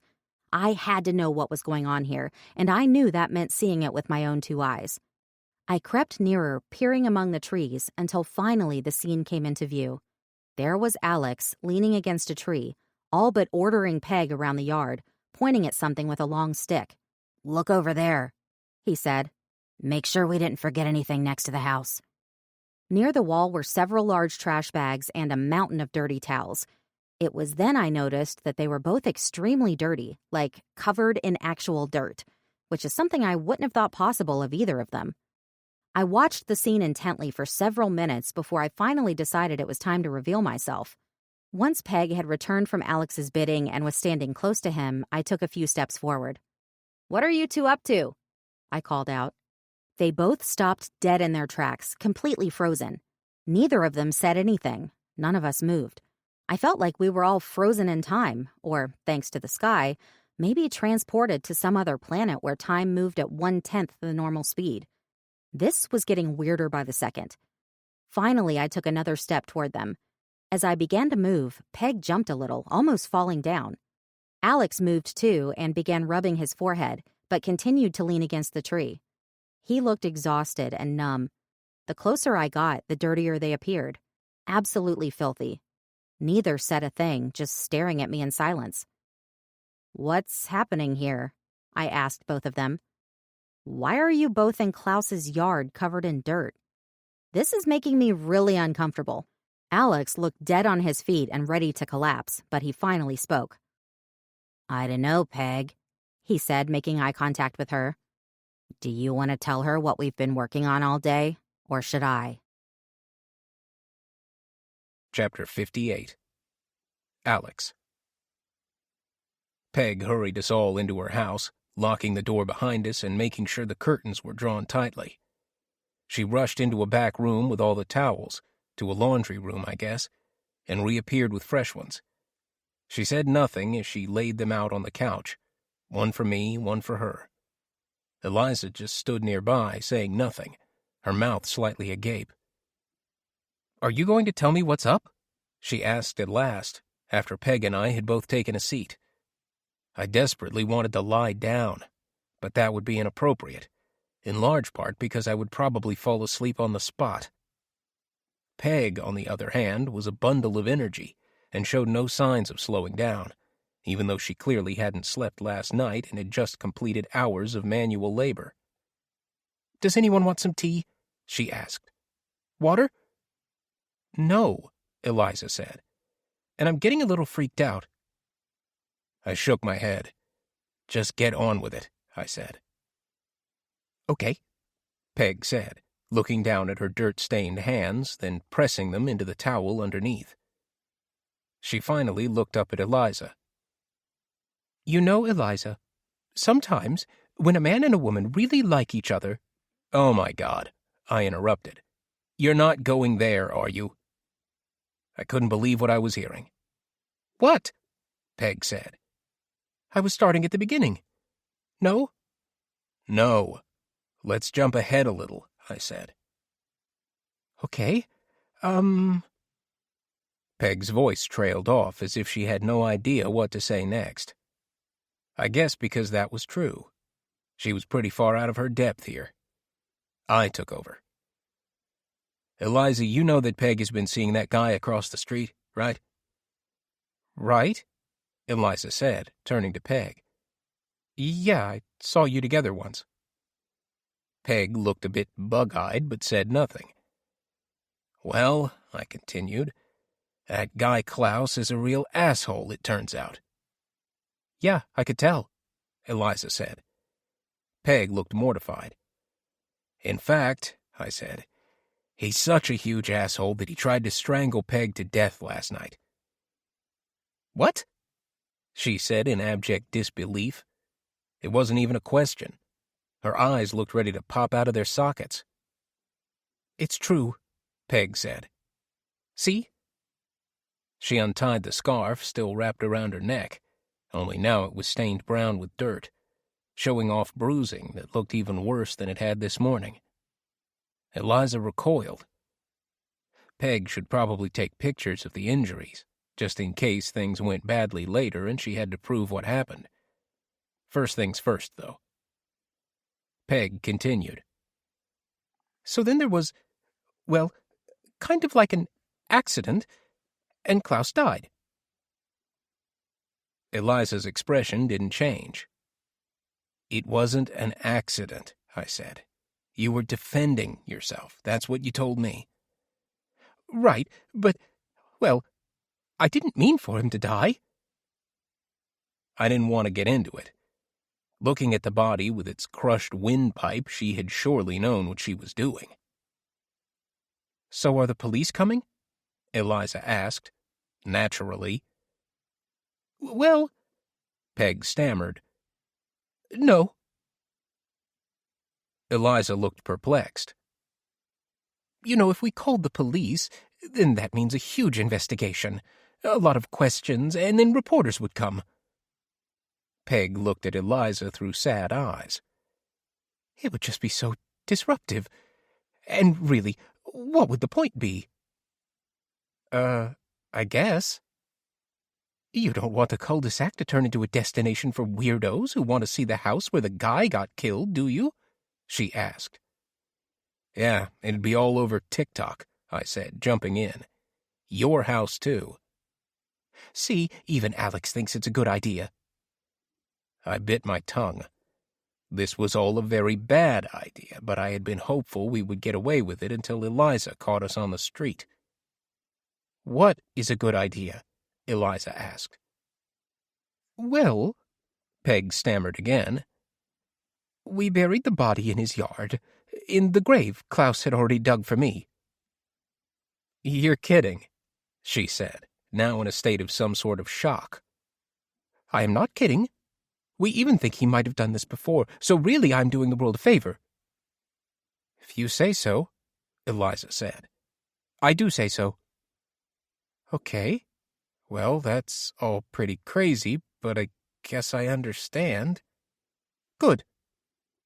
"So what happens now?" she asked. "Well," Peg said, "you can't talk about this. None of us can talk about any of this to anyone. Hopefully the police won't come, but if they ask you anything, you just say you don't know anything about any of it. Teamwork, remember? Like when we had to get Alex to the hospital, you and me." I wasn't sold. "The police will come," I said. "Someday." "Your parents may not even let you get involved," said Peg. "That would be even better." "But don't bring it up," I said. "Basically, you have to forget that you saw us today. We'll get cleaned up, we'll do all the laundry, and it'll be like this never happened." "And for you," Peg said, "nothing did happen." "I guess," she said. "We're a team, remember?" Peg reminded us all. "Trust me," I said. "With time, this will all fade into the background of your mind. Every day that goes by will make this memory hazier and hazier, until it eventually feels like a dream, and someday you'll wonder if it was real at all." "It already feels like a dream," Eliza said, staring at both of us. Chapter 59. Peg. The following day, the police had still not come to the cul-de-sac. I checked religiously every half hour, peering out through a crack in the curtains to make sure a cop car wasn't parked across the street. Meanwhile, I was washing the clothes I'd worn the night of Klaus's death for the third time in a row. How long would it take? Another day? A week? Months? I felt so terrible about the whole thing, completely sick to my stomach. Maybe I had been wrong about the attack. Maybe Klaus hadn't really intended to kill me, but was just playing an aggressive game that I didn't wholly understand. Maybe it was all a joke, and I was the one who took it too seriously. Or maybe he was having some kind of episode, and I should have felt sorry for him instead of fighting back. But now he was gone, and he had no ability to explain himself. When the police eventually came, there would be only my word and whatever evidence they could get from Klaus's house. And what if they found the body? I was starting to wonder if we had made a huge mistake in burying him in the backyard. Was it too late to dig him up and take him into the woods somewhere and try again? Of course, we had involved a third person in our sordid little tale also. I felt even worse about that. Eliza had moved to the Cul-De-Sac to get away from the crime and drama that comes with living in the city. Now she had more than she probably ever thought she'd have to deal with in her life. This poor girl, just starting out in life, and now she had to keep my secret. I didn't have any doubts that she'd be able to do it, or even that she would do it. She'd proven her resilience well enough to me already, and Alex seemed to trust her completely. What would I have done if I'd been in her situation as a teenager? I couldn't even imagine it. The big dramas when I was a kid were about Vietnam and Watergate. That stuff felt real, but it really wasn't the same as having a dead body buried across the street and the person who killed him living 2 doors down. How did she feel about the situation? How did she feel about me? I reached into my purse and retrieved my locket. Thank God Alex had pointed it out on Klaus's countertop. It still had the chain Klaus had purchased for it attached. I thought for a moment about removing the chain, but decided against it. The locket would remind me of Jack, and the chain would be a reminder of Klaus, for better or for worse, a tragic symmetry. At the very least, it would remind me not to be such an idiot again, and to make better choices about who I socialized with. If I ever left the house again, that was. I put the locket back into its little pocket in my purse and fished around for another item, removing it. I held Klaus's cell phone delicately in my hands, wishing I could know the secrets that must be buried inside it. I knew turning it on would be a bad idea because it could lead the authorities to me, and without Klaus's fingerprint or password, I wouldn't even be able to see the pictures on it. Was there a photo of me on the phone somewhere? I didn't think so, but I couldn't really remember if he'd ever snapped one. If he had taken a photo, it was possible it was out there in the cloud even. Another thing to worry about. Alex had insisted I smash the phone, then drive it far away and throw it in the trash. That seemed like a lot of effort to get rid of something no one could track, and was a better reminder of the last few days than that gold chain would ever be. Plus, it was something that might be useful to me if the shit eventually hit the fan. Excuse my French. Chapter 60. Alex. Saturday had arrived, and still no sign of an investigation into the mysterious disappearance of Klaus... what? Had I forgotten his last name, or did I not ever know it? No matter anymore, I supposed. It was still early, though I had managed to get a quick shower and brush my teeth. I hadn't seen or heard from Eliza since the fateful discussion at Peg's house earlier in the week. Tutoring would be this afternoon, but I wondered if she would show up. Suddenly there was a ring of the bell, followed by an insistent knock at the door, and I knew without even getting up from the couch who it had to be. Sure enough, from my vantage point I could see Peg's silhouette through the curtains, which I'd closed tightly to make it impossible to see inside. If the police showed up, I simply wouldn't answer, but that trick wouldn't work if they knew I was home. I was keeping the TV volume down low for the time being. Again, a knock at the door, louder this time, and I hadn't even stood yet. I attempted to expedite things and made it to my feet, hustling down the hallway as quickly as possible. I opened it to reveal Peg standing there, rather disheveled and looking extremely tired, dark circles visible under her eyes. She was still wearing the scarf. I suppose the bruises had yet to fully fade. I ushered her inside quickly and closed the door behind us. "Jesus, Peg, you look like hell," I said. You need to pull yourself together and get some sleep. And really, no one should see us together for now. Try to imagine what would happen if the cops showed up right this moment." "I know. I'm sorry." She seemed out of breath, though I assumed she'd only walked here from next door. "What's going on?" I asked. "When are the police going to come? No one has called me. No one has come to the door. I can't stand the wait." "The wait is good," I said. "The longer this takes, the colder the case gets." "Alex, they solve cases that are 30 years old or more all the time now.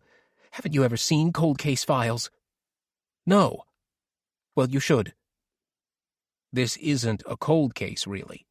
Remember, this is a case of a guy who decided to leave town and didn't tell anyone where he was going." "That's what you want them to think, but you and I both know he's buried across the street." "I don't think anyone's going to find that body, because no one is going to look for him. Not there, anyway." "Don't you think we should go check? To make sure the grave hasn't been dug up by an animal or something?" "No," I protested. "Don't go anywhere near that house ever again." "What about the mail? I can see from my front door that the box is already stuffed full." "Do not get the mail. Don't even think about it. Remember, he left town. Of course he can't get the mail. It's got nothing to do with you." "Maybe we should have put a hold on it." "Maybe, but it's too late now. You got rid of the phone, right?" "Right, like you said." "Good. Let me see the bruise on your neck." Peg took the scarf off and showed me the damage. It was improving. At least you couldn't see the outline of Klaus's hands anymore. But it probably still had a few days to go before it was fully healed. "It looks better, but you still shouldn't let anyone see it if you go out in public," I continued. "If the police do come, probably best to pretend you're out until it's completely gone." Peg nodded. "Remind me again what to say when the police do come." I sighed. "Keep it simple. Cops are stupid. Just answer their questions as simply as possible." "Like what kind of questions, do you think?" "Did you know Klaus?" "Yes." "What was your relationship like?" "We saw each other socially from time to time." "When's the last time you saw him?" "Oh, geez, what do I say?" "Tell the truth, mostly. You saw him last Sunday night. He was packing to take a trip to Seattle for work. They'll probably ask where you were in the house, what you did. Just keep it basic." "I don't know. I'm nervous." "The cops don't know anything, and you won't be a suspect. It won't even be an investigation because there's no evidence of a crime. Eventually, when they do pull the phone records, they'll see that you were telling the truth. I think the whole thing will go away in a matter of days, but you have to get your shit together and stop acting crazy." "I worry about what's on the phone. What if there were pictures that, he put on the cloud?" "So what? As long as you don't claim that you don't know the guy, it'll be fine. Pictures only back up your story." "What if there are other victims, though? I feel bad for their families. Shouldn't they get closure if they have a loved one who's gone missing?" "Oh, Jesus, Peg," I said, rolling my eyes. "Cry me a goddamn river. If he killed someone else, that had nothing to do with you. In fact, maybe you stopped him from killing again. I've done plenty of things I'm not proud of in my life, but this isn't one of them. And you have done nothing morally wrong here." "Why does it feel wrong, then?" she asked. I sighed and backed off a little. "It's understandable that you're feeling guilty. This is all very fresh and raw. Hell, you still have the bruises from where you were attacked. But with time, you'll see this with a new perspective, and that feeling of guilt will wane. Meditate, or do some deep breathing, I don't know. You just need to find a way to let it go. Otherwise, this situation will consume you completely. Maybe you should get a weed delivery and knock yourself out with some sativa. It works for me." "Seriously? You get marijuana delivered?" Of course, I said. It's the only good thing left about living in California. Chapter 61. Eliza. I hadn't seen Alex since the day he told me about Klaus. Not that I was avoiding Alex, we just never saw each other or spoke unless it was a tutoring day. Now that day was here. I rang the bell as usual and waited, thumbing through TikToks mindlessly, knowing it would be at least a minute or two until Alex appeared to open up. Eventually, I heard the lock turn and his face appeared. "When are you going to remember you have a key?" he asked. "Every week it gets more annoying to have to make this walk." "Geez, I keep forgetting," I said. "Sorry." Alex sighed and let me in. As usual, I walked ahead of him to the couch while he took his sweet time following me, finally parking himself in his regular spot. "Finals are coming soon, right?" Alex asked. "Yeah, a couple more weeks." "How are you feeling about them?" "Pretty good. Not much more new material to learn at this point, and I think I'm solid on what we've been working on so far." "Good to hear." I produced a worksheet from my backpack, a little crumpled, but not too bad, and smoothed it out on the table. I worked on it mostly in silence. Honestly, it didn't seem very difficult. Alex flipped through his phone, saying nothing. After a few minutes, I put my pencil down and leaned back on the couch. "Are we going to talk about, the thing?" Alex put his phone down. "The thing?" He gestured with his thumb toward the door. "I don't see why we should." "I just don't understand it," I said. "How could Peg kill a guy? And you didn't call the police? You just helped her bury him in a hole?" "Peg didn't do anything wrong. She doesn't want a spectacle. I get that. I think even you can get that." "It sure sounds like she did something wrong, which is why we aren't supposed to talk about this at all." "You didn't tell anyone, did you?" Alex looked a bit panicked. "No," I said, "but I'm not sure it's doing the right thing to keep this secret." "Listen," he said, his eyes getting bigger and intense.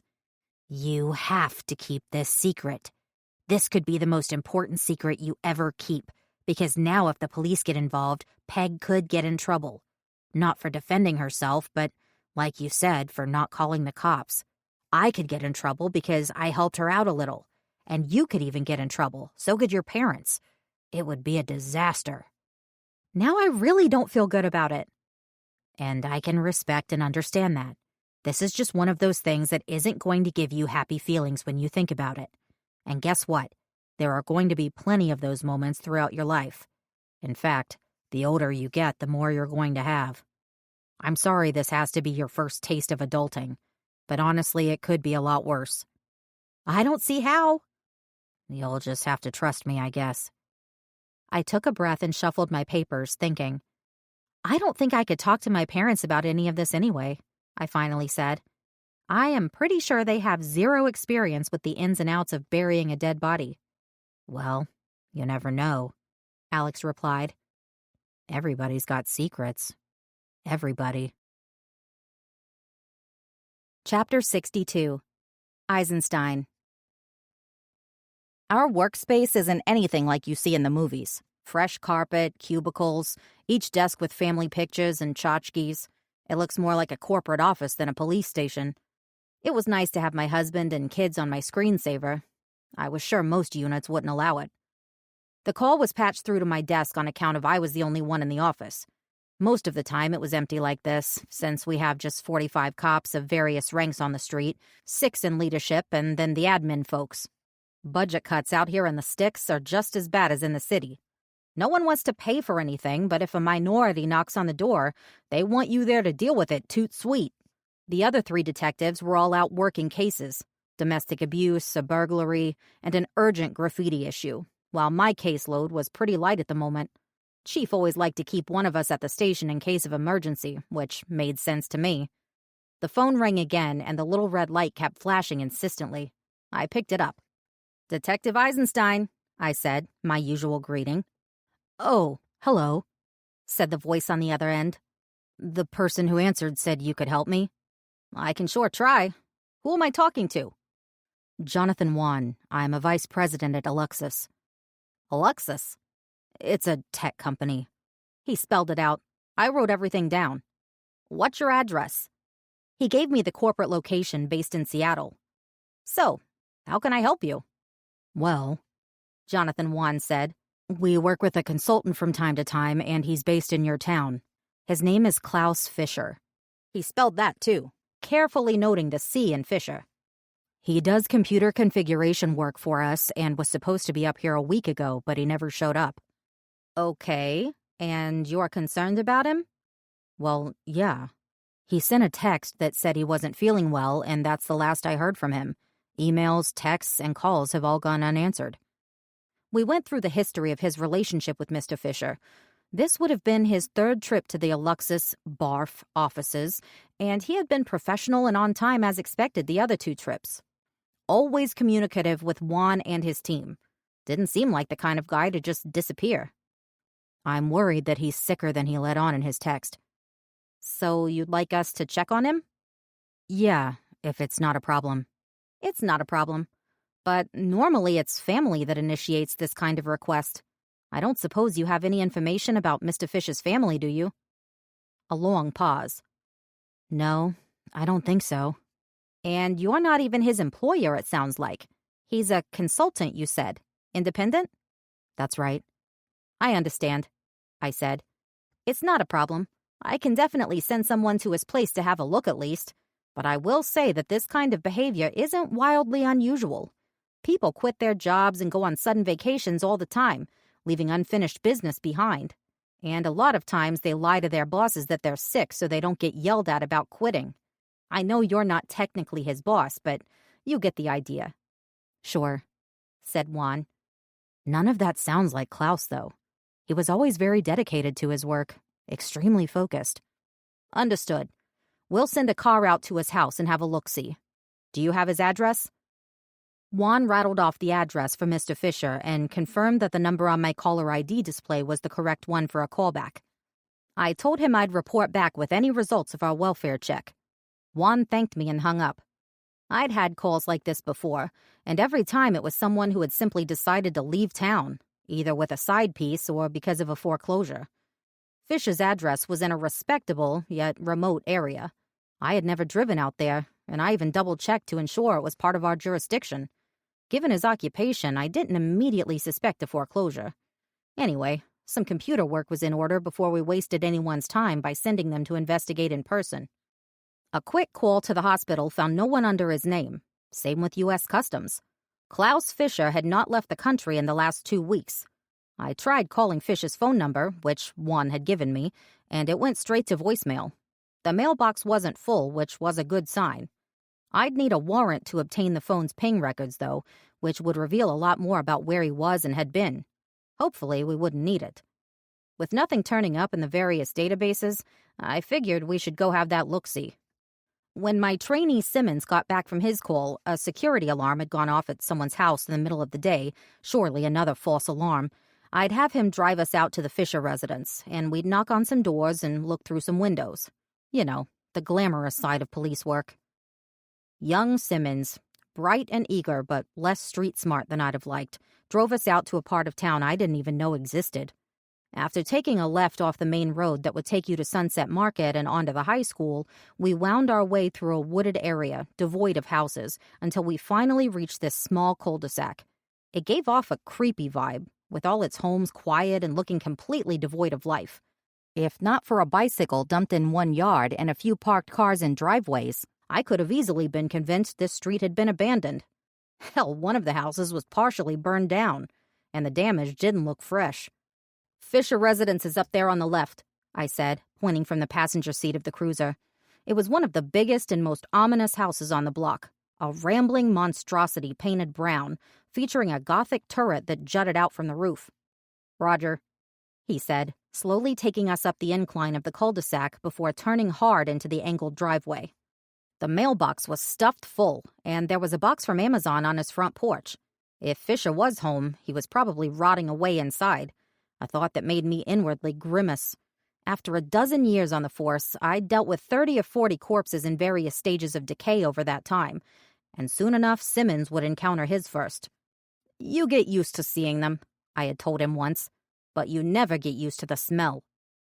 You think he's dead in there? Simmons asked as he put the car in park. I don't think anything, I said. I only know what the facts say, and at this point we have a lot more of those to collect. I looked the young cadet in the eye after he parked the car. Once you start speculating about things you don't actually know, you taint your ability to see the scene objectively. Use your senses and be prepared for anything, but don't start guessing about what might have happened. We got out of the car and approached the front door. No sign of forced entry, no broken windows, just the Amazon box on a nearly pristine welcome mat. I knocked loudly on the door. "Police department!" I called out as loud as I could. Thanks to years of practice, I'd learned to project my voice well beyond what my 5'4" frame would normally suggest. Sometimes it took people off guard, which was entirely the point. "We're here for a welfare check." No response. While we waited, knocking again a few more times, we both peered inside through the large windows flanking the door.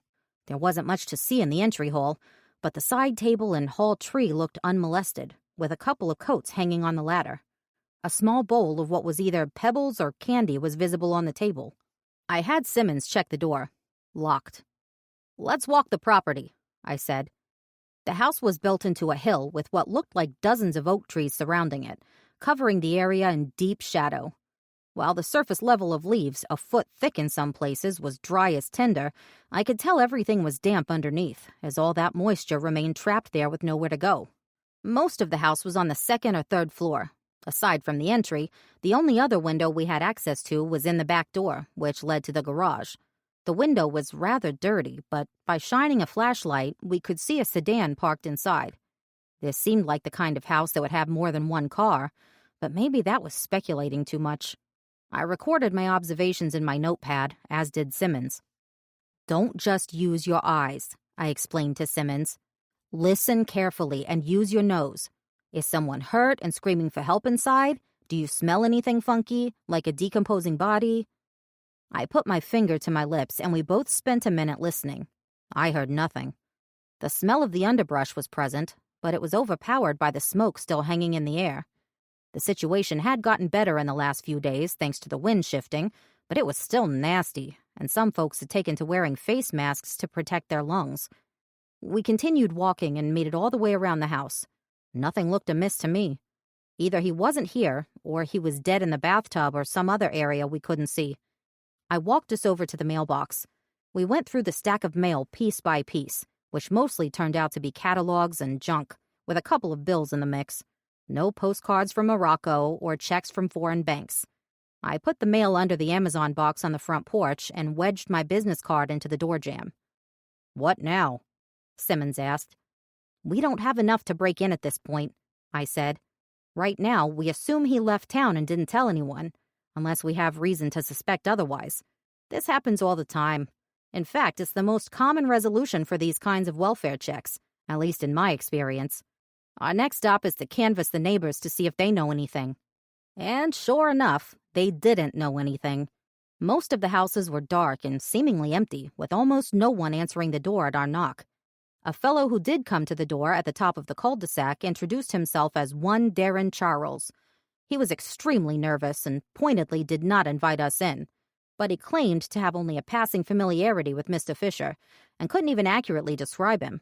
He had no information about Fischer's family and didn't know anything about his work, saying Mr. Fischer kept to himself, as did Mr. Charles, but that he knew Fischer traveled quite frequently. He accepted my card and said he'd call if he saw Fischer return from wherever he had gone. A few houses down, across the street, we got another hit, in that someone actually answered the door when we knocked.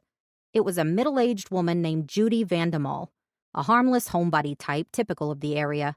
Her husband worked in San Francisco and wouldn't be back until the evening. They were new to the neighborhood. She didn't know Mr. Fischer, and in fact said she was surprised to find out that anyone lived there at all. She seemed mostly confused in response to all of our questions, and I got the impression she was still trying to get things settled at home. From our vantage point in the entry hall, I could see there were still pictures waiting to be hung and paint samples smeared on the wall where the family was trying to decide on a color. Again, I gave her a business card. She said she'd bring it up with her daughter and husband at dinner. No one else answered when we knocked. 3 no-shows, not including Fischer, and not including the eyesore of a house that was uninhabitable due to fire damage. Neither of the people we managed to speak to had security cameras or video doorbells, and we didn't see any of these devices in our cursory tour around the 6 standing houses on the block. These kinds of video cameras have really made police work a lot easier, but we were striking out on this one. "Well, what now?" he asked. "Back to the station," I said. "Start a file and type up your notes. If he stops paying his bills or someone else calls to report his absence, we'll roll back out and kick things up to the next level." Chapter 63. Alex. Again, I knew who it was before I got to the door. No doorbell this time. Instead, an insistent, low-volume knocking. Tap, tap, tap, tap, tap, tap, tap, tap, whose nervous energy I could hear from the living room. Again, tap, tap, tap, tap, tap, tap, tap, tap. Once again. "I'm coming!" I yelled, which was uncharacteristic but necessary to shut her up for a minute. I turned the deadbolt and the door burst open, nearly knocking me over. I held onto the knob for support as Peg pushed her way inside, then shut the door behind her, again nearly falling to the floor. She locked the deadbolt and peered through the curtains that covered the neighboring window. "Come on in," I said facetiously, regaining my composure. "Did you see them? They were at the house," Peg said, still peering through the tiny crack.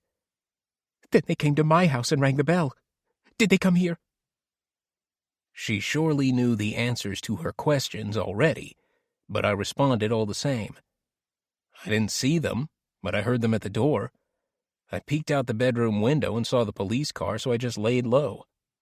Like I said, they left. Let's take a brief pause together to let everything we and Oppos be heard sink in. Coming up is a gentle, relaxing melody. Let your mind loose, breathe evenly, and allow the music to guide you into a state of complete comfort.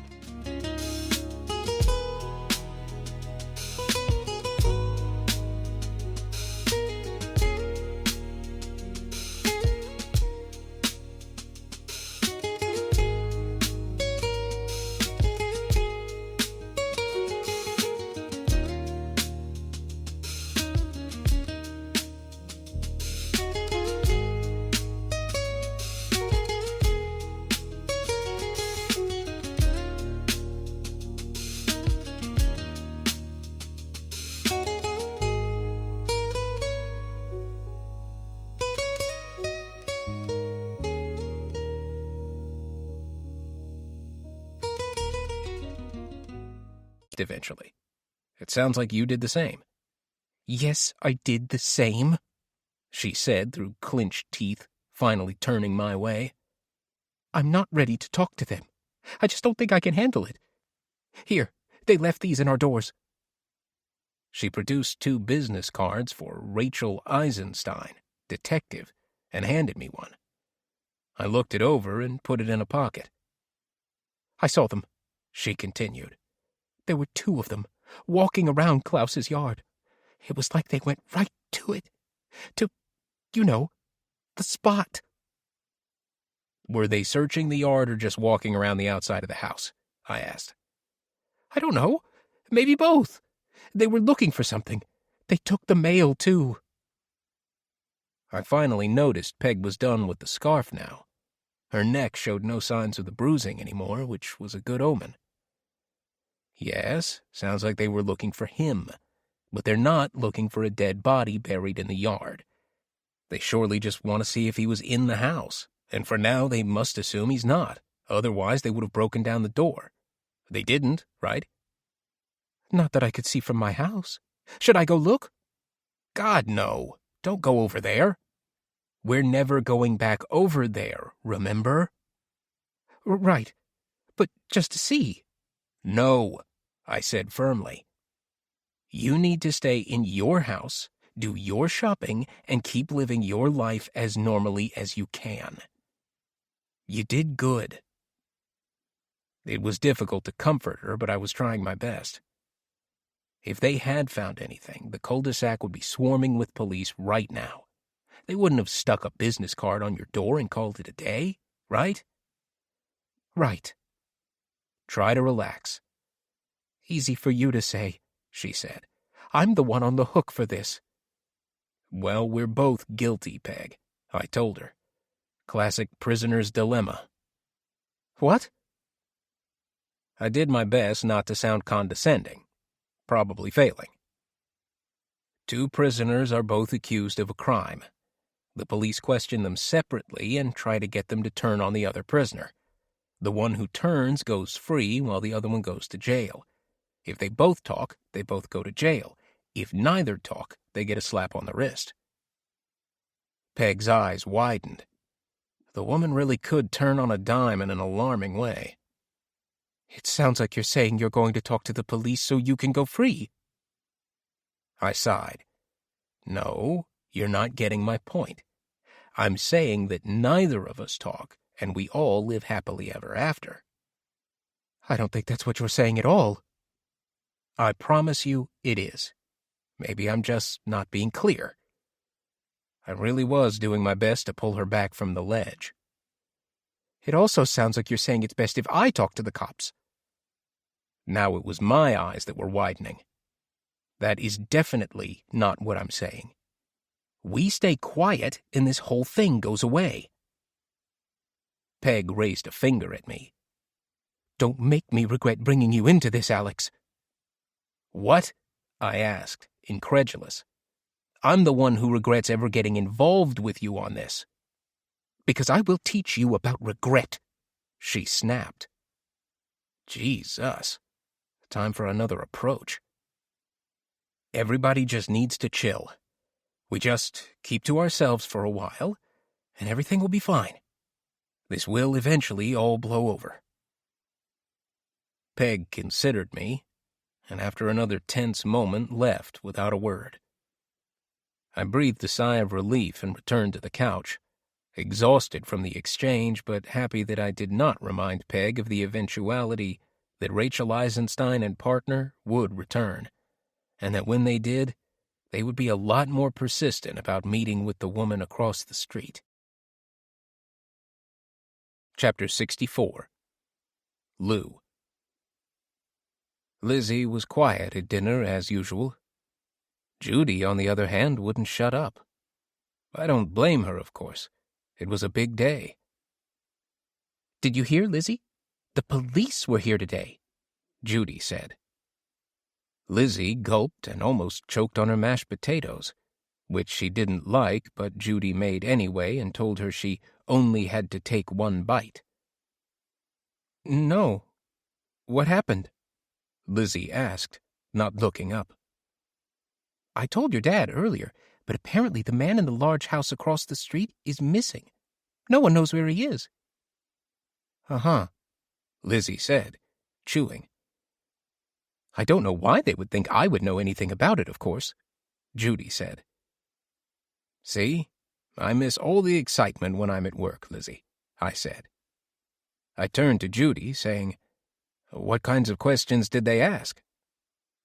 "Well," Judy said, as if she'd been rehearsing for this very moment all afternoon, "they wanted to know if I knew him, when I had last seen him, if I'd seen anyone strange on the Cul-De-Sac recently, or if I'd seen anyone go into or leave his house in the last few weeks.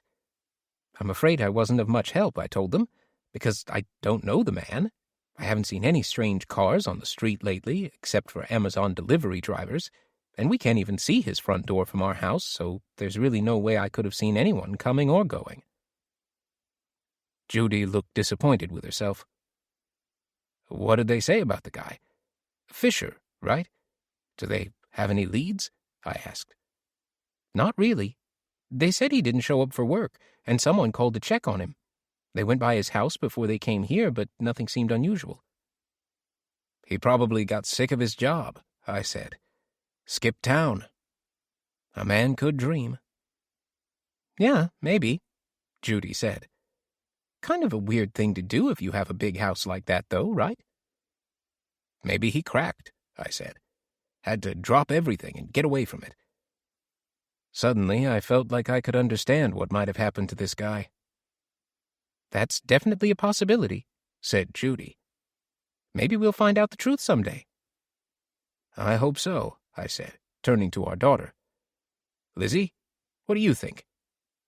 "Hmm?" Lizzie responded to her name, but appeared lost in thought, still chewing on an undercooked green bean. "What do you think happened to Mr. Fisher?" I asked. "Have you ever seen him around the neighborhood?" Lizzie stopped chewing, swallowed, and looked up at me. She was acting awfully strange, but she was always acting awfully strange these days, so I didn't push it. Finally, she answered, "No." Chapter 65. Eliza.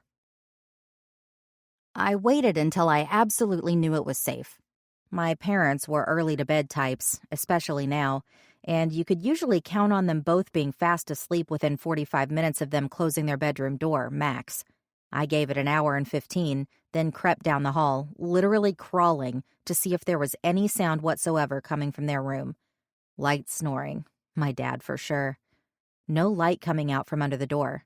Mom was done reading for the night as well. I crawled back the way I came, heading down the stairs backward on all fours, intent to avoid the creaky step that was 3 down from the top. I know in the movies kids always go out the window to get out of the house, but that wasn't an option for me. There was no roof outside my window to provide access to the ground, and no convenient tree for me to climb down either. Step by step, I made my way toward the front door, unlocking the deadbolt as slowly as possible, attempting to muffle the click by pressing my body against the lock. From there, I carefully turned the knob until the door was open. Thank God we didn't have a security system that beeped every time anyone came in or out. It was a full moon, smoky but not terrible today, and getting cold.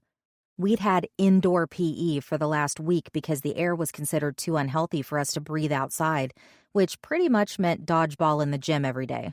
That was fine by me. I just pretended to get hit after a minute or so and set out the rest of each game on the bleachers. It beat running laps.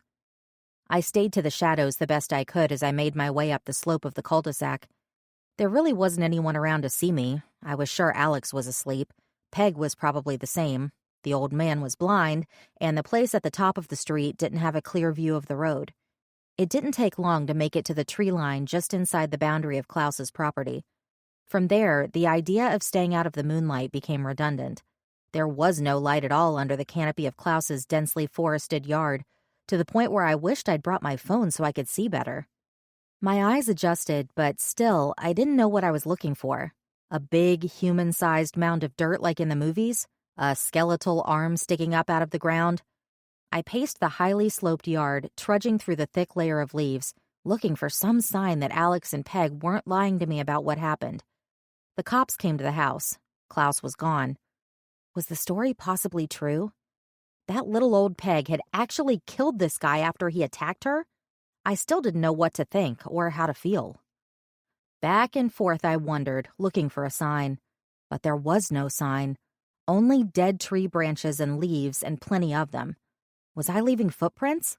I tried to look behind me to see if there were tracks, but it wasn't like when we took that trip to Tahoe and trudged around in the snow all afternoon.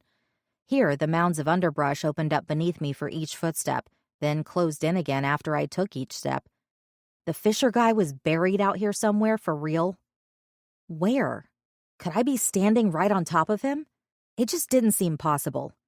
Eventually, I got tired and went back home, but my mind was racing and I couldn't get to sleep. I knew then that my little trip across the street had been a huge mistake. I went to the woods because I wished to discover the truth, to settle my mind and no longer live in a constant state of fear and confusion. But the visit had only made things worse. I thought I might never sleep again, wondering whether the death of the man was real or some kind of fantasy. Now I realized that it didn't matter, and I didn't want to know anymore. Chapter 66. Jean Claire. I hadn't heard from her lately, so I texted Eliza. "Are you avoiding me?" "No." "You haven't been saying much." "Yeah, sorry." "What's up?" "Just really weird over here with the police and all." "Yeah, because of the creeper that went missing, right?" "Yeah." "Have the cops come back?" "No." "Do they have any leads?" "I don't know. I guess not." Probably went out of town to perv out on some girls, right? Yeah, Probably best if he doesn't come back at all. Yeah, seems like he won't. Huh? You know, 'cause he's too busy creeping. Haha. Can't sleep. Why? You think he's going to come for you next or something? No. It's just too much drama for me. The cops were there for like 15 minutes, you said. That's too much drama? Yes, it is. I don't want to see any cops for any minutes. Did they even talk to you? No, just my mom. I don't know. Sounds like maybe you were making a bigger deal out of this than it is. I don't think so. You don't know what it's like. I was getting annoyed by her attitude, so figured I'd wrap it up. Okay, well, whatever. I guess I'll see you at school tomorrow. 'Kay. Something had been off about Eliza for at least a week, and I was determined to figure out what was up with her. I wasn't going to wrestle it out of her via text, I guessed. Maybe if I sent her a really funny snap, it would break something loose and get her talking. I mean, that always works with me. Chapter 67. Eisenstein. A funny thing came up when I was going through the month's call logs to the station. Simmons said to me. It was surprising that he'd invested the time to do this, as the job was tedious and dull, but I appreciated the effort. I made a mental note to indicate as much in his personnel file. It wouldn't hurt when it came time for evaluations and promotions. Yeah? I asked, turning from my computer toward his, directly behind me. We got a call a few weeks back from... He double-checked the computer screen. An outfit called Helping Hands Caregivers. Missing woman, live-in caregiver, Lupe Flores. Mexican? Salvadoran. Legal? Not sure. They said she was. Surprised anyone bothered to ask. Not surprised they said she was legal, but anyway, go on. Yeah, so anyway, one day this woman goes missing from her assignment, full-time watching over a blind guy who she'd been taking care of for more than a year. No call, nothing. She probably decided to move back home. Happens all the time once these people have earned enough money to live on. No point giving notice and getting a guilt trip from the employment agency. Sure, that's what I thought too. But check out the address where she was working. I squinted at the computer screen. Huh, that's the Cul-De-Sac with the missing German, right? Yeah, it's basically next door. I mean, it is next door. Well, that is a coincidence. You think something's up? He asked, before stopping myself. Right. You don't think anything, you only know. I interrupted. What the facts say, right. But these facts are at least a little suspicious. Did we knock on the door of that address? Yes, he said, consulting his notes. No answer. We left a card?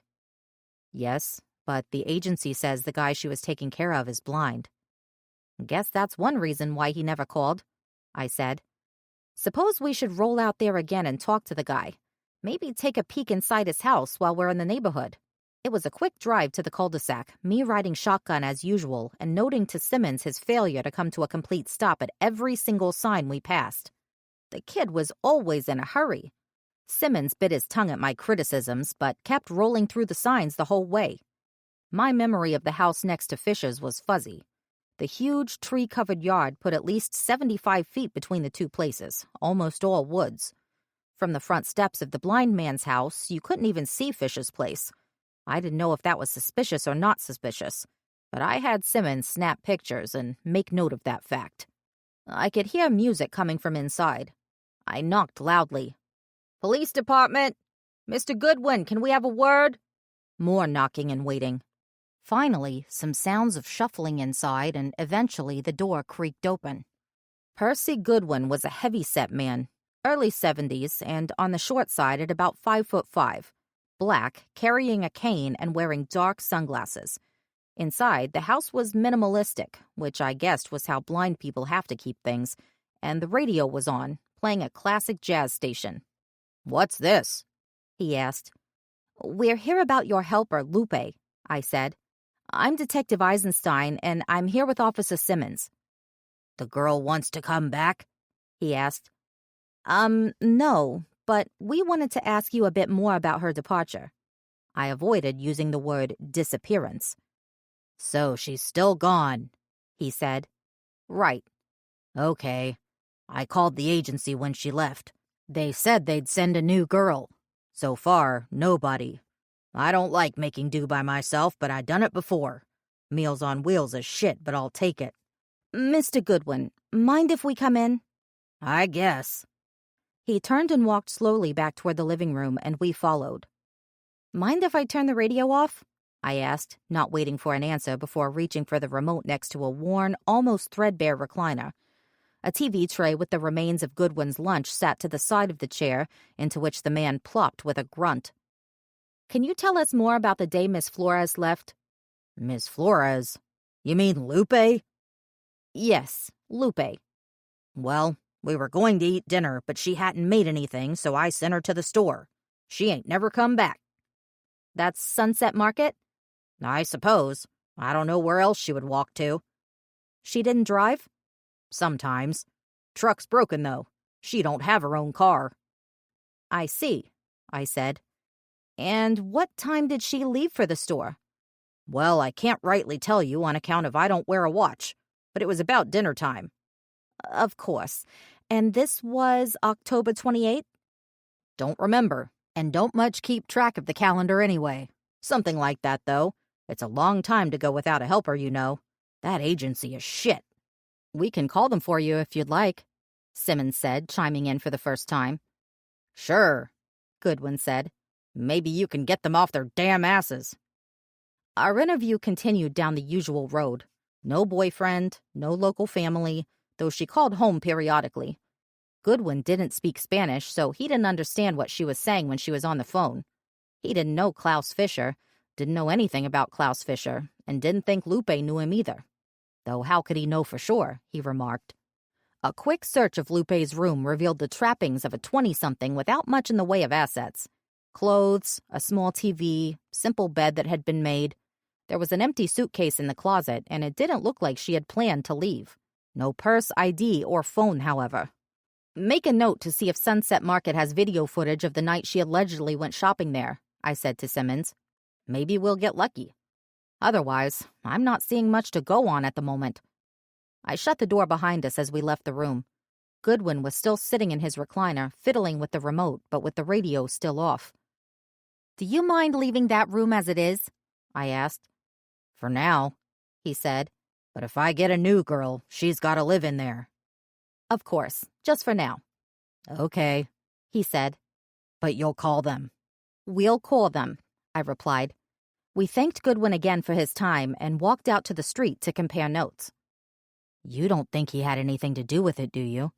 Simmons asked.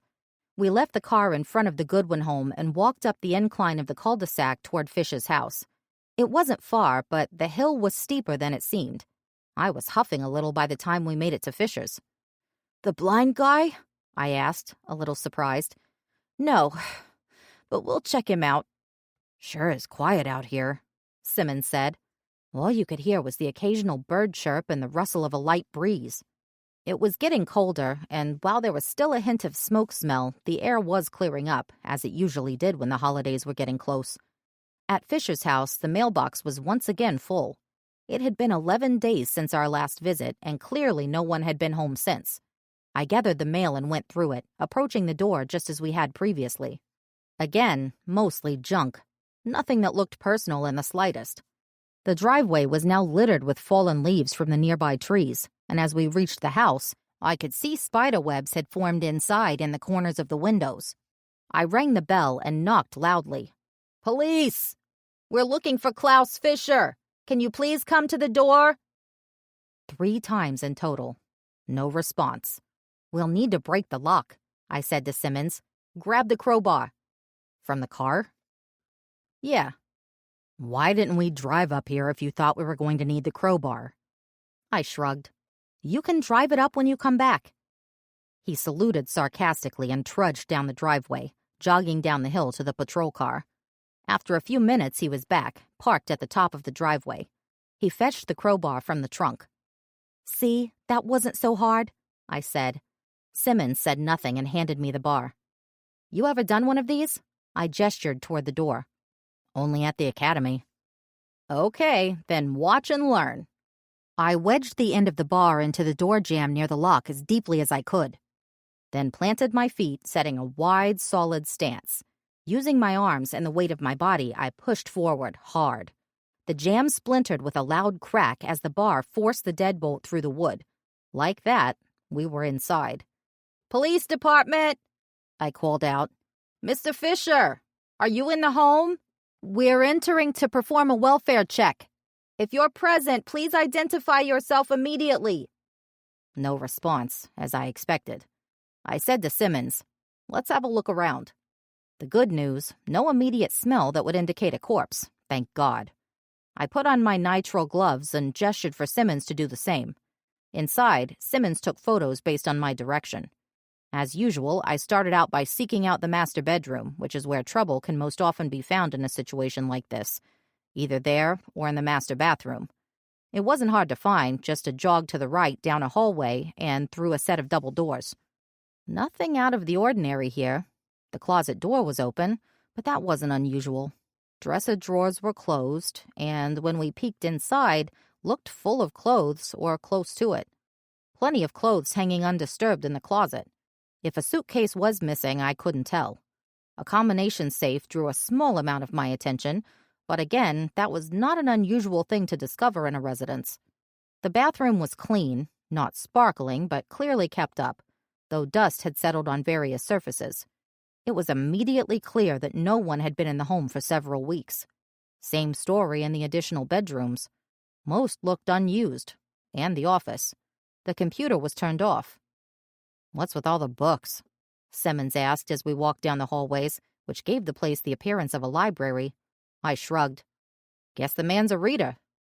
The living room was much the same, and the kitchen was exceptionally clean, like a maid had been through it, though again dust was settling everywhere. There were dishes in the dishwasher, which had been run and clearly never opened since. There was still moisture inside. "It's awfully clean in here," Simmons said. "Is that weird?" He was alternating between taking notes and snapping pictures with his phone. "Not necessarily. Lots of people go on a trip and like to come home to a clean house," I said. "Pretty standard, really.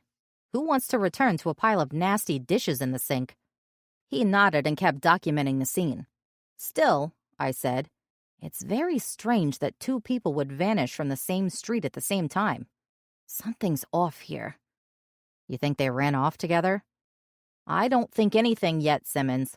I only know what the facts say, remember? But I do want to keep digging into this." We checked the rest of the house, and I was interested to find Fish's car in the garage. The doors were unlocked, but there was nothing of interest in the cabin or in the trunk, which we popped. We never located Fisher's identification or keys. His cell phone was nowhere to be found either. Presumably, wherever he was, he had all those things with him, and not much else. We followed standard procedure upon leaving. Simmons fetched a padlock hasp from the trunk of the patrol car, along with a fresh padlock and a power drill. We returned to the front door and from the inside installed the hasp across a piece of the door jamb that hadn't shattered. We locked it with one of the included keys and kept another for ourselves, though since it was padlocked from the inside, it wouldn't do much good unless we figured out another way in. We returned to the garage, left a key and a note about our visit on the hood of the car, and exited quickly as the door came down. It took Simmons a couple of tries of running and jumping to avoid setting off the ankle-height sensor, but eventually he managed. We stowed our gear in the trunk of the squad car, and I leaned against it, looking out at the street. 2 missing people. No contact with anyone, no notes left, and no obvious signs of foul play. It was, to say the least, extremely strange. I didn't want to say anything to Simmons, but something smelled very wrong here, and we had nothing to go on. "When we get back, let's pull the phone records for both of the missing persons. Talk to the employers again and check with the airlines." Simmons took notes. "Call Lyft and Uber. See if there is a record of either of them taking the service in the last month, since it looks like Fisher didn't leave with a car and Flores didn't have one. Check for credit card charges. You got all that?" "Yeah," he said. "And we'll need to talk to all the neighbors again," I said. "Let's start with that one." I pointed. Directly across the street, a blue Volvo was at that moment pulling into the driveway, apparently a neighbor we'd yet to talk to. "Well, that's convenient," I said. "Maybe this will be our lucky day after all." Chapter 68. Peg. "Hi there." A woman's voice came from behind me as I was getting a bag of groceries out of the trunk. I was already on edge, and I was so startled I nearly dropped the bag, spinning on my heel. My stomach dropped immediately as I saw it was my personal worst-case scenario. 2 uniformed police officers, a shorter woman walking ahead of a taller, younger guy. "Just home from grocery shopping?" she asked. I stammered but managed to spit out a word or two. Yes." I turned back to the trunk, trying to get myself composed. Did they know? It looked like they had come from Klaus's house. I had been thinking about this moment for days, but I still wasn't prepared for it. I guess I had no choice. As Alex had predicted, eventually this day would come, and now it was here. I took a deep breath and turned back. Behind them, I now noticed a police car pulled up in Klaus's driveway. How long had they been on the Cul-De-Sac? They hadn't been there when I left for the store. Or had they, and I hadn't noticed? "Peg, this is no time to be a loopy-loo, you fool. Pull it together." "Can we ask you a few questions?" the woman said, finally reaching me. "I'm Detective Eisenstein, and this is Officer Simmons. We're investigating a missing person. Well, 2 persons. Looks like we missed you last time we were in the neighborhood." She held a business card in her hand. The woman was barely an inch taller than me, and I could see her trying to stretch herself upward in an attempt to manufacture some tiny bit of additional authority. "Simmons, can you help her with the bags?" she asked the taller officer. I had only 2 bags and didn't really need help, but I was so nervous with 2 police officers standing in front of me, I just nodded and mumbled okay. Simmons grabbed both bags as I fumbled with my keys and shut the trunk before taking the business card. I didn't have to look at it. I knew what it said. Simmons began walking toward my front door without asking. "Mind if we come in for a minute?" Eisenstein asked. "Oh, sure." I should have made up an excuse why they couldn't, but the words just came out of my mouth unbidden. As if on autopilot, I walked over, unlocked the door, and found both officers in lockstep behind me as soon as I was through the threshold. Eisenstein, the last one in, closed the door behind us. Simmons followed me to the kitchen, and he placed the bags down on the counter. I was happy at least that the place was clean and tidy, but I looked around nervously to make sure nothing was out of place, nothing suspicious. "Feel free to put your groceries away if you need to," the detective said. "We don't want your ice cream to melt." She laughed.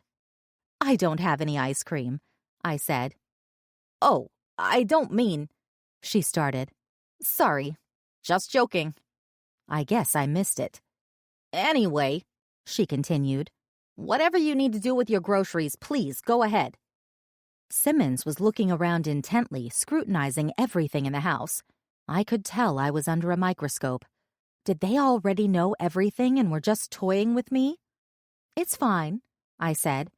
"How can I help you?" I could feel my hands sweating. "So, we're investigating a couple of missing persons, like I said.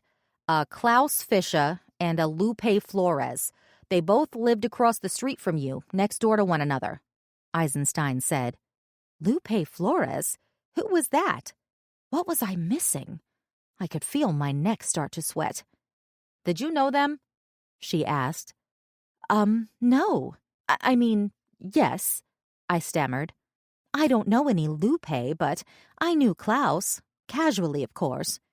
I felt like I didn't have control over the words coming out of my mouth, which was quickly clogging up with gunk, all cottonmouth. "I see. So how did you know Mr. Fischer?" He was a neighbor. Just a friend, you know, a casual, regular friend." She began taking notes.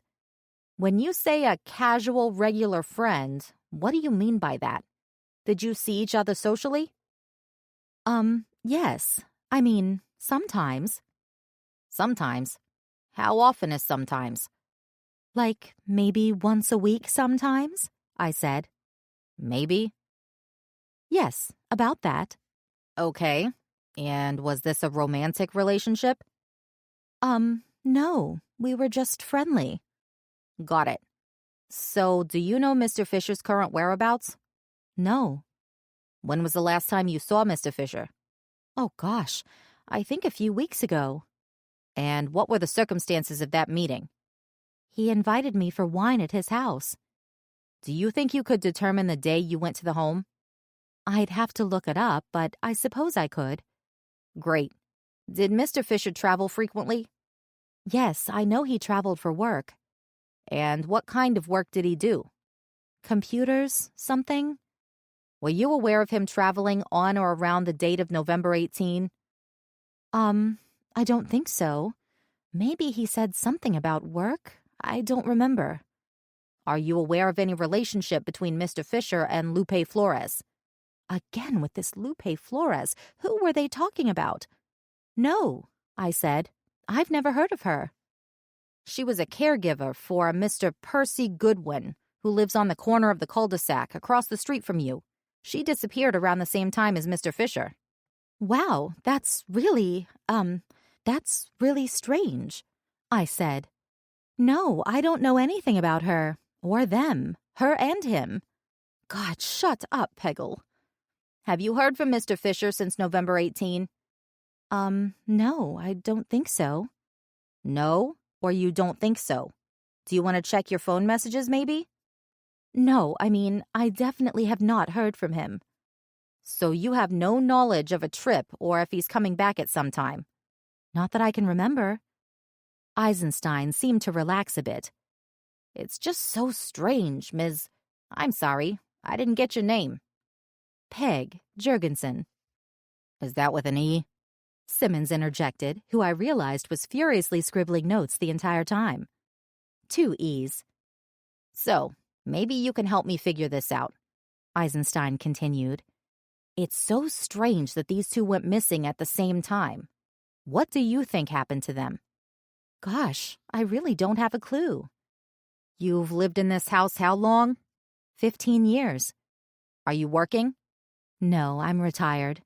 And you live here alone? Yes, I said. I'm a widow. Simmons raised an eyebrow as he clearly took note of that fact. Just getting ready to make some dinner for yourself, then? Right. I should unload those groceries. Of course. Feel free to do what you need to do. Don't mind us. Sure. How could I not mind 2 police officers standing in my kitchen? I plowed ahead and started working on the groceries while Eisenstein looked around and Simmons scribbled. Suddenly, I couldn't remember where I kept the bread. I stared at the loaf in my hand for far too long, detached entirely from what was going on around me. What's your theory about what happened to them? Eisenstein asked. I don't have a theory. Humor me, she said. Well, I guess they went on a trip together, like you said. You think they went on a trip together? No, I stuttered quickly. You asked for a theory. Well, how did you come up with that theory? She pressed. I don't know, I said, flustered. You said something about traveling and, well, I don't know. She said nothing for a moment. Simmons kept writing. If you do hear from Mr. Fisher or Miss Flores, you'll call me at the number on that card? She asked. Sure, but again, I don't know Miss Flores. I barely know Mr. Fisher. Right, you said that, she said, nodding. But you'll call me? Of course. The bread was still in my hand. Finally, I just put it down on the countertop and picked up the detective's business card from where I'd left it. I affixed the card to the refrigerator with a magnet, proving that I was a good citizen who could definitively be trusted to help the police in any way possible. Then I smiled. Chapter 69. Alex. The police, they were here. They asked a lot of questions, and apparently there is a girl missing along with Klaus.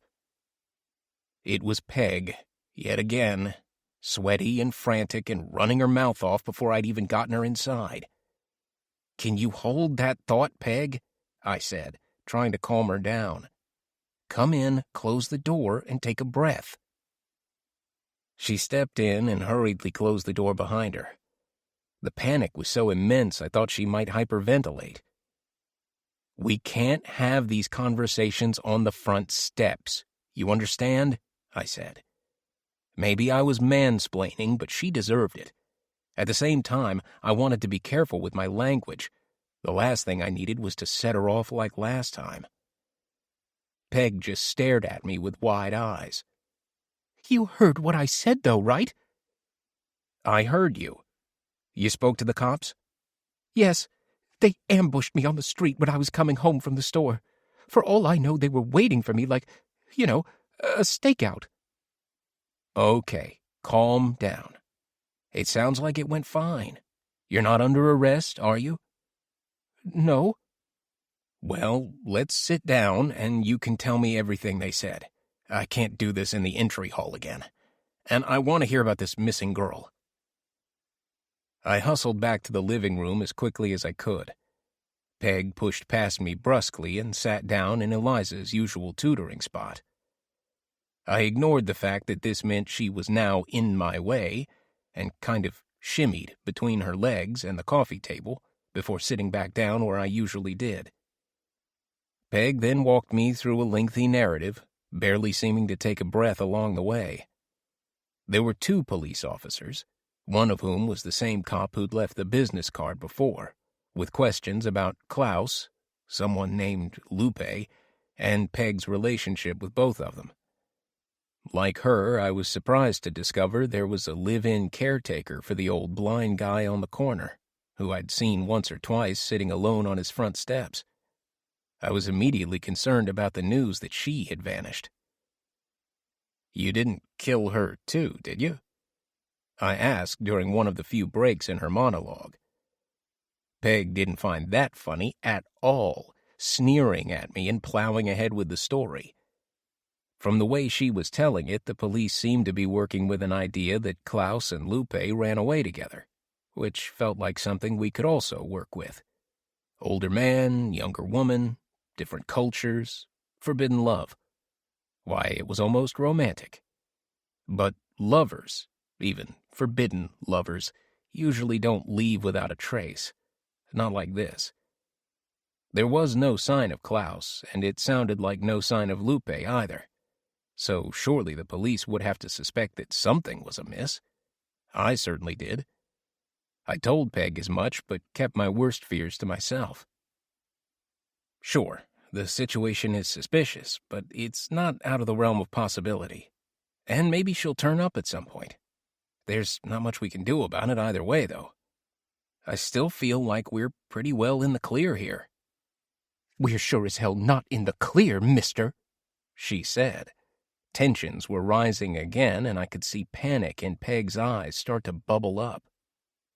"Whether or not Klaus's disappearance has anything to do with the girl, they know something is up. That's why they were asking me all those questions." I lowered my voice and tried to be as soothing as possible, like I was reading her a bedtime story. "Listen, it's all okay. There's nothing to do, like I said. You don't know anything. You told them as much, and now you can stop talking to them completely." "That sounds incredibly suspicious." "If you have to say anything more, just offer simple answers. If they ask you to speculate, say, 'I don't know.'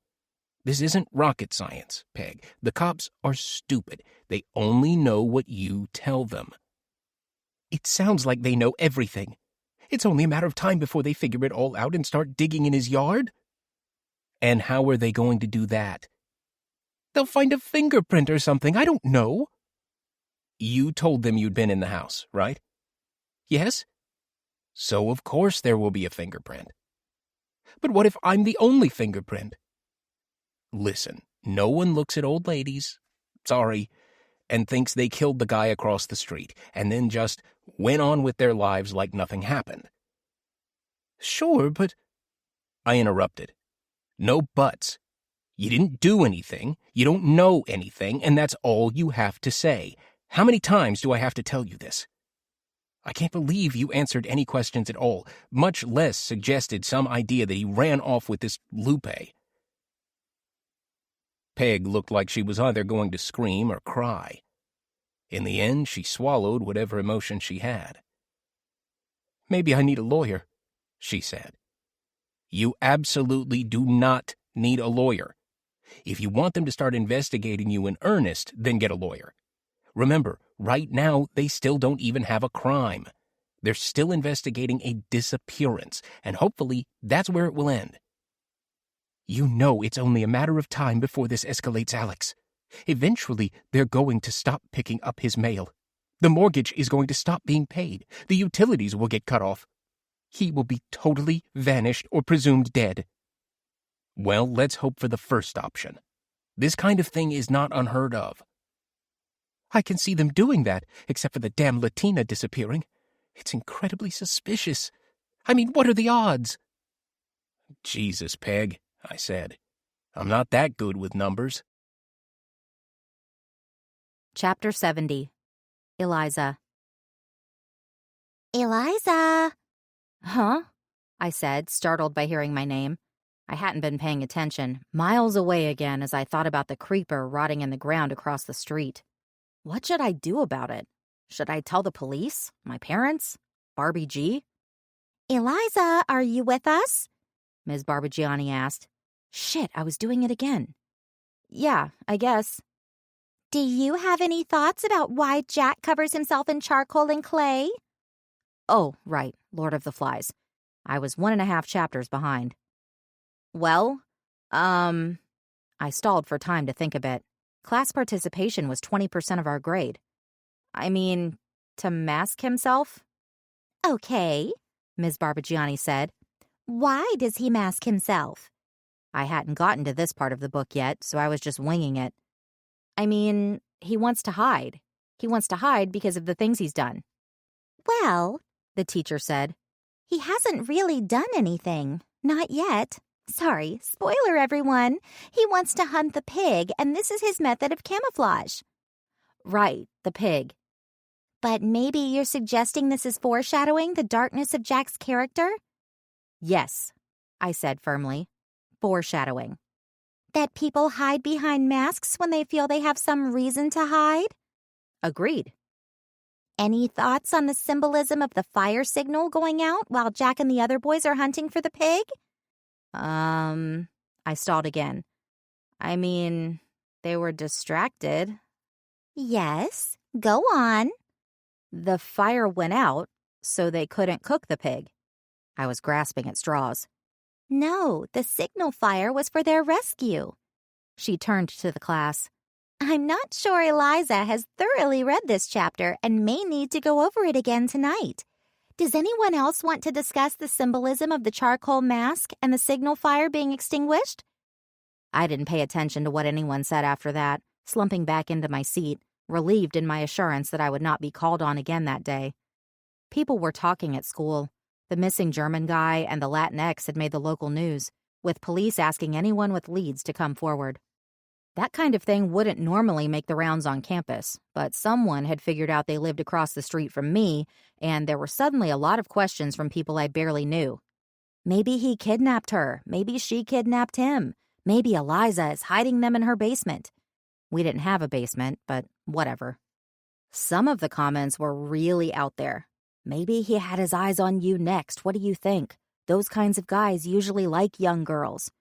I would always just scowl and walk away. There was nothing to say.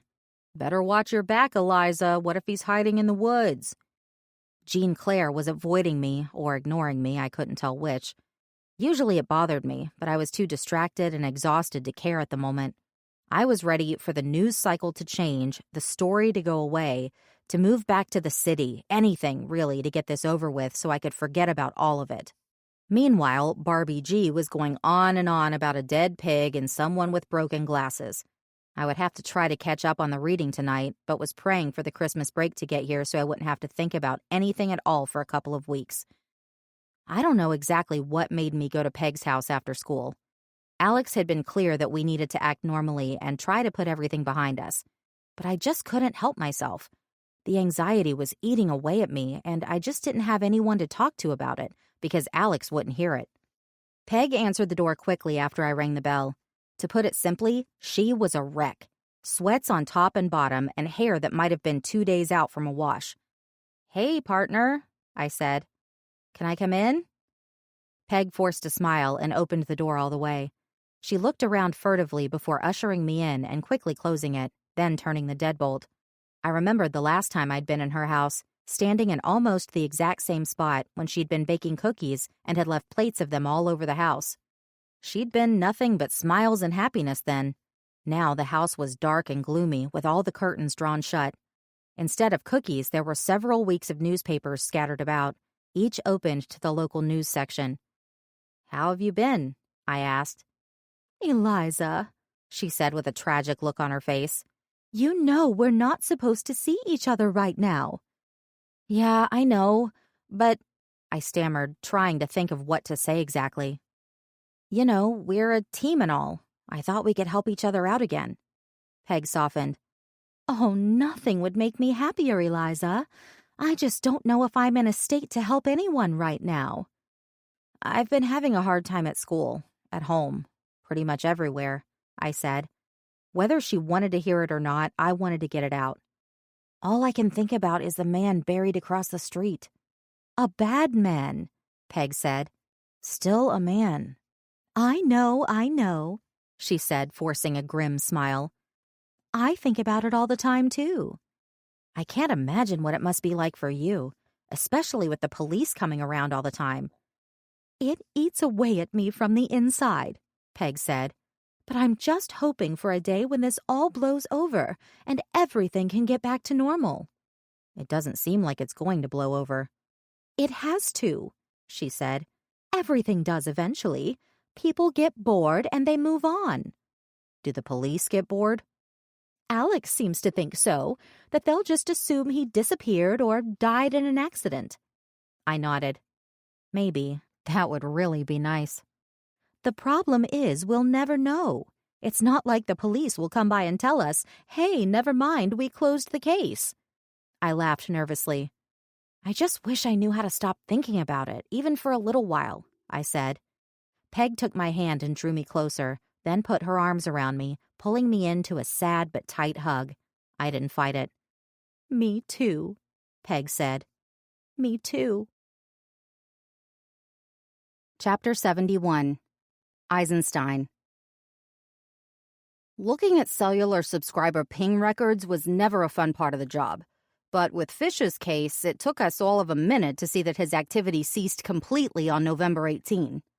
That matched up perfectly with the last known text message he'd sent to Alexis that morning, telling them he was sick. His cell phone was either shut off or the battery died shortly after that, and it hadn't been turned on since. There was nothing particularly unusual in the call or text logs or in the remainder of the pings. A variety of work calls that I had Simmons check out, no one had heard from Fisher in weeks, and a few texts to Peg Jurgensen across the street. Interestingly, there was no communication at all with Lupe Flores. Flores's phone was still unaccounted for, but we had obtained her account information as well. No activity on her phone since October 29th, nearly 3 weeks before Fisher went missing. If the two had decided to vanish together, she would have had to lie low for more than half a month. "That doesn't make any sense at all," Simmons said, leaning on my desk.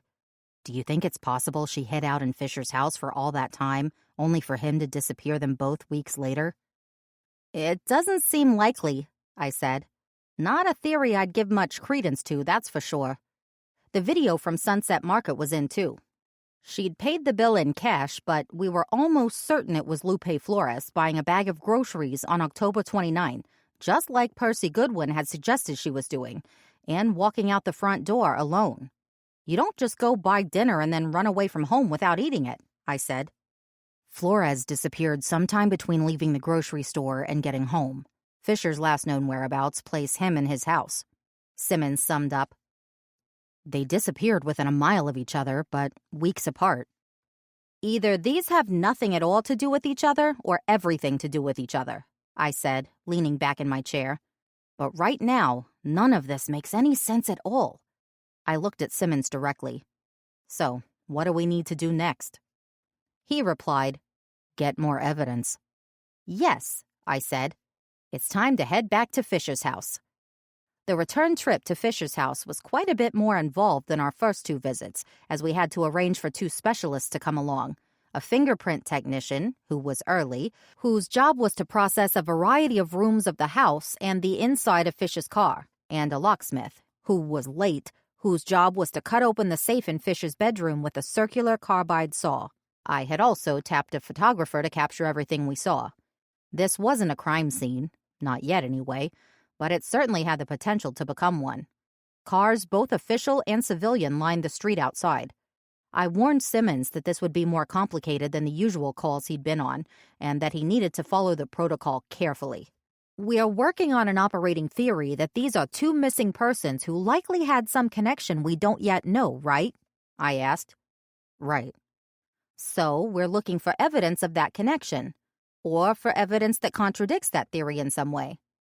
I had made a rough sketch of the Fisher house and was adding more detail as we worked the scene, noting points of interest as they came up. The main thing right now was the safe. Presumably, once the fingerprints came back, that might raise other questions we would need to answer. I was regularly checking in with the tech on areas where there were lots of prints: the bedroom, the garage, inside the car, and areas where there were none, namely the kitchen and all the doorknobs. I could hear the camera shutter click and see its flash whenever I was close enough. The photographer must have snapped 300 pictures or more over the course of the nearly 4 hours we spent working the house. He even shot pics of every shelf inside the refrigerator. I'm old enough to remember when this kind of coverage was impossible because film was so expensive, I said to Simmons as the man captured a photo of a badly decaying cantaloupe. On the trip, we also obtained some personal items of Lupe Flores from her room, which Percy Goodwin had left untouched as we'd asked him to. It would take time to process the fingerprints to see if any of the prints in Fisher's house matched up, but that was work we'd have to send out to one of the state forensic labs. The tech said it would take only a couple of days to get the results for whether any of Flores's prints were present in the house, and at most a few more days after that to see if there were any electronic matches in the IAFIS, the big national database of fingerprint records. If we wanted to do DNA work, that would be a whole other trip with all new specialists involved. Eventually, the locksmith arrived, looking hungover, though it was now close to noon on a Wednesday. But it was the holidays, with Christmas only a week away, so some revelry could be forgiven. He took one look at the safe, then headed back to his truck to fetch a saw and a crowbar. "I've done this before," he muttered, putting his safety goggles and earmuffs into place. "This is a pretty basic model." He got to work spreading out tarps to collect flying bits of metal and other debris and suggested we stay out of the room unless we had ear and eye protection.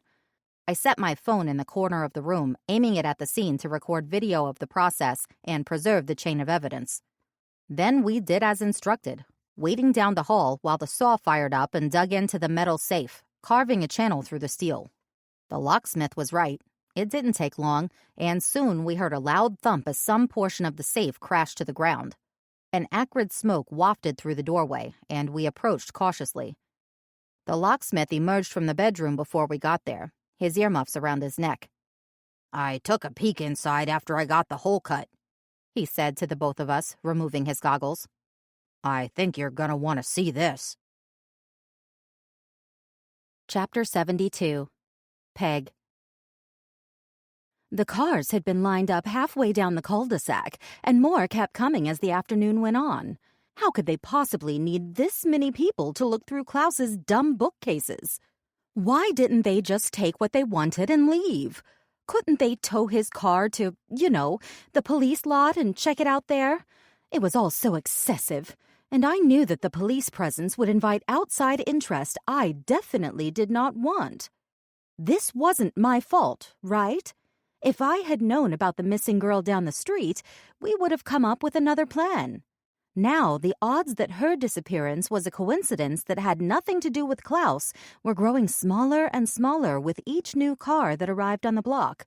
I guess there was no sense worrying about it now, though the good news was that, from my vantage point, peering through a crack in the entry hall curtains, the police seemed to be focusing on the interior of the house instead of the yard.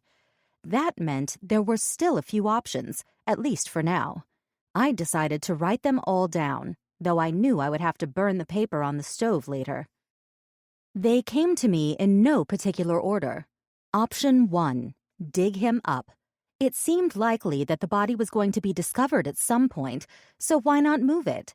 Get Alex to help again. Pump him up on his meds, get to digging in the night, wrap the body up in a sheet, and then take it out to the forest, or maybe dump it in the ocean. Was this realistic? There were some problems with the plan, including getting Alex to help at all. And how would we get the body out of the grave and into the car? We'd barely been able to get it over the railing and into the grave in the first place, and it would be a lot harder and more difficult to drag the body from there to a car in the driveway, not to mention much more visible to onlookers. The police seemed to show up randomly, and maybe they were watching the place. If we went back to the scene of the crime, though it was definitely not a crime, it seemed awfully probable that someone would see us. Option 2. Burn down the house. I knew well that a fire was a dead certain way to get rid of an awful lot of evidence at once. Burning the house down wouldn't get rid of the corpse out back, but it would surely cause a lot of confusion and set the investigation back months, if not years. All that DNA would go up in smoke, if they didn't have what they needed already. I knew I would not be a strong suspect, but I would have to be extremely careful in setting the blaze to make it look like an accident. Again, if police were watching the street, this would be difficult, and it was possible the plan could backfire, causing them to renew their investigatory efforts. Also, burning down the house would be a crime, a big one. What if the trees went up too? It could take out the whole cul-de-sac if I was careless. Option 3. Run. I had plenty of money in reserve. Cash out and hit the road. Move to Mexico or Costa Rica, where there were plenty of other Americans my age. Learn to play pickleball or something. If 2 people vanished from the cul-de-sac and a third went missing as well, maybe they would think someone else was responsible for all 3 disappearances. It was very suspicious, but it could work, right? I made a mental note to check whether my passport was expired. Option 4. Don't do anything. Like Alex said, there was no evidence tying us to Klaus's death, and as long as we stayed cool and quiet, we wouldn't be charged with anything. The problem was that this relied on Alex and Eliza doing the same thing. What if they accused Alex and he talked? What was it he called it? The prisoner's dilemma. What if he'd snapped a picture of me burying the body when I wasn't looking? Something he could use as a get-out-of-jail-free card. Could I trust him? And what about Eliza? This might have been the smartest plan overall, but in many ways it seemed the riskiest, because it relied on putting all my faith in 2 people I barely knew. Option 5. Find someone else to blame.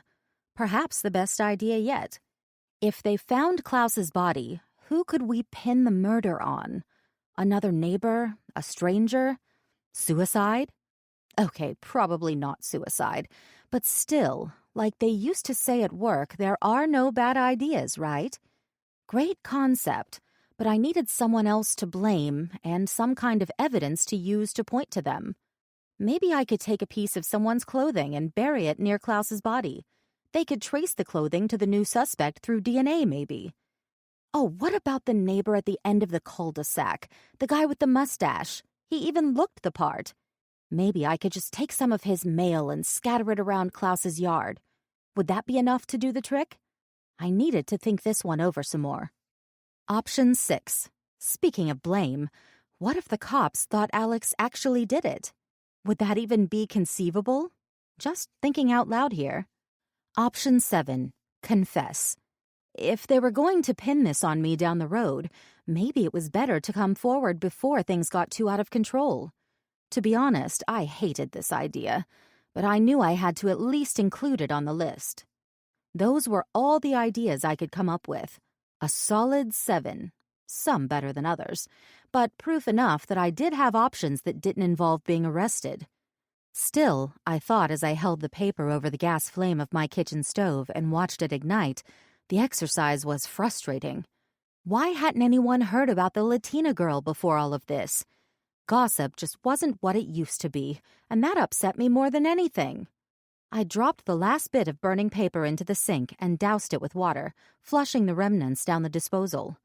I opened the junk drawer to my right, as I often did on quiet afternoons, and considered one of the most prominent items within: Klaus's phone, powered down and laying in stasis.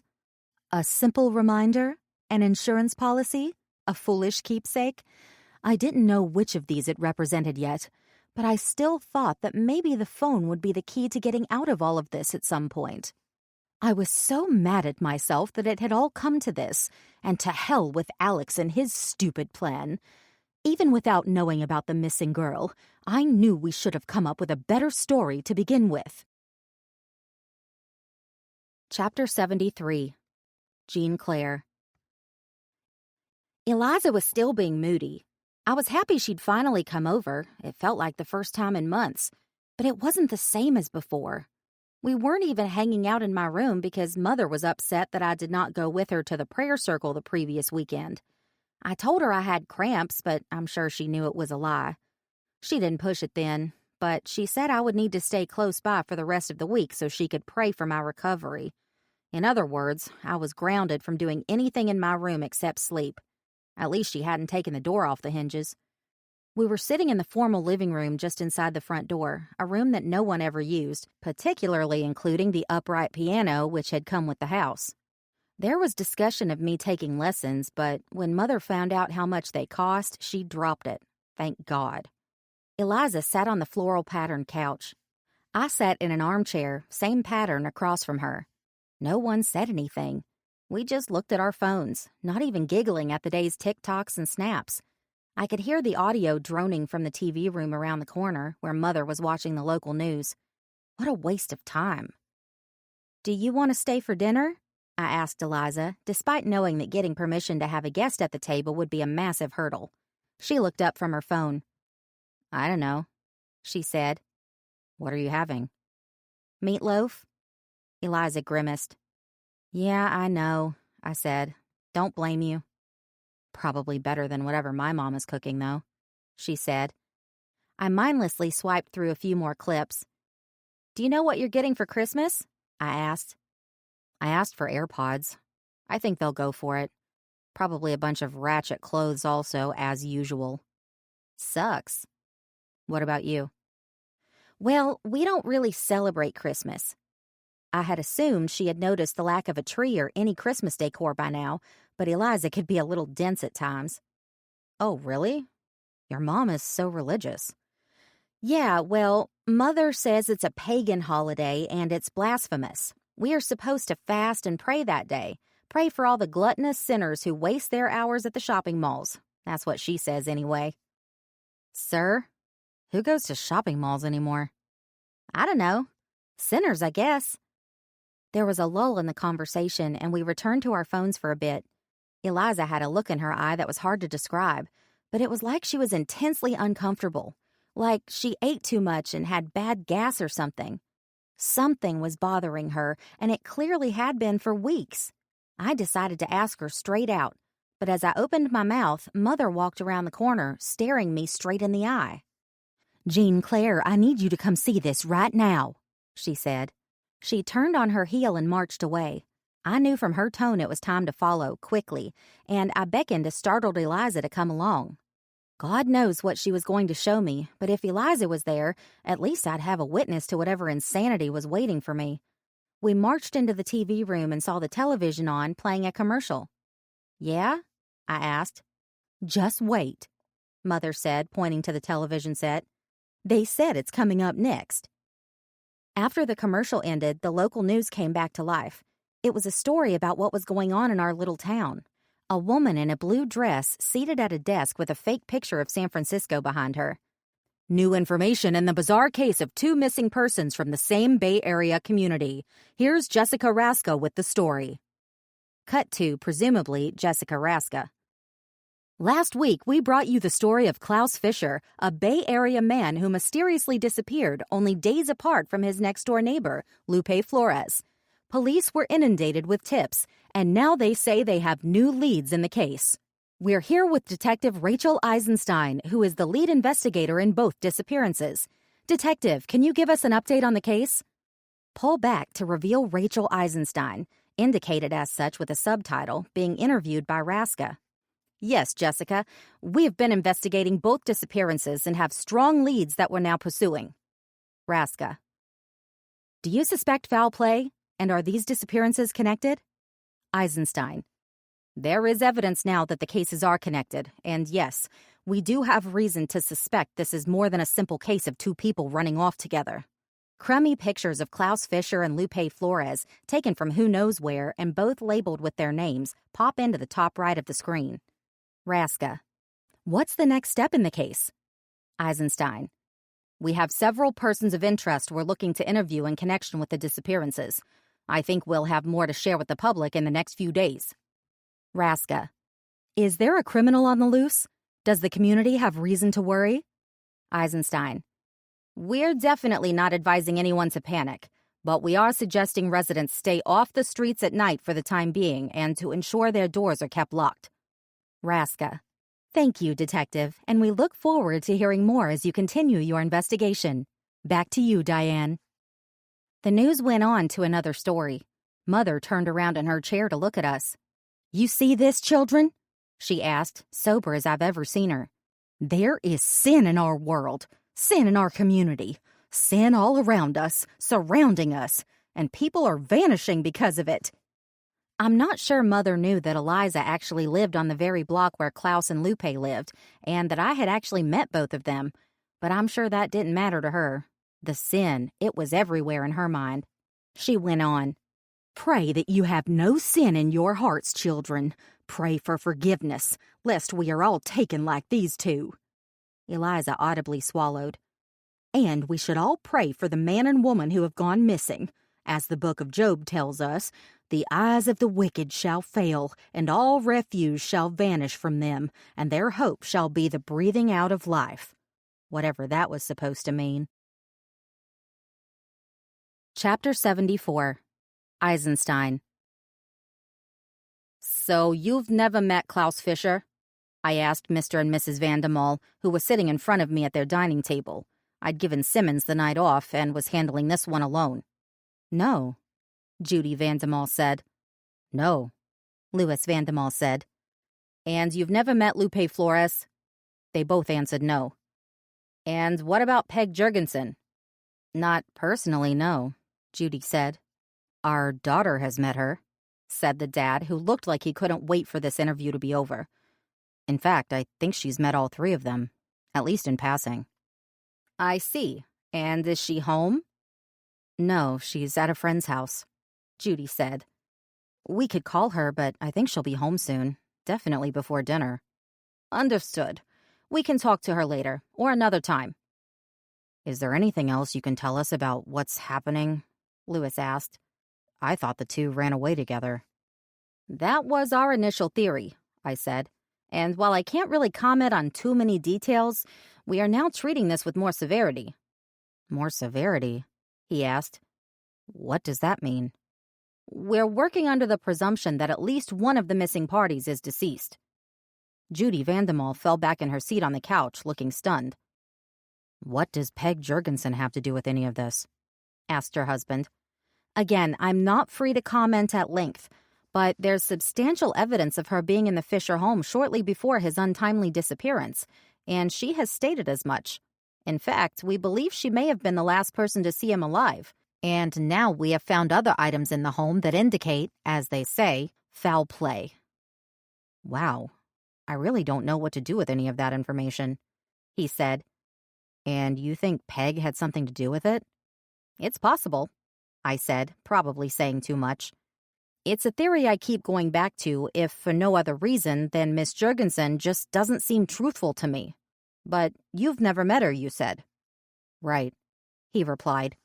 At that moment, the front door swung open with a crash, slamming back shut with a grace that could only indicate a teenager had arrived. Lizzie, Mr. van Damal yelled. Come in here, will you? Yeah, what? She said as she rounded the corner to the dining room. Her face fell immediately when she saw me. Oh. Hi, Lizzie, I said. I'm Detective Eisenstein. I've been looking forward to meeting you for quite a while. Chapter 75. Alex. I knew from the tone of the knock that it was Eliza. Rushed and rapid, yet weak in power. Insistent, too. Peg's knocks of late were much more forceful. Still, this was a Friday night, not the weekend, so she wasn't here for tutoring.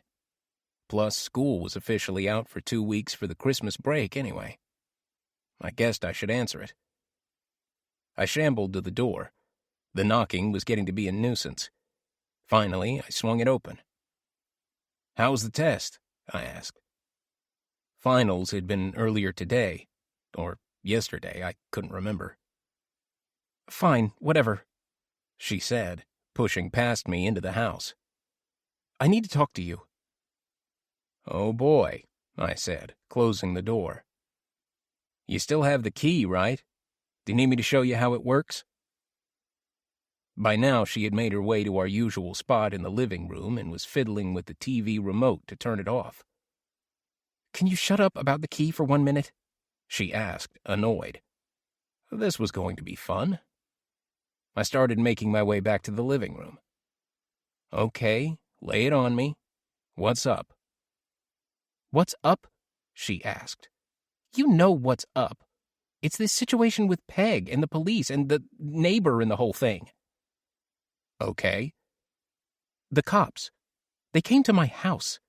They interviewed me." This was troubling. I'm surprised they would interview a minor about a missing person. "Well, they did," she said. "And it's not a missing person anymore. I'm pretty sure they know he's dead." "They know or they think?" "Think? No, I don't know. They said they have evidence that a crime happened, and it's all because that Lupe girl is missing too." She was in full panic mode, which was understandable, I supposed. "Slow down and catch your breath. Did they tell you about this evidence?" "A little. There are fingerprints and something about a safe." "Oh, great. The safe." We'd seen it, but I didn't think anything of it at the time. What had Klaus been collecting in there? "Well, what did you tell them?" "Nothing. I told them I don't know anything." "Well, basically you don't," I said. "I know enough. And now I'm lying to the police? And soon they're going to come for me. I know it." "Ugh, first Peg, now you. You need to pull it together. You're not going to get arrested. You're not going to get in trouble. You will probably never have to see the police again." "Alex, there were news trucks on the street today. This is becoming a major story, at least around here. People are talking about it at school. It's everywhere." "By the time you go back after the break, this will probably be forgotten." "You're delusional," she said. I was about to respond, but at that moment a banging on the sliding glass door leading to the backyard erupted. Eliza jumped, and I jumped. What the living hell was happening? The lights were off outside, but I could make out the figure from the light streaming through the window from the living room. It was Peg, looking even more disheveled than ever. "Jesus. Can you let her in?" I asked Eliza. She scurried over to the door, and Peg rushed into the house. "What the hell is this?" I asked. "I climbed the fence," Peg said. "I didn't want anyone to see me." "Oh, my God," I replied. "Eliza, is anyone watching the house from the street?" "No," she said. "I mean, I didn't see anybody." "They're out there," Peg said. "I'm sure they're just hiding." "There's nowhere to hide," I said. "If they were on the cul-de-sac, they'd have to be parked on the street." "You don't know," she cried. "There were news trucks here today, too." "I heard," I said. "Well, you should have watched. You watch TV all day as it is, so you don't have an excuse." "I was just telling him that the police interviewed me," Eliza said. Peg's arrival had done nothing for her mood. "Oh, great. What did you say?" "Nothing. Just like I told Alex. I told them nothing. But they had a lot of questions about you." "Oh, my God. They know." Peg physically slumped. "They don't know anything," I said. "If they did, they would have taken you in or something. I'm sure of it." It's only a matter of time before they do, Peg said. I'm going to be arrested. I'm going to prison. They're going to find the body. We don't know any of that, but we just have to stay calm, even if they do find Klaus.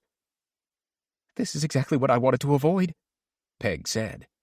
All my worst fears are coming true. Well, I told you to call the police in the first place. This whole idea was stupid. Stupid?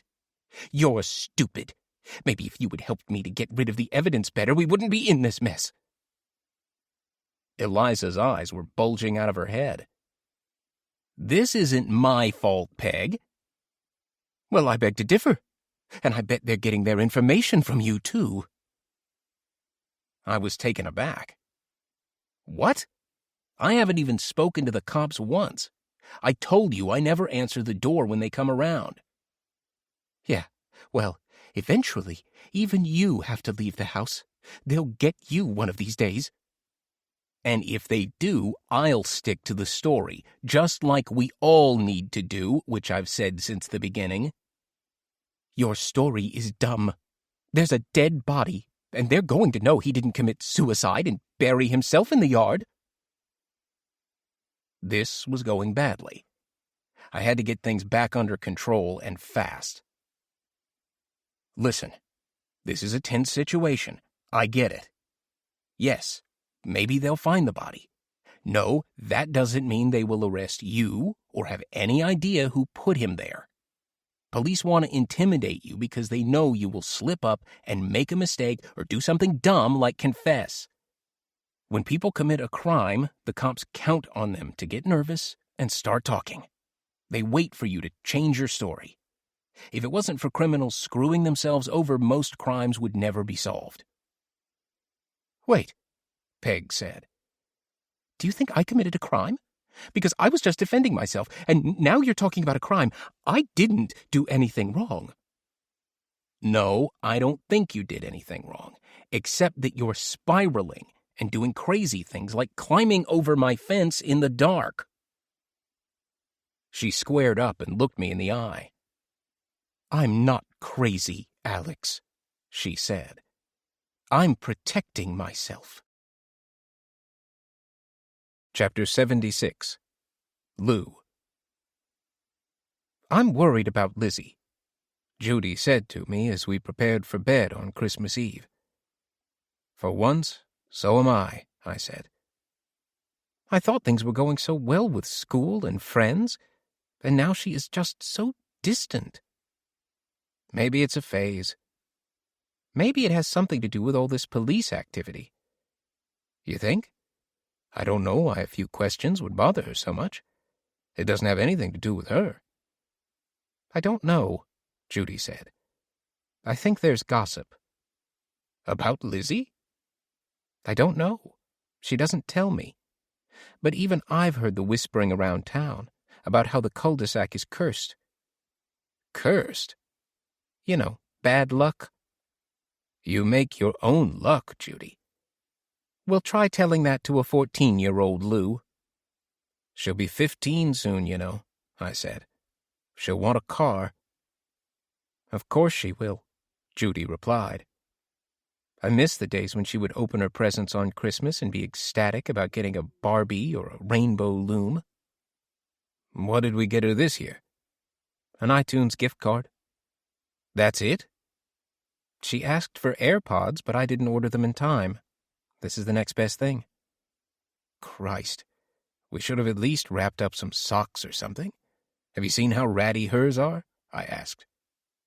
I'm not putting socks under the Christmas tree, Lou. I got socks for Christmas last year. You getting socks and Eliza getting socks, those are two different things, she said. We went quiet as we finished brushing our teeth and such. I could tell right away that Judy had a new nighttime lotion she was going to try out tonight. This one smelled worse than the last, but I resolved to bite my tongue this time and say nothing about it. Eventually, we both made it into bed. So what do you want to do? I asked.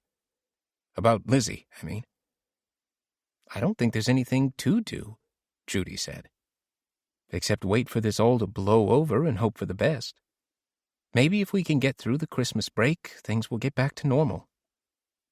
"If things could get back to normal," I echoed, trying not to sound mocking. I flipped my phone on because, honestly, what else were we going to do right now?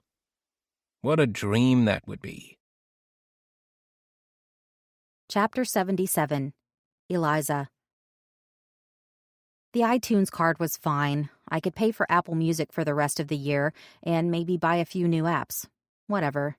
No AirPods, but at least Mom and Dad didn't try to do something stupid like buy me a Barbie. There was no point texting Jean Claire. She would be at church with her mom for hours. She'd probably check in the afternoon, but she would be exhausted, as she usually was after church days, and she wouldn't want to talk. What was there to talk about anyway? Christmas presents she wasn't allowed to receive. Finals, now that they were finished. What next semester was going to be like. I was 1/8 done with high school, and I knew Jean Claire felt exactly the same as me. When will it be over? Of course, I was desperate to talk about Peg, the German creeper, and how insane life on the Cul-De-Sac was becoming.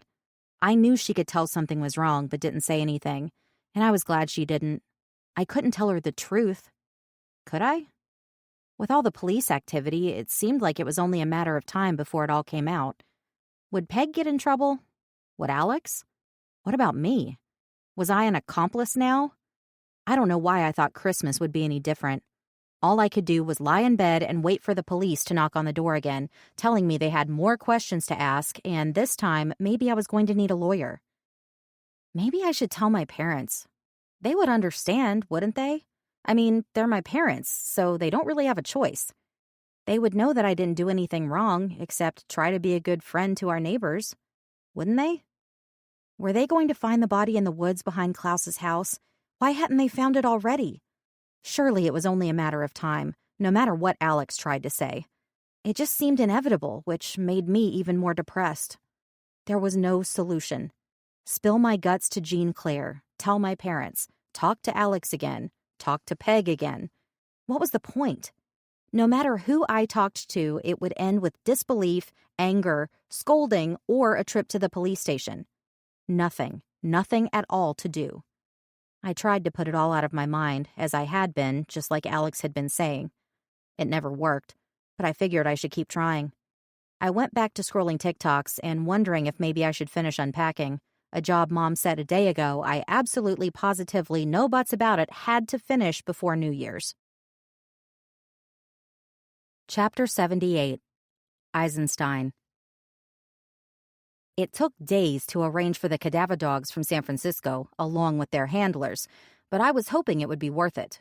It didn't take long to see results. The dogs were curious from the get-go, and they alerted almost as soon as we let them start walking the property. The entirety of the wooded area outside the house was suspicious, to the point where the dog handlers said they had rarely seen activity like it. Simmons took video of the entire scene so we could refer to it later if needed. Inside the house, the dogs seemed curious but didn't properly alert, according to the handlers. The suggestion was to continue to focus on the outside, at least to start. But that would mean a lot more work. We spent the rest of the chilly, damp morning marking the boundaries of the Fischer property with wood stakes and do not enter police tape, and marked the most interesting spots, according to the dogs, with red-tipped flags. Simmons and I reviewed the evidence while we waited for more manpower and shovels to arrive. The items retrieved from the safe had been particularly fascinating, including thousands of dollars and an equal number of euros, a not-yet-used Belgian passport that was clearly intended for Fischer but had been issued under a different name, and quite a number of little trinkets that I was now assuming were trophies. Various pieces of jewelry, a small purse, and, most alarming, an identification card for a woman named Elizabeth Opola, a nurse. A cursory search revealed that she had disappeared after a shift at a Vacaville hospital a couple of years prior. The case was still open, but had gone fully cold. Until now. A picture was starting to emerge that was growing stronger with each passing hour. I was now operating on the assumption that Opola was dead and buried in Fisher's yard, probably along with numerous others, including the Flores girl. I guessed that Fischer was now on the run, living off the grid. Once extra hands arrived, the work progressed quickly. As I feared, yet wholly expected, human remains began to be recovered almost immediately. The ground was hard and difficult to dig in, except in areas where some surprisingly deep graves had already been dug. Someone had put quite some time into digging these out, and here the earth was much softer and clearly disturbed. If not for the thick layer of leaves that blanketed the entire area, the grave sites would have been quite obvious. Once our crew began realizing this, the job turned quickly to raking leaves rather than earnestly digging, as we more easily located site after site where bodies had been put to rest. There were 5 so far, quite neatly arranged, almost like the rows of a cemetery. They began with the oldest. She was at least 5 years in the ground and ended with the youngest, a very fresh corpse I was certain would soon be officially identified as Lupe Flores. Even though the body was significantly decayed, I could tell she had been strangled at one point, though there was no telling yet if that was how she actually died. The other bodies were all too far gone. The coroner would have to get involved to tell us more. It was getting late, and people were starting to whisper. This is not the kind of work anyone in law enforcement around here had ever done. A single murder? Sure, once every few years, always related to domestic violence. A yard full of dead bodies? This was new territory for all of us. Though we had a strict blackout policy against telling anyone anything about the crime scene, not even family, it was only a matter of time before the media would arrive. The good news was that a crowd of locals had yet to materialize. It was as if no one was home at any of the houses on the Cul-De-Sac, and most of them appeared dark from the street. We'd have to have someone on site 24 hours a day to protect the crime scene, at least until the FBI arrived, which would likely be tomorrow. 5 corpses officially made this a serial killer case. People were already comparing this to our most famous local killer, the Zodiac, and they would soon be disassembling the Fischer house down to the studs to look for every possible scrap of evidence about his presumed crimes.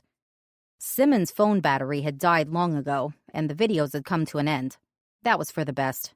I didn't know how much more of this I could take, and did not relish the thought of revisiting any of this on film. As the sun began to set, I leaned against the hood of my car and daydreamed for a moment of getting as far away from the cul-de-sac as possible, out of my uniform and into a glass of Zinfandel. I was interrupted in this idyll by Simmons, who emerged from the thicket of trees completely covered in dirt. "You about ready to go home?" I asked him hopefully. "I was ready 3 hours ago," he said, "but I doubt we'll be done here any time soon." "Oh?" I asked. "We're digging up one more body in there," he said, exhausted. "You're not going to believe this. I think it's Fischer." Within 48 hours, the police station no longer had any semblance of its prior sleepy demeanor. Every available desk, including my own, was now commandeered by an agent wearing a blue windbreaker with the letters FBI emblazoned across the back. People were chattering and phones were ringing nonstop. Laptops everywhere connected to extension cords and power strips, overloading the meager few outlets in the room, a problem we had long since given up complaining about. I only know what the facts say was straight out the window. Everyone now had a theory about what had happened on the cul-de-sac. Some were more plausible than others, but you wouldn't have known it from the depth and intensity with which the agents in the room discussed them. The most original theory was that Fischer did not kill the women, that someone else had killed them and was burying them in his yard, unbeknown to him. It seemed far-fetched at first, but when you remembered that Fischer traveled frequently for work, it was perhaps plausible. Maybe all the murders happened while he was out of town. Perhaps someone had surprised him the night he was going to Seattle, thinking he had already left. There was some kind of fight, and he ended up in the ground. Of course, this theory had some major holes. It didn't explain the trophies in Fischer's safe and the fake passport, and it didn't explain the new DNA evidence that Lupe Flores had been present in Fischer's vehicle. That led to a perhaps more credible theory that Fischer was indeed the killer, but he had an accomplice. The two of them would prey on the victims together. That would help ease the difficulty of apprehending someone, maneuvering a body, and so on. Fischer appeared to be in good physical shape, but it wasn't easy to deal with a corpse alone, no matter how small it was.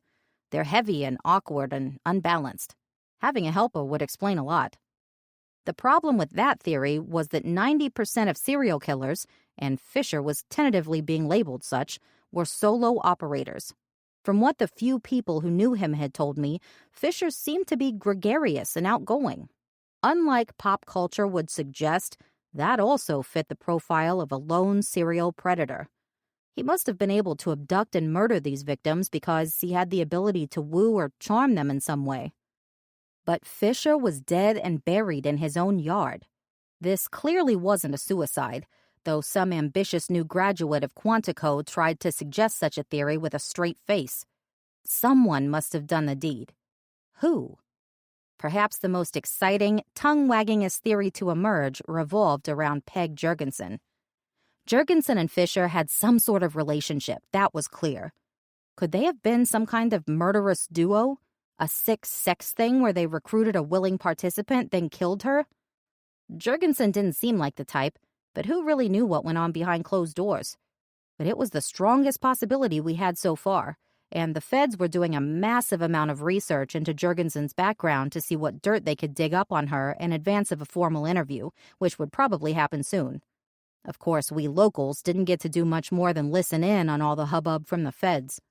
The agents barely introduced themselves to us and groused repeatedly about the broken door at Fisher's house, the footprints in the yard, and everything else we'd done to destroy the sanctity of the crime scene.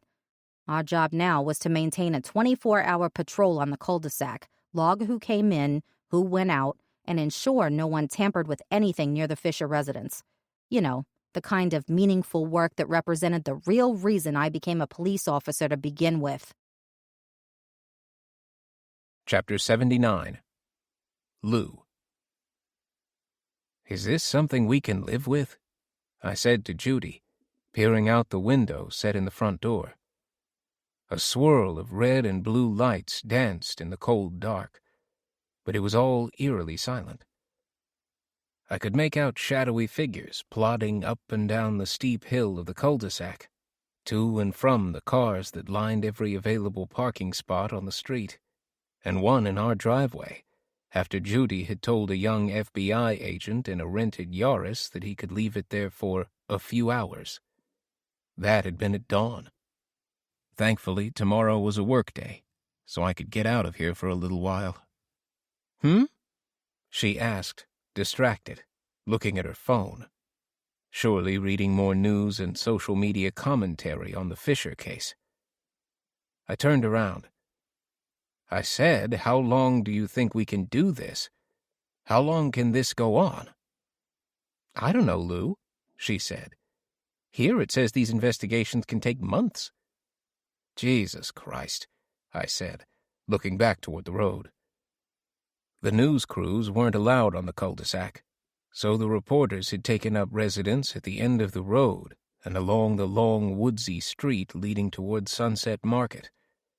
Normally a dark and quiet part of town, it was now lit up like a 24-hour diner, cameras aimed vaguely in our direction, hoping to capture something to use on the news.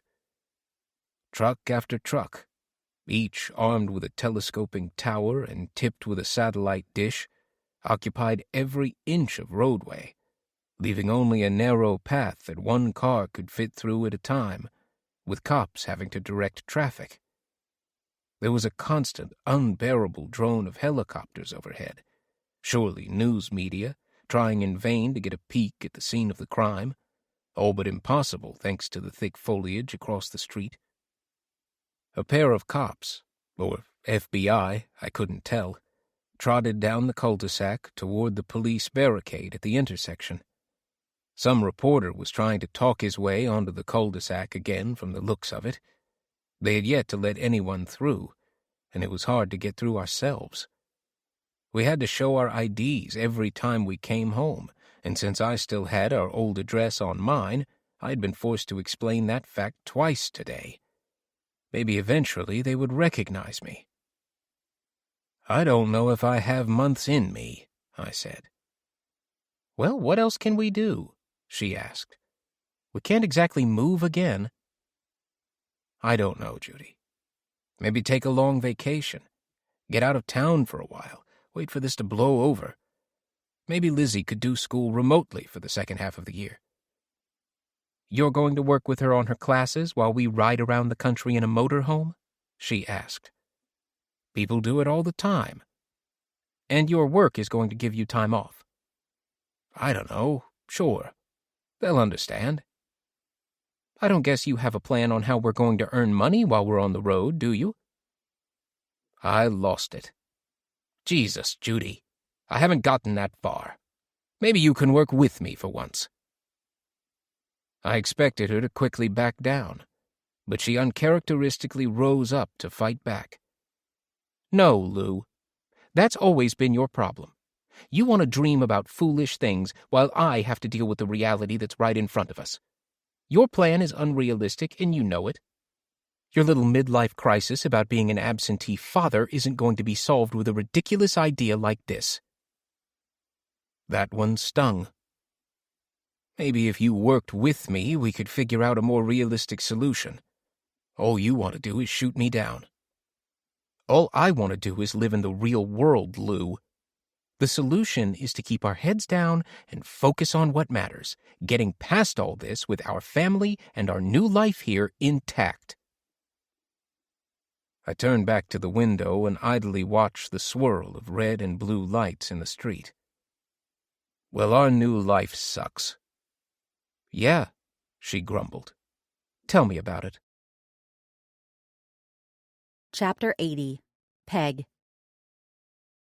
There was no way I was going to be able to dodge the police anymore. They were on the street 24 hours a day, clearly watching my house. Exit the front door and I'd be spotted immediately, and probably followed. So this time when they came knocking, I gladly greeted them at the door with a smile forced on my face, having steeled myself with repeated internal incantations that I had nothing to hide. But I hadn't slept in days, and anyone could tell. Makeup could only do so much to hide the dark circles under my eyes, and my hair simply wasn't cooperating. Sure enough, my appearance was an immediate topic of conversation. "Not sleeping, Miss Jurgensen?" asked a man wearing a suit and a navy blue weatherproof jacket. "You are Peg Jurgensen, aren't you?" Another identically dressed man, who might as well have been his twin brother, stood 3 steps behind him.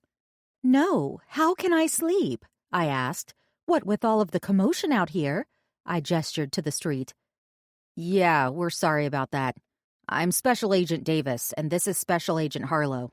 We're investigating the deaths of Klaus Fischer, Lupe Flores, and the other victims you have probably heard about on the news." "Of course you are. How can I help?" "Detective Rachel Eisenstein has given us some background on her discussion with you," he said, holding up a manila folder filled with papers. "That's been very helpful, but maybe you can help us fill in some of the gaps we still have in our understanding about your relationship with the deceased." "Oh, I'm sure I told them everything I know," I said, playing along. "Certainly, Ms. Jurgensen.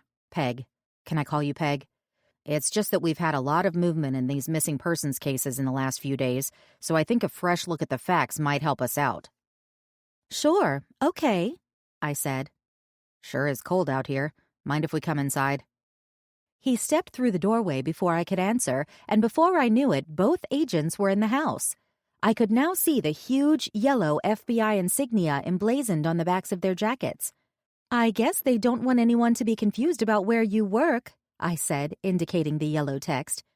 "No," Agent Davis said. "I suppose they don't. Where can we sit?" I closed the door and led them to the kitchen, the same place I'd met with Eisenstein and Simmons. I could see her cards still stuck to the refrigerator.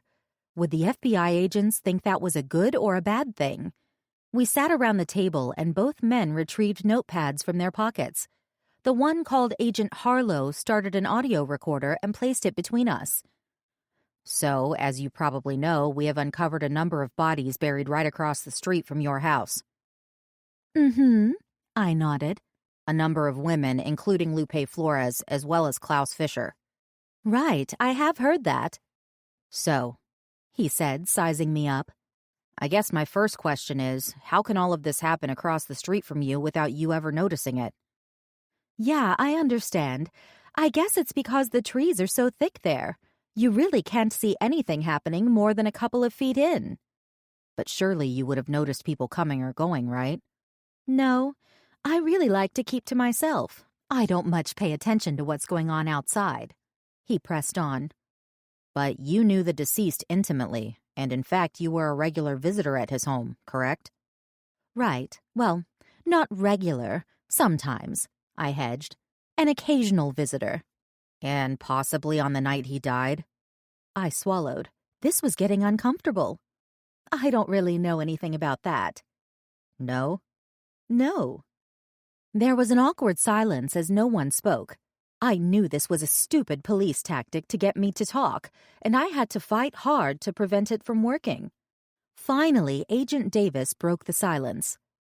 What would you say if I told you we had a witness who placed you at Fisher's house after his disappearance? I could feel the panic deep in my stomach. Had Alex cracked? Eliza? Or maybe it was the creepy guy at the top of the hill. Had he seen something? What? I stammered, hoping to buy time and regain my composure. What would you say, he said, if someone said you were at Fisher's house after he disappeared or died? Maybe it was someone who looked like me. He said. Have you seen anyone at his house since his death? Only 100 policemen, I said. That's a good point, he said. But it sounds like you are paying attention to what goes on around the cul-de-sac. Maybe I am now, but not then. Not then? When he disappeared. Which you didn't know anything about. Right, I said. Because how could you? Right. More silence. I sat with my hands in my lap, trying to keep my feet from tapping and my arms from shaking. My palms were sweating. Finally, Davis spoke again. Peg, I want to lay this all out for you. You have to understand the situation we have out there. There's a field of bodies in the ground, some of them several years old. One of them is Lupe Flores, and one is Klaus Fischer. And those two are particularly new. They're fresh. These are not accidental deaths. They're all murders. And that means someone did all this killing. Now, I'd like to believe that Fisher did all this, but that leaves me with a big problem, because Fisher isn't just dead. He's buried in his backyard alongside all the other victims, right in a row. So whoever buried him must have known about the other graves, right? I mean, that makes sense to you, doesn't it? This was not going well. In fact, I didn't think it was possible it could be going worse. It was probably time to shut up, but I knew that would only make me look even more suspicious. Should I ask for a lawyer? That would only make me look guiltier, wouldn't it? No one had read me my rights. Was any of this legal? How bad could it be? I realized the silence was stretching on for quite a while. Peg, I can see you're nervous and I want you to relax, Davis said. I'm not saying you had anything to do with any of these deaths, but you were the last person to see Fisher alive, and I think maybe you know more than you realize. You definitely know more than we do, though that won't last forever. We have a team of forensics investigators working around the clock, and they're busy pulling prints, DNA, you name it, from the crime scene. So sooner or later, the truth is going to come out. It's really just a matter of time. I said nothing. What could I say? But in the meantime, I'm hoping you can give us something to go on, Davis said. Because if you're not involved in this, I think maybe you know the person who was. Chapter 81. Alex. I heard sirens in the distance and decided to take a peek to see what the status was. The trip to the front door this time wasn't as difficult as I imagined it would be, but curiosity had gotten the better of me again. Perhaps it was the adrenaline. Nervous energy about the world of shit in which I was now firmly immersed. I dared not spend too much time glancing around the curtains at the parade of police outside, a parade that now included the FBI swarming the Klaus Fischer residence. Who could have predicted this guy had a full-on cemetery in his backyard? Well, maybe I should have, given the fact he had dug a grave for Peg in anticipation of offing her. The situation was a full-on disaster now. 20/20 hindsight, right? Regardless, you can't turn back the clock or erase the past, and I now knew I was completely out of my element. It was one thing to have dealt with a cretin like Steve Williams as I had as a teenager, decades ago before everybody had a camera in their pocket and when forensic investigations were still rudimentary. Hell, I hadn't even had to dispose of the body. Looking back, the whole thing seemed quaint in retrospect. But this was an entirely different thing, as I should have known, and I could tell that the feds were keeping a particularly watchful eye, though not a blatantly obvious one, on Peg's house, based on how they had positioned their vehicles and stationed various personnel. She was clearly under suspicion, and all I could do was hope she hadn't cracked and spilled her guts already. I knew I would not be able to dodge interrogation myself for much longer. Officers of various sorts knocked on the door at least 3 times a day, and my front step was now littered with business cards that had fallen after being wedged into the door jamb. Eventually, I'd need to leave the house. For one thing, I was due for a dialysis treatment in just 2 days, and if I skipped it, things would quickly go south. Also, I was running out of food and would soon need to go buy more, or arrange an Instacart delivery, but either way, that would be the point at which they'd swoop in and want to know why I hadn't answered in so many days. Thank God Peg had not tried to communicate with me in any way lately. No phone calls, no more surprise visits over the fence, and most of all, no knocks on the front door. Had she finally learned how to just lay low, stay quiet, feign ignorance? Perhaps it was too much to ask. Regardless, things were not going in the right direction, and while I was reasonably confident I would avoid any immediate fallout, I couldn't say the same for Peg. The question I was wrestling with now was what would happen if, or really when, she was arrested, and how my involvement would be perceived if she decided to run her mouth off. Would that somehow reopen questions into the death of Steve Williams so many years ago?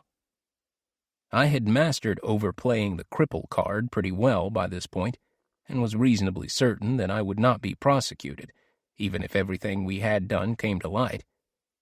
In the face of my severe disability, the DA would surely relent. Still, the headache that would ensue, and the risk of my complicated past brought back to light by some nosy reporter, well, I'd simply rather not deal with it. What then to do about all of this? Peg was a liability, and turning her in, confessing to save my own skin, was a possibility. In many ways it could be the best possible outcome, as Peg would surely become a hero of sorts, especially to other women, for standing up against a potential murderer. And I could conceivably corroborate at least some of her version of events. Again, though, it would open me up to scrutiny which I really didn't relish. Perhaps it was insane to wonder if Peg should herself go the same way as Steve Williams and Klaus Fischer. It would have to be abrupt, an accident or a suicide, and getting that done would take some thinking, and that was admittedly far from easy these days. Could I get my hands on cyanide or strychnine without leaving the house? Amazon Prime, perhaps. I would need to put my mind to this problem in full to be sure, starting out by taking my medication to help me concentrate. Anyway, it was dawning on me now that this entire endeavor was exceedingly stupid. I never should have gotten involved with Peg in the first place. Note to self, stop answering the door for anyone.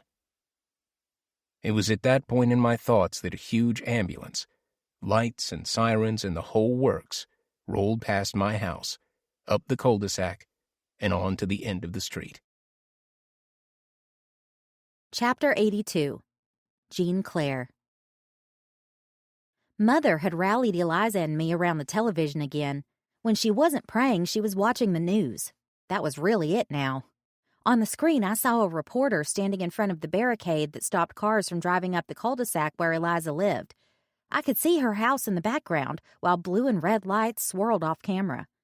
A woman in red was standing at the end of Eliza's block. Jessica Raska, KNOV-TV, in the field again with Detective Rachel Eisenstein, with new information surrounding the Klaus Fischer case, this time involving one of his neighbors. Detective Eisenstein, can you explain the situation to our viewers? Eisenstein. We're getting new information every hour, and our understanding of the situation is still evolving. But I can say that in the course of our interviews with Klaus Fischer's neighbors, we discovered a troubling situation in one of the homes. Raska: Tell us more. Eisenstein: When we visited the home of one of Fischer's neighbors, we learned of the presence of Agatha Charles, a woman we had not yet met during our investigation. Ms. Charles was confined to a bed in an upstairs bedroom, unable to stand because of her significant body weight. We're performing an emergency extraction to get her into immediate medical care. Raska: What is her weight? Eisenstein: We aren't sure yet, but the doctor we're consulting with estimates she could be over 700 pounds. Because she is unable to walk, we're moving the bed entirely, which means we're going to have to remove part of a wall of the Charles' residence as part of that process. Raska: You said she's on an upstairs floor. How are you managing that part of the removal process? Eisenstein: We're still working that out. Raska: I assume Ms. Charles does not live alone? Eisenstein: No, she's married.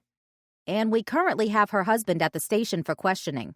We don't think this is a criminal issue, but we do want to understand how the situation developed, as Ms. Charles is facing an incredible number of health conditions and is at risk of imminent death due to her extreme weight. Raska: Does this have any relationship to the Fischer case? My understanding is that he potentially kept some of his victims hostage. Eisenstein: No, we think this is unrelated. There's no evidence that either of the Charleses have ever had any dealings with Fischer. Raska: What updates can you give us on the Fischer investigation? Eisenstein: I can't talk at length about it, but I can say we're confident in the new evidence we've uncovered that we'll be able to make an arrest soon. Raska: An arrest? As in an accomplice? Eisenstein: That's our working theory, yes. Raska: And your advice to residents of the area? Eisenstein to the camera: Stay inside. Lock your doors. Raska: Thank you, Detective. Back to you in the studio. The scene switched back to two talking heads behind a desk in the TV studio. From one of them: Thanks for that update, Jessica. We'll keep following this story as information develops. Up next, a new warning from the World Health Organization is hitting social media, reporting on a mysterious cluster of pneumonia cases in Wuhan, China. Cue the commercial. Mother muted the television with the remote control. Look, she said, not looking at either me or Eliza, who was now spending every afternoon here, often until well after sundown. Her parents understood why, I think. You smite down one killer and another rises in their place. God is vengeful, but people are worse. She muttered prayers under her breath as the newscast switched to a commercial. Can we go now? I asked. Mother snapped her head to look at me directly. Can you go? I demand that you go, she said. Go to the den of sin that you call a room and consider the evil in your heart, as it is evil like yours that allows people like these to exist. She gestured at the television. I was taken aback even more than usual. You think I am the reason for these murders? I asked. You, your friend, all of your generation. Your evil begets more evil, and you are directly responsible for these incidents. My attempts to raise you properly have obviously failed, and you are clearly incapable of learning anything I attempt to teach you. Now we are all doomed to be victims of evil for our lifetimes and beyond because of my inability to set you on the correct path. My blood was boiling, and I attempted to bite my tongue. Eliza was aghast, but I could tell a little numb from everything that had happened over the last few weeks. Fuck you, Mother, I said sharply. It was the first time I had ever cursed at her, and I was on the verge of tears. She rose from her chair and grimaced. How dare you, she said, then lifted the back of her hand as if to hit me across the face, but she paused, holding it back. I didn't think she would do anything, and I called her bluff, staring her in the eyes. That must have pushed her over the edge because she steeled herself and brought her arm around faster than I could react. The hard back of her hand, small but bony, caught me right on the cheekbone. I heard the dull thud as it hit, and my head spun quickly to the left. Eliza gasped and stepped back. I lost my balance and almost fell down, going down to the carpet on one knee. It had hurt when she hit me, and a second later, it was hurting even more. Mother stood over me shaking. Her hand was now up near her face, bound in a tight fist. Against my will, I began to sob. Quietly, but with tears I could feel running down my cheeks. "Apologize," she commanded. "No," I said from the floor. "Beg for forgiveness." I looked up and screamed at her. "Never!" Eliza had backed all the way into the corner. "Beg for forgiveness from me and from God." "I will die first," I yelled again, finally rising to my feet and backing away. Her fist was still in the air. "Come on," I said to Eliza. Eliza responded quickly. I can't imagine how horrified she must have been, and followed me as I rushed out of the room, down the hallway, and up the stairs to my bedroom. We got inside and I shut the door. There was no lock. Mother had removed it years ago, but I had a piece of wood I'd found that could hold the door closed in an emergency by jamming it underneath the door. I tested the door and it held shut. Hopefully, Mother would not follow us upstairs, but I wasn't about to take any chances now. "Oh my God," Eliza said. "Are you okay?"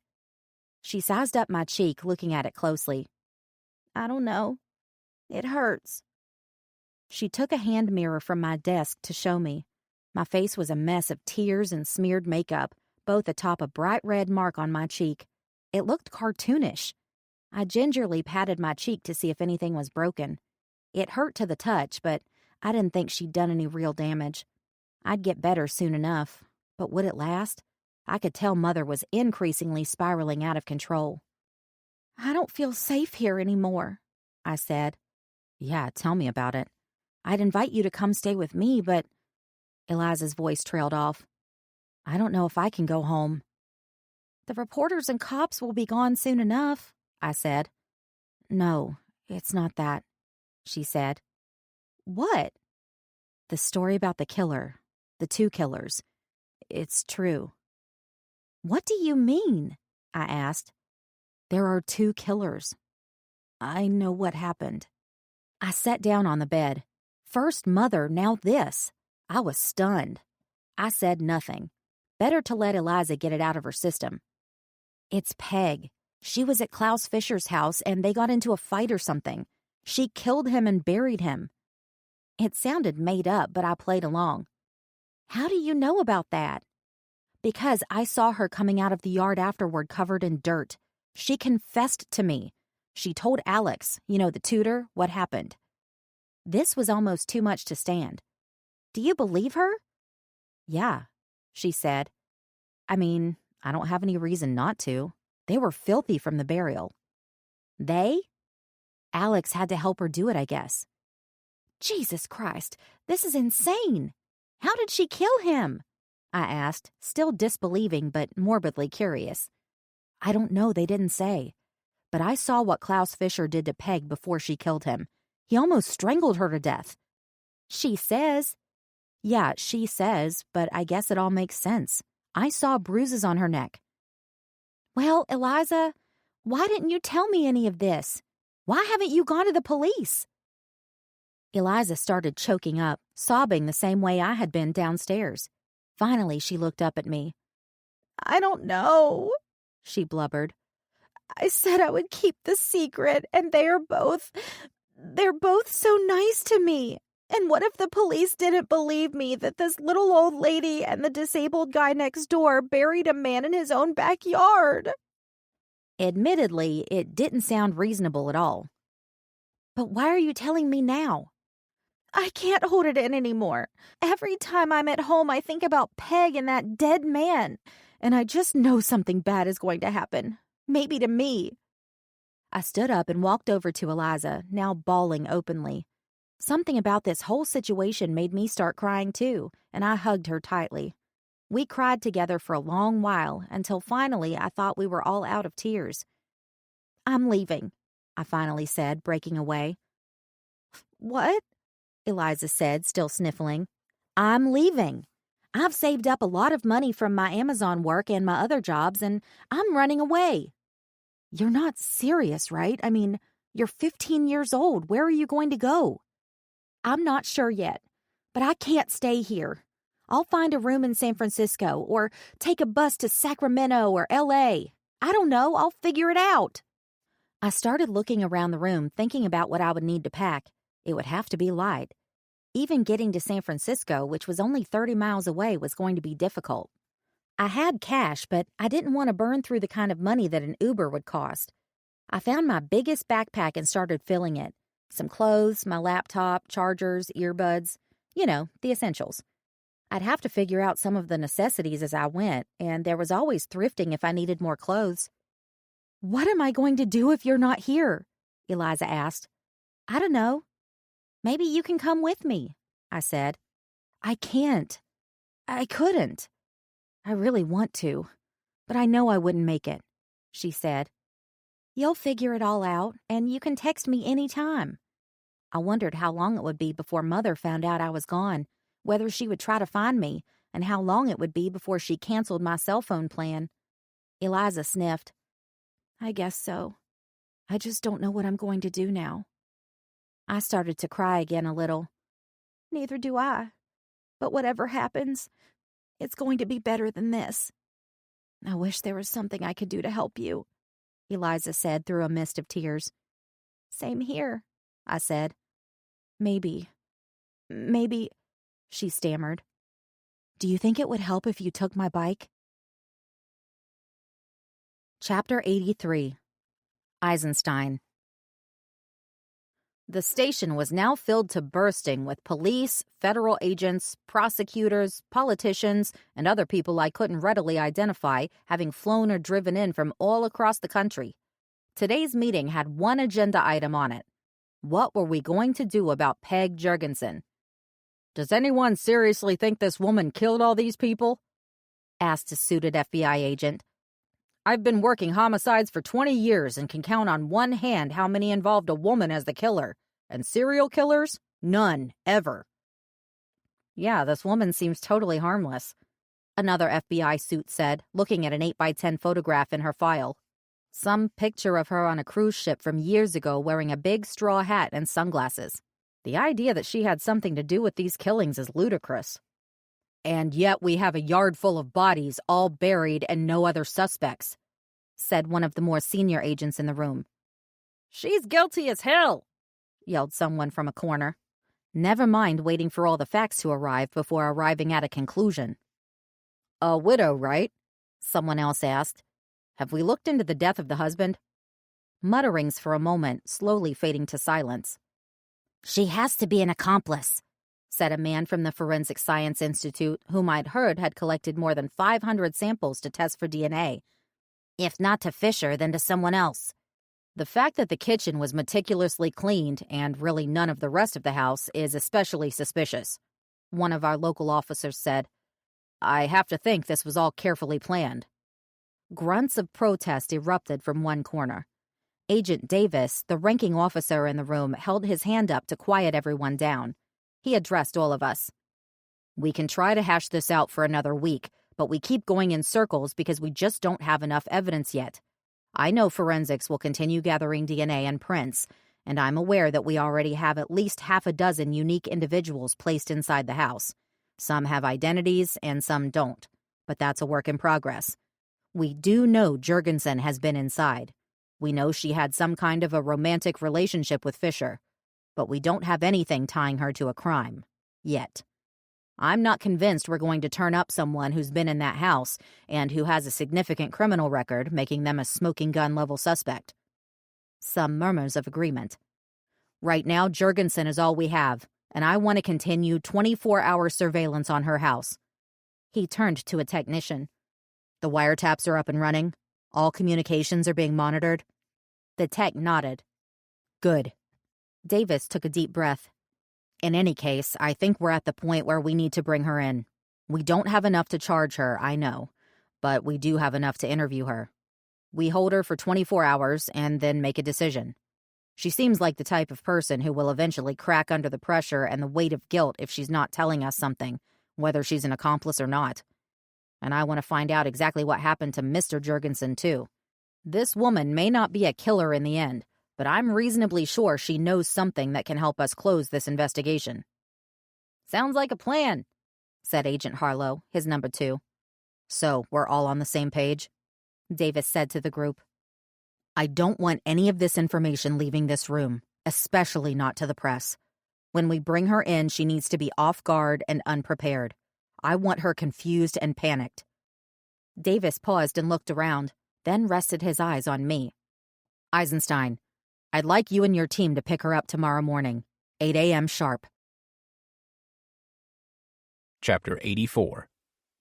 Alex. The rustling noises emerging from the backyard could only mean one thing. Sure enough, in a moment there was a persistent and aggressive rapping on the sliding glass door, and I could make out the figure of Peg tapping away. I rose from the couch and hurried to the door as best as I could. She slid in quickly, and I shut the door behind her. "I thought we talked about this," I said. "They're watching every house on the street. You coming here is incredibly foolish and puts us both in jeopardy." "They're not watching the backyard," she said, rolling her eyes at me. Peg looked exhausted, almost crazed, with deep black circles around her eyes. Based on her unkempt hair, she appeared not to have showered in at least 2 or 3 days. I wondered if she'd been brushing her teeth. She was dressed in sweats and carried a bulky purse, which she must have tossed over the fence before climbing over herself. "You need to take care of yourself," I said. "You're falling apart." "I have fallen apart," she replied, standing just a few steps inside the door. "I am working on putting things back together now." She looked like a homeless person, but her demeanor seemed oddly calm. "Good. Do you want to sit down?" "No, I'll stand," she said. "I need to work out some of this energy, I think." "You mind if I sit, then?" I asked. She shook her head. "What is it you think I can do for you?" I continued. "Have you talked to the police?" she asked. "No," I said, "but it's really only a matter of time before they all but break down the door to talk to me." "Well, that won't be good. What will you tell them?" "Nothing. I've told you that since the beginning." "Yeah?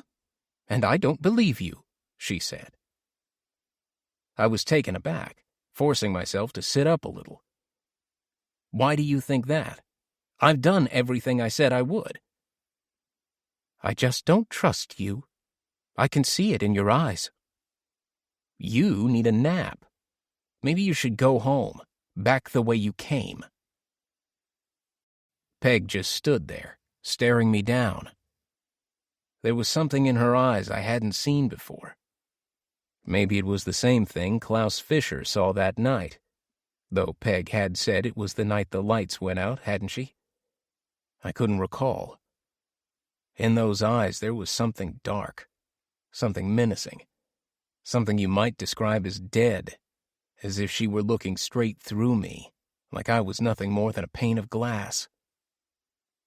"Look, you did me a favor a while back.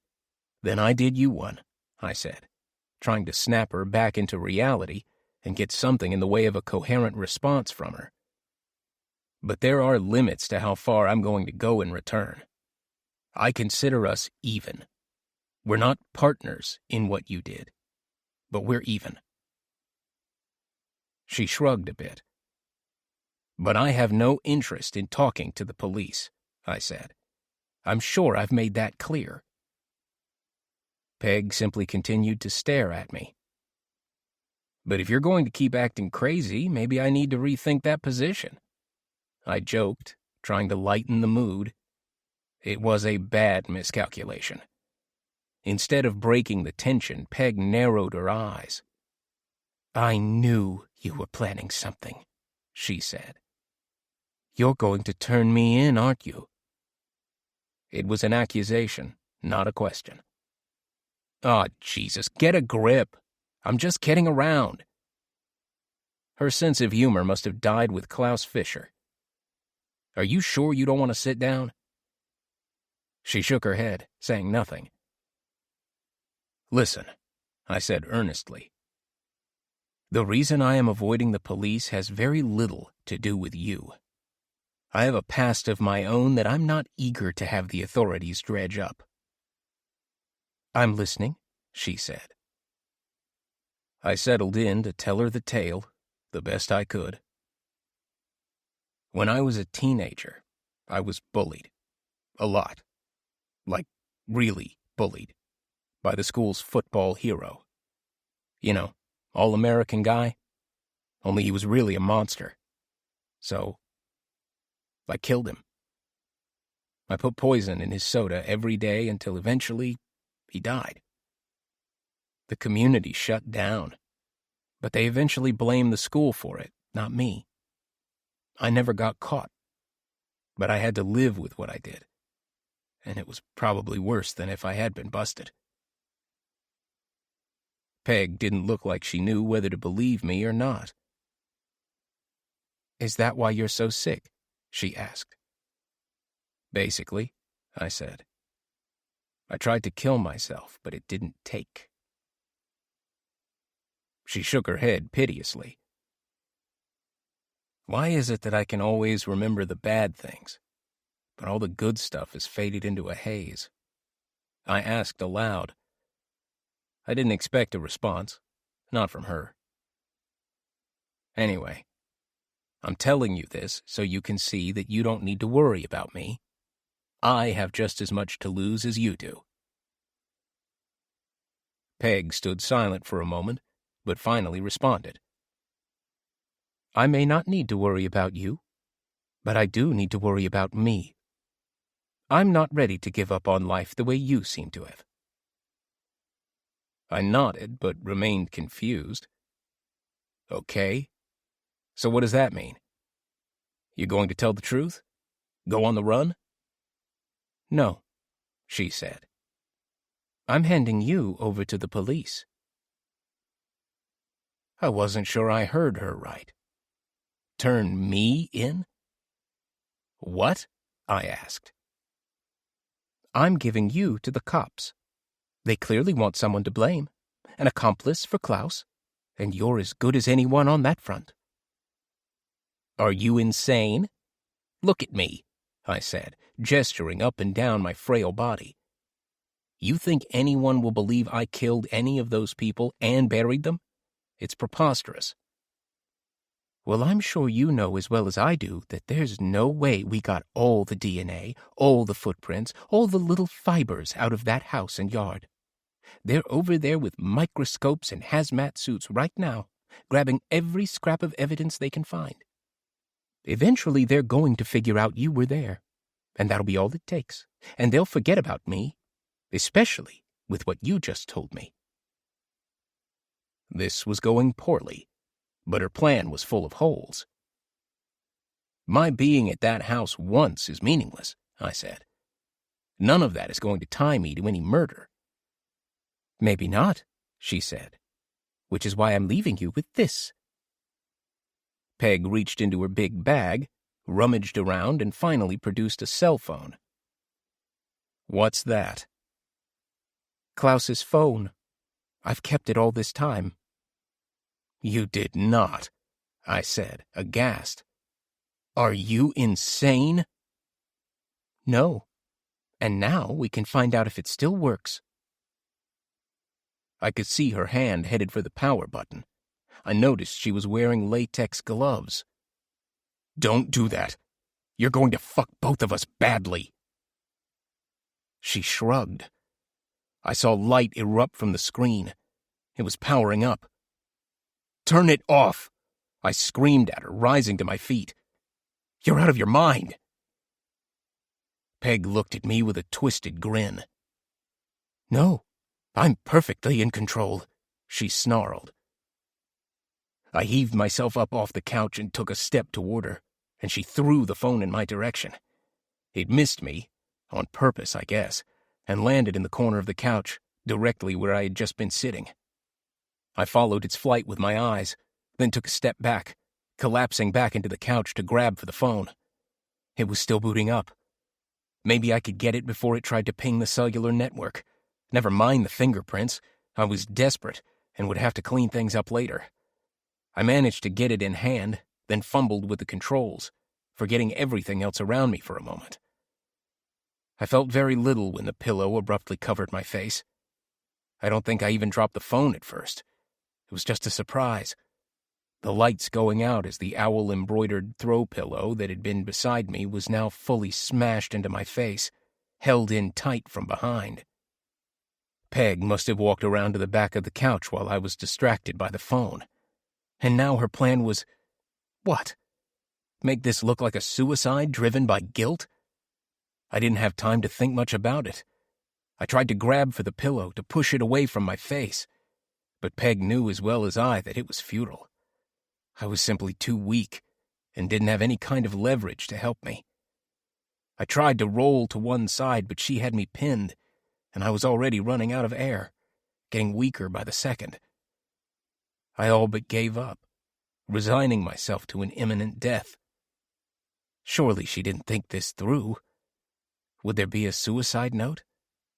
There would be forensic efforts undertaken in my house. What else would she leave behind in addition to the phone? How was she going to get away with any of this? But before I could think too deeply about any of that, I felt my mind start to fade. I focused on my breathing, or the lack of it. I wasn't getting any air, and my lungs, already weak to start with, felt tighter and tighter. In a matter of seconds, they were absolutely burning. I felt the phone slip out of my hand and fall to the floor. I could hear it make a chime, then another, then another. The pillow made everything dark, of course, but somehow I could still feel the light fading away. What was left of my vision narrowing into a tunnel. I was fading. And at some point, I just gave in. What was there to fight for, anyway? The last 30 years had been a charade, a waste of borrowed time.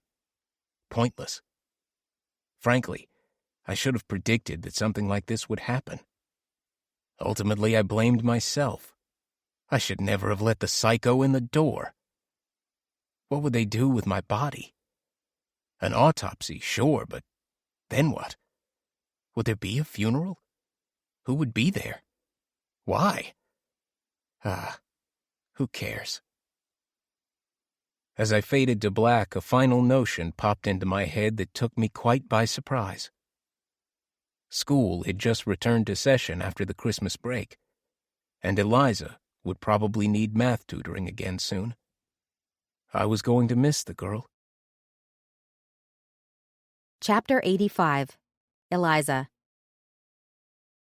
I hadn't walked home from school in months. I figured eventually I'd have to explain to my parents what had happened to my bike, but so far they hadn't noticed it was gone.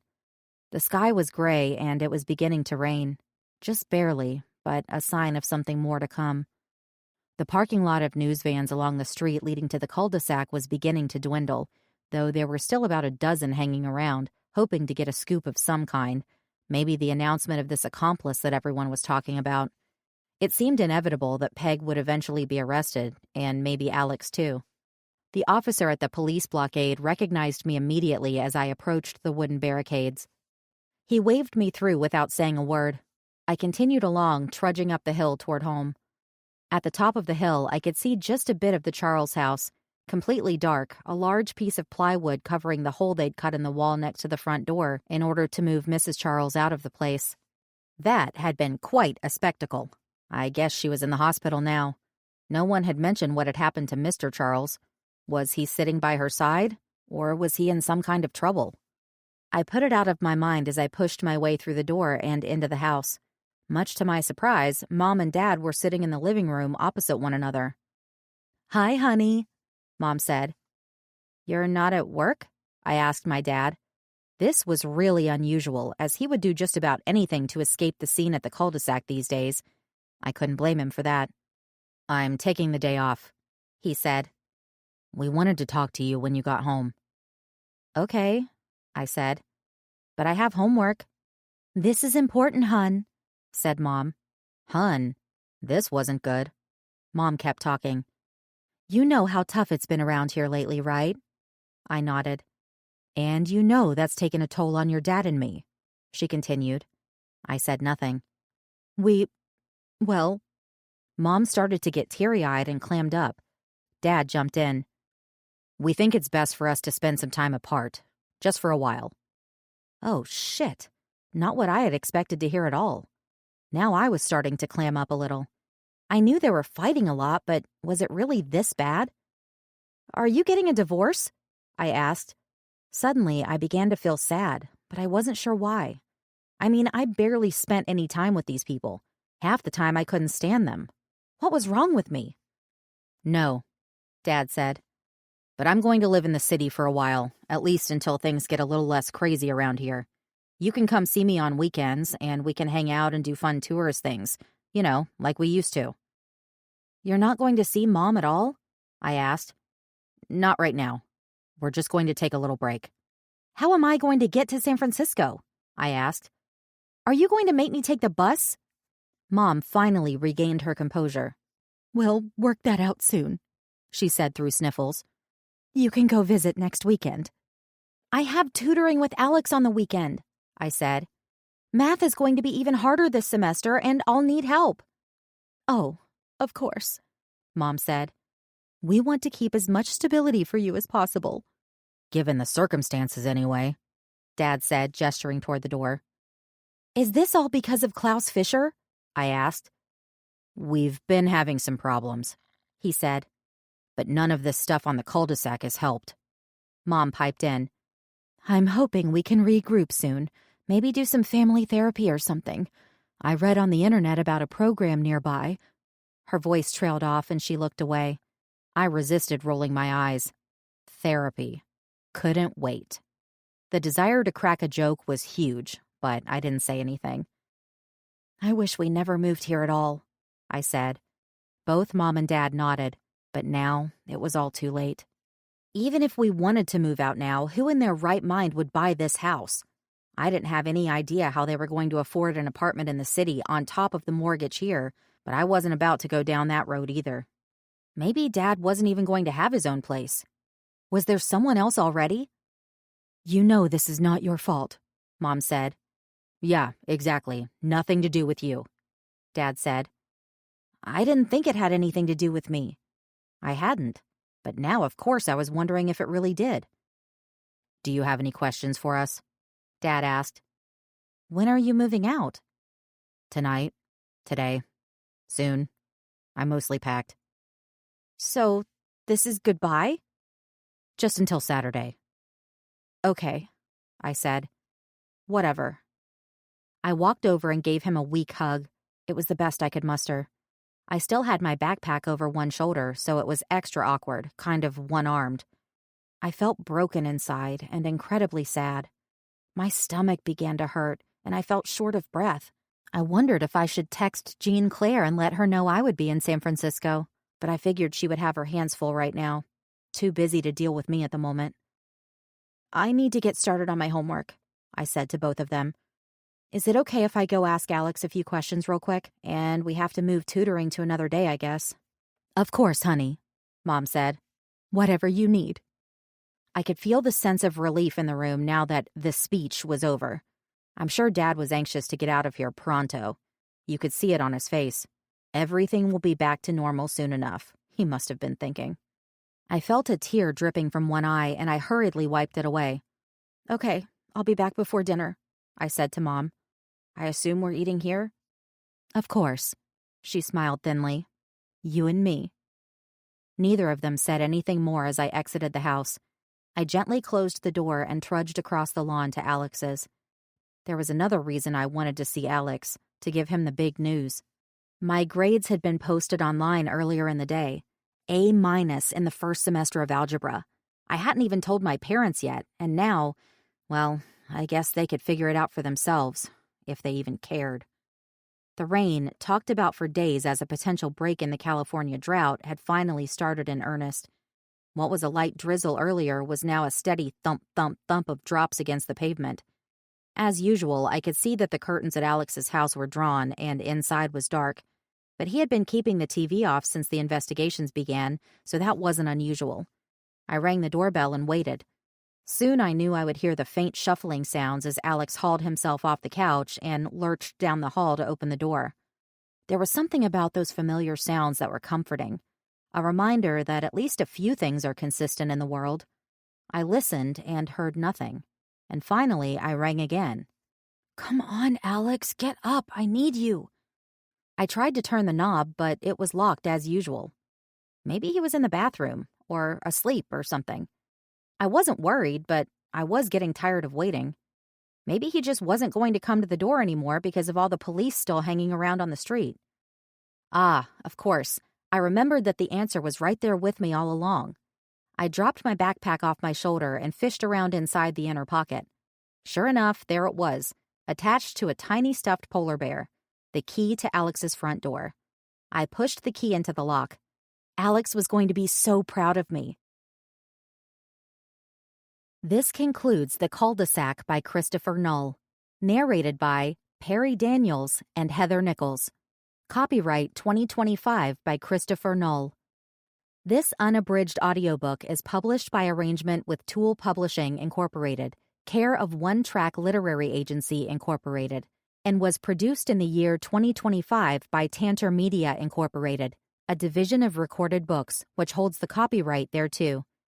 Please visit tantor.com for more information on our growing library of unabridged audiobooks.